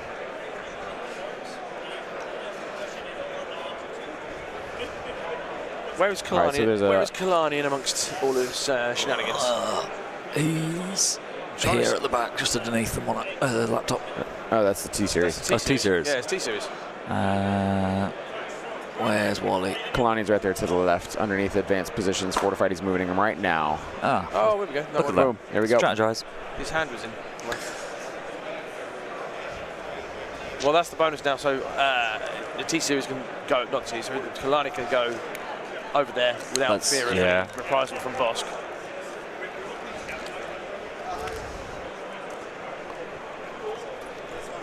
NHS pharmacist says, as a British citizen, I'd like to speak for all of us.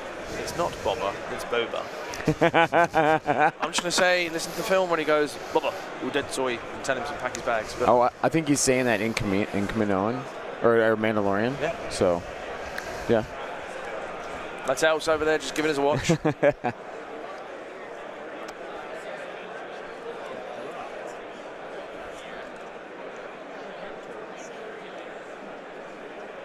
So I think Jesse, they're measuring to see where Maul can get to.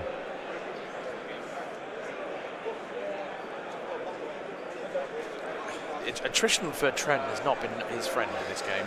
No, he's not. I mean, and what's hurt is the little damage that he's managed to get through. The PKs have just brought him right back. Yep.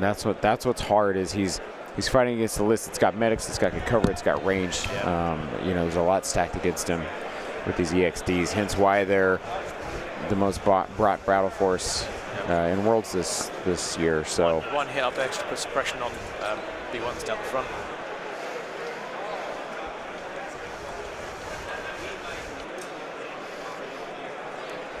Moving the B1s back. Yep. Interesting though, he did move those the unit that's down to the leader in the heavy. Yeah. He moved them behind his little barricade wall that he's made back there, but rather than push them towards the middle to hide them and contest the point, which is where I feel like I would have moved them to. Because you can probably tuck your unit leader in there and be safe. If you lose your heavy, fine. You just need the leader there to score. Yeah. So, because there's a good chance that Jesse's going to start running things forward here in the next round and making this difficult for him. Here's one for you. With the Geonosians behind the wall, / in the middle, tucked away near Maul, their next activation, are they jumping up into the middle and firing down for extra? Yeah. I think they have to. Do they fit? Wow. Well, that'll be interesting to see if they fit. I think they can. Yeah. Right. If they can is a different matter. So Trent going for those B1s in the back, just moving them forward. See, and here's the other thing too, right? That 2-man squad, I'd move them back to your back point to move your other B1s forward to have more bodies. Rotate. Well, the reason we've got them there though is because it's the order chain. That's what starts the HQ. it all. That's the HQ uplink squad. That's what starts it all. Yeah. That chain is getting very small at the moment. It is. mean, he's still got that Magna Guard unit. I don't think he's lost a unit. He's just down to a lot of single models. Yes. Well, on the other... No, he has. Oh, he's lost. He's lost the those purple B1s that you can see. Oh, yeah. Okay.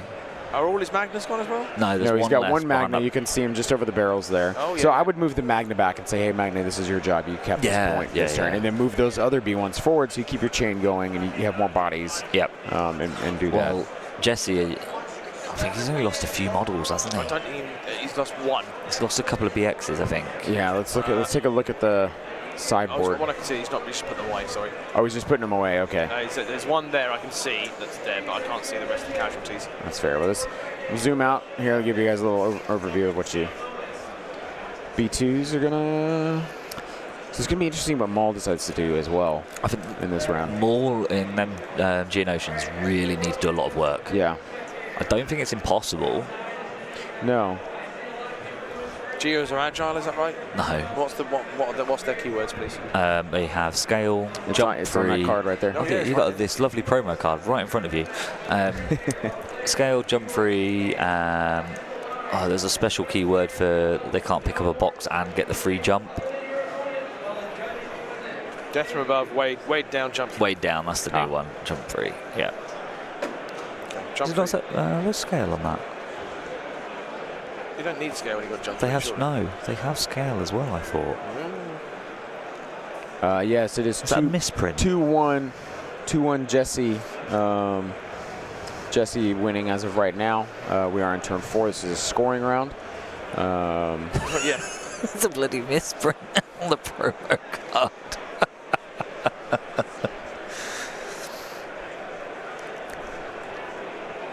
Yeah, jump free, scale, death from above, weighed down. It's okay. Wow. You're going to use jump more than you can. I mean, it's no different to the Chewbacca red save one. Yeah. What? Yeah. Yeah.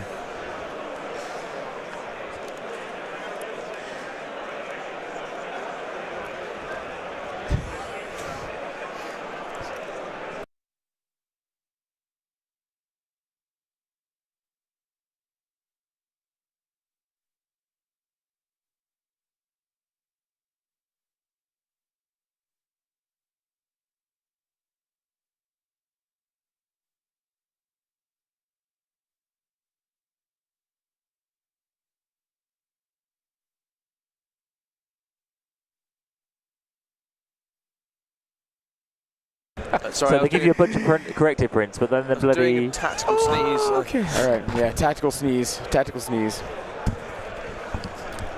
I have a very loud sneeze. None of you need to hit All that right. down your head. Here we go. Here we go. I hear dice. Jesse was getting dice cooking.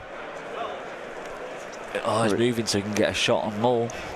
Yeah, he's getting. I think from the other camera. Can you see it from the other end? Yeah, let's see. We Bear wins 5-1-1. All right. Good man. It's a shame. It's a shame we couldn't It's a get long on. shot, but you can see Maul. At least for next turn. Yeah. Timothy Keel beats Ben Smith 5-1-1. Okay. Well, he's still going. Oh, Luke it's Cook's still going. Luke's still going. Matt Evans, Mickey, Anton and Jeff. And our very own small furry Wakolidora.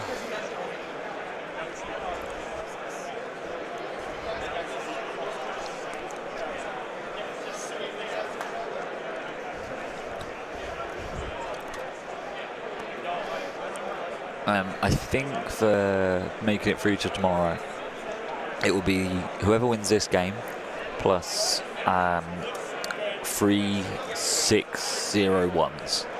Yeah. So only people who've taken a draw. Yeah. Because they're technically higher ranked than someone who is 6-1. 6-1. Yeah. So playing this game was dangerous for these two. It was dangerous. T-Series just moved put them up at here. risk if they didn't. So Shot from a T-Series blanks.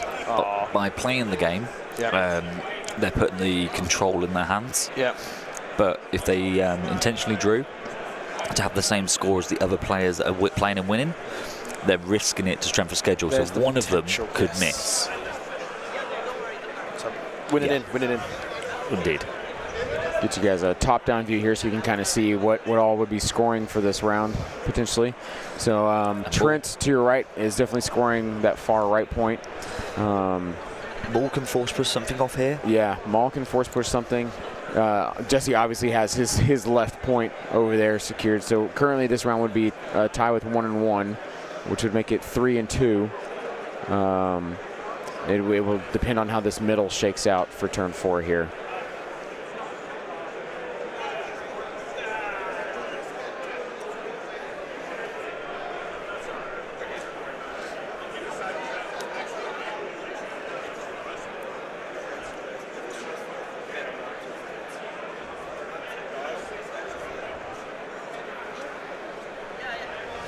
I think players just trying to see exactly what they want to be doing here. I think Trent especially is trying to make sure he's making calculated moves to not unintentionally sacrifice something to a shot.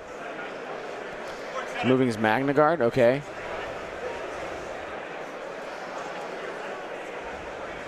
Ooh, I don't think I would move it. Okay, all right, there we go. Okay, if Maul's got that, then the Magna Guard's got it as well. Yeah, so Magna to help contest that point. But I feel like where that Magna is, he's just like a BX. Well, those BXs might be too far back. He might be safe. We've got a little crowd gathering, so there's a TV at the front of the hall. Oh, no way! By the tables, obviously, that aren't on stream. Which they've had there all weekend, and there's a bunch of, obviously, I'm assuming Legion players grab chairs and they're gathering around the TV. That is absolutely fantastic. Absolutely fantastic. If you can hear us, get yourselves a big old selfie and then send it on to, send it on, stick it in the, and we can, We've got the local Mexican that's got the Legion on the bar TV. Yeah. We've got the there's Legion is invading Chicago right now. Yeah. Coming to a TV near you. This fall. Tune in for Star Wars Legion Adepticon World Championships. Just wait till tomorrow. He'll be on the billboard in the Times Square. I wonder if the Mexican restaurant has audio playing overhead. Oh, please do. Like, ahora in Adepticon Star Wars Legion World Championships.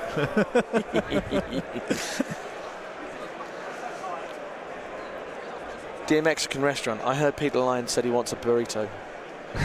And all of the beer, por favor. Is this Maul? Is this Maul moving here?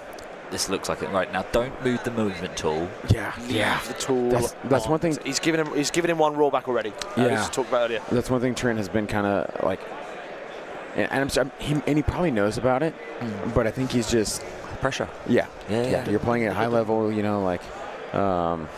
I think as well the problem with that as well, I think that burnt a turn for him and left him. It did because he bent that one to go forward, and the next one he had to go exactly right back to where he was. So is he moving, saber throwing, jumping back? I think it looks like it. Because did he measure range 2 to anything? He's taking his tool away now. He hasn't, so he's definitely moved. Yeah, so he has to commit there now. Yeah, that's the thing about it. Jump, and there's no way that he can't push. And he jumped. So mind you, hang on. Well, he can't jump over that. Things have activated. Yes. He hasn't jumped yet though. Yeah, he just jumped over. Oh, did he jump over? He jumped to get there, I believe. Yeah, that's one move. Oh, nice. So he can't jump over that barricade now. No. But he hasn't rolled yet. Nick, Wadzilla, no, it won't be an all droid top 4. We won't know yet. Not sure yet. Ollie has Shadow Collector. So what is there? So wait, what's rolling? What? Did he have a standby? It must have been a standby. He must have had a standby. 2 crits, 3 hits on a no dodge Maul. Yeah, no dodge ball and a heavy cover. Oh, 3 saves. That's a tank Maul. Okay. Yep. Okay. Yeah. So he must have had a standby there. Was that on the B2s that had the standby? There's multiple standbys here. There is, isn't there? Oh, this is desperate play. If he's triggered multiple standbys, I don't. 1 crit hit. 2 hits. It's another B2 shot. 2 saves. Nice dice. Nice dice. Nice dice from Maul. I mean, that is risky. That is knowing Jesse you had 2 standbys. Going, nuts. Yeah, knowing you had 2 standbys to jump into and going, okay, cool. Is there anything else to shoot? So see, now he jumped now, so he has to go around this barricade. No, oh, don't go back. Okay, I think he's just measuring. I think he's trying to see if he could have made that same move with without a jump. Yeah. And that's something you gotta measure before you take that tool up. What's not gone? That's an interesting point. What is not gone? It looks like there's a BX back there that hasn't gone. Right. Yeah. Leave your tool up, son. I don't think that was a great position there by not for Maul. I think these haven't been the best. Yeah, because I mean, where's he gonna? I mean, you move there, you saber throw those bottom guys. I mean, what you can saber throw the B2s.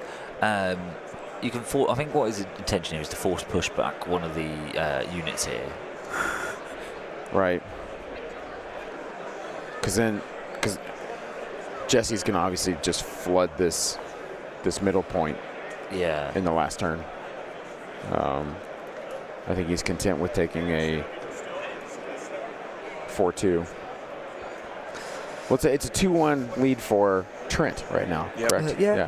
2-1 lead for Trent, our red player. Jesse's obviously playing this game that he is going to score his home point. That's going to be 2-4, and he's then going to flood the middle and flood the home objective. So he's going to win 6-6 on kill points. Yeah. Unless which something real drastic happens, And that's it. Like, Trent is actually on the back foot here. So we got a Maul saber throw. 4. Unless is that a crit or surge? Couldn't want to see. I think it was 4. I think it was 4. It's 4, yeah. Yeah, and that into the B2, so that'd be 3. Yeah. Because of armor. Yeah. B2s. Oh, I think it was.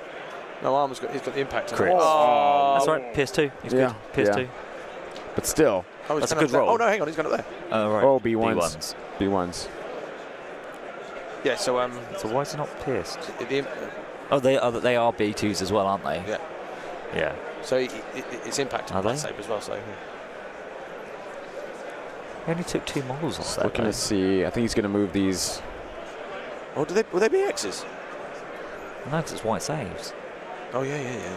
That was B1s in. He's moving to just touch. And they're going to shoot Maul. Maul took a dodge as his third action. So move, saber throw, dodge. I think that's immune deflect. That's what you have to do. Full squad of BXs. That's a 5-man squad. Yeah. Oof. And them Geonosians have done nothing this turn. I don't think has he pulled them. No, he has. Yeah. Because he had to move them there. Wasn't that last? No, that was this round. Wow. Okay. I thought it was turn 1, 2, 3. So he's done nothing this turn 4. Oh, okay. Oh, that's Maul's token. That's right there. That's Maul's. Yeah, that's Maul and the Magna Guard's token. That's there. That's Maul and Magnus. Yeah. All right. So he should have a Geonosian. Right. Thank God for that. But here's a shot. Here's a shot coming into Maul. Yeah. From BXs. This is extra dice or an aim. This could hurt. Extra dice. Crit 1, 2, 4. hit 4. 3. So a dodge 1 to 2. It's got an aim. I'm hoping. Yeah.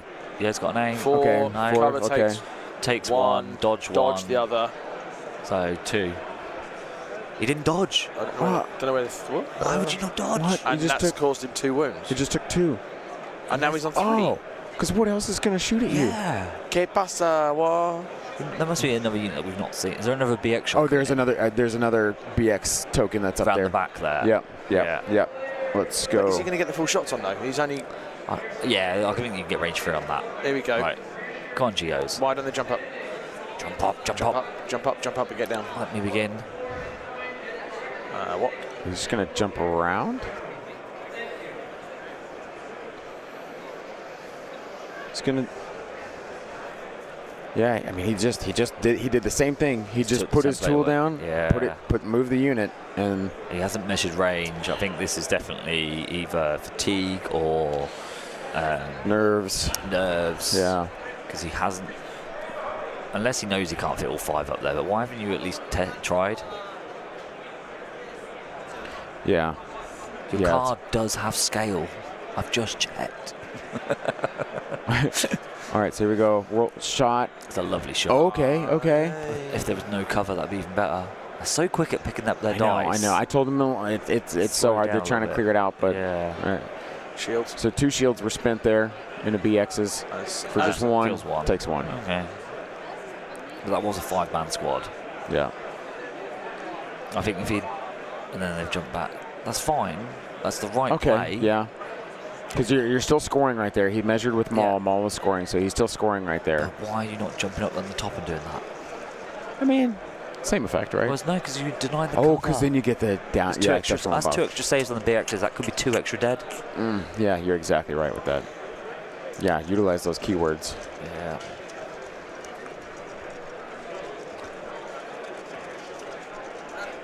Yeah, Chris FX, exactly right with what you said about the draw. So, as you say, I think Moore might have been saving it for this shot here.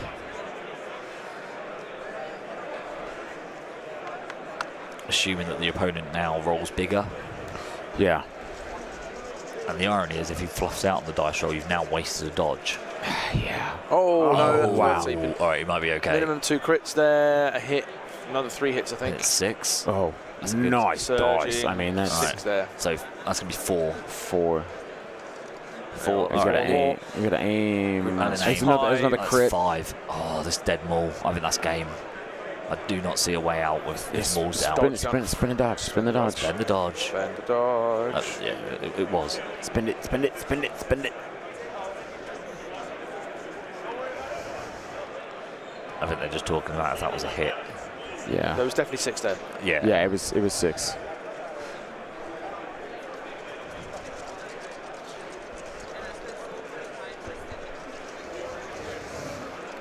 So it'd be 7 after with the Yeah. extra. Oh, that's saves. Saves. That's some lovely saves. Oh, hang on. Didn't see the dodge spent. Thank Oh, God okay, for that. yeah, Thank yeah, God for that. yeah. I was just checking. Yep. Didn't see the dodge come That's up. exactly what he did. That's nice dice. That was a nice dice right there. And if only he could deflect those. Yeah. That's the role you dream of a Kenobi solution. Oh my gosh! Can you imagine that 3 going back into them and just being like, "Cool, 3 Yeah. X is gone." Bye. Goodness.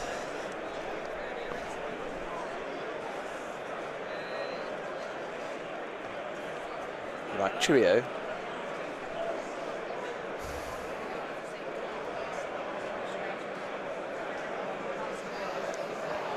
All right, now B1's moving forward. I guess take a shot back at those BXs. Yeah, and he's got 3 on the point, which I think 4. 4. On Yeah, the yeah, point, yeah. which Yeah. I think is more than Jesse here. Yeah. It's a good shot. Well, not 2, too 3, bad. 4. It's only 1 crit. Yeah. Yeah. Kills a B1. Huh? I think he's shooting the B2s.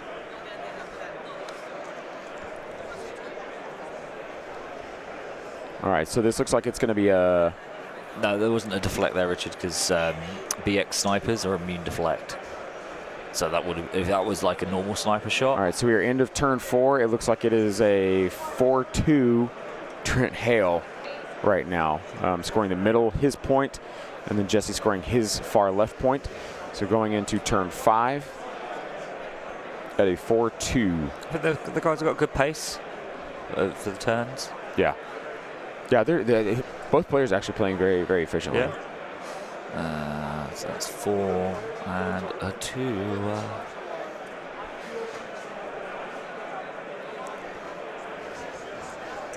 So I reckon we've got about 25 Oh, here we go. minutes. Command cards coming out, and we have one was that ambush. It was clone ambush, isn't it? Versus Jewel of the Fates. yeah. Such a, that's karaoke.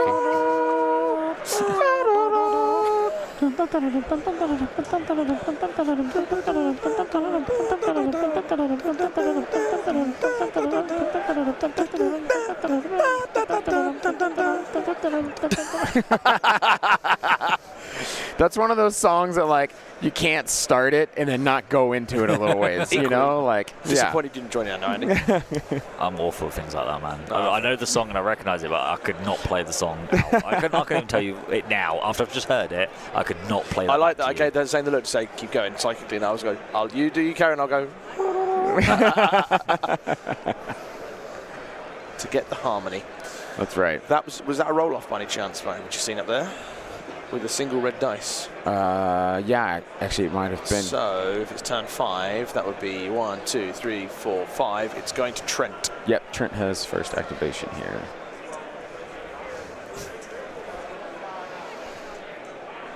I've got visions of them in the Mexican hearing that. out the front of the lobby as well, going. I think those TVs do have Sound. sound because I walked by yes. one the other day. Oh, did you? Yeah, I walked by one the other day and I heard something. And I was like, "What?" And I looked over and it was the Shatterpoint guys, and they had it. Oh, play. it's It was even worse the now Will that we're on. I thought they were just gathering around for pictures. looking Yeah, at right. our I was like, faces. geez, I actually have to listen to these guys.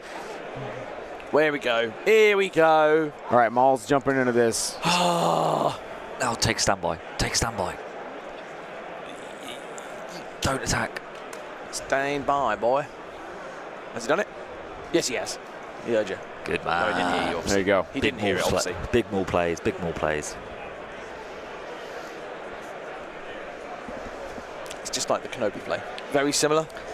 Yeah. With So the he's hello there. Move, dodge, standby. Oh no, Yep. you get a dodge from the card, don't you? Yeah. Yeah. So what was his third action? Is he forgot an action? No, here? you. So he moved, stand by, Was that free move, dodge. move, dodge, move, standby? Was Yeah. that? Oh, Yeah, right. because yeah, he couldn't get to where he was in one move. right. Yeah. If you had burst of speed, you could.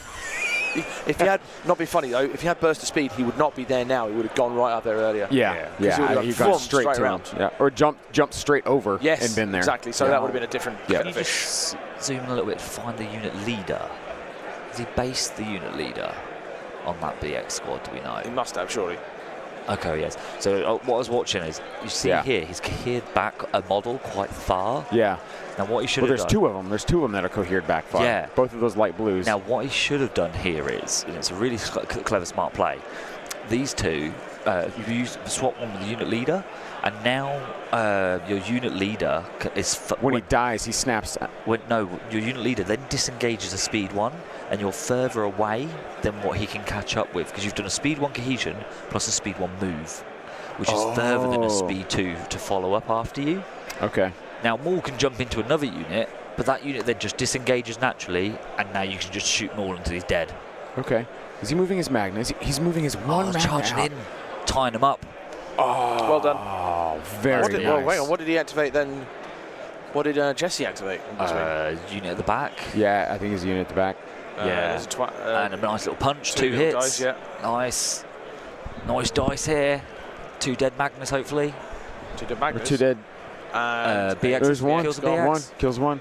That's not bad for a little No. one-man Magna. Yeah. Yeah. Getting in there to make his name known. you know what, that won't just cause problems. Just if it just gets out of combat and go move into combat, stop people, Yep. stop the B1s. I do think if the Magnus Moving if the BX is disengaged, that Magnus dead. Oh, 100%. But then they've wasted their thing disengaging and not attacking Maul.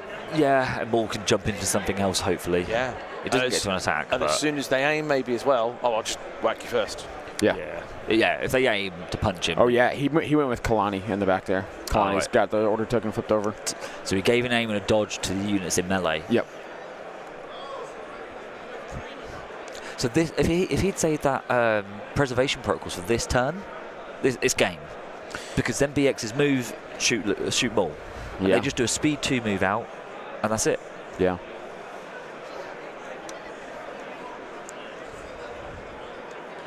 So players just getting the shield tokens a little more situated there. We do not know how the other games are going until they're reported. Yeah, well, unfortunately, but we're working on it because looking at it, might trying to keep look at it going now. up and down on my laptop. Laptop's having a restart. Yep. Yep. Nope. Okay, all right, I'm done. I'm not doing it. Cockles. Don't you worry, son. Don't You're make me all do it. right. You're all right, son. Don't All you right, worry. Governor. Hello, Governor. Okay, so we got B2s. He's looking to measure. Oh, B2s into the Geonosians. That could hurt. They're not making that. I mean, Oh, power they are. shooting. Sorry, shooting. Speed sorry. 3. From when he said into, I was thinking charge. Oh, no. He's, Now that's a bit cheeky. He's used the dead model there to see if it gets him in the range. Now, that is a little bit cheeky because you're not meant to do that. Most people won't mind, but technically. And that is the best kind of correct. Exactly. Bureaucrat Hermes. Yeah, and the wing of that Geonosian just got moved. So Trent was just saying, hey, he was up against there. Yep. Jesse saying, yes, I mean, when you've got lovely spindly, and they are lovely sculpts, the Geonosians in person. Yeah. Yeah. I didn't think they were that fiddly to put together though. I haven't put any together. I don't even bought any yet. So, unfortunately, I was putting them together and I was like, oh, I don't need instructions. And I clip everything out first. Right. And then I was like, well, these are the feet. They go onto the legs, and I glued all the legs, the feet to the legs. Then did all the wings to the backs. And then when I went to go and glue the legs to the body, yeah, so wings are in the way. No, the wings are fine. Guess how many feet I got on backwards? Brilliant. Probably all of them. I got one foot in the right direction. It's a 50-50 chance to get it the right way, and I got one right. All right, I think it's B2 shot coming in. Geonosians here. Oh, well, there's so one, that's only two, three. it's Only two, it's three. a surge. Oh, no surge, two and a it's surge. only two. Two and a surge, not a good roll. Blast. No And he saves still though. loses two. Still loses two there. But in a tough position for those B2s coming around to that flank. You know, he's no longer safe hiding behind that wall anymore. Yeah, it's set up last time Jesse had. Like I said, it's going to either shoot Maul or it's going to be shooting them. Yeah. Yep. Yeah.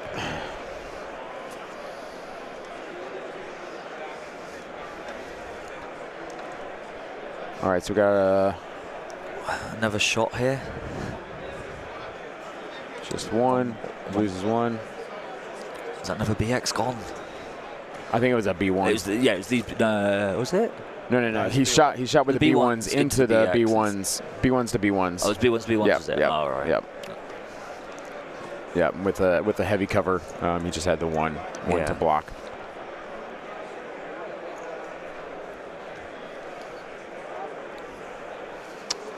Commander D-Series. What does he got left on this backside to go here? Because I think he's pulling from his back. He's trying to delay this standby action as long as he can here. Yeah. Just going to move up his T-Series.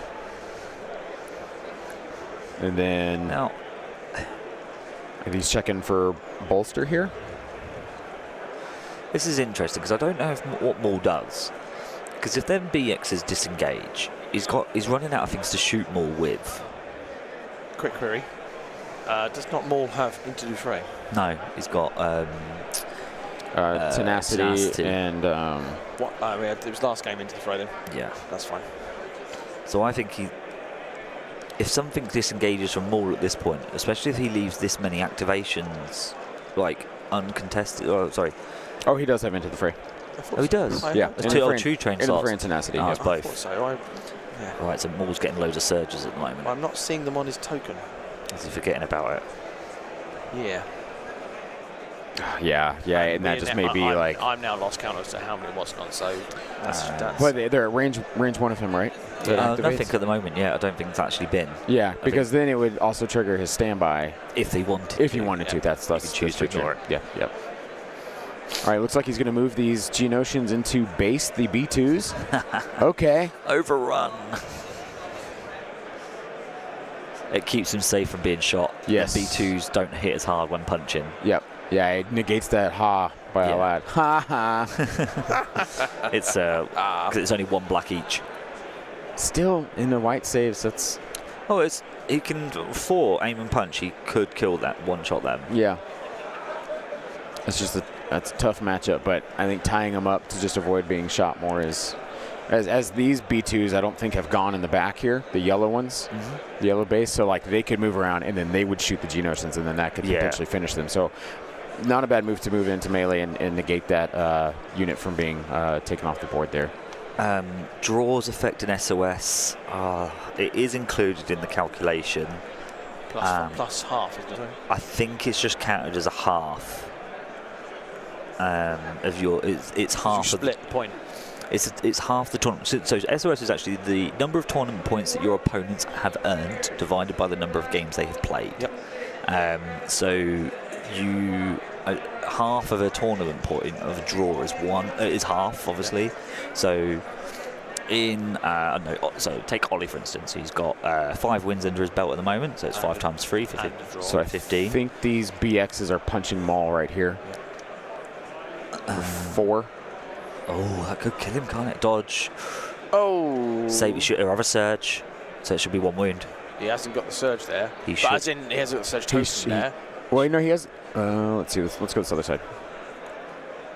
Why is he just punched them straight off there? Yeah. Okay. So. Yeah. Yeah. So he spent the dodge, and he's only put one wound down. So he must have. I mean, they must have realised he didn't get the surge. Yeah. So Maul on 4 wounds. 4 wounds now. So 2 left. Yep. Maul does not attack yet. He just lets them sit there. Yeah. You swing when like these BXs or these B1s go. Yeah. Yeah. Well, there's a BX and a B1. Yeah. So whichever one's last. Yeah.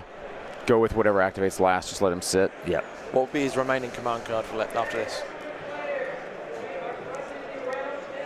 Second. What would be the remaining command card for each player? For turn 6. Yeah, pip-wise. I don't know what they had to begin with because we didn't have command cards. I don't know what they have left. I mean, a Maul Witch Magic would be... not Shadow Collective. Oh, that's right. Never mind. It's not the good That's Maul. so weird that it goes one way but not the other way. You know what's the one where nothing can shoot Maul? That's it can only shoot within range 2. Yeah. Oh, within range 2. Ah, there you go. So it's not long range. Okay. For a moment I thought, Yeah. So as Chris has said, like to work out your SOS, it's the number of points your opponents have earned from the tournament points. So you get 3 for a win, 1 for a draw. So Ollie in this case is on 15.5. So your strength of schedule is that as a percentage, I think. Like you then add up all of your opponents' scores, and you divide that number by the number of opponents you've had. It's not an easy thing to work out, but it's to do with that basically. So if I play 5 games and win 5, yeah, you've got 15 points. Divide that by 5. Divide that by 5. It's 3. So I have a strength of 3. You give me a 0.3, so that's just from you. Maybe 0.3. Yeah, so now I work out Zane's score of his strength of schedule, because that affects me. So you add up all of your opponent's scores and divide that by... Yeah, all right, whatever. Okay, maths now. Go away, math. Numbers. Yeah. No. My brain's melting. The actual formula for it is in the Galactic Conquest rulebook for you, Holly. So you can find it in there. Yeah. It's about a couple of paragraphs long. I will skip it. Divide by the cosine of pi. You'll find it out. Here comes... What's chumming around it? Here comes B2s. the droids. Doo-doo-doo-doo. Not a fan of that song. Sorry? Not a fan of that song. Droids. Here's the reason being, they played it during COVID every time someone left the hospital, so I heard it about 10 times a day for 2 years. I can get that. Yeah. And it was just the chorus. It would end on. That was it. That sucks. Well, it's a hot one for my head. It's the song my daughter was born to. Oh, okay. For you, I love that. Born to. Yeah. C-section. Right. So not conceived with. Yeah. I'm sure he'll tell you that song as well.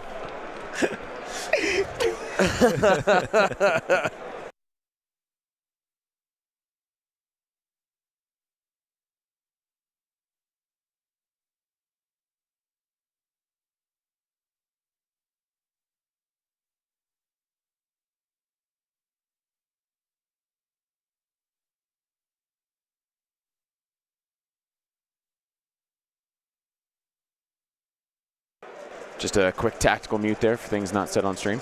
We got a B2 moving out, shooting here. 2, 3. He's There's got a surge. surge. 3. Yep, so 3. With blast. blast. Oh, 2 saves and a surge. Nice dice. Oh. Nice dice. You've just pulled a Martin. Yeah, nice dice. Oh, hello. Oh, judge call. Query and query. Can you hear the query?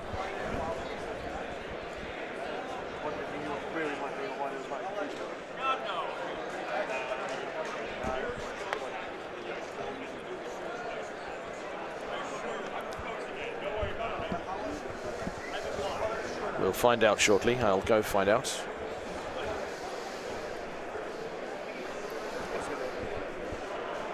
Did I beat you to it? Oh. Oh. So there's a judge call being made right now on the dice. Inspector Cockles will go find out. Oh, yeah. Kalka's is going to ask our stream judge Kami here exactly what was conferred. There was something to do. I heard surges. I wasn't entirely sure what the. Yeah.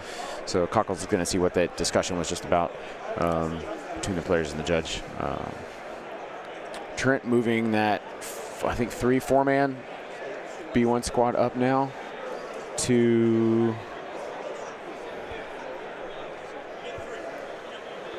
What can he see to take a shot at from there?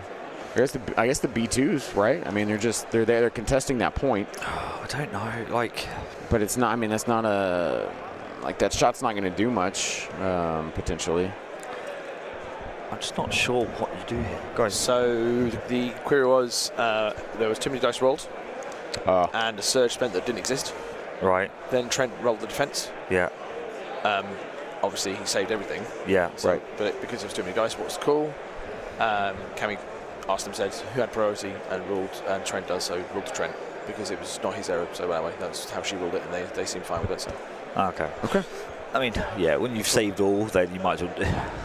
I think that's probably the best thing, considering you saved all. But he wouldn't surge to defend anyway. Yeah, I think the way I've always ruled it is if you roll under, you just top up. Yeah. If you roll over, you restart. Yeah. It doesn't matter if that's a good thing or a bad thing. Yep. You restart, and that works for the saves as well. I've had it where I've like, oh no, I've rolled one too many dice because I forgot a guy's dead. Too late. I've re-rolled the attack dice. I roll more, but then my opponent saves better.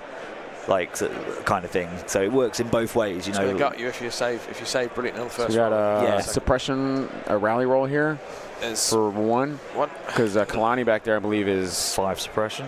Is very suppressed. Or no, it's the T series, isn't it? It's the BX. It's the BX. Yeah, it's the BX. Sorry, I'm We're keeping you up there, yeah, mate. you are keeping me up, man. It's just you. Zane's doing fine, man. Yeah. After all, I'm his favorite American. Remember? Second. Oh, no, yeah. Michael Smith. He has a love affair with Michael Smith. Oh, that man's a legend. All right, so we are going. Louisa should be worried. She should. There's a new bromance brewing. T series moving up. I mean, I think his T series has to. Does his T series contest the back unit? Or the back point, or does he just go for the middle and then try and just get as much on the middle? Does he need to contest the back with it? Oh, sorry. You mean does Jesse use his T series for the back unit? You mean? No. Trent just moved his forward. So I'm wondering if because he doesn't need to because he's got these guys around the back. Yeah, I'm just saying as far as like efficiency of what you have. Yeah. So is he not swapping this squad round though? So you've got a squad of 1 health and a squad of 6. Or is he going back? That may be what he's doing with that squad of 1 health. He's pulling them back to contest and then pushing the full squad forward. Pushing the reserves up. Yep. Just double moving, which might be a tad late for that swap to be happening. They could be caught in dead space with not much to shoot at or contribute to. We'll have to see. Not entirely sure where we're at around time right now. Is that Ryan from Stabcast? It might be Ryan. It's probably Ben. Oh, it might be Ryan. It could be any of them. They're all my favourite Americans. Which Stabcast is it? Which is it? Ben? I'm saying it's Ben. I think it's Ben. I think it's Ben. Because Ryan was playing Twilight Imperium, so. Oh, is it Tim? Maybe. No, it'd be Ben. No. Tim is at Disney World. Oh, is he? Yep. That's right for some, isn't it? I'd rather be here.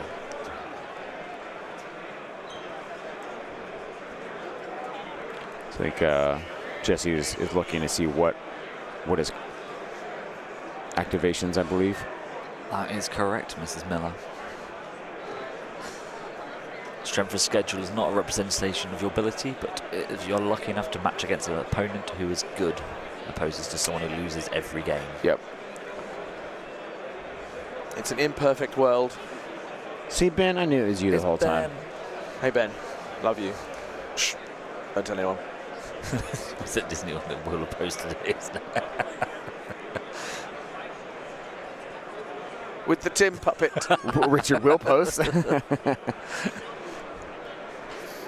All right, players right now, I think they're looking at... If it's possible to contest the middle.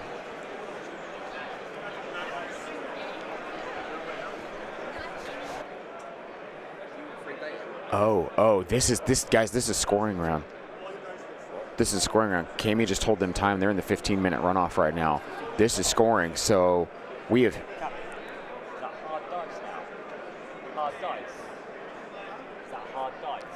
Is that the 50? Is that the 50? Yeah, so we're in the 15-minute overtime now. This is the final turn. This is the final turn right now. So that's a big change. Like, so turn 5 is going to be the last turn. So this is a double scoring round. So let's see here. Wow, I think it's. I think Jesse's gonna score. Let's see how many unit leaders. Let me switch to this number. More scoring, right? So yeah, can we get? He's got. I think those B2s, the B2s that are tied up with the Geonosians are too far because you can see the unit leader. Yeah, if you're looking at those Geonosians, the Geonosians and the B2s are out. Yep. They're too far. This B2's in. Yes. No, wait, from here. Yeah. No. No, we're talking here. Oh, here's of course. B2's in front of the building there. So on the middle we've got one B2, the BX with the Magners, another BX unit, 3, so that's 4 units, I imagine. And is Maul still within? Yeah, okay. Maul's still in. Okay. He's got the Magna in, so it's 2 to 4 at the moment. But these have all been. Yeah. You need Maul to swipe to try and reduce. And what did he just? There was a 5 black, 1 white. He needs Maul to kill a unit and somehow get one of these over there somehow. This unit here's not been, whatever that is. Is that another B1? It's a lone B1 model. Yeah, it's just the leader. So he has to kill a unit and get them in to tie the point. Actually, I think every unit there has gone because that's 1 unit. That's a unit. That's a unit because there's 1, 2, 3, 4. The only ones that haven't gone are the 2 in the back there. Oh, that's awful. He's going to lose on time. I don't think he could have won turn 6. He makes it a game of it. He doesn't win it outright. Yeah, I think he's lost too much attrition. Yeah. So I imagine they're going to talk over in a minute. He's going to see if he can get anywhere close, which is not. Yeah. No, double move is going to get him way out. Oh, he's not going to blink. Oh, I can't because I need. So if you could do that, and then I can get on there. So my laptop has lost the hotel Wi-Fi. It's just not connecting to it. So my timer was quite off because I was 30 seconds left. So I was obviously started quite late. You got your hotspot for us? No, I'm just going to look at the results. Okay. So we've got Ollie Dyer beating 14 activation Ewoks. That's him top 4, surely. That's him making top 4. But sorry, just hold the phone. That's beating all 14 activation Ewoks. That's both of them have made a loss. Yes. Yep. That's interesting. So, all right. So those B2s just moving up, taking a shot at the B2s. So Luke Cook and Marcus are still playing right now. That's a game. Yeah. And that's Marcus is to lose. So Marcus has to win to make the cut. To make a 6-1. Yeah. But then someone with a draw could potentially beat him out, right? Like Ollie could beat him out. Could do, but he's knocking out one of the draws because Luke Cook's one of the players with a draw. Yeah. So if Luke Cook wins that, he guarantees himself through. But Marcus kind of puts him in the running for it. But yeah, it's all spicy in the. Because Anton and Jeff, one of them could go through if Luke Cook loses. Yeah. Yeah. It's all too many what ifs. Too many what ifs. All right, so we got see 2 crits and a hit. 2 crits, 2 hits for 1.5 a save. So just loses one of those. Oh no, that was another unit gone. That was that 2-man unit. So that's it in the middle. That's T series, and then that other brown unit. That's what we're looking. So we're 3 units there. So that was the activation gone. That's Maul swinging now. Yeah. 3, 4, 5, 6 or more 6 into the BXs. Yeah. I thought he'd be shaking his hand. He's like, I need more dice. I love it when. Can I just borrow some dice, please? Because you've rolled too hot. So 6. All right, 6. I think there's only about 3 or 4 left in that squad. That's terrible. That's some bad dice. Yeah. It did a bad thing. I think that's the whole squad of 4. That is a whole squad of 4 gone. Yeah. Which that might have been a scoring squad as well. I think it was. I don't think it matters much. So you've got B2s, 2 to Magners, 2 and to 2. B1s. So it's 1, 2, 3 versus 1, 2. Oh, he may have it. These B1s here will be free, which means no one scores this. He scores his home, they score his home. Trent still wins. Jesse needs to get one more unit on the up there. What's his last unit to go? But I don't think that's in. You're not over that. Yeah, that's what you want to be making that precise. But, I mean, he can do double move, so he should be able to get in there. So he's moved that BX. That's a BX unit.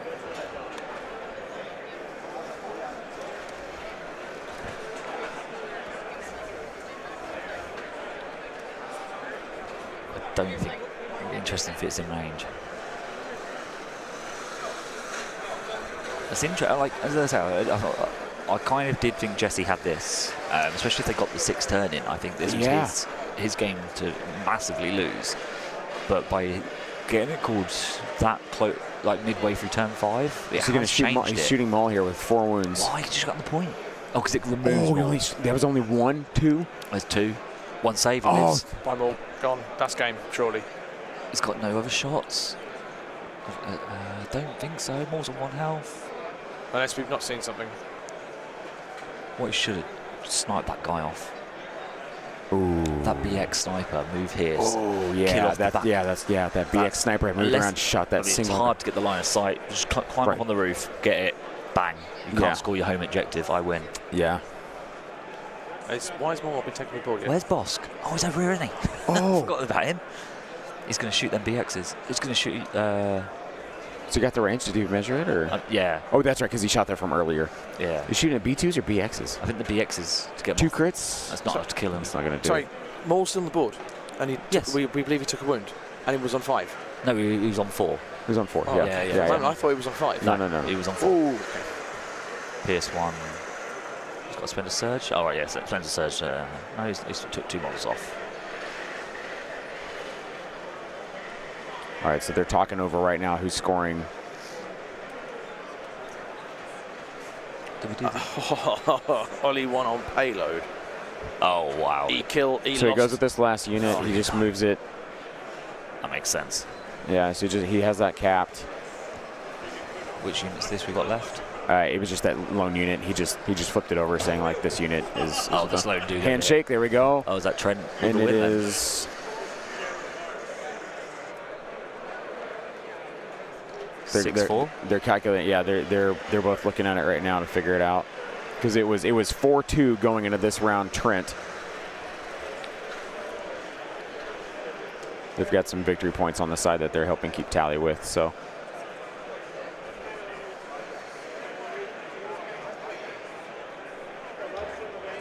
It was 4-2 going into this round. So 4-2 going into this round. So it's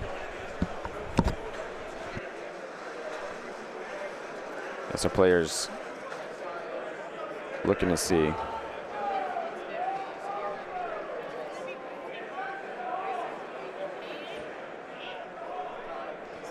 This is a tie right now. It sounds like it's going to be a tie, which will go to kill points, which will. That'll be close as well. That'll be very close. That'll be very close.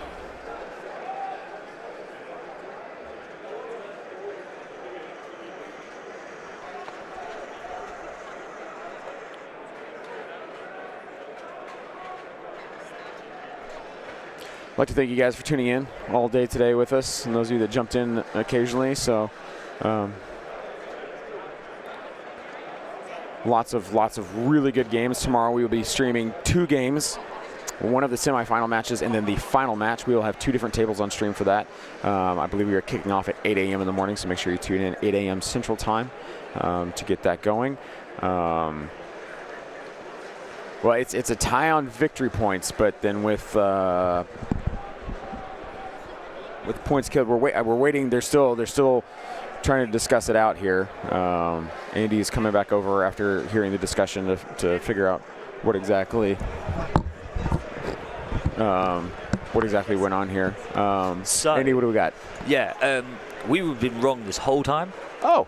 Trent did not score the middle on turn 4. Oh, he didn't. It was a draw. So they contest it. So it was actually 3-1. It was 3-2 going into turn 4. Oh, 3-2. So after turn 4. Okay. So turn 5. Jesse has 4 units here. So this B1 unit at the top, just above where Maul is. So the purple unit on the screen. So this unit that is in range of scoring, along with the BX unit next to him. So the yellow BX is there. Yep, the BX is behind, and that purple unit to the right of Maul. Oh, where that B1 is at? That is a scoring unit. Oh, wow. Okay, they were a lot closer than we thought they were. So then there's the B2s. So that's 4 units. Yep. So essentially everybody, all the units in screen there. Yeah, and then so in comparison, you've got the B1s, Maul, and the Magnus for Trent. So it's 4-3 in the middle. He scores his home objective, while Trent scores his home objective, which makes it 6-5. 6-5. Wow. Okay, 6-5. All right. 6-5, Jesse. Folks, your Canadian moves on undefeated tomorrow. Yep, guaranteed top 4. Guaranteed top 4. Jesse, the Canadian from Quebec. And Luke Cook won, as we are getting in the chat now. Oh, wow. Beating Marcus. That's huge. Marcus, as we saw earlier, playing a heck of a game against the top friendship player. Yeah. In Antoine. So Luke Cook's on the track to be the triple world champion. He is. He's Forever looking. champ He's indeed, looking for the 3-peat. He knows the target's on his back. He's looking for the 3-peat. All right, guys. In the chat, we are going to be giving this away. Cockles. Cockles is engaged in lively talk. We're going to be giving away this acrylic round counter and the what's the giveaway? What we're going for? What do you mean? What's the word for it? Oh, yeah, we've done that one. All the R's, yeah. R's. We'll get Cockles to do it as soon as he comes back to the Yep, all right. mics. Cockles is coming back.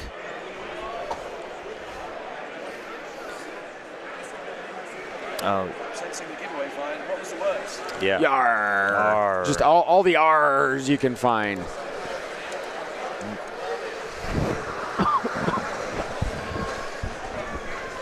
Yar, matey. Whoa.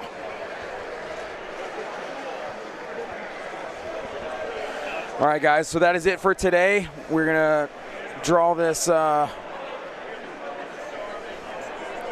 giveaway winner here. And then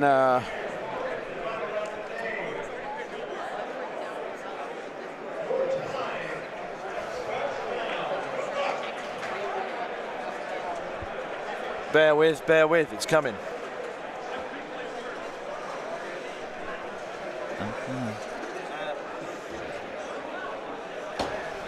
Simple. It will be Philip Schroeder. Philip Schroeder. I will just say it was very nearly Peter Lyons, but you've already had stuff, so you because you played. Philip Schroeder, are you here? Philip Schroeder. We need a boom. And a boom. We need a boom. He doesn't deserve 6 wins worth of stuff. Philip Schroeder, if you're here, we need a boom. Type boom in the chat. Otherwise, we will be moving along.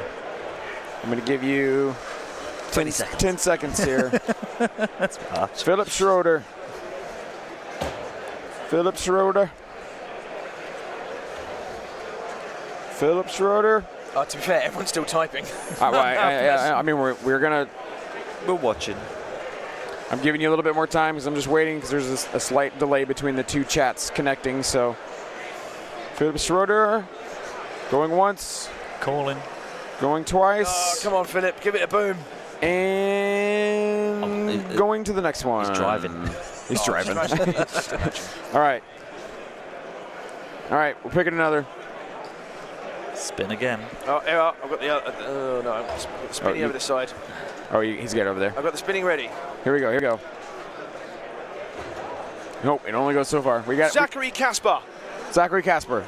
Zachary Caspar. That's Zachary Kaspar. Give it the R. Zachary Caspar. We need a boom. Give us the boom. Zachary Caspar. Zachary Caspar. We need a boom. Zachary! Zachary! Zachary! Come on, Zachary! You type the boom right now.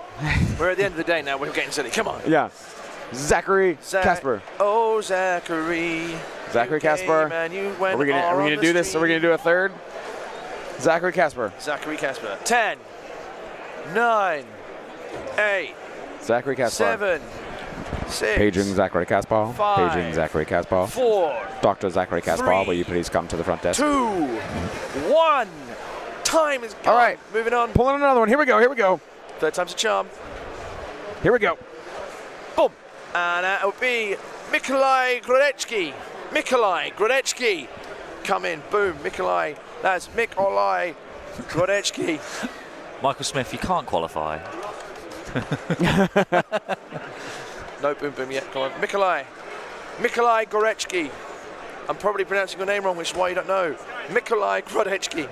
There he is. Boom. There we go. Boom. Right, Boom, okay. boom, boom. Mikolaj. I want you in my. There it is. Mikolaj, where are you Mikolaj, from? where are you please? from? Where are you stationed? Are you in the this side of the Atlantic or the old world? Wrong franchise, buddy. No, this is true. Boom, boom, boom, boom. I want that gift in my room. Let's spin this dial together. We'll play 6 turns to forever. Mikolaj is in Poland. Poland, all right. Europe are taking it away. Just like Yeah. the championships. So potentially what we've got in the top 4 is Ollie. Yeah. Let's see how this top 4. We're gonna stay on until Cook. these. Yeah, we're going to tell We're staying on because they're probably. Well, they may not do pairings until. No, they won't pair. They'll It won't depend, but we can work out who's top 4 because it's going to be based on where they finish. So 1, Yes. 5, 0, and 1 might not get through. So it'll be based on their strength of schedule. So Yeah. let's just Mikolaj. What I need you to do, please, my friend, is can you email Cockles at that'snomoonpodcast.com. Cockles at that'snomoonpodcast.com to just basically get your address details and everything. Obviously, unless you want to put it in the chat, which is just silly, but don't do that. Thank you very much. Wow. As of right now, Current standings are on Game Uplink. Jesse 700. So undefeated. is our 1. Oscar at 2. Ollie at 3. Mikolaj at 4. Luke Cook out at 5. We will have a new. Is that all confirmed? Results? Because It results could change based on the other results that come in. That's what I mean. Oh yeah, this is true. So this is also pending on other players. Confirm. Oh wait, So we've there's got 3 waiting verification. So that is not the final standing. It's not. It's the standings. Yeah, this is the world champ 3-peat out because of the draw. Did Trent make it? No, he'll be definitely out because he's had a loss. 6-0-1 is worse than 6-0-1. Yeah, that's a shame. But while you guys are waiting to find out these last couple of standings, because obviously they're on hard dice down as well, don't forget, it's making me puke in my mouth as I say it, that if you are watching on Yavin Base, to go over to That's No Moon and like and subscribe the That's No Moon podcast YouTube channel, and vice versa. If you're on the That's No Moon YouTube channel, please go over and give David some love and like and subscribe his channel. Support it all. Yeah, all Legion communities thrives from it all. Also, and it's not also because of the cameras. If you don't listen to Bombad Generals, Yes. Seth and the guys on there supplying the cameras, go give them a listen on the podcast or wherever you get Oh, podcasts. yeah. Cockles, can you put your email in so that way Mikolaj So you can paste it. Could you stick that in there and I'll find this because we've got this up and I think we have the confirmation of all results are in. Gents, all results are in. So I'll read results and then we'll go to the standing. So Antoine beat Jeff. Nicholas beat Corey. Andreas Roda beat Michael Barry. Ollie beat Marius to be 601. Wee Bear beat Sebastian. Oscar beat Nathan Nicholson. There we are. Mickey beat Adam Foles. Paul Rosado lost to Philip Hock. That's changed. Michael Progny beat Patricio. Mike Knack over Matt Evans. Luke Cook over Martin. Timothy Keel over Ben Smith. Jesse over Trent. Into the standings. All right, here standings we have been re-upped. Number 1, Jesse Gilbert here. Number 2, Luke Cook. Number 3, Oscar. And number 4, Aldi Dyer. So Luke Cook, who was literally in 5th, based on the other results.